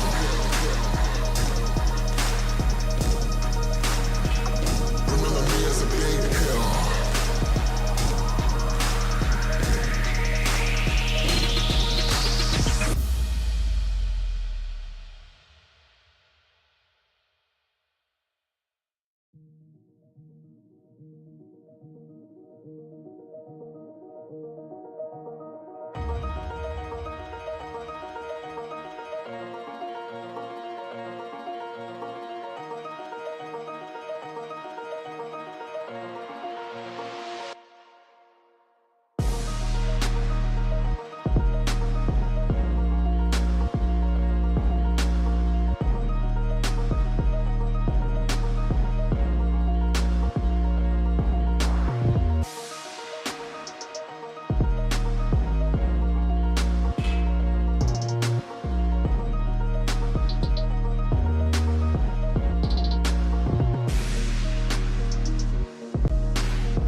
we going up.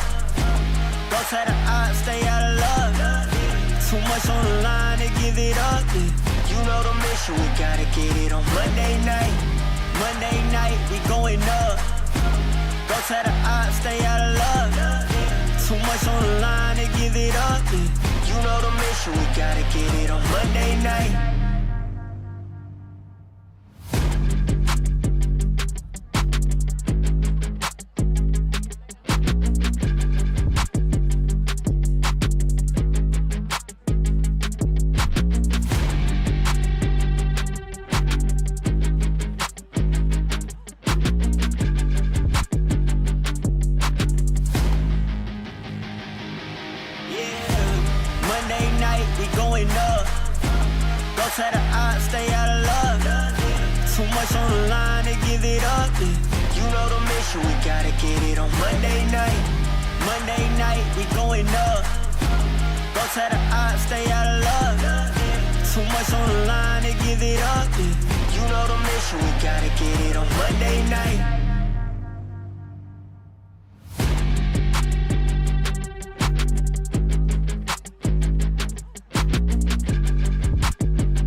much on the line to give it up. You know the mission, we gotta get it on Monday night.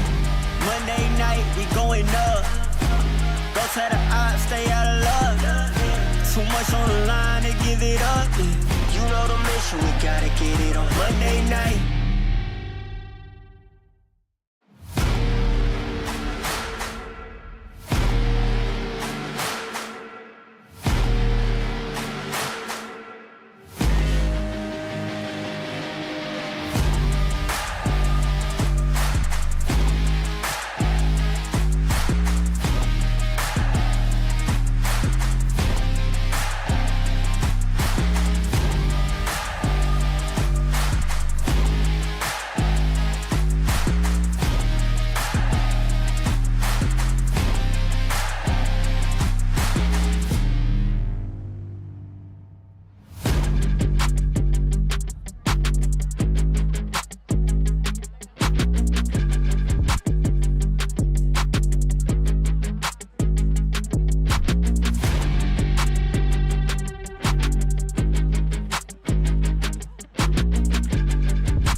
Nothing was given, I had to work.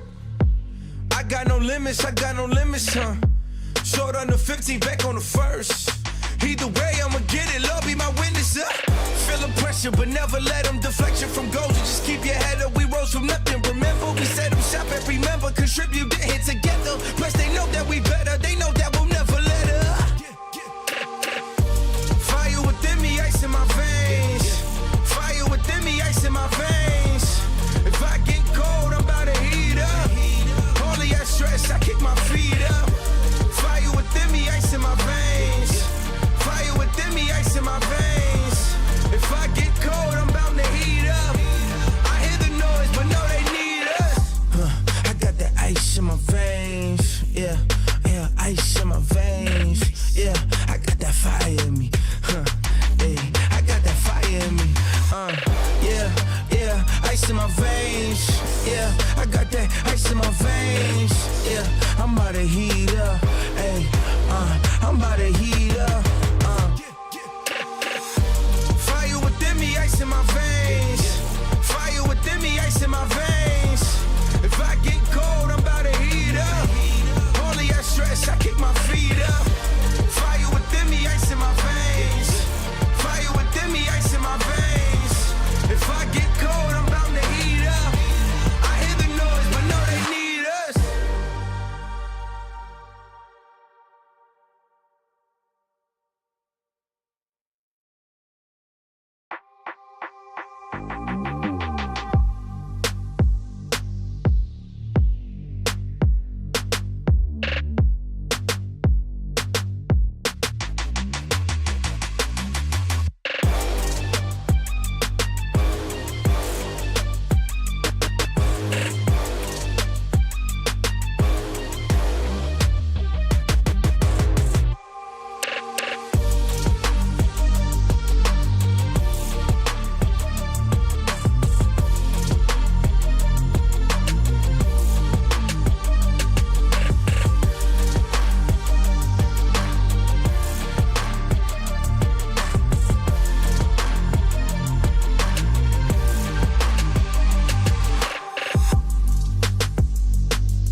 get his money. Yeah, get it. Determination, yeah. Ambition, yeah. And most of all, you gotta be a soldier. We've been up for 3 days, counting money these ways, yeah. Isn't a hobby, it's a lifestyle. They be telling me the time is right now. Well, it seems that I'm the one they like now. I can control the switch. I just want ownership. You can keep all of them fake friends. I can keep all of the bricks. Diamonds loud like Ringo, make my skin glow. I'm a dog, dingo, line them up, bingo. But you know how it go when you chase thrills. My little boy just died from a fake pill. Couldn't bury the boy, so they had to burn. Had to give mama bread just to pay to earn. Y'all ain't getting no sleep cause you too busy feeding the ego. I ain't getting no sleep cause I'm counting this money with all my amigos. We've been up for 3 days, counting money these ways, yeah. Isn't a hobby, it's a lifestyle. They be telling me the time is right now. Well, it seems that I'm the one they like now. I don't know, same to me. Might be you, maybe me. I don't know, shame to see. My shit real, yours is make believe. Man, it's kind of offensive the way I'm cooking. Her neck hurting, I'm shining, I'm real good looking. I don't need to talk much, you can see the story. Man, he talking too much, he could be the story. I remember the day that they had us in cages. I thought it was outrageous. Now we get paid for jumping off stages. Look at me, mama, I made it like. We've been up for 3 days, counting money these ways, yeah. Isn't a hobby, it's a lifestyle. They be telling me the time is right now. Well, it seems that I'm the one they like now. I can control the switch. I just want ownership. You can keep all of them fake friends. They don't know what to do with themselves right now. We're running this thing, you heard?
Big hitter, there's a winner in the mirror. I couldn't see the vision any clearer. Came from the concrete, it's a jungle full of lions, snakes and gorillas. I'm going Godzilla with the figures, pushing the button, pulling the trigger. I'm really about it, nobody realer. Remember me as a big hitter.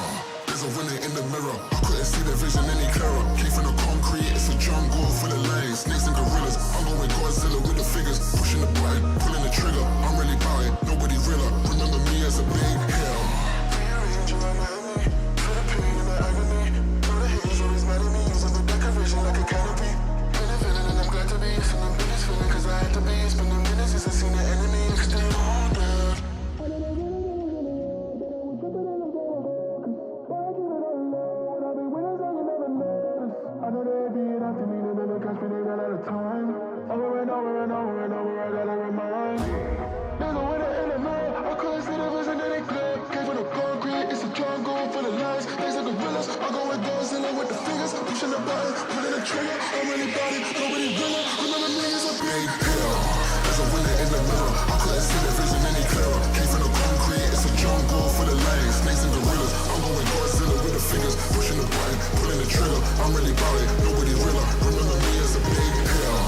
one more match is left with the FISSURE Universe Episode 4, and it is gonna be Tundra versus Nightpulse. All of the games on this stream today did go only 2 games, and we don't like that, so hopefully this is going to be going all the way. I'm Harry, joining me is Lizard, and we're gonna be taking you through the Dota action here. Lizard, have you enjoyed your break? Did you play the Dota, the advice that you gave to all of our viewers? I didn't. I played Warcraft. I'm very salty. I got tank crushed. In any case, for the best probably. When I played Dota before casting and I get mad at some cheese picks, it's way worse. So I'm hyped for the next series. I'm hyped for the next 2 teams, as they did give us, I believe, a best of 3 the last time. At least Tundra did the last time we've been covering their games. So maybe we'll get a best of 3 tonight as well from them. Yeah, hopefully that's the case. Nightpulse did smack down Paravision yesterday, so you know, that was I don't know if that was expected. I guess not, but they did win. Also, one interesting thing is that Lelis is going to be standing in for Desire, who has apparently left the team. I don't know if that is 100% official info, but that is the info that I got. So we'll see how they're gonna do now with Lelis joining in. Okay, cool. I mean, I don't think it's a downgrade. I feel like they are 2 players on a very similar level. Of course, playing with a different player, getting someone in mid-tournament is never easy. Desire brings a lot of hype, I believe, in every team that he plays in. So we'll see what Lelis can bring to the table overall. By the way, I didn't catch their first game. Is this mid-tour, or did they even play with him in the first game? I think they didn't play with him. That this is just a last second right now. Let me check. Yeah, I'm on the Dota buff. I'll check. It's all good. Like, I'm already opening it. So Lelis, did he play? It's just no, he didn't play. He didn't. Desire played. Yeah, I was checking my sources, Lizard, but sure, you can use your Dota buffs and whatnot. That's cool. Either way, though, Tundra yesterday did have a solid performance versus Talon. I feel like the game that they lost, that maybe they weren't even trying to win, but rather they tried to win, obviously, but in the drafting stage they went for something different, the position for Alchemist, and it didn't work out. But in the 2 games that they won, I don't think that Talon looked like they had a shot. Absolutely. Like, the 2 games that Tundra played like normal drafts, they crushed Talon. The 1 game where they experimented a little bit. I have to say, Talon had a wonderful draft in that game as well. And even without that Alchemist 4, they probably would have played their best game out of that series anyway in game number 2. But definitely Tundra were on a different level, and they're not messing around, I feel like, and experimenting. I feel like they're a stronger team than 90% of the teams in this tournament. That's why they're winning tournaments. That's why they're on top at the moment. But it also gives them an opportunity to experiment a little bit, to mess around, to figure out what maybe can work. And that's why we get some fun games like that Alchemist position 4. Tundra actually choosing second pick, so it is going to be Radiant first pick for Nightpulse. Kind of a preference on both of those for most of the teams, but there are some exceptions. Tundra is going to be one of them here. I do have a question. So last time you and me cast Nightpulse, it was the qualifier, which they won. They looked really good in it. You and me talked to Divine Llama. He said, well, I don't know, I'm just too good, right? It was the 8th of March, right? It was actually the was it? Wait. I feel like no. Maybe it wasn't. I'm not sure. I feel like I saw Llama's wife behind him, and there were some questions regarding the 8th of March. Doesn't even matter.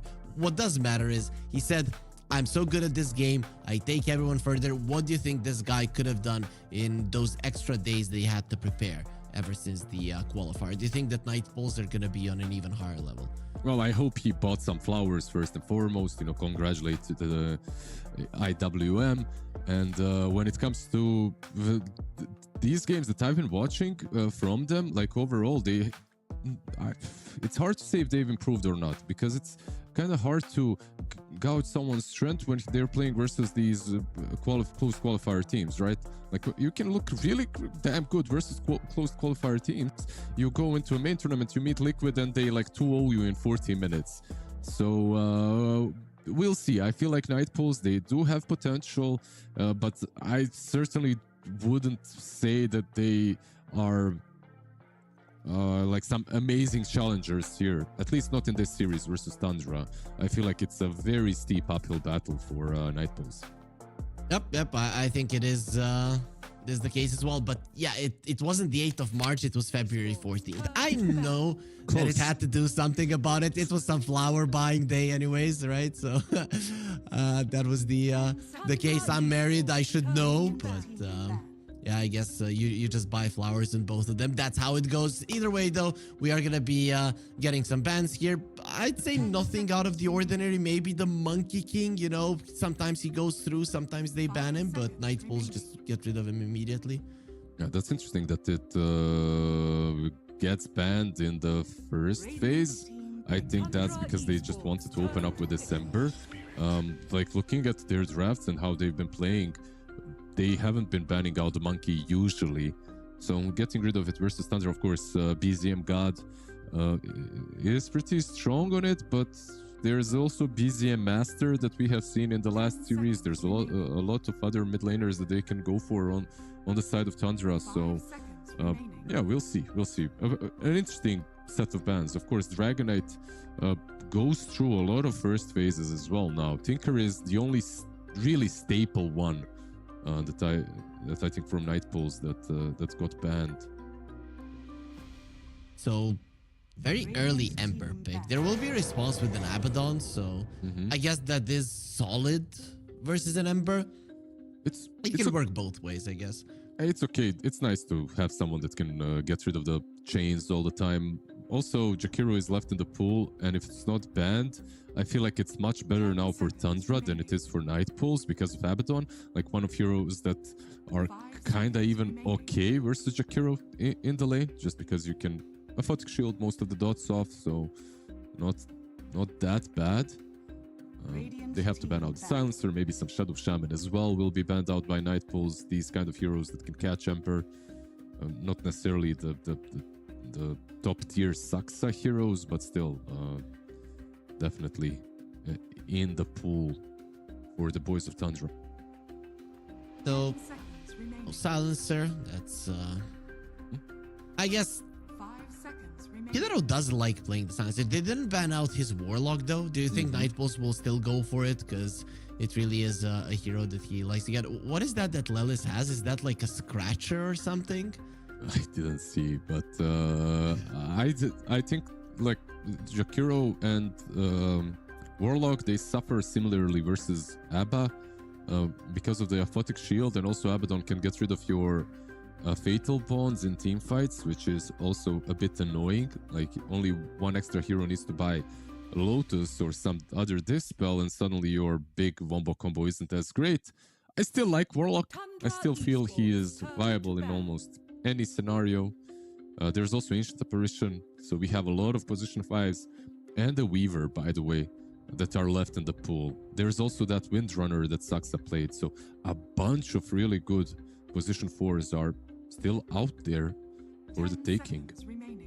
And speaking about position 4s, we've got Lela standing in, but we've also got Fly standing in on the other side. These guys were teammates recently in Nouns. How much do you think that will impact them knowing each other, the dynamic of the game, or has the game just changed too much that it doesn't really matter? I don't think it matters all too much. They will be laning against one another, which is kind of cool, but besides that, I think it doesn't really matter. We saw that Fly can take even some of these greedier supports like Tinker, these flashier supports, and play them really well, which he demonstrated yesterday. So overall, I really feel that both of them are currently strong and their heroes are in the meta, and them knowing one another is just another story that we can talk about, but it won't affect the game way too much. Oh, let's see what's gonna be their first pick in the second phase. Tundra, they go for the Jakiro themselves. I mean, you talked about the Abaddon being good versus the Jakiro, so it's definitely not a deny pick. Tundra wanted this hero, and Ice Path can be annoying to an Ember waiting for you. Absolutely. Once you do land from the slide. But there's a lot of open heroes that they can go for. Like Ancient Apparition here is also fine, but versus Abaddon again, like Cold Feet, you need to just play around your Chilling Touch instead. And like the lane, if they go for AA and there's like a Weaver pick next on Tundra, I feel like whatever you pick on position 1 might struggle in the lane versus Abba Weaver with an Ancient, because it doesn't feel to me like a strong lane. So we might see a Warlock instead. Like, yeah, just I think they had those two options, and this one was... It's not amazing, but it's defensive and it's all right. Yeah, the only thing that I could have seen him picking up right there was an Elder Titan maybe, but basically all of Kidaro's heroes are either banned or really bad, and then you don't really have much to go for. So just go for the best one. I mean, he's the one who started the Warlock meta, so why not? Whoa. Okay, so we are going there again. We are going into the misty, murky lands of Rubik. Let's go. Are you now just gonna be thinking that Nightpulse are gonna lose after your talk yesterday about how Rubik sucks? Yeah, absolutely. Now it's confirmed. Yeah, over. Okay, production, you can just scratch this game off. We don't even have to watch it. Lizard has already told us how it ends. Absolutely confirmed. I would even put salt on the wound and pick Weaver here. Let this Rubik even steal Sukuchi. Or Ice Bat, or a Photic Shield. Just give him an abundance of spells to steal. Just to demonstrate how weak I feel this hero is at the moment. But first and foremost, Tundra, they get a Tiny. Also a good spell for Rubik to steal, right? Like Avalanche, always nice. Toss ain't too bad as well. These are two squishy supports versus the Tiny, though. I'm thinking they're gonna be getting deleted quite a lot. Yeah, absolutely. I'm a big Rubik enjoyer, by the way, as many other game ruiners in pubs are. And I really don't feel the hero is in the best spot. Like, even when you're playing versus the best possible spells that you can steal, for some reason it still feels weak. But maybe Lalis can demonstrate something different. I would love to see it. Maybe a different item build or a different approach to the laning stage. Well, we saw in the previous series a lot of unconventional picks, let's say, or maybe not as predictable. In this game, though, so far everything has been in the realm of prediction, apart from that Rubik, I guess. But even he is good versus the Jakiro, so no surprise there. We are going to be getting a Terrorblade in the previous series. He was banned out in the first phase, at least one of the games. What makes the Terrorblade good in this one? I see him picked a lot versus Abba, right? Like I see Terrorblade as well flexed by some teams. Like we just saw GG play a game earlier and it was banned out against them. But mostly why it's banned out against them, because they flexed it between 1 and 3. Like I see Reflection good against Abaddon, but that's the only thing that I'm seeing at the moment. There's a lot of damage, right? Yeah, and there's so much damage, like so much magic damage and so much long distance control that you have. Death Shot calling, Ice Pat, Avalanche Toss. It doesn't feel that easy to position yourself as a TB without a BKB. And the way I see a TB game, if you need to go for a BKB, it's a bad TB game most of the time. So and it's a must in this one, really. There's no doubt about that. They are going to be banning out the PA, so they're thinking this is an offlane Terrorblade, and I'd say that's a good guess, you know, because an offlane Terrorblade getting a pipe in this game actually does make sense. Yeah, absolutely. And all things considered that we talked about earlier, I feel like it's a better position for him to be in. But then again, I'm truly not a big fan of the hero on off lane. I feel like getting that shard is what makes this hero tick from the safe lane from position 1, just makes him farm like with ridiculous speed, and if the game is right for TB, he takes over, which I'm not seeing here, but it's also about shutting down certain position 1s, right? Like when you pick this TB, suddenly some of them aren't as great, but I still feel that Tundra have quite some choices for Crystallis. Monkey King, by the way, that was first phase banned. Of course, it's because of Crystallis. I'm gonna round all the way back to the beginning of the draft because I wasn't even thinking about the carry on Tundra. What about the Abaddon just being a carrier, right? And maybe they get something like a Beastmaster for 33.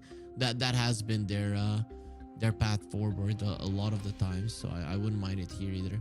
Yeah, they've been switching things up quite a lot, even putting Beast on mid lane. So there is maybe even an option to put this Tiny on the safe lane and pick something that's better versus Ember on the mid lane, like crush him with something like a Huskar, right? Or I don't know if there is like a Pangolier. There are definitely options for Tundra. Tiny is absolutely a flex pick. Tundra Esports.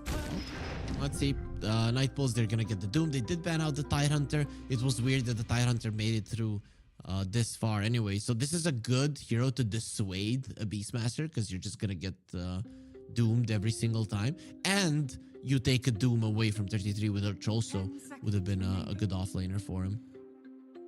Now let's see what they go for. Oh, the good old Crystallis Razor, right? I think that should be him playing it. It is going to be him. And I always like a Razor in a game where you do have some kind of a save. And Abaddon's Aphotic Shield is actually something that does help you versus the Doom because it absorbs damage, right? It's not heals. So that's going to be quite nice. And really, when I look at Nightpulse, they don't really have burst. The Razor hates playing versus burst versus overtime damage. He's generally fine. But I mean, Terrorblade is still one of the better carries versus the Razor. So I'm not sure if I love this, but I think it fits their lineup somewhat. Yeah, pretty much. I just want to see how 33 will itemize and what's Neta getting on the Abaddon, because I do agree with you. Yeah, I want greed from him. I truly do. I'd like to see some crazy radiance, maybe even, because Crystallis is. I love when he is the sacrificial lamb, when he's just doing what the Ratio was doing, right? Like just create as much space as possible, and then BZM and 33 can actually take over the game. And I think maybe that's their best bet, because this Razor should have a free game. This safe lane looks absolutely abysmal for the Doom Rubik. Like, you show up in a lane with the Doom Rubik versus Jakiro and Razor. I'm not sure how you lane that. Stop laughing at them. That's not nice. But, you know, if I was playing this game as an offlaner, Doom would be out of a lot of the melee offlaners would be one of the ones that I'd want to play the most, because you do have some mobility. I guess if you eat the Cobalt Creep, you get the Speed Aura with a Scorched Earth. You can play around it. Imagine if you were like a slow hero or something. It would be even worse.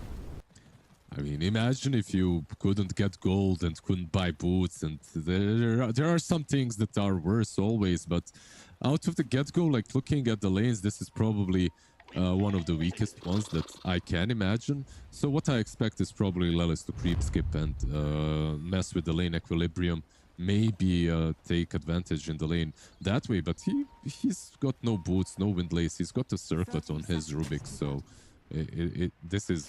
this looks more like a brawling type start. 6 tangos as well. I'm not sure you can brawl in this lane at all.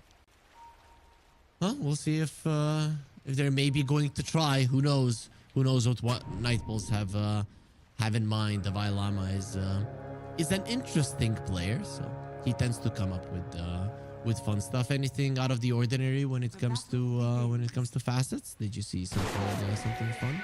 Not really, right? I saw 3 bounty runes going to Tundra and 1 being denied. They might lose Saxa though. Let's see. They're gonna try and with the Shadow with a couple more hits. He does have the Fairy Fire. Saxa is living through this one. He does have the move speed to get away from Divine Llama, and all of his damage is being drained. It is level 1 on the drain, but still more than enough damage. More than 100 damage on the Razor. Now he's gonna be the one in trouble. Divine Llama, he's healing and he's surviving. Crystallis standing his ground. He wants to get the first blood. Kidero will be the one who claims it, and that Grimoire is just gonna be stacking more and more experience. That looked terrible for Night Pulse, but in the end, that's being amazing. Like, you get the first blood. Sure, it's a trade, but it's the first blood, and your Doom does not die. Plus, he gets healed from the Warlock. A little bit of a problem that TB is alone, but he just insta-popped Meta down on the bottom lane to make sure that he can at least last it while the Warlock is away. I think this is not the best possible start because they lost all the runes, but it's still alright-ish for Night Pulse. I guess First Blood is always nice, but I'm also looking at the Warlock without any mana or HP in the lane. Useless pretty much. And Doom also starting with a little bit lower HP in the lane is a problem. Still, Crystallis didn't have the Plasma field, so, you know, it's still somewhat okay, I guess. Yeah, they're getting the mangoes on Warlock. Your Doom is being spoon-fed some tangos. In general, they are finding ways dealing with all of this. But every time a lane starts like this, though, like hectic, there's a lot of things that go badly. Like, you don't block the camps, like your equilibrium is all off, so anything can happen. What about the mid lane, though, right? The Ember is crushing the Tiny. We usually see that just because Tiny has that armor in the lane. He is gonna get slowed down and doesn't look like he's in a ton of trouble. Has 4 1 charges. Into the tower. The static link drains almost no damage, and Crystallis will be pushed back while Lilith is bringing the wave to the Doom. Sorry, what did you ask before the Doom? The mid lane. A pretty good lane for Ember, right? Like, the matchup is always nice. Spam out the Sleight of Fist, 0 armor, Tiny, can't really do a lot, gets constantly harassed. We'll see how BZM... I didn't expect it to be this bad for BZM, though. It's, right now, at least, it's a problematic lane for Tundra. Yeah, I thought that at least he was getting some creeps underneath the tower, but not really all that much. He's pretty much being doubled in terms of CS, both the last hits and the denies. And Cut does get the courier on the bottom lane. That is Kami or Dream, and seems like a guy that is known by many names.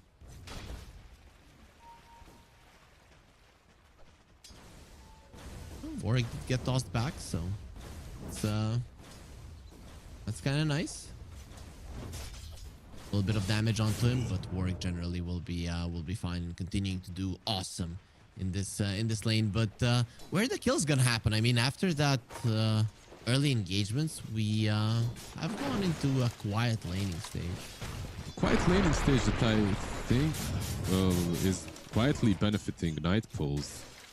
I really believe these lanes could have been way worse for them, but because of that hectic start, their Rubik was able to pull... Neta was zoned out by Cut as well in the first couple of waves, so he has recovered, but they aren't pressuring anyone here. So if we're going to see kills, I expect them to be coming on the top lane. Bot is a bit too defensive. And, you know, you said it. They are going to be going on to Llama immediately right now. Even the blood grenade being used. Crystallis is taking a decent amount of damage. Nice toss back from Lilith to create space between them. Fly taking a lot of hits as well, but Crystallis has stolen enough damage to be able to threaten them all back. Look at Saxa, by the way. He's going far behind enemy lines. Nice death shot, but I think he's still dead, yeah. He has no fairy fire, nothing, but at least he made sure that the Ember doesn't get the kill. However, again, it is going to be the Warlock that is participating in these kills or getting them, and that is 3 stacks on the Black Grimoire already.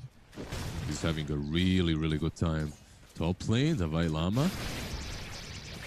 Again, they really hate him. They really want him. 6 wand charges. Let's see if it is going to be enough to live this time around.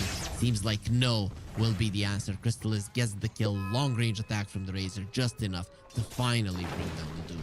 Yeah, he's got level 2 static link and level 2 plasma field. Now boots with everything else. And also Saxa rotating top. Is this one of those let's kill him again when he TPs kind of a plays, or it seems like it might be? But he is under vision. That is an interesting ward coming out from Lelis in the river. A lot of the wards are on the top lane, one of them being taken out right now. Actually, all of them are kind of towards the top part of the map. Nobody cares about bottom. Yeah, a lot of the wards are interesting, I would say, currently in the game. Everyone is experimenting, everyone is trying to get new spots, because you truly don't have these obvious cliff spots or even any sort of obvious spots. Yeah. It's actually quite fun, right? Makes for a fun way to get some info. But you know, the new players, as Esperian Flax would say, you put the ward on the eyeball. But then somebody says, why did you do that? Now you don't even have that many eyeballs to put the wards on. Yep, and you find a spot, you think, oh, this is a nice spot right here. You plant that obs, and suddenly you realize your vision is being blocked by perfectly planted 2 or more trees. So... I'm always gonna remember the patch where Ice Rock said remove that 1 tree in the bottom jungle, and I was like, this guy went insane at some point. But nope, it was a good one. 33 just gets solo killed by Dream. Okami, the dead shot there. He might get a return kill. Gonna be using the illusion. Sax is gonna be taking a decent amount of damage from it. Block grenade hiding behind the tree, and the attack is not gonna be enough. The extra armor from the Terrorblade coming in handy. Such a cool block as well, with the illusion saving the day, basically. Also the shrine. Yeah. Going to try. Coming forward. That shot. Saxa is just on point with those. He might pay with his life. Tiny waiting with it. He does have an arcane rune. Gonna wait for the remnant to expire, but he still has 1 more left. The silence does connect onto him multiple times. Not enough to get the kill. Warwick going for a kill. And with the Aphotic Shield, he will be saved. And again, now this time around, Divine Llama is going to be the one that is going to be going forward. The Ice Path being used, not enough to survive. Crystallis gets close, and that is going to be a mistake. That is probably going to be costing his life. The secondary Ice Path might just save it, but it doesn't look like that's going to be the case. Kidder going forward. He wants all of his imps to be exploding close to Crystallis. He does have enough movement speed for now to get himself away. But Lelis will be waiting for him, and Rubik gets the kill. You see, Lizard, this hero, it works. I mean, I was wrong on every single point that I stated at the intro to this game. So, I guess so. Rubik is absolutely owning his level 5. And a bit, Kidar obviously used the Black Grimoire. So, they're super far ahead on these supports when it comes to levels. And they've kind of won the top lane with these couple of kills. Of course, the CS is great for Razor, but this is a very good comeback from Nightpulse. I mean, Doom will get his level 6 at some point. You kill the Razor once with the Doom, you're probably going to be able to threaten him again. Maybe not get the kill, but threaten him enough to get that tower, which is already super low. So yeah, things looking up for Nightpulse. Their Terrorblade is farming well. It's looking nice, but BZM did come back into the game. So in terms of net worth, at the moment, he's ahead of the Ember, even though it didn't start off that well. It might not be that simple for him to start making moves on the map, right? Like, not as easy as it is for an Emperor. But he is moving towards his Blink Dagger slowly. He is going to be pressuring the mid lane tower as well. Has the Blightstone, so he's going to be doing a decent amount of damage to it. Dodges the calling silence. Not the easiest thing to do with an Ember. Maybe wasn't even looking at it, got a bit lucky, but either way we'll be fine. Either way, that's not a kill, right? Like, what they're trying to do is stop him from pushing, which he is continuing to do. With the regen rune, he can just tank the tower, and that's exactly what Warwick is doing, continuing to go for this one. We all know just how much the Embers love to take down the enemy mid lane tower and just play around that mid lane, get a lot of hate towards themselves. A very hard hero to kill if he does open up that tower. especially in this game for Tundra. At the moment, unless he overcommits, you're not killing him. Is this how you expected the laning stage to go, or is this No, absolutely definitely not. different? Yep. No, absolutely not. They did kill Doom once, but he still found quite a decent chunk of farm. They managed to kill Crystallis twice as well. Once in the jungle for the first blood. Ruby getting that first blood was massive as well. So, a lot of little things in mid lane now. BZM, there will be a golem drop. Sleight of his chains. They want him dead, and we'll probably get him 7 stick charges. Not going to be enough to survive. Great remnant usage. The crystal is being over, but again, he's being annoyed by the Rubik. That toss back from the telekinesis making a difference. Kiddo without a TP. He does look very much dead right now with the plasma field not connecting. This chase is not even worth it any longer. They just let him go. Yeah, no one to help out. They don't have some easy hero from the mid lane that can play make at the moment. They have a Tiny, and he will TP top.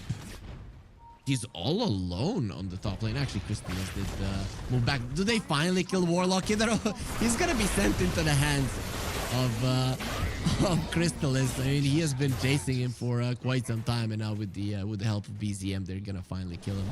That's something at least, right? Like the Tiny TP stop doesn't really farm, but gets the kill. Has his phases. They desperately need a blink on him. I'm just not sure who's going to playmate for Tundra. At the moment, the Abaddon is rushing Radiance. He's got Sacred Relics, so you can't expect him to be joining all of these fights.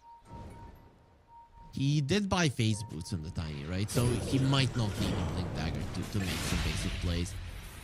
Lelis gets the kill there. Fade Bolt, as we know, the best spell to kill secure. He has level 1 Dual Breath, as the Jakiro does have 3 points in his Liquid Fire at the moment.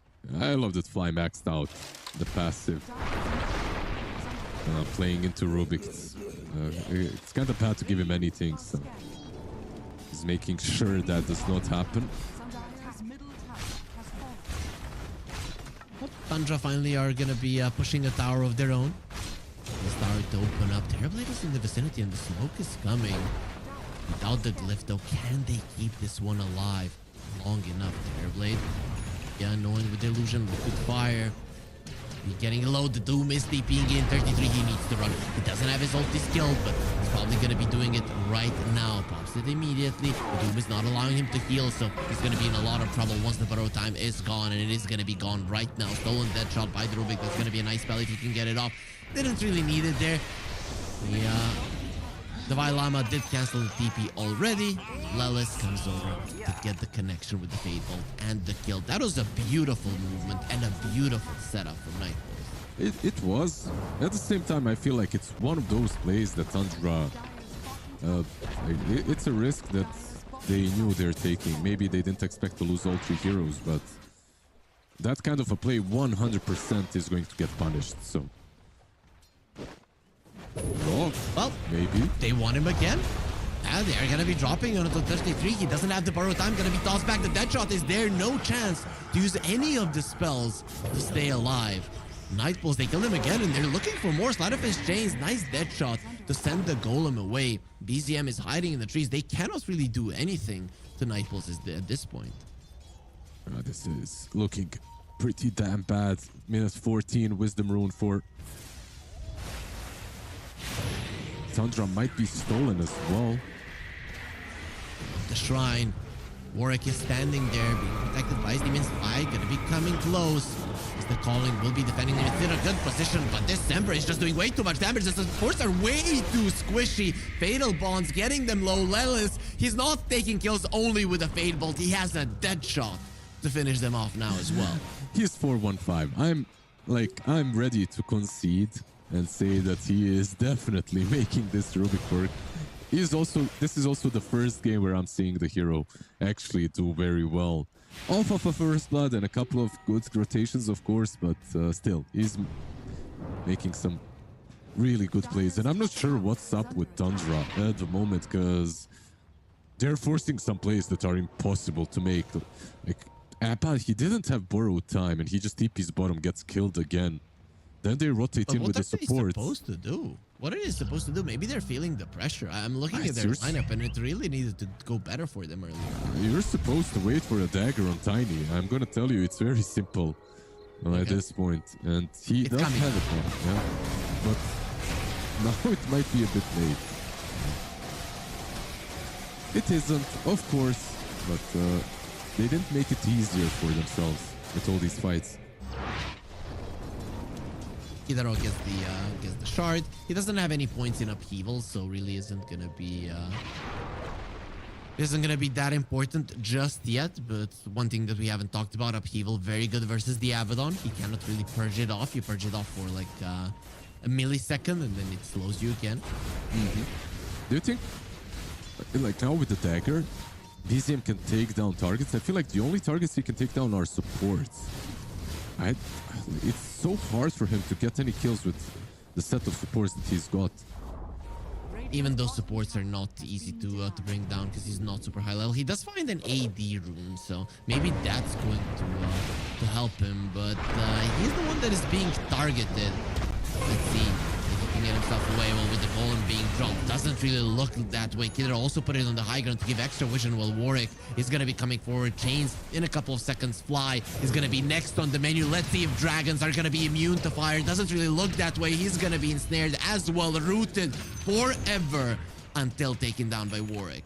Damn, they're being outplayed. All of these plays are so nicely done by Nightpoles.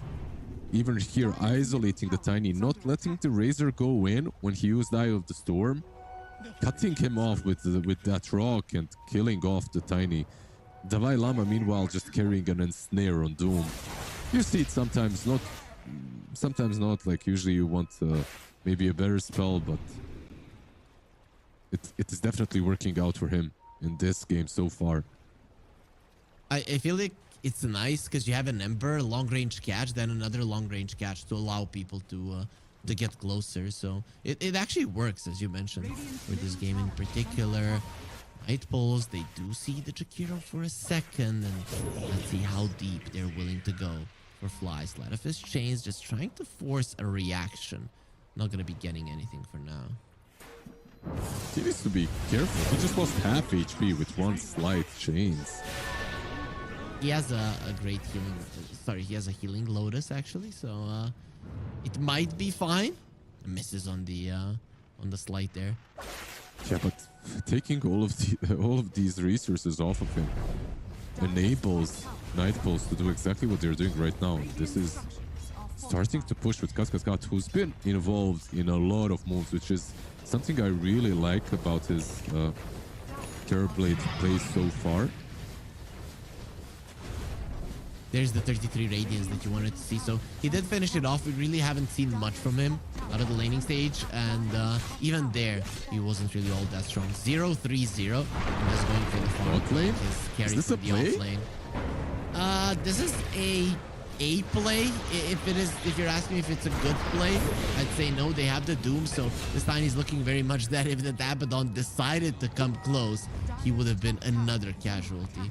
Yeah, they didn't even have to use the Doom, and they got him. Now they smoke up straight towards wherever they want to, really. This map feels so open, and they're 8k ahead. I'm looking at Tundra, trying to figure out what their plan is, and their plan just Razor. And yeah, Razor was my point. He needs a BKB. That is the luckiest guy in the world, Saksa there. He doesn't get chained because there were some creeps around, and all of the chains that go to creeps. Crystallis run. You will be able to. So Tundra does waste some time of Nightpoles farming in the process. Kidaro, however, is going to be using the downstream to get closer to the Razor. Now he knows that he is in the vicinity. Crystallis is going to be popping his ulti, wanting to fight. He thinks he can at least take Kidaro down, which is not going to be the case. Protected by a Pavis, and he will survive. Well, of course, Warwick is going to be looking for a bonus. And of course, Lelis is going to be taking the kill for himself. When I was saying I want to see Crystallis make space for Abba and Tiny. This isn't really what I had imagined. What's crazy though is that he's still keeping up with the farm. Like when you look at the two cores, they are 9k behind, but it's mostly due to supports. Their supports are dirt poor on Tundra. Yeah, because Rubik is a very good support, right? Of course. That's what I was saying the whole time. But I have to say though, Jakiro and mid lane. See if they can get Kami. They do toss it back, trying to finish him off. He does have a Manta. Can he get out of this one live? Manta uses the Thunder. 1 versus 3, 1 versus 4. His team is going to be coming soon to help. Hidaro, he doesn't have the Golem. But with everybody being here now, the Ice Path is going to be stolen. That is going to be quite nice. Into the backlines, Warwick goes. He wants that burrow time taken away. 33. He's been farming for way too long. Avalanche to cover for him. Divine Llama and Warwick, they want this kill. Llama dropping low, but being healed up. And there's the upheaval. You can get away. Tossed into the upheaval as well with the Emperor going in. You're not going everywhere. He might have removed the chains, but they are gonna remove his life. Crystallis going in to fight the toss onto them. Avalanche as well. You do not have the Thunder any longer. Crystallis, he wants the kill. He does get the double. And finally, Tundra are gonna be finding something for themselves. Going very deep. Stolen Plasma Field. You have to be careful, especially if the Doom goes in. The lift up is there. It's there as well. BZM, he is just making the place. Overtime damage, not enough. Crystallis will live. Barely. I'm actually shocked that they managed to somehow resurrect their chances and get back into this game. Terrorblade, he dealt, look at that damage, 5.5k, absolute beast through the fight, but I think he might have went a little bit too deep, too far, got punished for it. That could have been a very clean fight, and I feel like it's a fight where Tundra in the end come out even on top, just because of Crystal is not dying. Now suddenly he has a BKB and Mjolnir, and next fight should be much, much easier for Tundra. I'm not saying that they ruined their chances in any way on Night Pulse, but maybe went a bit too far in the end. Everything else was so nice. That lift into the upheaval, all the spells stolen from Lelis, the initiation, everything was on point. Yep, and guys, if you want to continue watching games where these players just make every little play when everything is on point, exclamation mark F in the chat. Follow us on all socials. Of course, follow us on Twitch and YouTube, because that's where the action is going to be happening. Fissure has tournaments announced through 2025, 26, and 27. So there's going to be so much Dota and other esports as well. Okay, so Ember going for this pretty defensive build. Just wants to be deep into the fight. How do you feel about it? Do you think that's good, that you just go deep in and you can't get pushed out at all? Is SNY really the item that you want to go for? I feel like he still deals a ton of damage with his build, and he does have a Terrorblade to follow up anyway. Maybe a little bit too defensive. Maybe Shiva's earlier could have been nice, because he's not only going SNY, he's also queuing up a BKB afterwards. So it's all into that might be overkill. Yeah, might be a bit of an overkill. We'll see. It does sound fun. This is the type of Ember that I like. But imagine if he decides after that BKB maybe to get a Radiance himself. I mean, that would be some insane overtime damage coming out from him. Yeah, the only problem that I see with his build is you're playing into a Razor.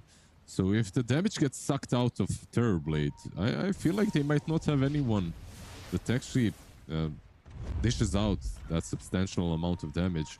We do have a smoke on Tundra. This is a smoke that can get them back into the game.